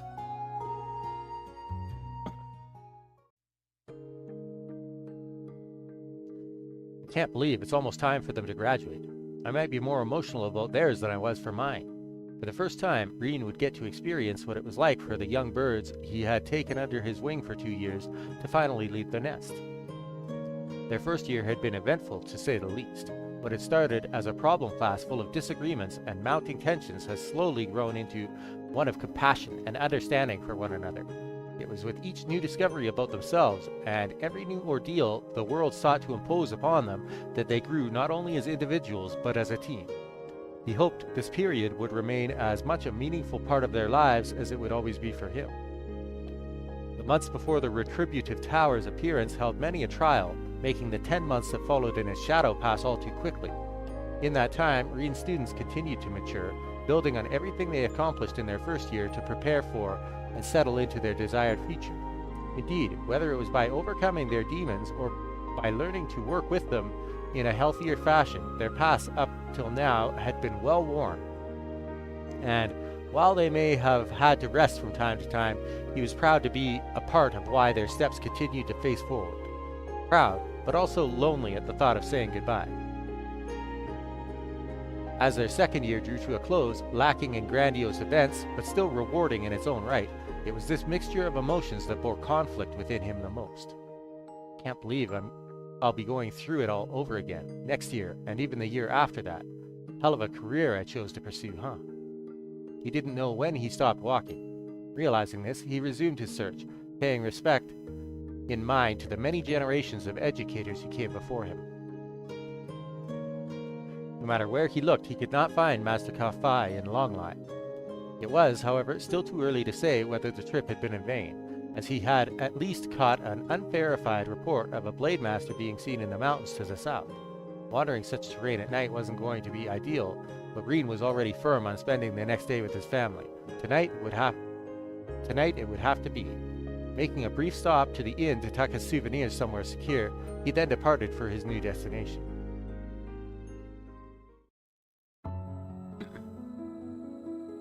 The mountain's winding, half-beaten trails would be more treacherous at night, but they were not off-limits as such. The key, Reen knew, would be to not rely on sight alone. His senses of hearing and smell, perhaps even touch, were going to be equally vital in the hours ahead. Calling upon his experience and intellect to heighten all 5 senses, he took in his surroundings in full. This really takes me back to training in the mountains. All the experience training would imply his time being one of simple tutelage between student and master, but it equated to so much more. The danger then was far worse than it was now, with some days requiring him to set foot in highly dangerous territories just to find the day's food to survive. Sounds like the Kunlun Mountains may have been used for a similar exercise a long time ago. Reen was certain to think on the information gained during his search as he continued along the trail. Searching for evidence of human activity in an environment like this was not a difficult task. Humans always leave something indicative of their presence behind that no wild creature could, be it a long-dead fire, footprints, or traces of going on the hunt. One need only follow the light to lead to their source. Reen did so, advancing with the caution instilled in him by both his old master and hunting enthusiast of a father. They soon led him precisely to clear evidence that a human had been in the area, though the evidence itself was far from what he expected. Remains of a camp? No, it didn't look like it had been left by martial artists in training or roaming hunters, but the most peculiar thing was that there were multiple sites like the first, all evenly spaced from one to the next.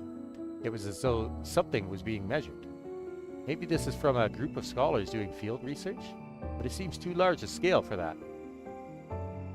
There is nothing more to be found here. Green advanced. Soon after, he found another unusual mound of evidence. Like someone forced their way through here in a car, or more like hacked open a path wide enough for a car to pass through.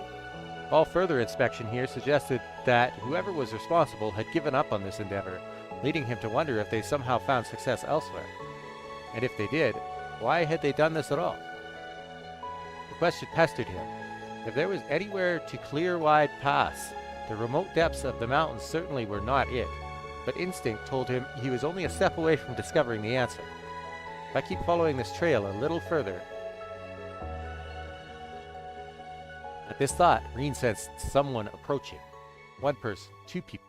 Yes, there were two. And it was clear they were aware of his presence as well.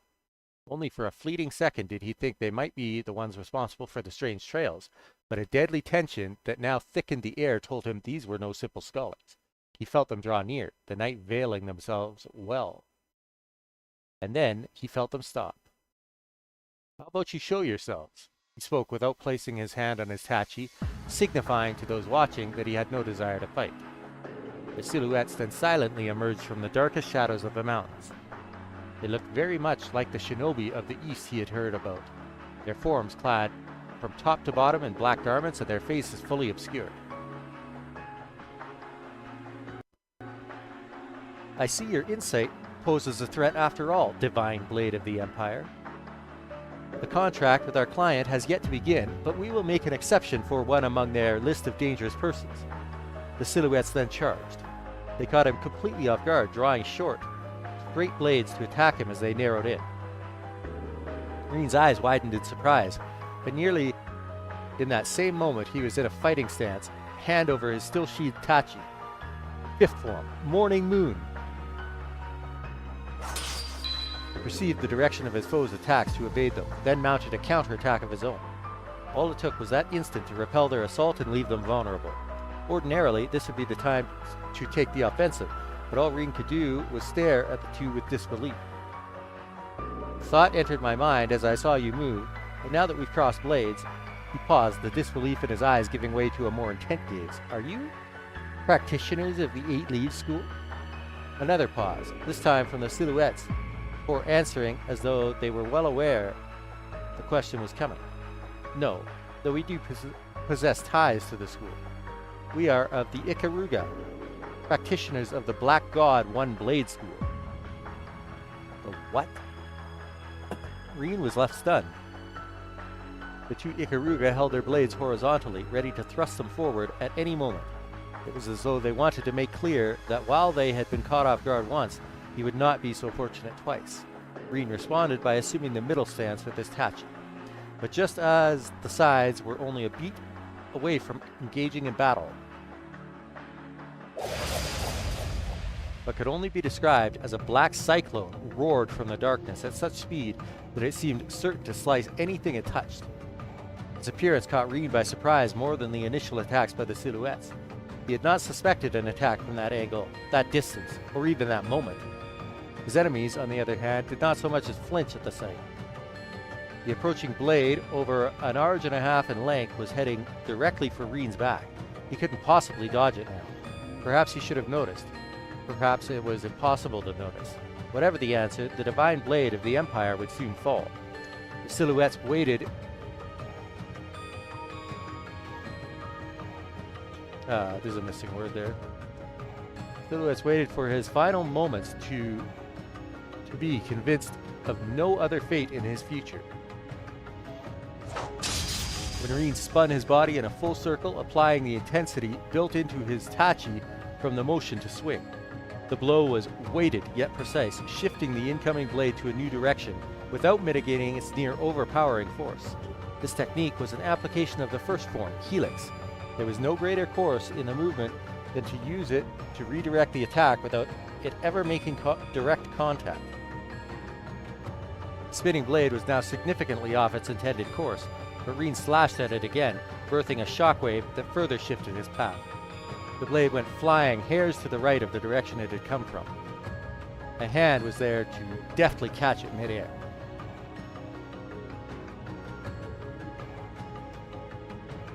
You may have only recently taken the title, but you are worthy of being called a Divine Blade all the same. You used the unclouded eye well.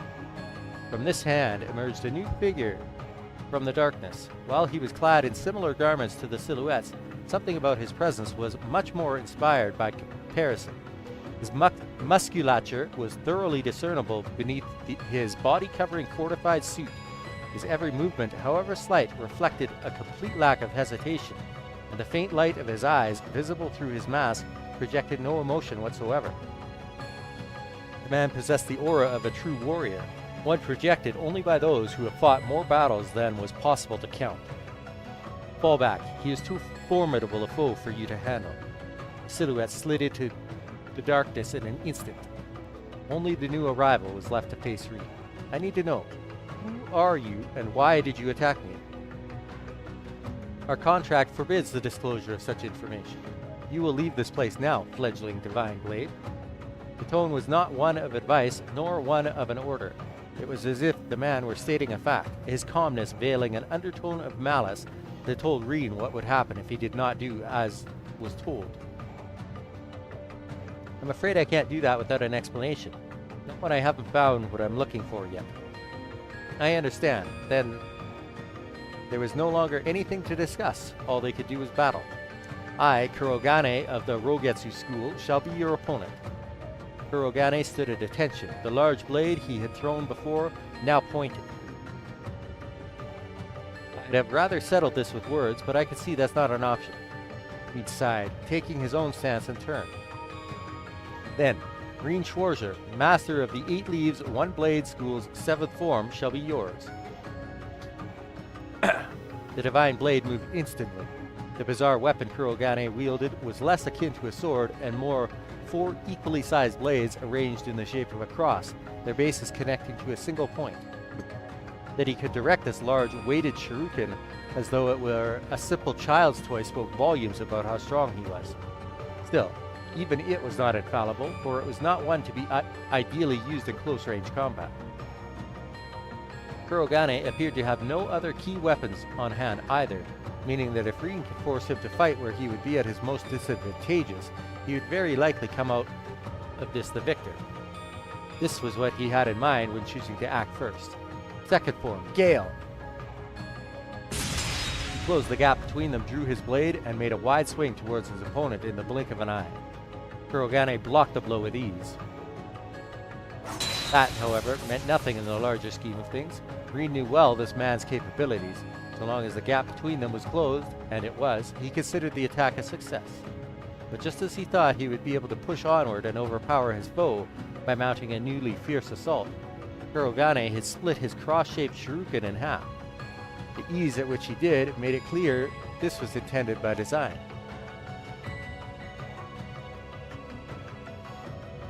He could dual-wield double sabers? There was no hiding his shock. In the West, double sabers were seen as relics from the Dark Ages that were difficult to utilize. Crow was the only person Reen knew who was competent with one, and only one. The skill it would take to use 2 was almost too difficult to fathom. Surprise created an opening that Kurogane was not going to let pass unexploited. Possessing twin two-ended blades allowed the shinobi to perform considerably more strikes than Reen, giving him no chance to push back. Steel sparked as their weapons clashed. Kurogane was dominant for some time, but he could do nothing to bolster his advantage. Strike and spark after strike and spark, the advantage was moving back to Reen. This was in part due to him being used to fighting this weapon that defied rationale, but it was also because he had been given the time to find what he was looking for, the perfect range in which to attack. Double sabers were forged with a shorter reach than they appeared to have, something inevitable due to their handle being in the middle. It could have been because he also used them as shuriken, but the length of Kurogane's sabers were even shorter than Crow's, meaning Reen would have to adjust with the longer length of his blade. He measured patiently, staying only just out of Kurogane's reach and evading the onslaught by a hair's breadth each time prior to countering. It was calculated quickly thanks to Kurogane's frequent, rapid attacks, meaning all Reen had to do now was wait for the right moment. This moment would come in the form of his opponent showing impatience for this stalled battle, driving him to take an unneeded step forward. Rin evaded the strike expertly, instantly returning it with an upward diagonal slash. The forceful swing of his tachi made contact with the handle of Kurogane's own swung weapon, knocking it clean out of his hand. Rin dashed forward to make use of this availed opportunity, but after only a flicker of bewilderment, Kurogane moved to deny him. He blocked Rin's attack with the double saber still in his possession, then hurled a hidden kunai with his free hand, jumping backward a significant distance while doing so. Very good, Divine Blade of the Eight Leaves. You may pale to the skills of our princess, but you, without a doubt, deserve your reputation. Princess? Rin's information went unanswered as Kurogane took a notably different stance than before. I shall demonstrate my respect for your skill with my finest technique. This put Rin staunchly on guard. Senses heightened, he focused every nerve in his body, fixing his eyes on whatever was to come of Kurogane, who was now gone. Nothing remained where Rin's opponent had just stood. He hadn't taken his eyes off it, never eased himself for a moment, yet Kurogane was nowhere to be seen. How?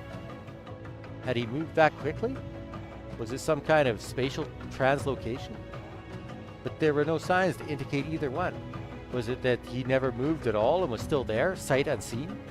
No, that wasn't it either. The double saber Rin had repelled to the ground was also gone. I can still sense him, so he hasn't gone far. Rin suppressed the panic welling up within, honing his senses a second time.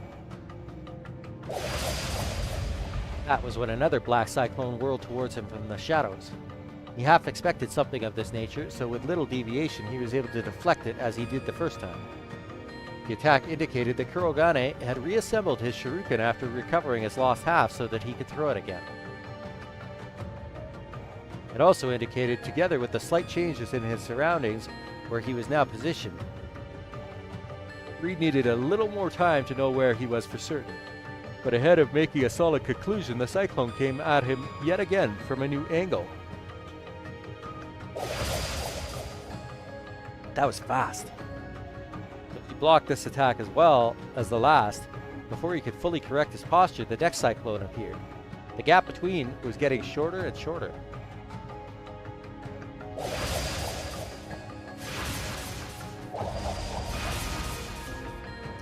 There was another. This time was shorter, and another shorter. Soon, these assorted smaller cyclones were seemingly growing into a blended grand storm of death with Rin trapped at its center. This doesn't feel like I'm being attacked by a single person. Did he make phantom copies of himself? He had no idea from where the next cyclone would form, and by the time he located it, the next one was ready. Even the unclouded eye wasn't going to be enough for him to deduce Kurogane's location. He had been able to repel every blade that met with him, his so far, but that was growing increasingly difficult. I didn't want to use it, but I'm not sure I have a choice. Well aware that doing so would place him in danger, Rin took his mind off the battle.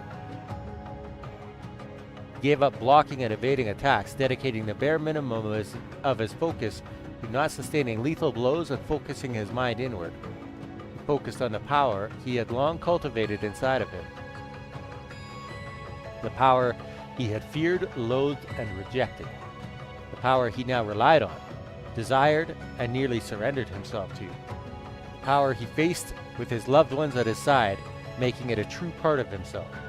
With his mind clear as day, he unleashed his full strength. Enlightened spirit unification. He imbued his tachi with the great power surging out of him, crying out as he did so,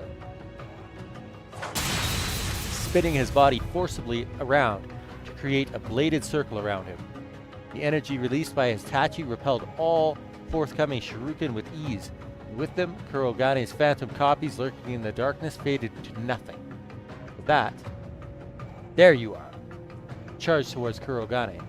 The man was thoroughly overwhelmed by Rin's sudden counterattack, throwing him completely off balance. There was nothing he could do to repel what would come next. It's time to settle this. Rin swung his tachi downward while pouring all of his might into a final single strike. But just as the two felt the battle was coming to an end, Zeroth form, duality.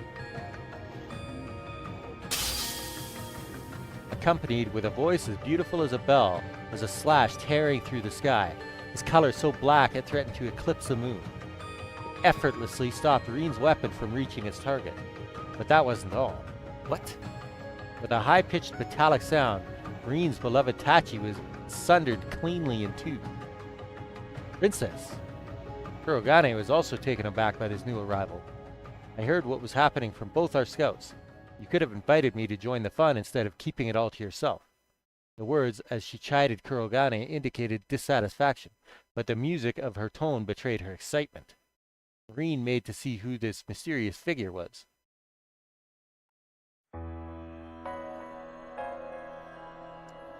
And the sight of her alone took his breath away. He was young, wearing a fortified suit that looked to be a marriage of classical and modern Eastern styles, with long silver hair that almost appeared to glow in the pale moonlight. Her age was likely close to Reen's, perhaps a little younger, with well-defined features that still held traces of adolescence, pairing strikingly in contrast to the empty void behind her eyes. There was the air of a young noblewoman who had been sheltered from impurities all her life, and the stench of a baleful warrior who had bathed in the blood of countless lives. How she was both and neither at once, Reen could not understand, but it was this very quality that made her all the more captivating and dangerous. In the woman's left hand was a large, black-engraved blade that threatened to freeze him for daring to glance at it. No doubt it was what halved Reen's Tachi moments ago. What did... Reen fumbled for the words as he clutched the useless handle tightly in his hand. The fair-haired woman only smiled as she looked down upon it. Your weapon was very fine, but it was never any match for my friend, I'm afraid. She spun the black blade in her hands around gently before holding it up towards the night sky to seemingly display it with pride. It wasn't hard to see why she would boast about possessing such a weapon. He had seen many a blade of historical significance, but instinct told him that hers was better than any of those. The blunt side featured an intricate design of deep gray that, while he could not discern its meaning there and then, he knew was nothing less than a work of art. There was an aura about it, one cold as ice, that seemed to reject its worldly surroundings, making it capable of cutting through anything it so desired. Came in company with a beautiful hilt of deep red that contrasted its body without feeling out of place. This juxtaposition was, in a sense, much a reflection of his wielder, with their two opposing natures being distinctive yet also as one. Reen thought as he observed her blade was clearly something special, but that alone did not explain the strength behind her attack. He had never heard of the technique she used, but it was certainly connected to the 8 leaves in some way, and the skill she showed in executing it made her equal to a divine blade. He was so fixated as these thoughts rushed through his mind that he was only brought out by her sudden laughter. I didn't think I'd ever meet you here. I wonder if our old master is behind guiding us to the same place, or if it's just a happy coincidence. Wait. The manner in which she spoke and her familiarity with Reen gave him a theory. That technique you just used was really something. Consider me intrigued. It's put you a league above more interesting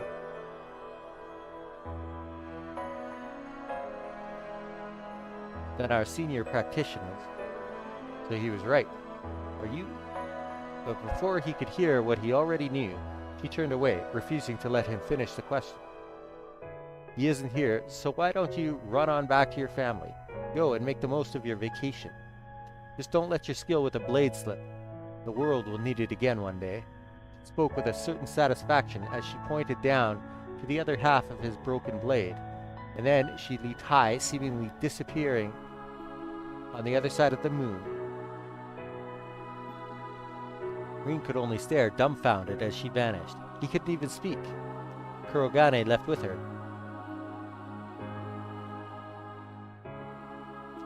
Yikaruga, the Black God One Blade School, and our senior practitioners. Reen had been unable to fulfill his objective, and not just that, he was left with countless new questions about the people he encountered and the mountain itself. He felt there was meaning behind being guided to this specific place. How important it was or what it entailed, he did not know. And yet, the person responsible for discerning that won't be me. Looking down at his broken tachi, he was struck anew with how massive the world truly was. And he realized that, now that his master was confirmed to be elsewhere, the purpose of his visit to Longlai was nothing more than to enjoy a wonderful ordinary vacation with his family. This meeting here was but a peculiar coincidence, for now at least. When I get back, I need to reforge my tachi and myself. Something stirred in this region, all across Calvard, but there was nothing he could do about that as he was. All he could focus on was training and bettering himself so that he could one day play a part against the next threat that loomed over the distant horizon. New resolve welling in his soul, he made his way through the now still mountain trail back to where his loving family awaited.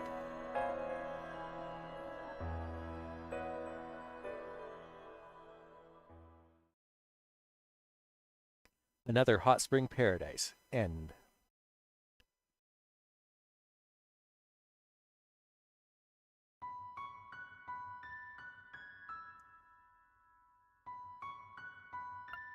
Unconventional student.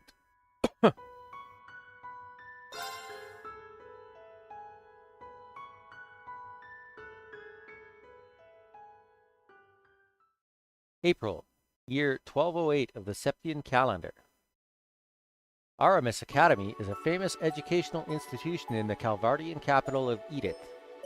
The name derives from an artist central to Calvard's democratic revolution 100 years ago. This was also reflected in his goal of nurturing new talent and helping forge a brighter future for a new republic. The Academy placed great value on traditional education, of course, but it also encouraged the perspectives of new cultures and values, attracting many an independent mind from across Lemuria. It was a storied place of learning that reflected the Republic's views as a whole. The story, for its part, begins not long after the springtime festival held yearly to welcome the new student body. It was just another morning at the Academy, countless students shuffling through its grounds, when one of them in particular happened to draw an unusual amount of attention. The young lady had long, soft, violet hair crowned with a black ribbon. Her figure had been cut very respectably as she matured into a young woman of 17 years, and yet her face still held traces of days bygone. The beauty she was, she never failed to turn inquisitive heads as she strolled along.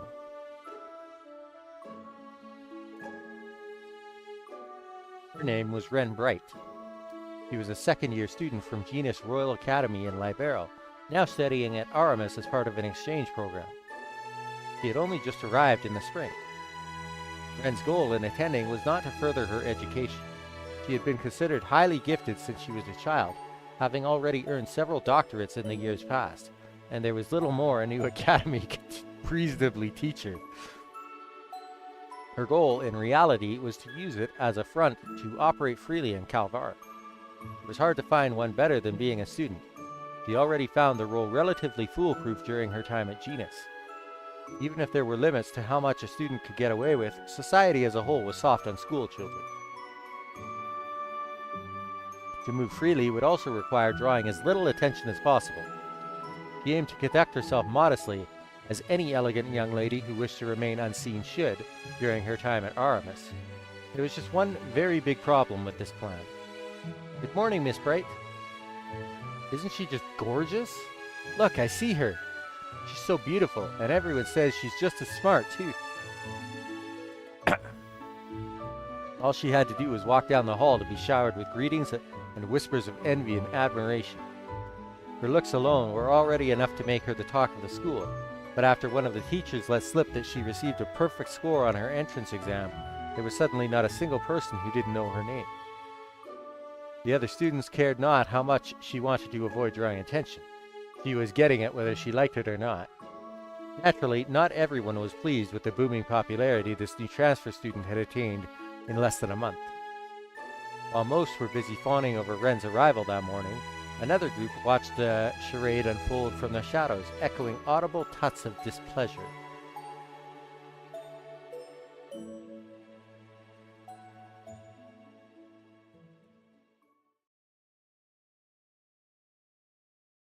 Ren had yet to be enrolled in any clubs, so as soon as the day's lessons had come to an end, she packed her belongings and stood to leave. A word, if I may, Miss Bright. He was a fellow classmate, surrounded by a small faction of students clearly loyal to their King Bee. Certainly. Though instinct told her this was not going to be a conversation she wanted to have, she made an effort to pretend otherwise. She would not be provoked into behaving as anything but a mature, modest young lady. I've been wanting to get to know you better for some time now, you see, so I was wondering if you might join me for dinner this evening. The boy, Ronald Griffith, presented a gentlemanly smile. Ren was very much used to being asked out like this, and never once did she accept. He always made up some excuse to turn them down. Today would be no different. I'm ever so sorry, but I'm afraid I have something urgent to take care of after school today. Some other time, perhaps. This was usually enough to get them to give up, but Ronald was a persistent one. Well, that won't do. I have something very important to discuss with you, and I've already booked us a table at a very fine restaurant so we could discuss in detail. Is there really no way your business can wait? There was something ominous about his smile. Ren couldn't help but be curious what he was thinking. I'm afraid it can't. I'm so sorry after you've gone out of your way to prepare ahead of time. Still, I could spare a little time now, so I'd be happy to talk here if that's all right. So, not tonight then. A pity. Ronald's tone read one less of genuine sadness and more irritation that things were not going according to plan. Well aware that he'd let slip his true feelings on the matter, he quickly composed himself and smiled. Now is better than never, I suppose. This does concern everyone in the room, so perhaps it's all for the better said here. To this, Ren glanced around the room, noticing that only she, Ronald, and his lackeys were all who remained. Most were likely on their way home or in their respective clubs. While some would have ordinarily been in the classroom at this hour, she was certain none wanted anything to do with Ronald and his group. He took a step towards her, then began to speak. Well aware, Miss Bright, that you have come all the way from distant Liberal to be here. It's not unusual for students to transfer from afar for family reasons. But I hear, in your case, you came to Calvar just to learn in these hallowed halls. I cannot help but deeply admire your spirit and thirst for knowledge. Pure theatrics, this one. At the same time, I worry about you. Brilliant you may be, but living alone in a far-off land must be a terribly lonely and challenging affair. We all need someone to depend on in our lives, and that would be especially so in your situation.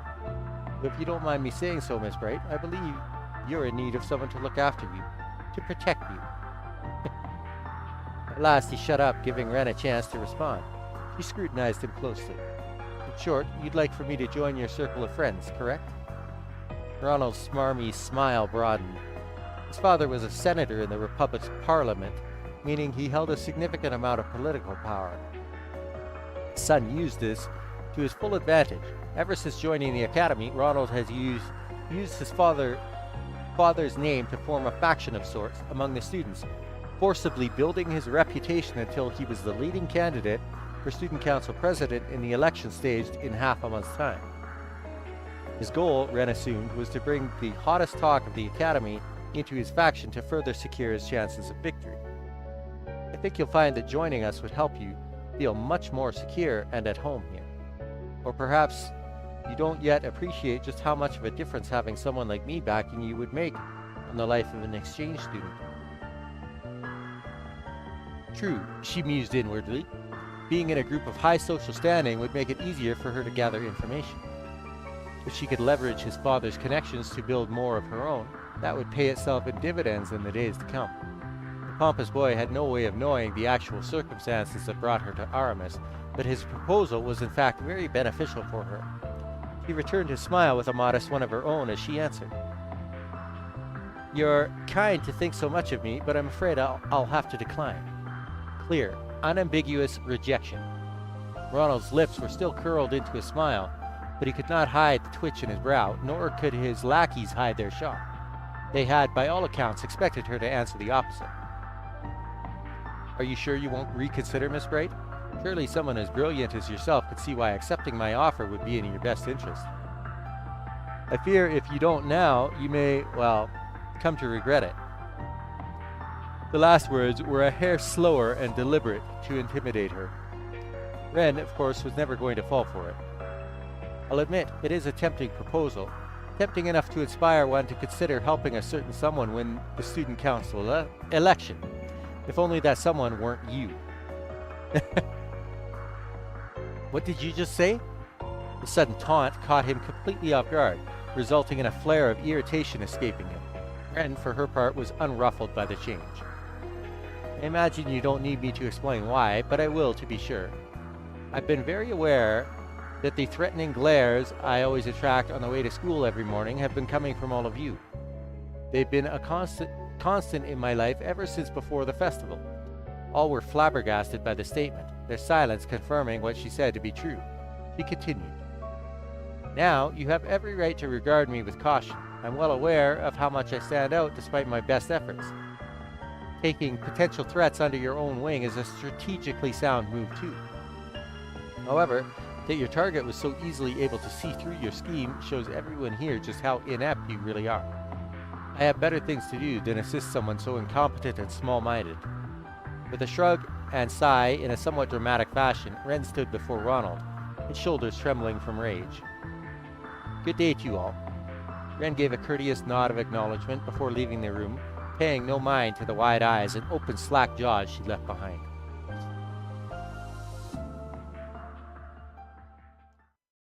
So Agate ended up getting pretty beat up from another one of Mum's crazy jobs she threw at him. We did get some good data out of it, but ouch. Your Mum is always so funny.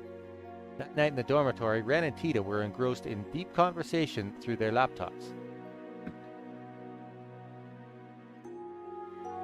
But it's always same old with all of you. I'm surprised there's anything of Agate left now with how often you tell me she has him nearly facing death. You two are in a rut. I know something that could spice things up. Maybe try adding a little romance to the mix, like a couple of bright-eyed lovebirds we know. But we have agreed to go somewhere next week. So we're not in a complete rut. Well, isn't that something? The stairs to adulthood await you, my dear friend. Ren? Tita graduated from the branch campus in Erebonia just as Ren left for Calvard, leaving them no time to spend with one another in person. That wasn't ideal, of course, but from a hint of sadness came the habit of talking like this once a week so they could stay in each other's lives. They discussed anything from their new lives and environments to the fruits of their research, occasionally stumbling into a serious, topical matter or two along the way. It sounds like a legal confrontation between the Verne Company and Epstein Foundation is inevitable at this point. I know, I can't believe this is really happening. Both frowned at their screens. A recent development concerning the Calvardian industrial giant Verne Company had become a key source of concern for them of late.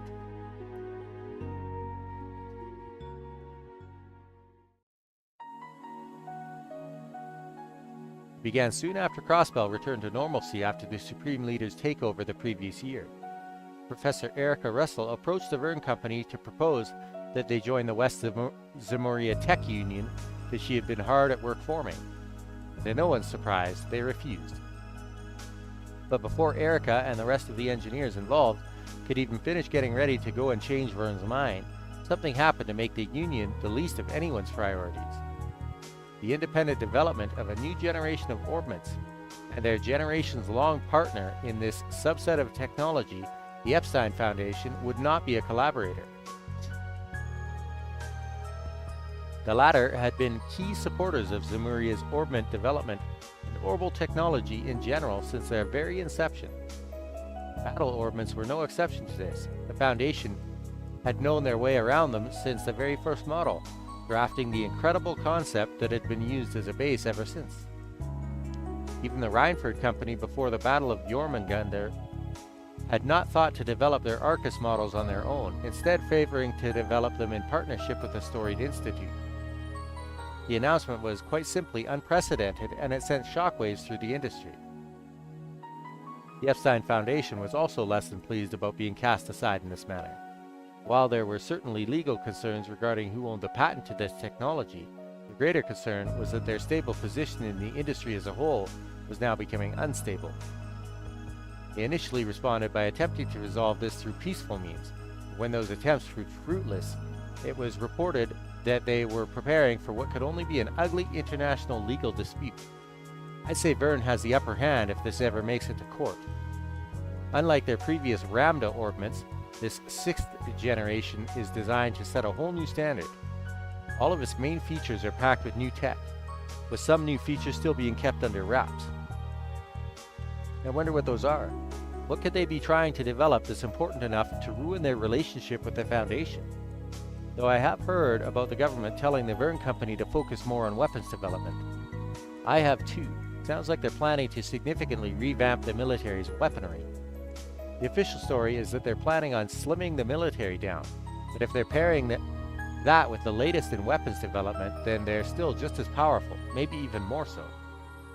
As part of the war's ceasefire agreement, Erebonia was required to downsize their military, bringing it more in line with that of Calvar's. Yet if the Republic were to expand the capabilities of its military, this recently forced equilibrium in superpowers would be quickly broken. Whatever may be true, I've got a lot of questions I need answers to. Maybe it would be worth visiting the Verne Company headquarters in Basel at some point. You haven't learned anything more about where Professor Hamilton is at the moment, right? Nothing new or concrete, at least. Sounds like she's continuing her research eastward, but I haven't heard anything more specific than that. Mom and Grandpa haven't had any luck in contacting her either. I'm not surprised, since that area isn't very well connected, but it's still unfortunate. She's a lot more personable than Professor Schmidt, so having her on our side would help a lot. Kita could only laugh. Yeah, there's a lot of worrying stories going around about the PMCs and stuff like that. Makes me wonder if none of this would even be happening if she was still acting as an advisor for the Verne Company. The deeper into the conversation they went, the more Tita could feel her spirits sinking. The political climate in Western Zemuria was unusually stable at the moment, with its nations basking in prosperity. But she could not shake off the feeling that this peace was built over rotting wood, and that it could all come crashing down with but the slightest provocation. This was becoming especially true in the tech world, as it had undergone rapid growth in recent years compared to other fields, so rapid in fact that no base could possibly sustain its sudden weight without cracks beginning to form. Try not to dwell too much on the worst case scenario, Tita. This peace might rest on a knife's edge, but there's still plenty we could do to preserve it. That's why I'm here right now, and that's also why you're working so hard too. We could find a million problems in the world if we wanted, but pessimism isn't going to make them go away, right? The words filled Tita with the right amount of comfort she needed in that precise moment. Yeah, I guess you're right. Thanks, friend.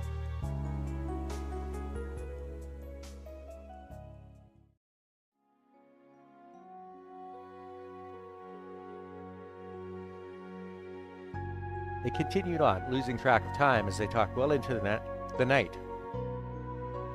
Before they knew it, the clock had struck 12. Well, it's getting really late, so I should probably be going. I'll talk to you soon, okay? Alright, good night, Tita. Night. Oh. Tita suddenly remembered something. The exclamation stopped Ren just as she was about to end the call. Estelle and Joshua told me to ask if you're doing okay in school. Those two always worry too much. You'd think I wasn't talking to them too. She couldn't help but remember her interaction with Ronald after class, but Ren quickly drove the thought from her mind. It wasn't worth dredging up. Tell them they can rest easy. Everything is fine. Good. They wanted me to let them know if you were being bullied so they could fly over and help. Red could only sigh. Honestly, do they think I can't keep myself safe from a few schoolyard bullies? Actually, they said they were more worried about what you do to them than what they do to you. At her friend's silence, Tita couldn't help but burst out laughing. I worry about you too, obviously, but they're probably right. How awful of you. Even if that were to happen to me, I wouldn't do half of what you're imagining. Not anymore, anyway. It's saying that kind of thing that makes people worry. I'm a lady now. I need the magnanimity to forgive the transgressions of others. I'm also trying to do what I can to avoid standing out too much at school. You can try, But I think that's always been a lost cause. Anyway, now I'm really going to go before I remember anything else. Say hi to Zin for me if you run into him. I'm planning to go and see him when everything calms down here, so will do. I've been meaning to go and see someone else I've been indebted to in the past too. Jorg. By the time the two of them had finished talking and ended the call, one day had given way to the next.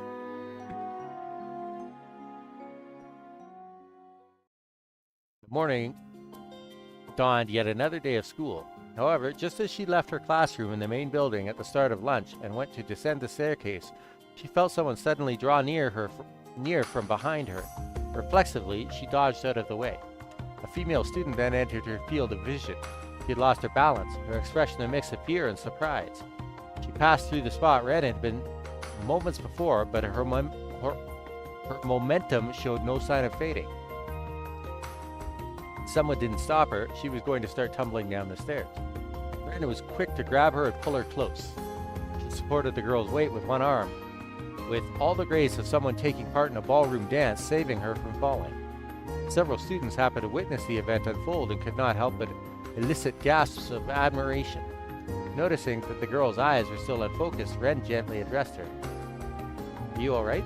You aren't hurt, are you?" Finally, realizing the situation she was in, the girl, whose face had become quite red, quickly straightened her posture in a fluster. Yes, I'm okay." "You're Ren Bright from the next class over, aren't you? Thank you so much for helping me." "You're very welcome. But I would have to caution you from losing your composure like that right next to a staircase. Do you have some really urgent business to take care of?" The girl first frowned in response, then paused to think, then answered. "Nothing I can think of. It's weird. But even though it was probably my imagination, it felt like someone had pushed me from behind." Obviously, no one here would do that, so I must have just bumped into someone by accident. She thanked her rescuer again before disappearing into the distance. The situation she had deemed her imagination, however, lingered in Ren's mind.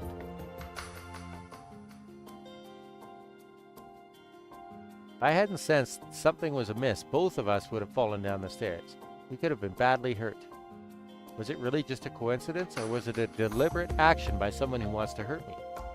If it was the latter, she didn't have anything to support this theory, but with it came a familiar sensation, the feeling of malicious stares focusing on her from the shadows.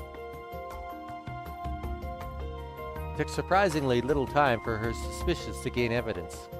After finishing gym class the next day, Ren made for the classroom and began preparing for her next lesson. As she did, she immediately noticed something was amiss. All of her textbooks had been glued shut with an excessive amount of adhesive. Try as she did to open them, it was a lost cause to get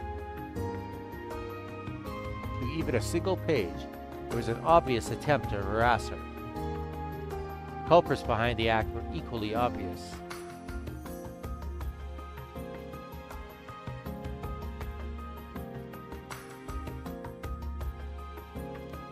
Far from where Ren was sitting, Ronald Griffith and his lackeys, whom she so memorably turned away 2 days prior, were snickering to themselves. Their eyes mockingly followed Ren all the while. They're not even interested in hiding what they're like anymore. I'm sure at this point they want me to know who did it to intimidate me. This latest development also confirmed in her mind that they were responsible for trying to push her down the stairs the day before. What a pitiful sight they were. Because she refused to join their group, her existence was, in their eyes, now nothing more than a hindrance to Ronald's campaign for student council president.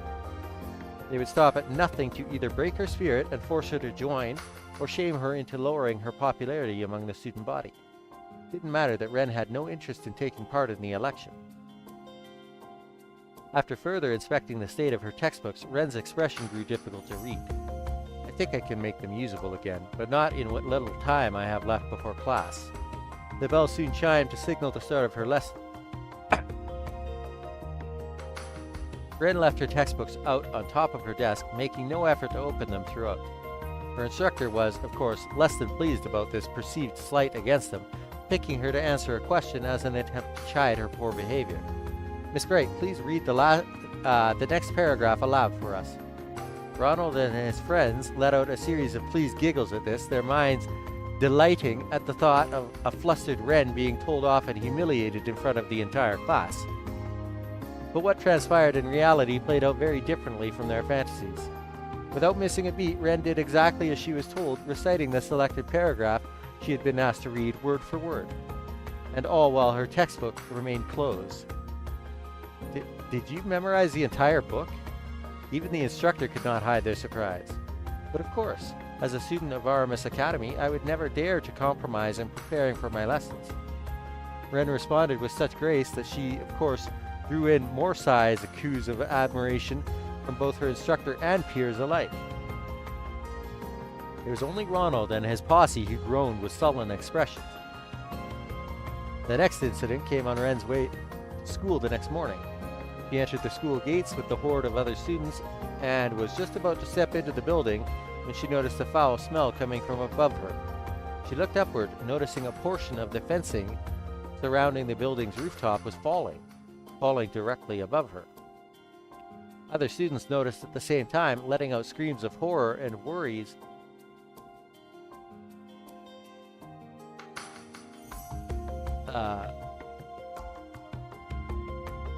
That sentence doesn't make sense. Worries they could do nothing about it. I could get out of the way easily if I wanted, but the fencing was over 2 arcs in length. She could escape unharmed, but the other students around her would likely not. That was a risk she was unwilling to take. Grasping the battle ornament hidden in her bag, she cried out, "Airstrike!" A sphere of wind formed in response to her incantation, flying upward at high speeds. She carefully controlled its power so that instead of sending the fence flying, it simply canceled out its momentum instead, allowing her to hop and catch it with ease. This was no accident. The smell makes it obvious. It was the distinct scent of a liquid extracted from a certain plant monster. One of its properties was to imitate the natural corrosion of metal, resulting in its application in certain solvents. This made the fence following a deliberate action the perpetrator had been trying to disguise as an accident, and with Ren having been the target of several malicious acts already, the culprit was clear. Again, she could feel the presence of those familiar hateful stares pouring into her from the shadows. But again, as well, they were not the only ones with eyes on her. Whoa! That was awesome! Did you see that? Is there anything she can't do? Ren's quiet mediation was disrupted by a multitude of cheers and applause from all around her. Oh, meditation, sorry. As if she were a performer just about to leave the stage, she gave an elegant bow in response. This would not be the last time she endured harassment from Ronald's group, but each and every time they thought they bested her, she would handle herself with exemplary skill, their efforts only serving to make her more popular. State of affairs continued for several more days before a seemingly out-of-patience Ronald summoned Ren behind the school building after lessons were over for the day. He stood oppressively before her, his lackeys behind him.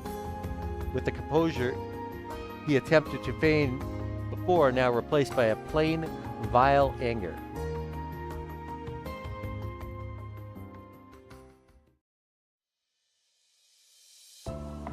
Let me give it to you straight, Ren Bright. You are an eyesore.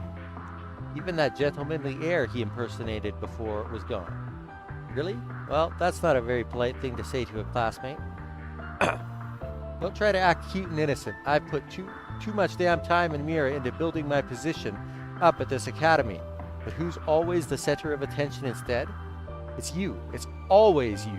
It's like you're deliberately trying to sabotage my chances of success, and that's the last thing I can afford right now. The more livid Ronald became, the more unruffled Ren was in turn. You're only sabotaging yourself by setting me up to succeed over and over again. You are aware of that, aren't you? Had she not been forced to defend herself against him over and over, she would not have received nearly as much attention. This being pointed out caused Ronald to return an audible tut of frustration. Who cares about how it happens? The point is, this has gone on long enough, so I'm going to have to ask you to step off the stage for a while. What do you mean? Ronald seemed to present some of his initial cool from when they first talked as he answered, "Oh, I mean something very simple. You just won't come to school until the election is over." "And if I refuse?" To this he raised a hand, and in response, his lackeys stepped forward to surround her. The boys were unusually well built for men of for their age, showing off their hulking forms in hope of intimidating her. Refusing is not an option, I'm afraid. If you aren't going to oblige me willingly, we will just have to make it so you can't come to school for a while. His lackeys cracked their knuckles dramatically to clarify their leader's intent. "Well, that's no good. I think we both know that would constitute a grave violation of the school rules." Something about her inflection caused him to mistake her commentary as showing a hint of fear, further fueling their desire to dominate the situation. "No one's watching a place like this, and even if someone did happen to see, my father is a politician. He can make it go away. If they don't willingly choose to ignore what they saw in deference to my position, that is. Everyone at this academy seems to already know their place, you see. Everyone except you."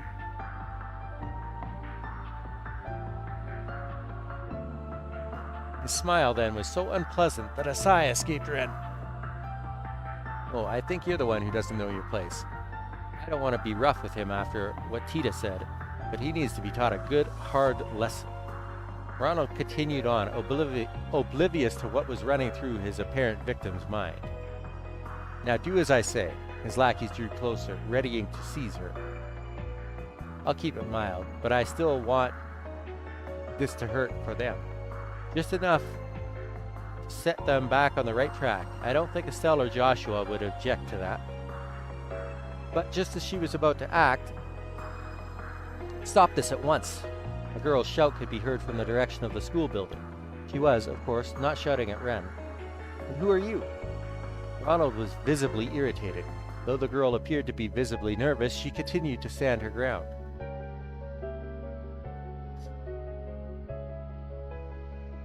"I didn't mean to listen in, but I couldn't help but overhear what was happening here. You can't go through with this. What you're doing is wrong." The girl stepped forward till she was directly in front of Ren to protect her from the schoolyard bullies. As she did so, the light revealed sleek, dazzling blonde hair that shimmered much like the sunshine above. Ren recognized her to be the first-year student who lived in the dormitory next to her own. They weren't close to one another. At most, they only exchanged polite greetings with one another as they passed each other in the hall. She always seemed like a quiet, polite young woman with a good upbringing. However, not the type whose eyes would glow with resolve as she put her well-being on the line for someone else's. Ren was surprised by this, as was Ronald, though he was less than impressed.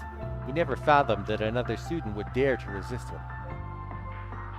One thing he did sense was that her resistance was little more than a brave front. With excitement at the thought of stripping that front bare, he grew a sadistic smile and addressed her. "Is it now? Well, how fortunate for me that I have you to show me the error of my ways. Ren can wait. You're a first year, I assume. I'm going to need to give you a lesson and just how right and wrong works in our society." Upon his signal, his lackeys shifted to surround their new target over Ren. She began to tremble as danger closed in on her, but still she did not move. "Don't you dare!" This time it was Ren who spoke up. "I'll give you what you want, so don't you dare touch her." "But you sure about that?" She wasn't planning on that response, but Ronald was more than happy to have his win in any form. "I'll stay away from school for a while. That's what you want, right? But then the experience of studying abroad has been rather tiring for me, so maybe I do need some rest." Ren's voice was gentle in an attempt to assuage the kind girl's concerns. Ronald, meanwhile, made no attempt to hide the joy he felt at victory, laughing heartily with all the glee of a spoiled child. "Good. Now everyone knows their place here. I see no reason to harm either of you now that I've got what I want.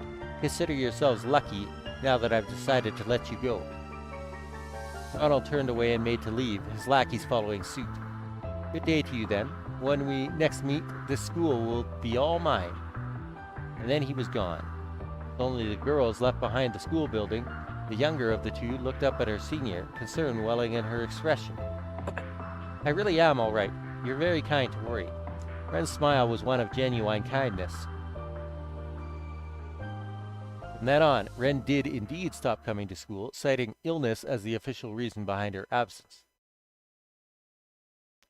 The students then gathered in the Academy's auditorium several days later for the long-awaited Student Council election. Aramis Academy as a whole placed great importance on the autonomy of its students, and as such, the Student Council exercised an unusual amount of power. It also weighed upon them a massive amount of responsibility, such as being the sole planner for the Academy's festival, a symbol and celebration of spring in the capital. This, however, also led to the position being a major status symbol even long after graduation.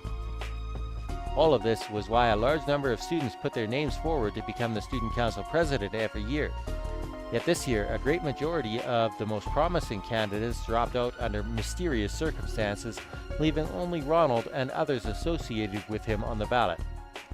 I couldn't exactly boast about winning by default. Ronald and his supporters sat in the rest area, chuckling among themselves at the whole affair. Perhaps his name wasn't the only one on the ballot, but none of the others had done any certifiable campaigning, meaning his election was positively assured. Eventually, the time came for him to give his speech.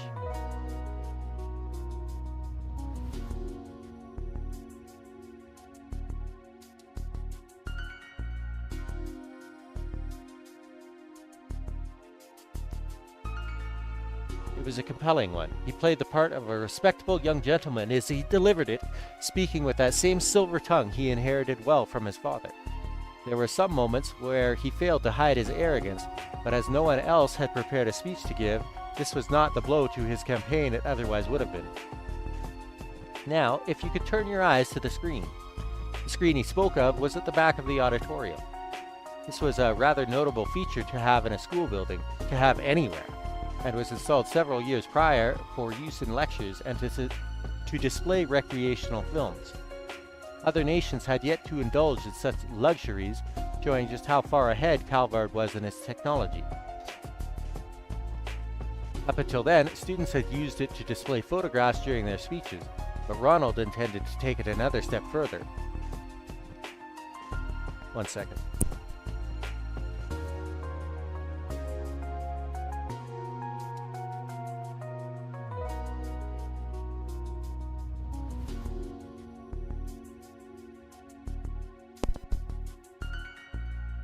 He wanted to share a promotional video, and not a simple makeshift self-produced one that might ordinarily be presented by an amateur, but rather a professional work he paid a considerable amount of mirror for. Its quality was genuinely impressive. His victory was written in stone, but this, he knew, would cement it that much more. Convinced this would serve as the perfect beginning to his ascension to the top of the social hierarchy, he started the video. The musical number it played was rousing, fitting. What followed then was Ronald appearing on the screen. So, how much Mira do you want for supporting me? I can make it worth your while. What? The video playing before them was not the one intended. Rather than an inspirational show of what he could bring to the student body, it was a recording of him buying off one of his opponents just days before. As hushed whispers of confusion spread through the auditorium, the next clip played. If you know it's good for you, you'll withdraw your candidacy right now, or the only thing you'll be president of is a hospital bed. Next was an equally unexpected scene of Ronald intimidating another candidate into withdrawing from the race. As it continued, Ronald realized what was going on. Someone out there had replaced his carefully prepared video with another. The initially hesitant whispers exploded into loud enough murmurs that he had to raise his voice over them in his attempt to quell the situation. This is all a forgery. Someone is attempting to frame me. But just at that moment, as if waiting for his cries of denial, a girl's voice resounded from the auditorium's entrance. I'm afraid it is all entirely genuine. Her voice rang out with wonderful clarity, charming all who heard it. She ran her hand through her violet hair and flipped it back as she talked and walked slowly towards the stage.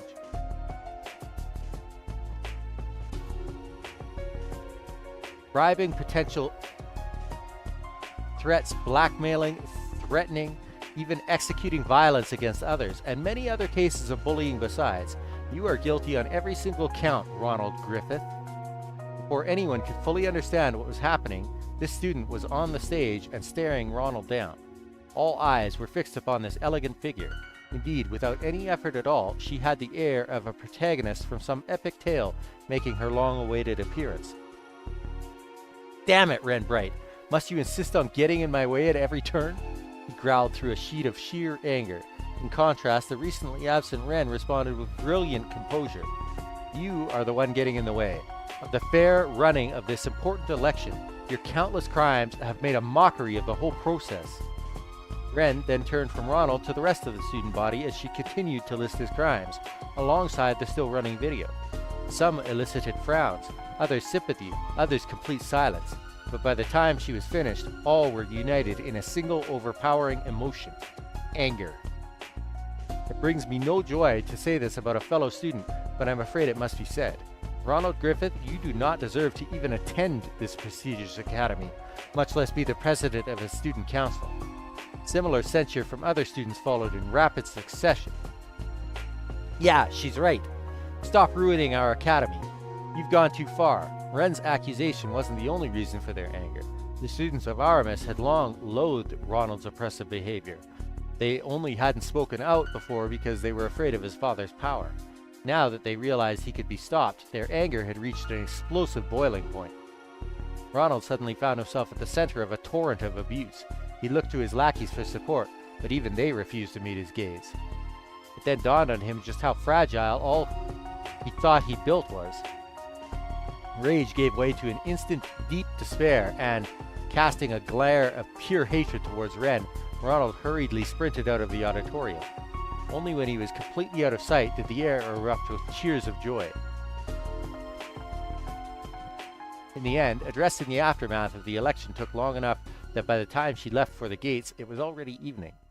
Yet even with how late it was, instead of walking her usual route home, she stepped off the path to enter an entirely unoccupied park. How does this work? No one is going to interrupt us here, so how about you come on out? In response to her words, Ronald emerged before her for the first time since he ran away earlier in the day, and with 10 or so companions in tow. These men weren't his usual lackeys, but instead vicious figures with dark expressions and gaudy clothing. They were clearly not students of the academy. More than likely, they belonged to some local gang. You don't keep very good company outside of school now, do you? With how they're dressed up, I assume you must be off to a party or something? I'm going to wipe that smug smirk right off that face for good, Ren Bright. My dazzling future in politics was guaranteed, but now you've gone and ruined everything. What am I supposed to say to my father now? That's your problem, not mine. Or are you so small a man that you can't own up to the consequences of your own mistakes? Not a second passed between his outburst and the manner in which she snapped back, causing his temper to grow twice as vile. That's it. I don't care what it takes. You are going to pay for thinking you can cross me and get away with it. Have at her. There won't be any consequences for going too far. My father will see to that. The men sprung into motion upon Ronald's signal, but what followed made them doubt their eyes. Ronald could not understand what just unfolded before him. His eyes relayed the information well enough, but his mind rejected it completely. The second after he ordered his new lackeys to attack, Ren had produced a monstrously sized black and gold scythe from thin air. This in itself was beyond comprehension, but it wasn't the last thing to be so. The scene was like a cat toying with a powerless cornered mouse, except in this shocking case, Ren was the cat and his men were the mice. They surrounded her at first, and yet all it took was a single swing of her conjured weapon to cause most of them to collapse to the ground. In less than 10 seconds, their confidence had crumbled with their bodies. The mice made to scurry as fast as they could, but the cat gleefully gave chase. There were even moments where she let a few think they had gotten away, only for her to immediately close the gap between them. It was only after she was bored that she would knock them unconscious like the rest. Then she would seek delight in her next hunt. Like heavy sacks of potatoes, the men fell one by one by one by one, until only Ren and Ronald were left. This can't be happening. The young man was still struggling to come to terms with what he just witnessed, as Ren stretched her limbs like a bored child still gearing up to play. Amateurs, every last one of them. I thought I could at least have a little fun. Oh, but don't you worry, I didn't actually slaughter them. She turned her gaze from the spectacle of her own creation to Ronald. Would you be open to giving me a little more entertainment, perhaps, Ronald? Ronald twitched in fear at the mention of his name. In this moment, she was now nothing more than a beast in human skin. Stay away from me. My father's in Parliament, you know. Try anything on me, and you'll regret it. Her response was an expression of pure pity, before tossing what appeared to be a magazine at his feet. One of today's tabloids. You might find its contents relevant. What? At first, he was baffled by this shift, but the second he peeked at the cover, his face went pale. Representative Griffith, suspected of bribery and connections to organized crime, read the headline in giant, punchy lettering. There's a whole special feature on your dearest daddy, complete with evidence. It mentions that the Halvard Intelligence Division is going to be conducting an investigation as well. So this may be the last day you can say he's in Parliament. My condolences.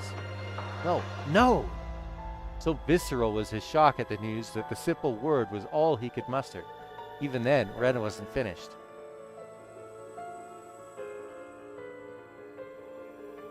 So, now that he's been removed from the equation, I'll ask again. Would you be open to giving me a little more entertainment?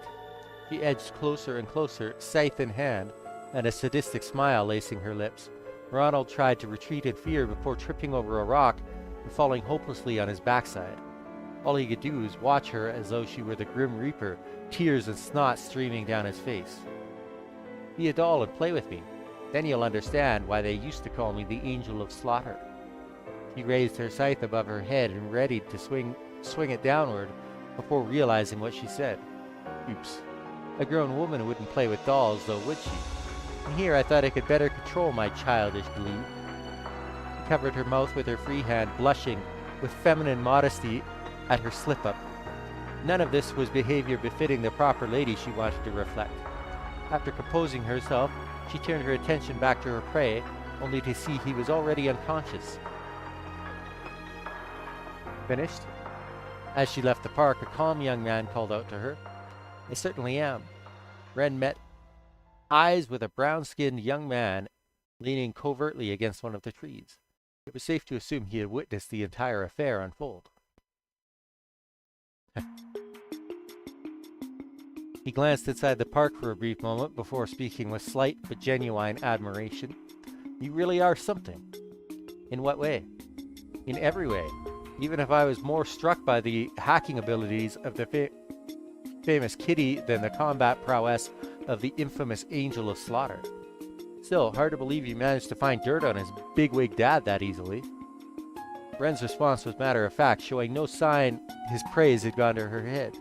Most people just aren't as cautious about cybersecurity as they ought to be. Understandable with how new most are to it. Of course, it isn't nearly as easy as this was when you're dealing with leading corporations and politicians at the top of the food chain. You made it sound like you've tried before. Maybe I have. Ren's smile was both cryptic and darling. I've been more impressed with you. You were quick to write a piece that scathing while also finding me exactly the proof I needed. I'm glad Grace introduced us. Who's doing my job? The man's name was Dingo, and he was a professional reporter for a tabloid. He was extremely capable at his job, very well connected, and held a reputation for never shying away from danger. After being introduced to one another by Grace Lynn, he and Ren made a deal with one another just a few days prior. The terms were simple. Dingo would provide Ren with proof of Ronald's misdemeanors, and Ren would use her hacking abilities to provide evidence of his father's crimes. Both were now reaping the rewards of the other's success. Though I'll admit that I did get some help from a friend. He was none too pleased about being asked to look into a scummy politician's equally scummy son, but he pulled through. Oh, you just have all kinds of connections, don't you? She did sense someone other than Dingo was acting on her behalf while she was off school, but she wasn't sure who that someone was. This curious sensation regarding their identity remained as she continued the conversation. You know, I'm surprised you didn't meet with any resistance running that story. That just goes to show how big a fan the government was of Griffith. They left him alone because he didn't actively oppose the current president's party, but from the CID's perspective, this chance to take him down was about as good as it was going to get. That does sound like something Miss Taito Master over there would do. I can't say I like the feeling of being used by her, but oh well. Dingo then made a curious observation. I have to wonder why you went to such lengths to get rid of such a small fry like him. He'd really bother you that much? Ren glanced briefly at Ronald, still collapsed on the ground of the park, before shrugging her shoulders dismissively. Not in the least. I didn't intend for this to go as far as it did either. I only wanted to teach him enough of a lesson so he'd leave me alone, but... It was then that the younger student who tried to save her came to mind. I think the students deserve a much better student council president than him. She let out a titter that was most refined. As Ren expected, the allegations led Ronald's father to resign from Parliament, while he resigned from Aramis Academy. The group of students who exerted power over the student body with his backing vanished overnight as a result, bidding peace to return to the grounds for the first time in too long. One thing, however, came about from this that Ren had not expected in the least. Here are all the documents relating to next month's budget. The student council's new president accepted the documents from the blonde-haired first year in charge of general affairs, perusing them straight away. After Ronald dashed from the auditorium on the day of the election, most of those in his group who put down their name dropped out in a timely fashion. Voting still took place even then, but once all was said and done, nearly 70% of the votes cast were disqualified. This was because they were all in favor of someone who had never put her name on the ballot, Ren Bright. Aramis Academy was known for how little its staff intervened with the many liberties it gave its students, but this time the staff was clearly concerned that dissatisfaction with Ronald was going to present dire problems in the future. The teachers then chose to directly negotiate with Ren, and in the face of such fervent demand, she reluctantly accepted the position of student council president. None of her duties posed a challenge to her, but by accepting it, she had completely and utterly failed her initial goal of avoiding attention. I wonder if this is how the Thor's branch campus first student council president felt when he was elected. Even I couldn't believe it when Tita told me. Alright, it is what it is, I suppose. I'll just have to make use of this as best I can.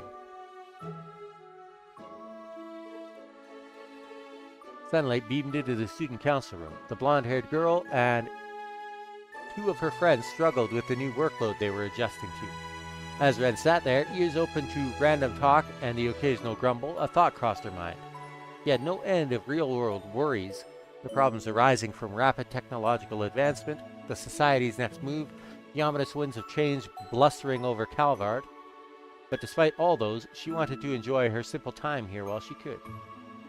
Let's say we get this work done so we can celebrate with a tea party, The arrival of spring was now a distant memory, even if summer had yet to come. There was nothing particularly spectacular about this time. It was just another ordinary, beautifully bright afternoon.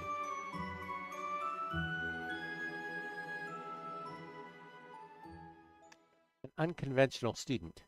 The end.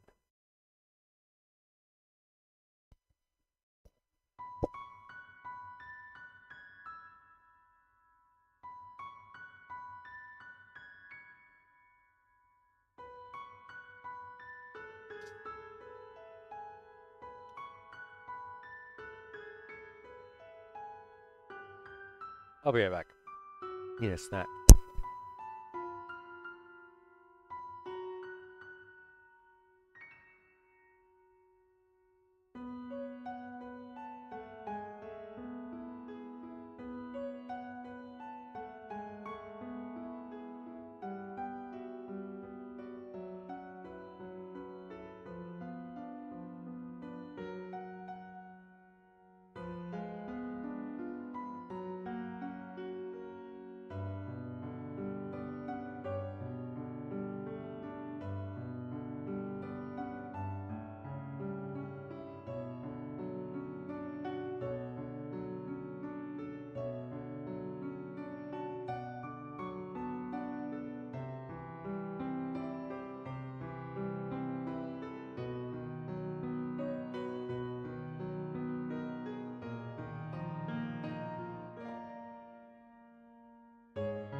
Alright.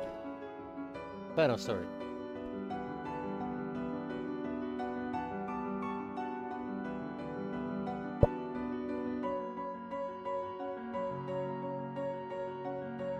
Forward, sword in hand.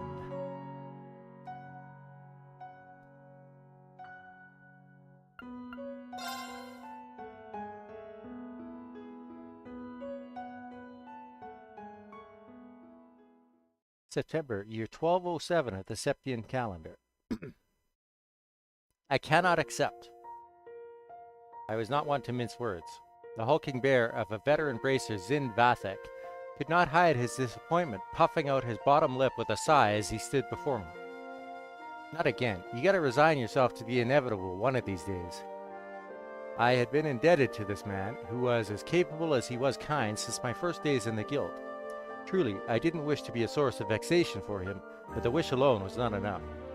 I have neither the experience nor skill to be worthy of A rank, so I cannot accept your recommendation. Racers are assigned ranks based on their strength and achievements, with A rank being the highest, on paper at least.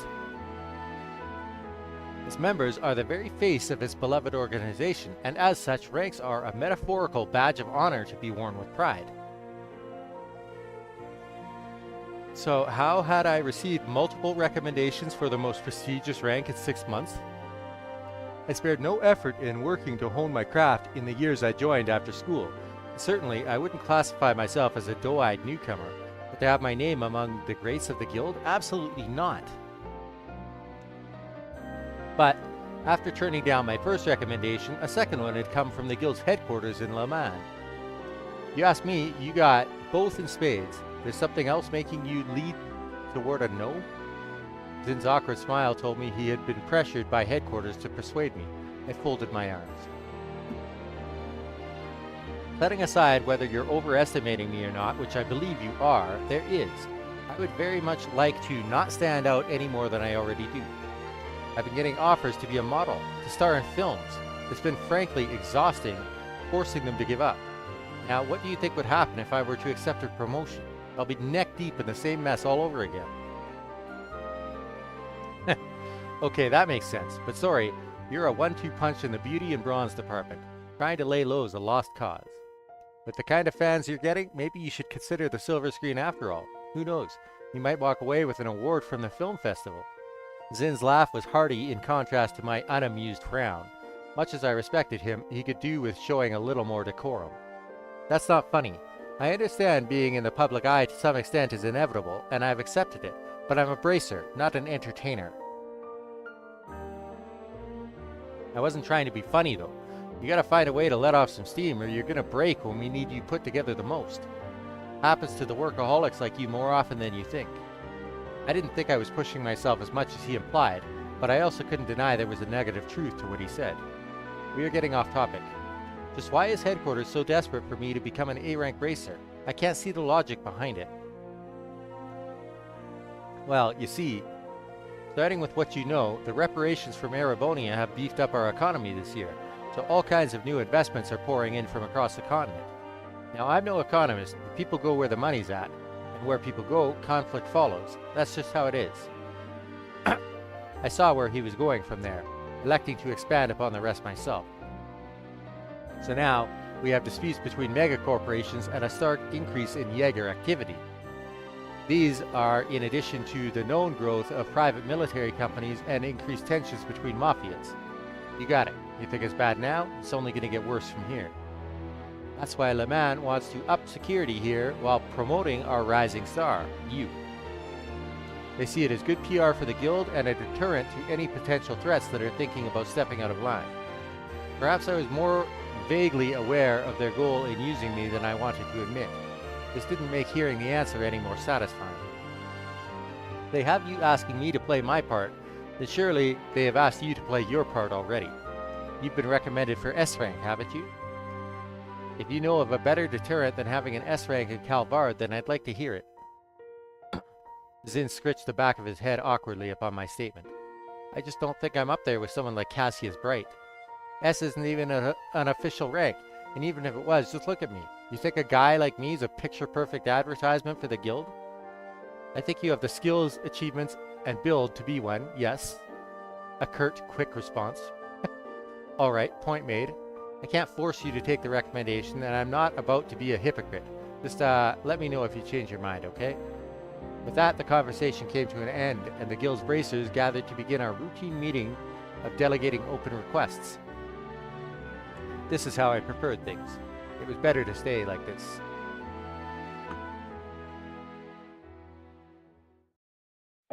There was a point when I wanted to be something more. I can no longer remember when that was. Sometime during my childhood it happened, I'm sure. I just recall realizing how small the world truly was. So I prayed and longed to become someone I was not.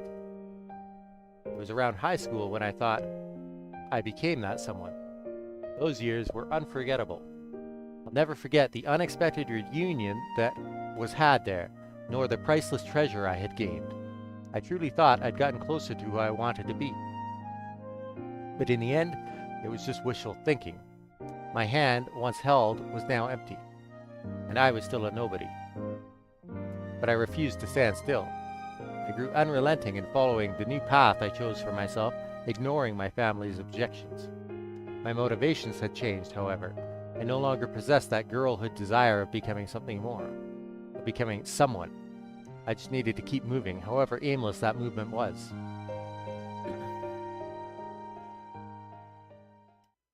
Well, aren't we looking gorgeous today? With a whimsical wink, a familiar bartender welcomed me to his establishment. He was a tall, affable man who lived by his own rules, and never hesitated to lend a helping hand to others.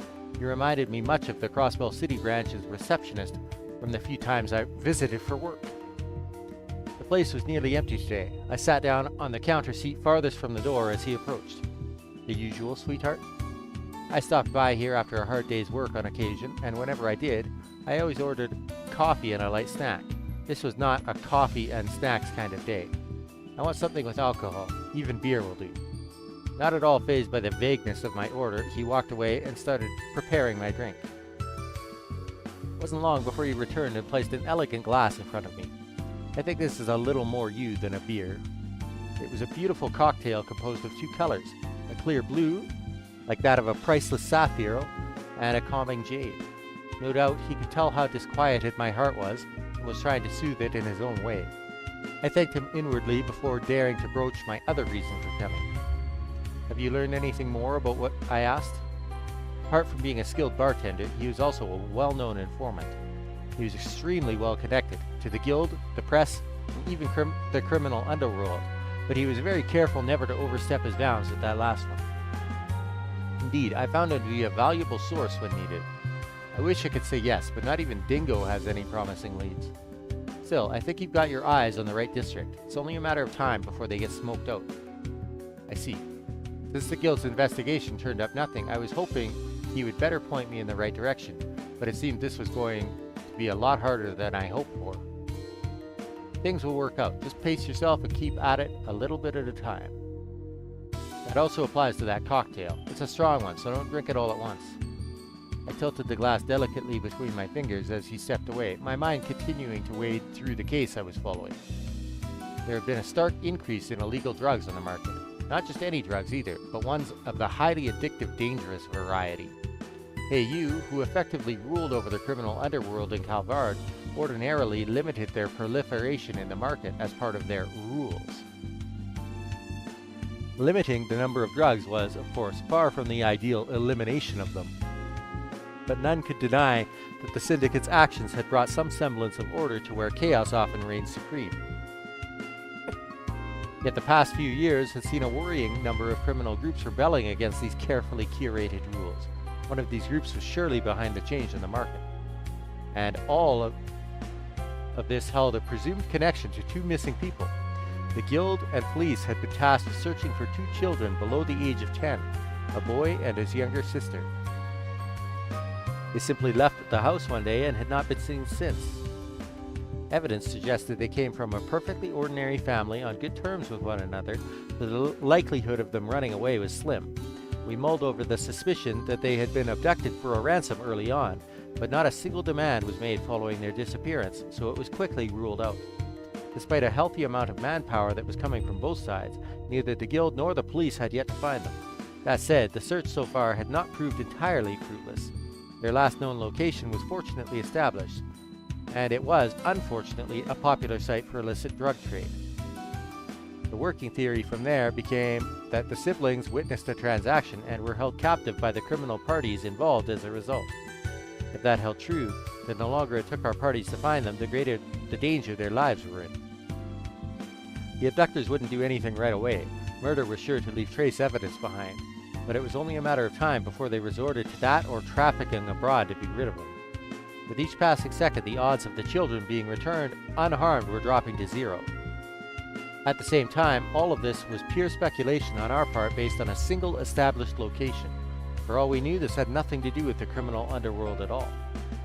The potential dangers thrown around made inaction an agonizing task, but if there was no evidence to go on, action was impossible. We could forcibly arrest any suspicious people on sight and make them talk should we wish it, but that would be a direct violation of the Guild's code and its founding principles. The Bracer Guild always sought to be an ally of the people first and foremost, so resorting to criminal acts to obtain evidence was out of the question. If only the strict adherence to our code didn't stop us from being able to resolve so many crimes, thereby putting the people we swore to protect in danger. It was the ultimate impasse. As I found myself pondering on this impossible dilemma the Bracers had placed themselves in, a familiar face came to mind. He was a childhood friend with blue-tinged, unkempt hair. Though we had lost contact with one another some years before, he one day returned to the city as suddenly as he had left it. Soon after starting up a peculiar profession that skirted the line of legality to a dangerous degree. The kind of profession that could easily involve himself in the affairs of many an unscrupulous individual, or so I believed. What did that idiot think he was doing? He walked out of my life without warning and walked back in much the same. I spent so much time searching for him. I knew our reunion would be an awkward one based on how we parted, but for him to return after all that waiting, all that searching, and dive into some questionable enterprise so different from my own was almost too much to bear. It gave rise to many concerns as a bracer and many more concerns as a friend, and the one that bothered me the most was, why hadn't he come to see me? Did he have any idea how worried I was about him? How worried I am about him? Irritation building, I took a large gulp of my cocktail, but the alcohol only fanned the flames of anger burning in my heart. They burned brighter and brighter still, becoming a dazzling white that projected countless transient images of the past. Then just as quickly as it had flared, my anger faded in an instant, replacing itself with a very different emotion altogether. Why did you leave me? Words slipped from my mouth without me realizing it, making me feel downright pitiful once they were said. If someone were to see me in this state. You still haven't moved on, I see. A familiar but unexpected voice called out to me, causing me to jump slightly from surprise. I quickly regained my composure. I just have a few choice words I'd like to say. My response feigned calmness as best I could. I couldn't help but think I had more than a few choice words, really, but following up with that would aid my annoyance in a way I would rather not further. Oh, I imagine you have more than a few. Right, of course he would see right through me. The bespectacled man then sat down next to me as though our running into each other was no coincidence. He was another childhood friend of both myself and the one I was lamenting over, and someone who followed a remarkably different career path from either one of us. If it's still bothering you that much, why not just go and see him? You already have his address by now, surely. How could I, with how much time has passed? As I mumbled my response meekly, I thought I could hear the man next to me chuckle. Well, then I suppose there's no need to rush things. With your lines of work, I'm sure your paths will cross naturally enough in due time. Didn't expect that kind of response. You make it sound so romantic. Lest you have forgotten, I don't struggle with expressing what's in my heart the way he does. Now, since we're here, how about a toast? I'll, make your next one non-alcoholic.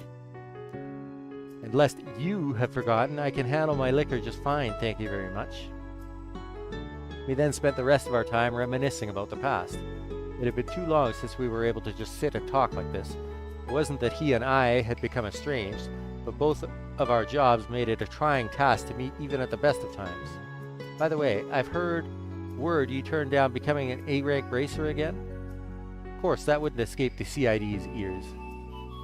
The information itself wasn't confidential, but that he already knew something, however unofficial it was entirely typical of him. The Bracer Guild focused on protecting civilians, while the CID focused solely on the needs of the president in office. The groups were neither enemies nor allies. They simply had very different goals where work was concerned. I know it isn't my place to tell you to accept the offer, however. He paused before resuming, his tone becoming markedly more serious. The times we live in demand a new hero. That much is clear. I had no idea what a realist like him was trying to say by implying I was a hero. But before I could inquire further, he changed to the subject that was likely what brought him to find me in the first place. Now, if you don't mind, I have something that will be of interest to you regarding those missing children. My eyes widened from the unexpected change. He continued. We've identified the group that made the district their turf, as well as have compelling evidence of a crime taking place. You may proceed as you like in cooperation with the police. I couldn't believe it. On a fine silver platter, he had given me just cause to act, and since the information came from the CID, there was no reason to doubt its veracity. I felt it. I was on the verge of rekindling my girlhood desires. All I had done till now was follow life where it was taking me. And yet here I found myself before a new path that could lead to that someone I once wanted to be. This deviation terrified me. What if it led to me losing someone again? What if it ended in more pain? My fear begged me to stay idle. I was a fragile human being at my core. I knew it well. It made me wish I was anything but. It inspired me to take up the sword and rebel against any whispers of weakness, and I played the part admirably on the surface. But if I were forced to face cruel reality in the future, I wondered, would my heart be able to take it?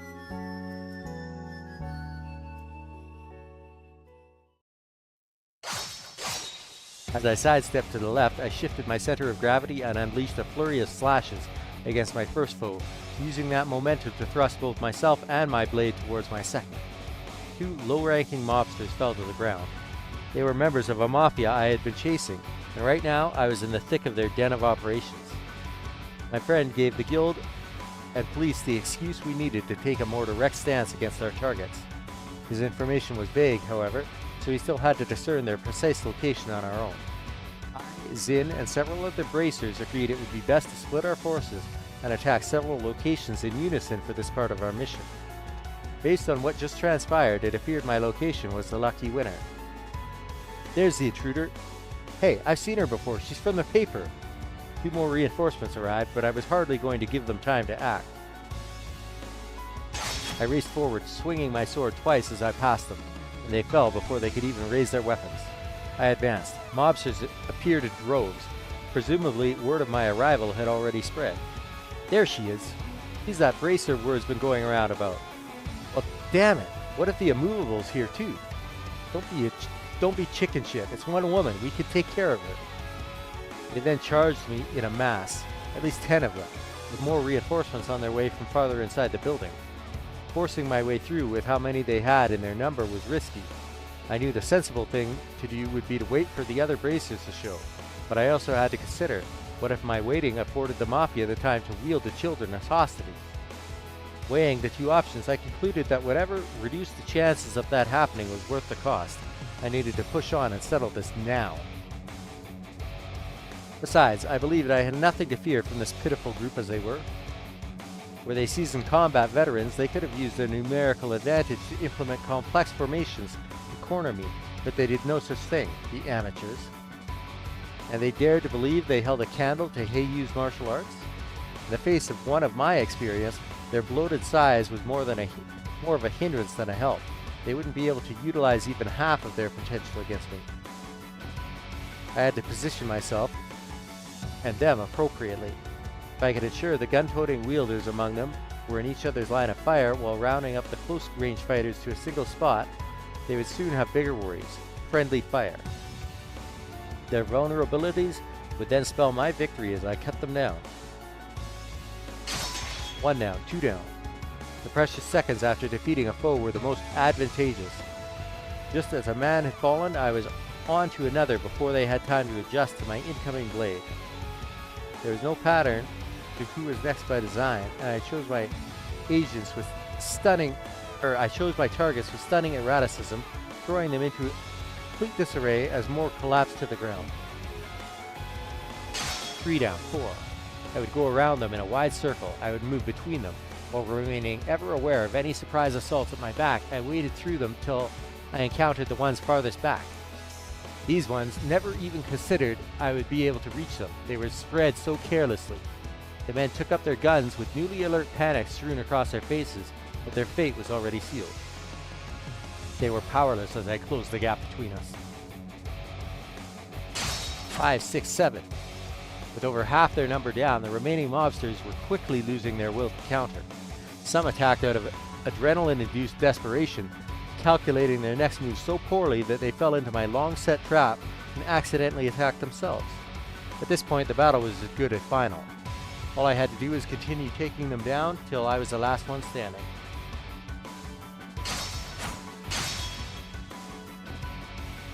There were smaller groups I encountered on my way through the building, but I was able to disable them with little effort. The path they opened up for me eventually led me to their leader. He was a middle-aged fellow pacing restlessly around an unpleasantly gaudy room until I entered. He twitched in fear upon the very sight of me. "Why are you here? Where are my men?" Kissing the floors. I answered so calmly and concisely that he balked in disbelief. "That's impossible. I sweat my balls off to build this group from the ground up, and you're saying a girl like you tore it all down just like that?"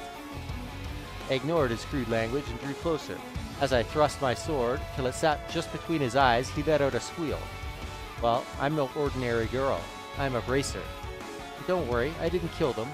They have only been knocked out or restrained. You'll be seeing them again soon, in prison." I shot a darkened glare in his direction as the tip of my sword wandered downwards to his neck. "Now, I have some questions for you, and you will answer them." The man nodded emphatically, his whole body trembling from fear. "2 children, a boy and a girl under 10 years old, disappeared last month. Your people abducted them, didn't they?" He nodded. "I knew it! Then where are they? What did you do to them?" "They're in a room farther inside. They're alive." At last, I could breathe a sigh of relief. My most fundamental objective when coming here could be fulfilled. Next, I needed to ask him more about his group. "I thought you all seemed far too weak to be charged of this district of the city, but after coming across your account book, everything fell into place. You're working on behalf of someone else, aren't you?" He was so unsure of how to respond that he fell completely silent, but that alone gave me my answer. "Who is it then? Tell me, is it A?" I can't." He flinched in fear as I pressed him, resisting as though he genuinely couldn't say. Then just as he opened his trembling lips to speak, I heard a strange thudding sound from outside the room. I stepped away from the man, my sword still firmly in hand. Crunching, squelching, splattering. More sounds, these more audible than the first. I didn't know what to make of them, but they made me feel an instinctive revulsion as they dragged on. They may have come accompanied by faint groans, but if they did, they faded just as soon as the sounds themselves. I remained on guard as I stepped out into the hallway, ready to be attacked from any angle at any moment. And the sight that greeted me defied all imagination. The mobsters I fought through mere minutes before were now nothing more than distorted, mutilated piles of flesh and bone. Not just 1 or 2. Every single one of them, without exception, had been reduced to bloodied mounds. Some were without heads, others had their organs ripped from their abdomens. Then there were those with their skulls caved in and leaking pulverized brain matter, or the ones with their hearts pulled and squeezed. Each corpse was different. Each corpse was unbearable to look at. The plain hallway I traversed with all due speed was now covered in sticky, slimy red. Who could have done something like this? The sight was so awful that my free hand, now clenched, shook from disgust. When was it ever necessary to go this far? What could anyone have to gain from this? Wait, no. I realized I had just made a very careless mistake. I turned and hurried back into the room I was just in. It was too late. The Mafia's leader was floating in the air at the center of the room, as though some unknown force was holding him up by his chest. A monstrous sword pierced through his chest. A single streak of blood dripped from his unspeaking mouth. There was no room to believe he was anything but dead. Like all the others in the hallway, he didn't even have time to scream before his life was taken. "Who are you?" I barked at the center of the room, trying to drown out my instinctive fear with anger. At a glance, only the corpse and I were present, but if I strained my eyes, I could also see the faint contours of another distorting the space around them. Must have been some form of active camouflage. I would have thought it a basic courtesy to give your name before asking another charming ace of the Bracer Guild. It was a man's voice that projected true arrogance, as though he were above all others as a matter of course. I instinctively readied myself for battle in response, but my actions seemed not to faze him in the slightest. No need to be spoiling for a fight. I'm simply here to take out the trash after they were careless enough to leave a trail for the CID to follow. Was I really talking to a fellow human being? How could he speak of such gruesome murders in these terms? Are you a business partner of theirs? No, you must be from the group above them. Very good. He then swung his blade, slide and tossed the corpse off to the side with all the respect of a used cigarette. How could you treat people you worked with like this? People.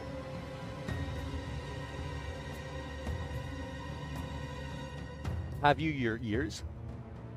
I said nothing about taking out a person, only trash. The same applies to the garbage piling up in the hallway. They have always been so, even before they stopped breathing. It was clear that communicating with someone of his nature was impossible. I dismissed calm reason for an intense, all-consuming anger so great that my entire body couldn't stop trembling. You monster! Before I knew it, I had sprung into action, pouting every drop of my pudding, it should be pudding, every drop of my strength into my blade to launch a swift, unavoidable strike. But he repelled it with one vertical swing of his own. This one exchange was enough to tell me that his strength was well a league above mine. He parried my blow at the most perfect instant, canceling out the force of my attack with so little effort that it barely scratched the surface of what he was capable of. The act of camouflage did nothing to hide the monstrous nature of his cruciform sword either. Its design combined silver and black in an unholy fusion of darkness and light, as if chaos itself dwelled within his very blade. It was no common weapon. Even if I continued to give it my all, my odds of winning against him were extremely slim. But at the same time, my instincts were screaming at me that I could not allow him to lead. I charged again. If attacking him from the front wasn't going to work, then I would have to go for his side. Blocked that attack with just as little effort. But I wasn't done yet. I refused to stop moving, slashing a third time with even more speed than the first two.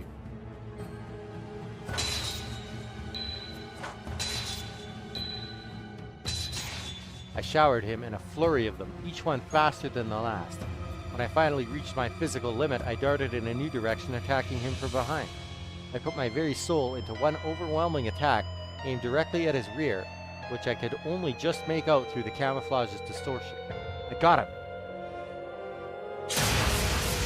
However, the second I became sure that victory was within my grasp, his cruciform blade carved a great arc through the air in a ferocious spinning slash.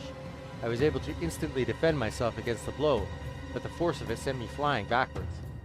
I was fortunate enough to not have sustained a direct hit, but my body shook from not being able to fully cancel out its massive weight. Still, I forced myself back to my feet and glared at his form. The difference between us was night and day. It felt as though he could manipulate the very flow of battle, much like a master of martial arts who understood the true nature of all things. He paid no mind to my pitiful attempt at bravado and gave a short laugh before speaking. Impressive. You put up more of a fight than the rumors had led me to believe. What's your goal? What are you trying to do with all your strength? I expected him to reject or ignore me, but I was taken aback when he paused for a sincere moment of thought before answering. An interesting question. I suppose to instill fear. Fear? I almost doubted my ears.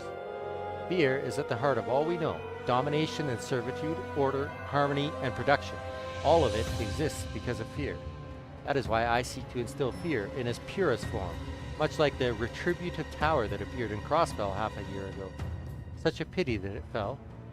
There was such pleasure in his words that it made it easy to imagine the expression on his veiled face. I knew he meant every word of it. Oh, so as insane as what he was saying sounded to me, I knew he meant every word of it. You really are a monster. Continue your fruitless attempts to stop me, and you'll understand what I mean in due time.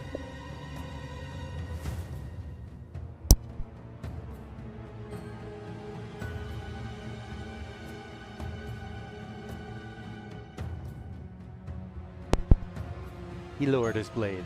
As a parting gift for assisting me in my house cleaning efforts, I will let you and those children go. Keep that far too pristine blade sharp for our next meeting, Bracer. With that, he turned to leave. Wait! Just as I extended my hand, the ground below him emitted a bright glow. By the time that glow had faded, he was gone. He'd likely used the same teleportation spell that certain other criminal organizations were known to rely on. His departure also released all the strength I had left in me, not from relief, but from the exact opposite. I was so overwhelmed with frustration that I let him leave, so afraid of what he might go on to do because I couldn't stop him that I lost the strength to even stand. Of course, this is just who I've always been. I haven't changed one bit since the day you left me. I'm still the same powerless girl I was back then. My work here wasn't finished yet. I walked to the next room. I opened the door and was greeted by what appeared to be an old storage space. There, across the hall, I found who I was searching for. The brother and sister pair were crouched against the wall, the boy trembling on the floor as his sister stood close by. It's okay, I'm here to help you. I kept my tone as gentle and reassuring as I was able. The girl smiled, while her older brother continued to hide his face.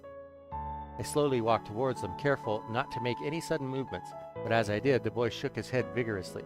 His whole body trembled more the closer I got, as though he were telling me to stay away. The answer from that man flashed in my mind. Fear is at the heart of all we know. These poor children were very much in fear's clutches. No matter how gradual I was in closing the distance between myself and the boy, trying my best not to provoke him, his body language showed he continued to reject me. We were now within arm's length of one another. His shaking grew more violent, and though he opened his mouth to speak, his voice refused to come out. It's all right. I smiled a most comforting smile. After that, I reached out behind me and grasped the blade of the knife that was being thrust toward me. I turned swiftly, my fingers never letting go, and found the one gripping the hilt to be none other than the sister.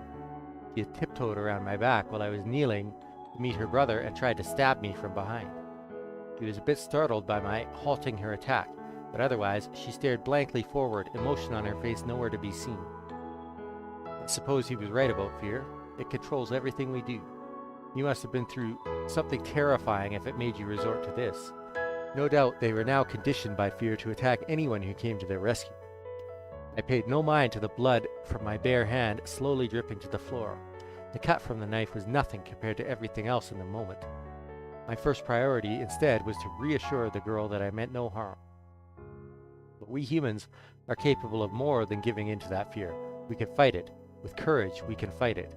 Your brother was doing that just now. Doing just that now. He may have been gripped by fear, but he still fought his hardest through his actions to alert me of the danger his sister posed. Even if it took all he had, he wanted to keep me safe and keep her from committing an irreversible, regrettable act. It was thanks to him that I noticed what she was trying to do. You don't have to be afraid anymore. I'm a bracer. I'll keep you safe. I took the girl into my arms. You're a bracer? Even her voice was devoid of emotion. That's right, I'm here to help you. Oh, I think I've seen you in a magazine before. Something Blade, I think. That's right. The nickname is a little embarrassing, but I'd be happy if you remembered it. That way, as long as you hear it, you'll know I'm here to keep you out of harm's way. I tightened my grip around her as if to stop anything more from hurting her, and surround her heart with my warmth. It really will be okay, I promise. I noticed her eyes twitch just slightly, and, before long, her eyes filled with tears. Soon she began to sniffle, at first a small one here and there, till they gradually grew more pronounced, eventually turning into uncontrollable sobs. She had finally been liberated from her fear.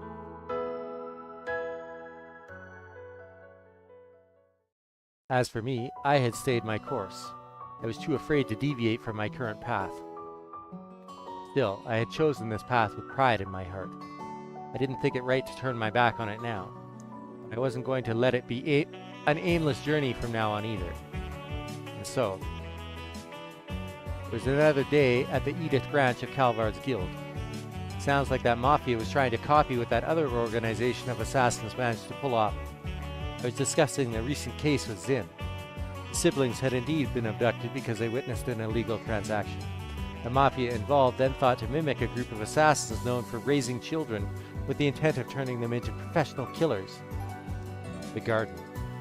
Their attempts, thankfully, proved as unsuccessful as their attempts to remain covert in selling drugs. The CID found them, and whoever they were working for purged them. Hell of a way to go. If I hadn't been so incompetent, maybe they wouldn't have been purged at all. Don't beat yourself up about it. The guild's priority is to keep civilians safe, not criminals. I don't want to say they deserved it for getting involved in organized crime, but it is what it is. Try putting that frustration you're feeling into more personal growth instead of letting it eat you alive. I was told that, while the siblings were going to need psychological counseling for some time, they were fully expected to recover and go back to their everyday lives. My meeting with them had triggered something inside me. I came to realize that something needed to change. I had to take some kind of step forward. Even if it ended in me falling to the floor in some dramatic fashion, I needed to pick myself back up again. With that in mind, I accepted my multiple recommendations. The times we live in demand a new hero.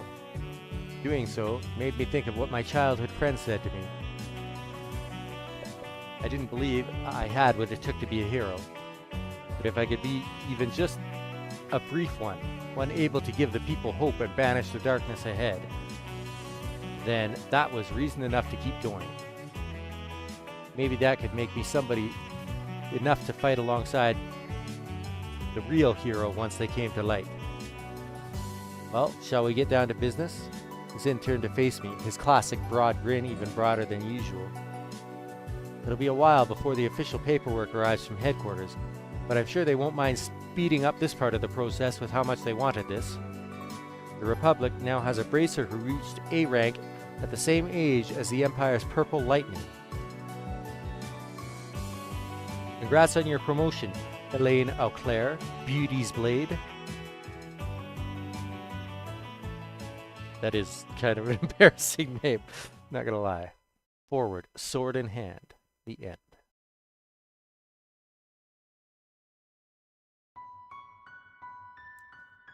There's one more that we're going to view, and I'm going to end the stream. I'm going to try the beginning of Trails Through Daybreak. Suspension of causality recording engine activity confirmed. Forced connection to astral link severed.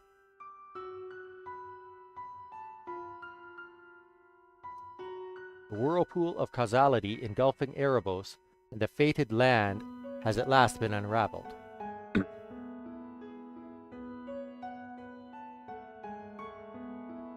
Though the bell ringing in the end of days has yet to be silenced,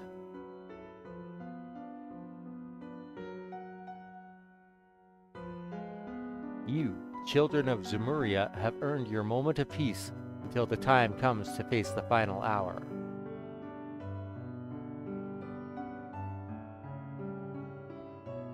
Until you, with hope and fear in your hearts, must walk new trails.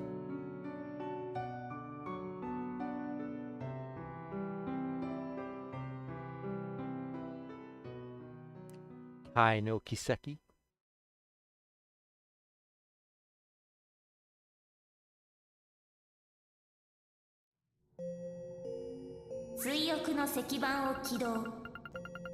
This is the other one that we will have a look at. But I'll be right back.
Alright, here we go.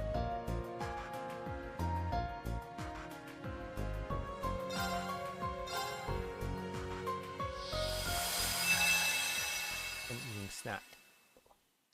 This is fully voiced, I think, so I don't have to do any reading. オルフェウス最終計画第3段階永劫回帰始まりは遠く終焉もまだ早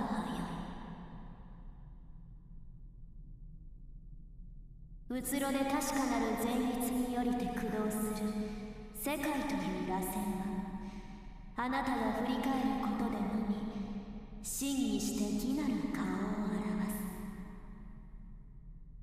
表す後ろの正面だあれ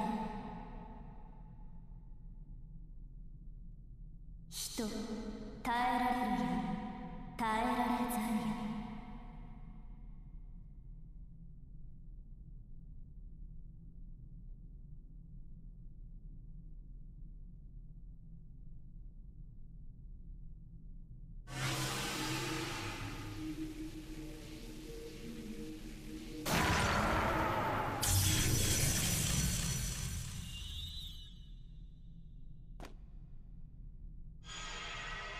やいや、いるんだろう。あなたがここを訪れるのは10年ぶりレオンハルトと共に剣を授けた時以来ですか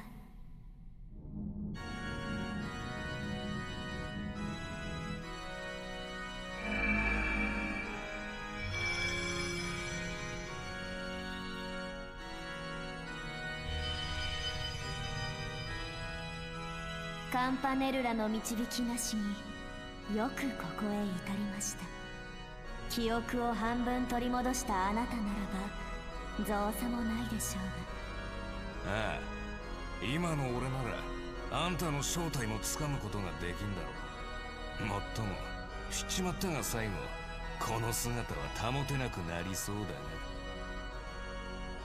なるほど、やっぱりそういうことかよ。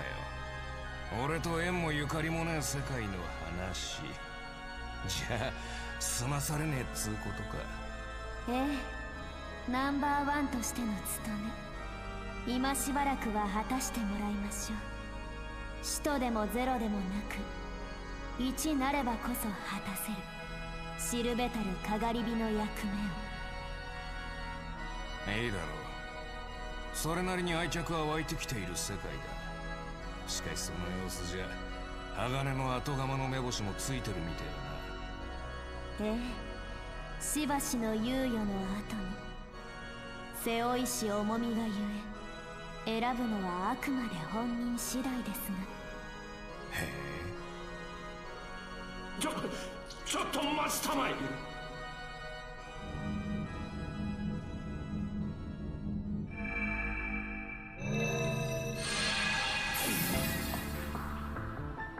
よう博士、俺の断りなしに好きかってやってくれたみてえだな。いや、それはどうしてそれを。とりあえず主よ、失礼いたします。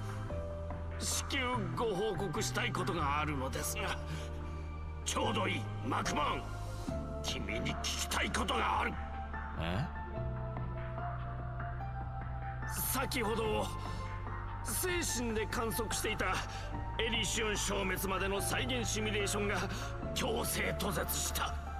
結社関連でもなく財団や教会の仕業でもない、想定外の勢力の介入としか思えない。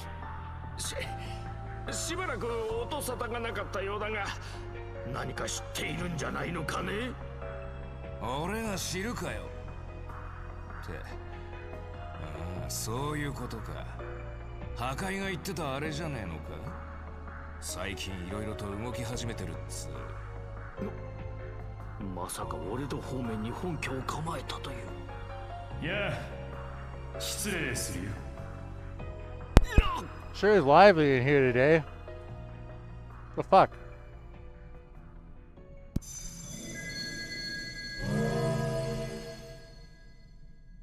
おいおい、共和国でデビューしたっつ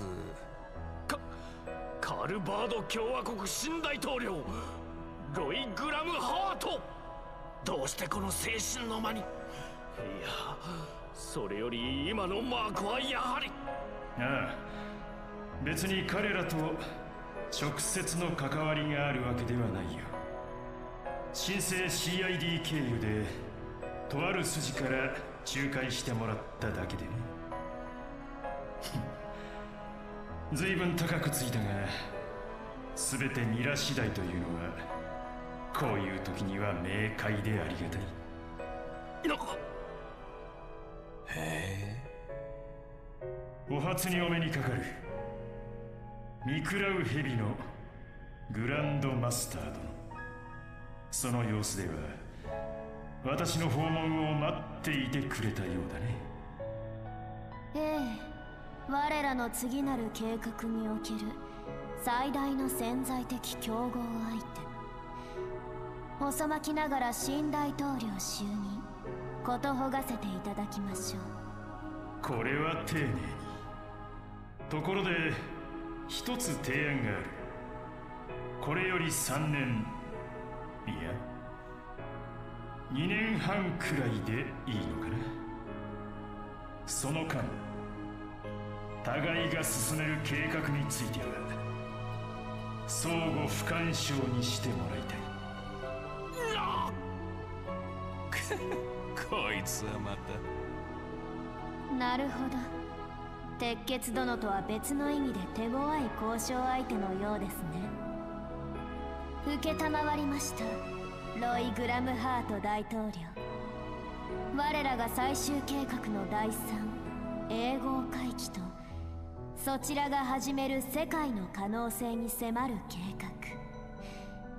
画、これより2年半相互不干渉といたしましょう。ディール成立だ。これで中方針が立てられる。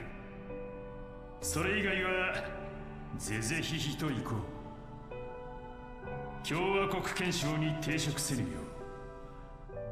う一定の配慮はお勧めするよ。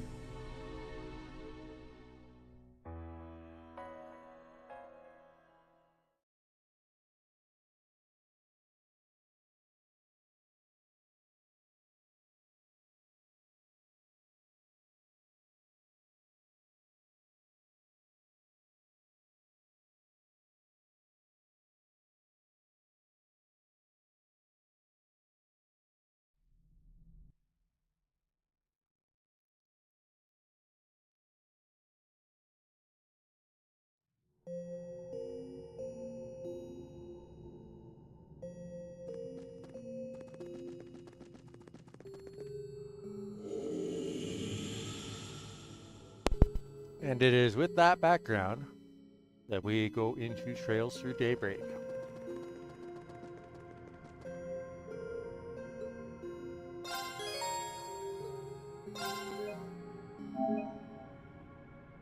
I'm going to end the stream. I'm going to start another one. I'm only going to play 1 or 2 hours tonight probably because I've got work tomorrow. But I do want to get into the beginning, see what it's all about. So I will see you there. Night for now.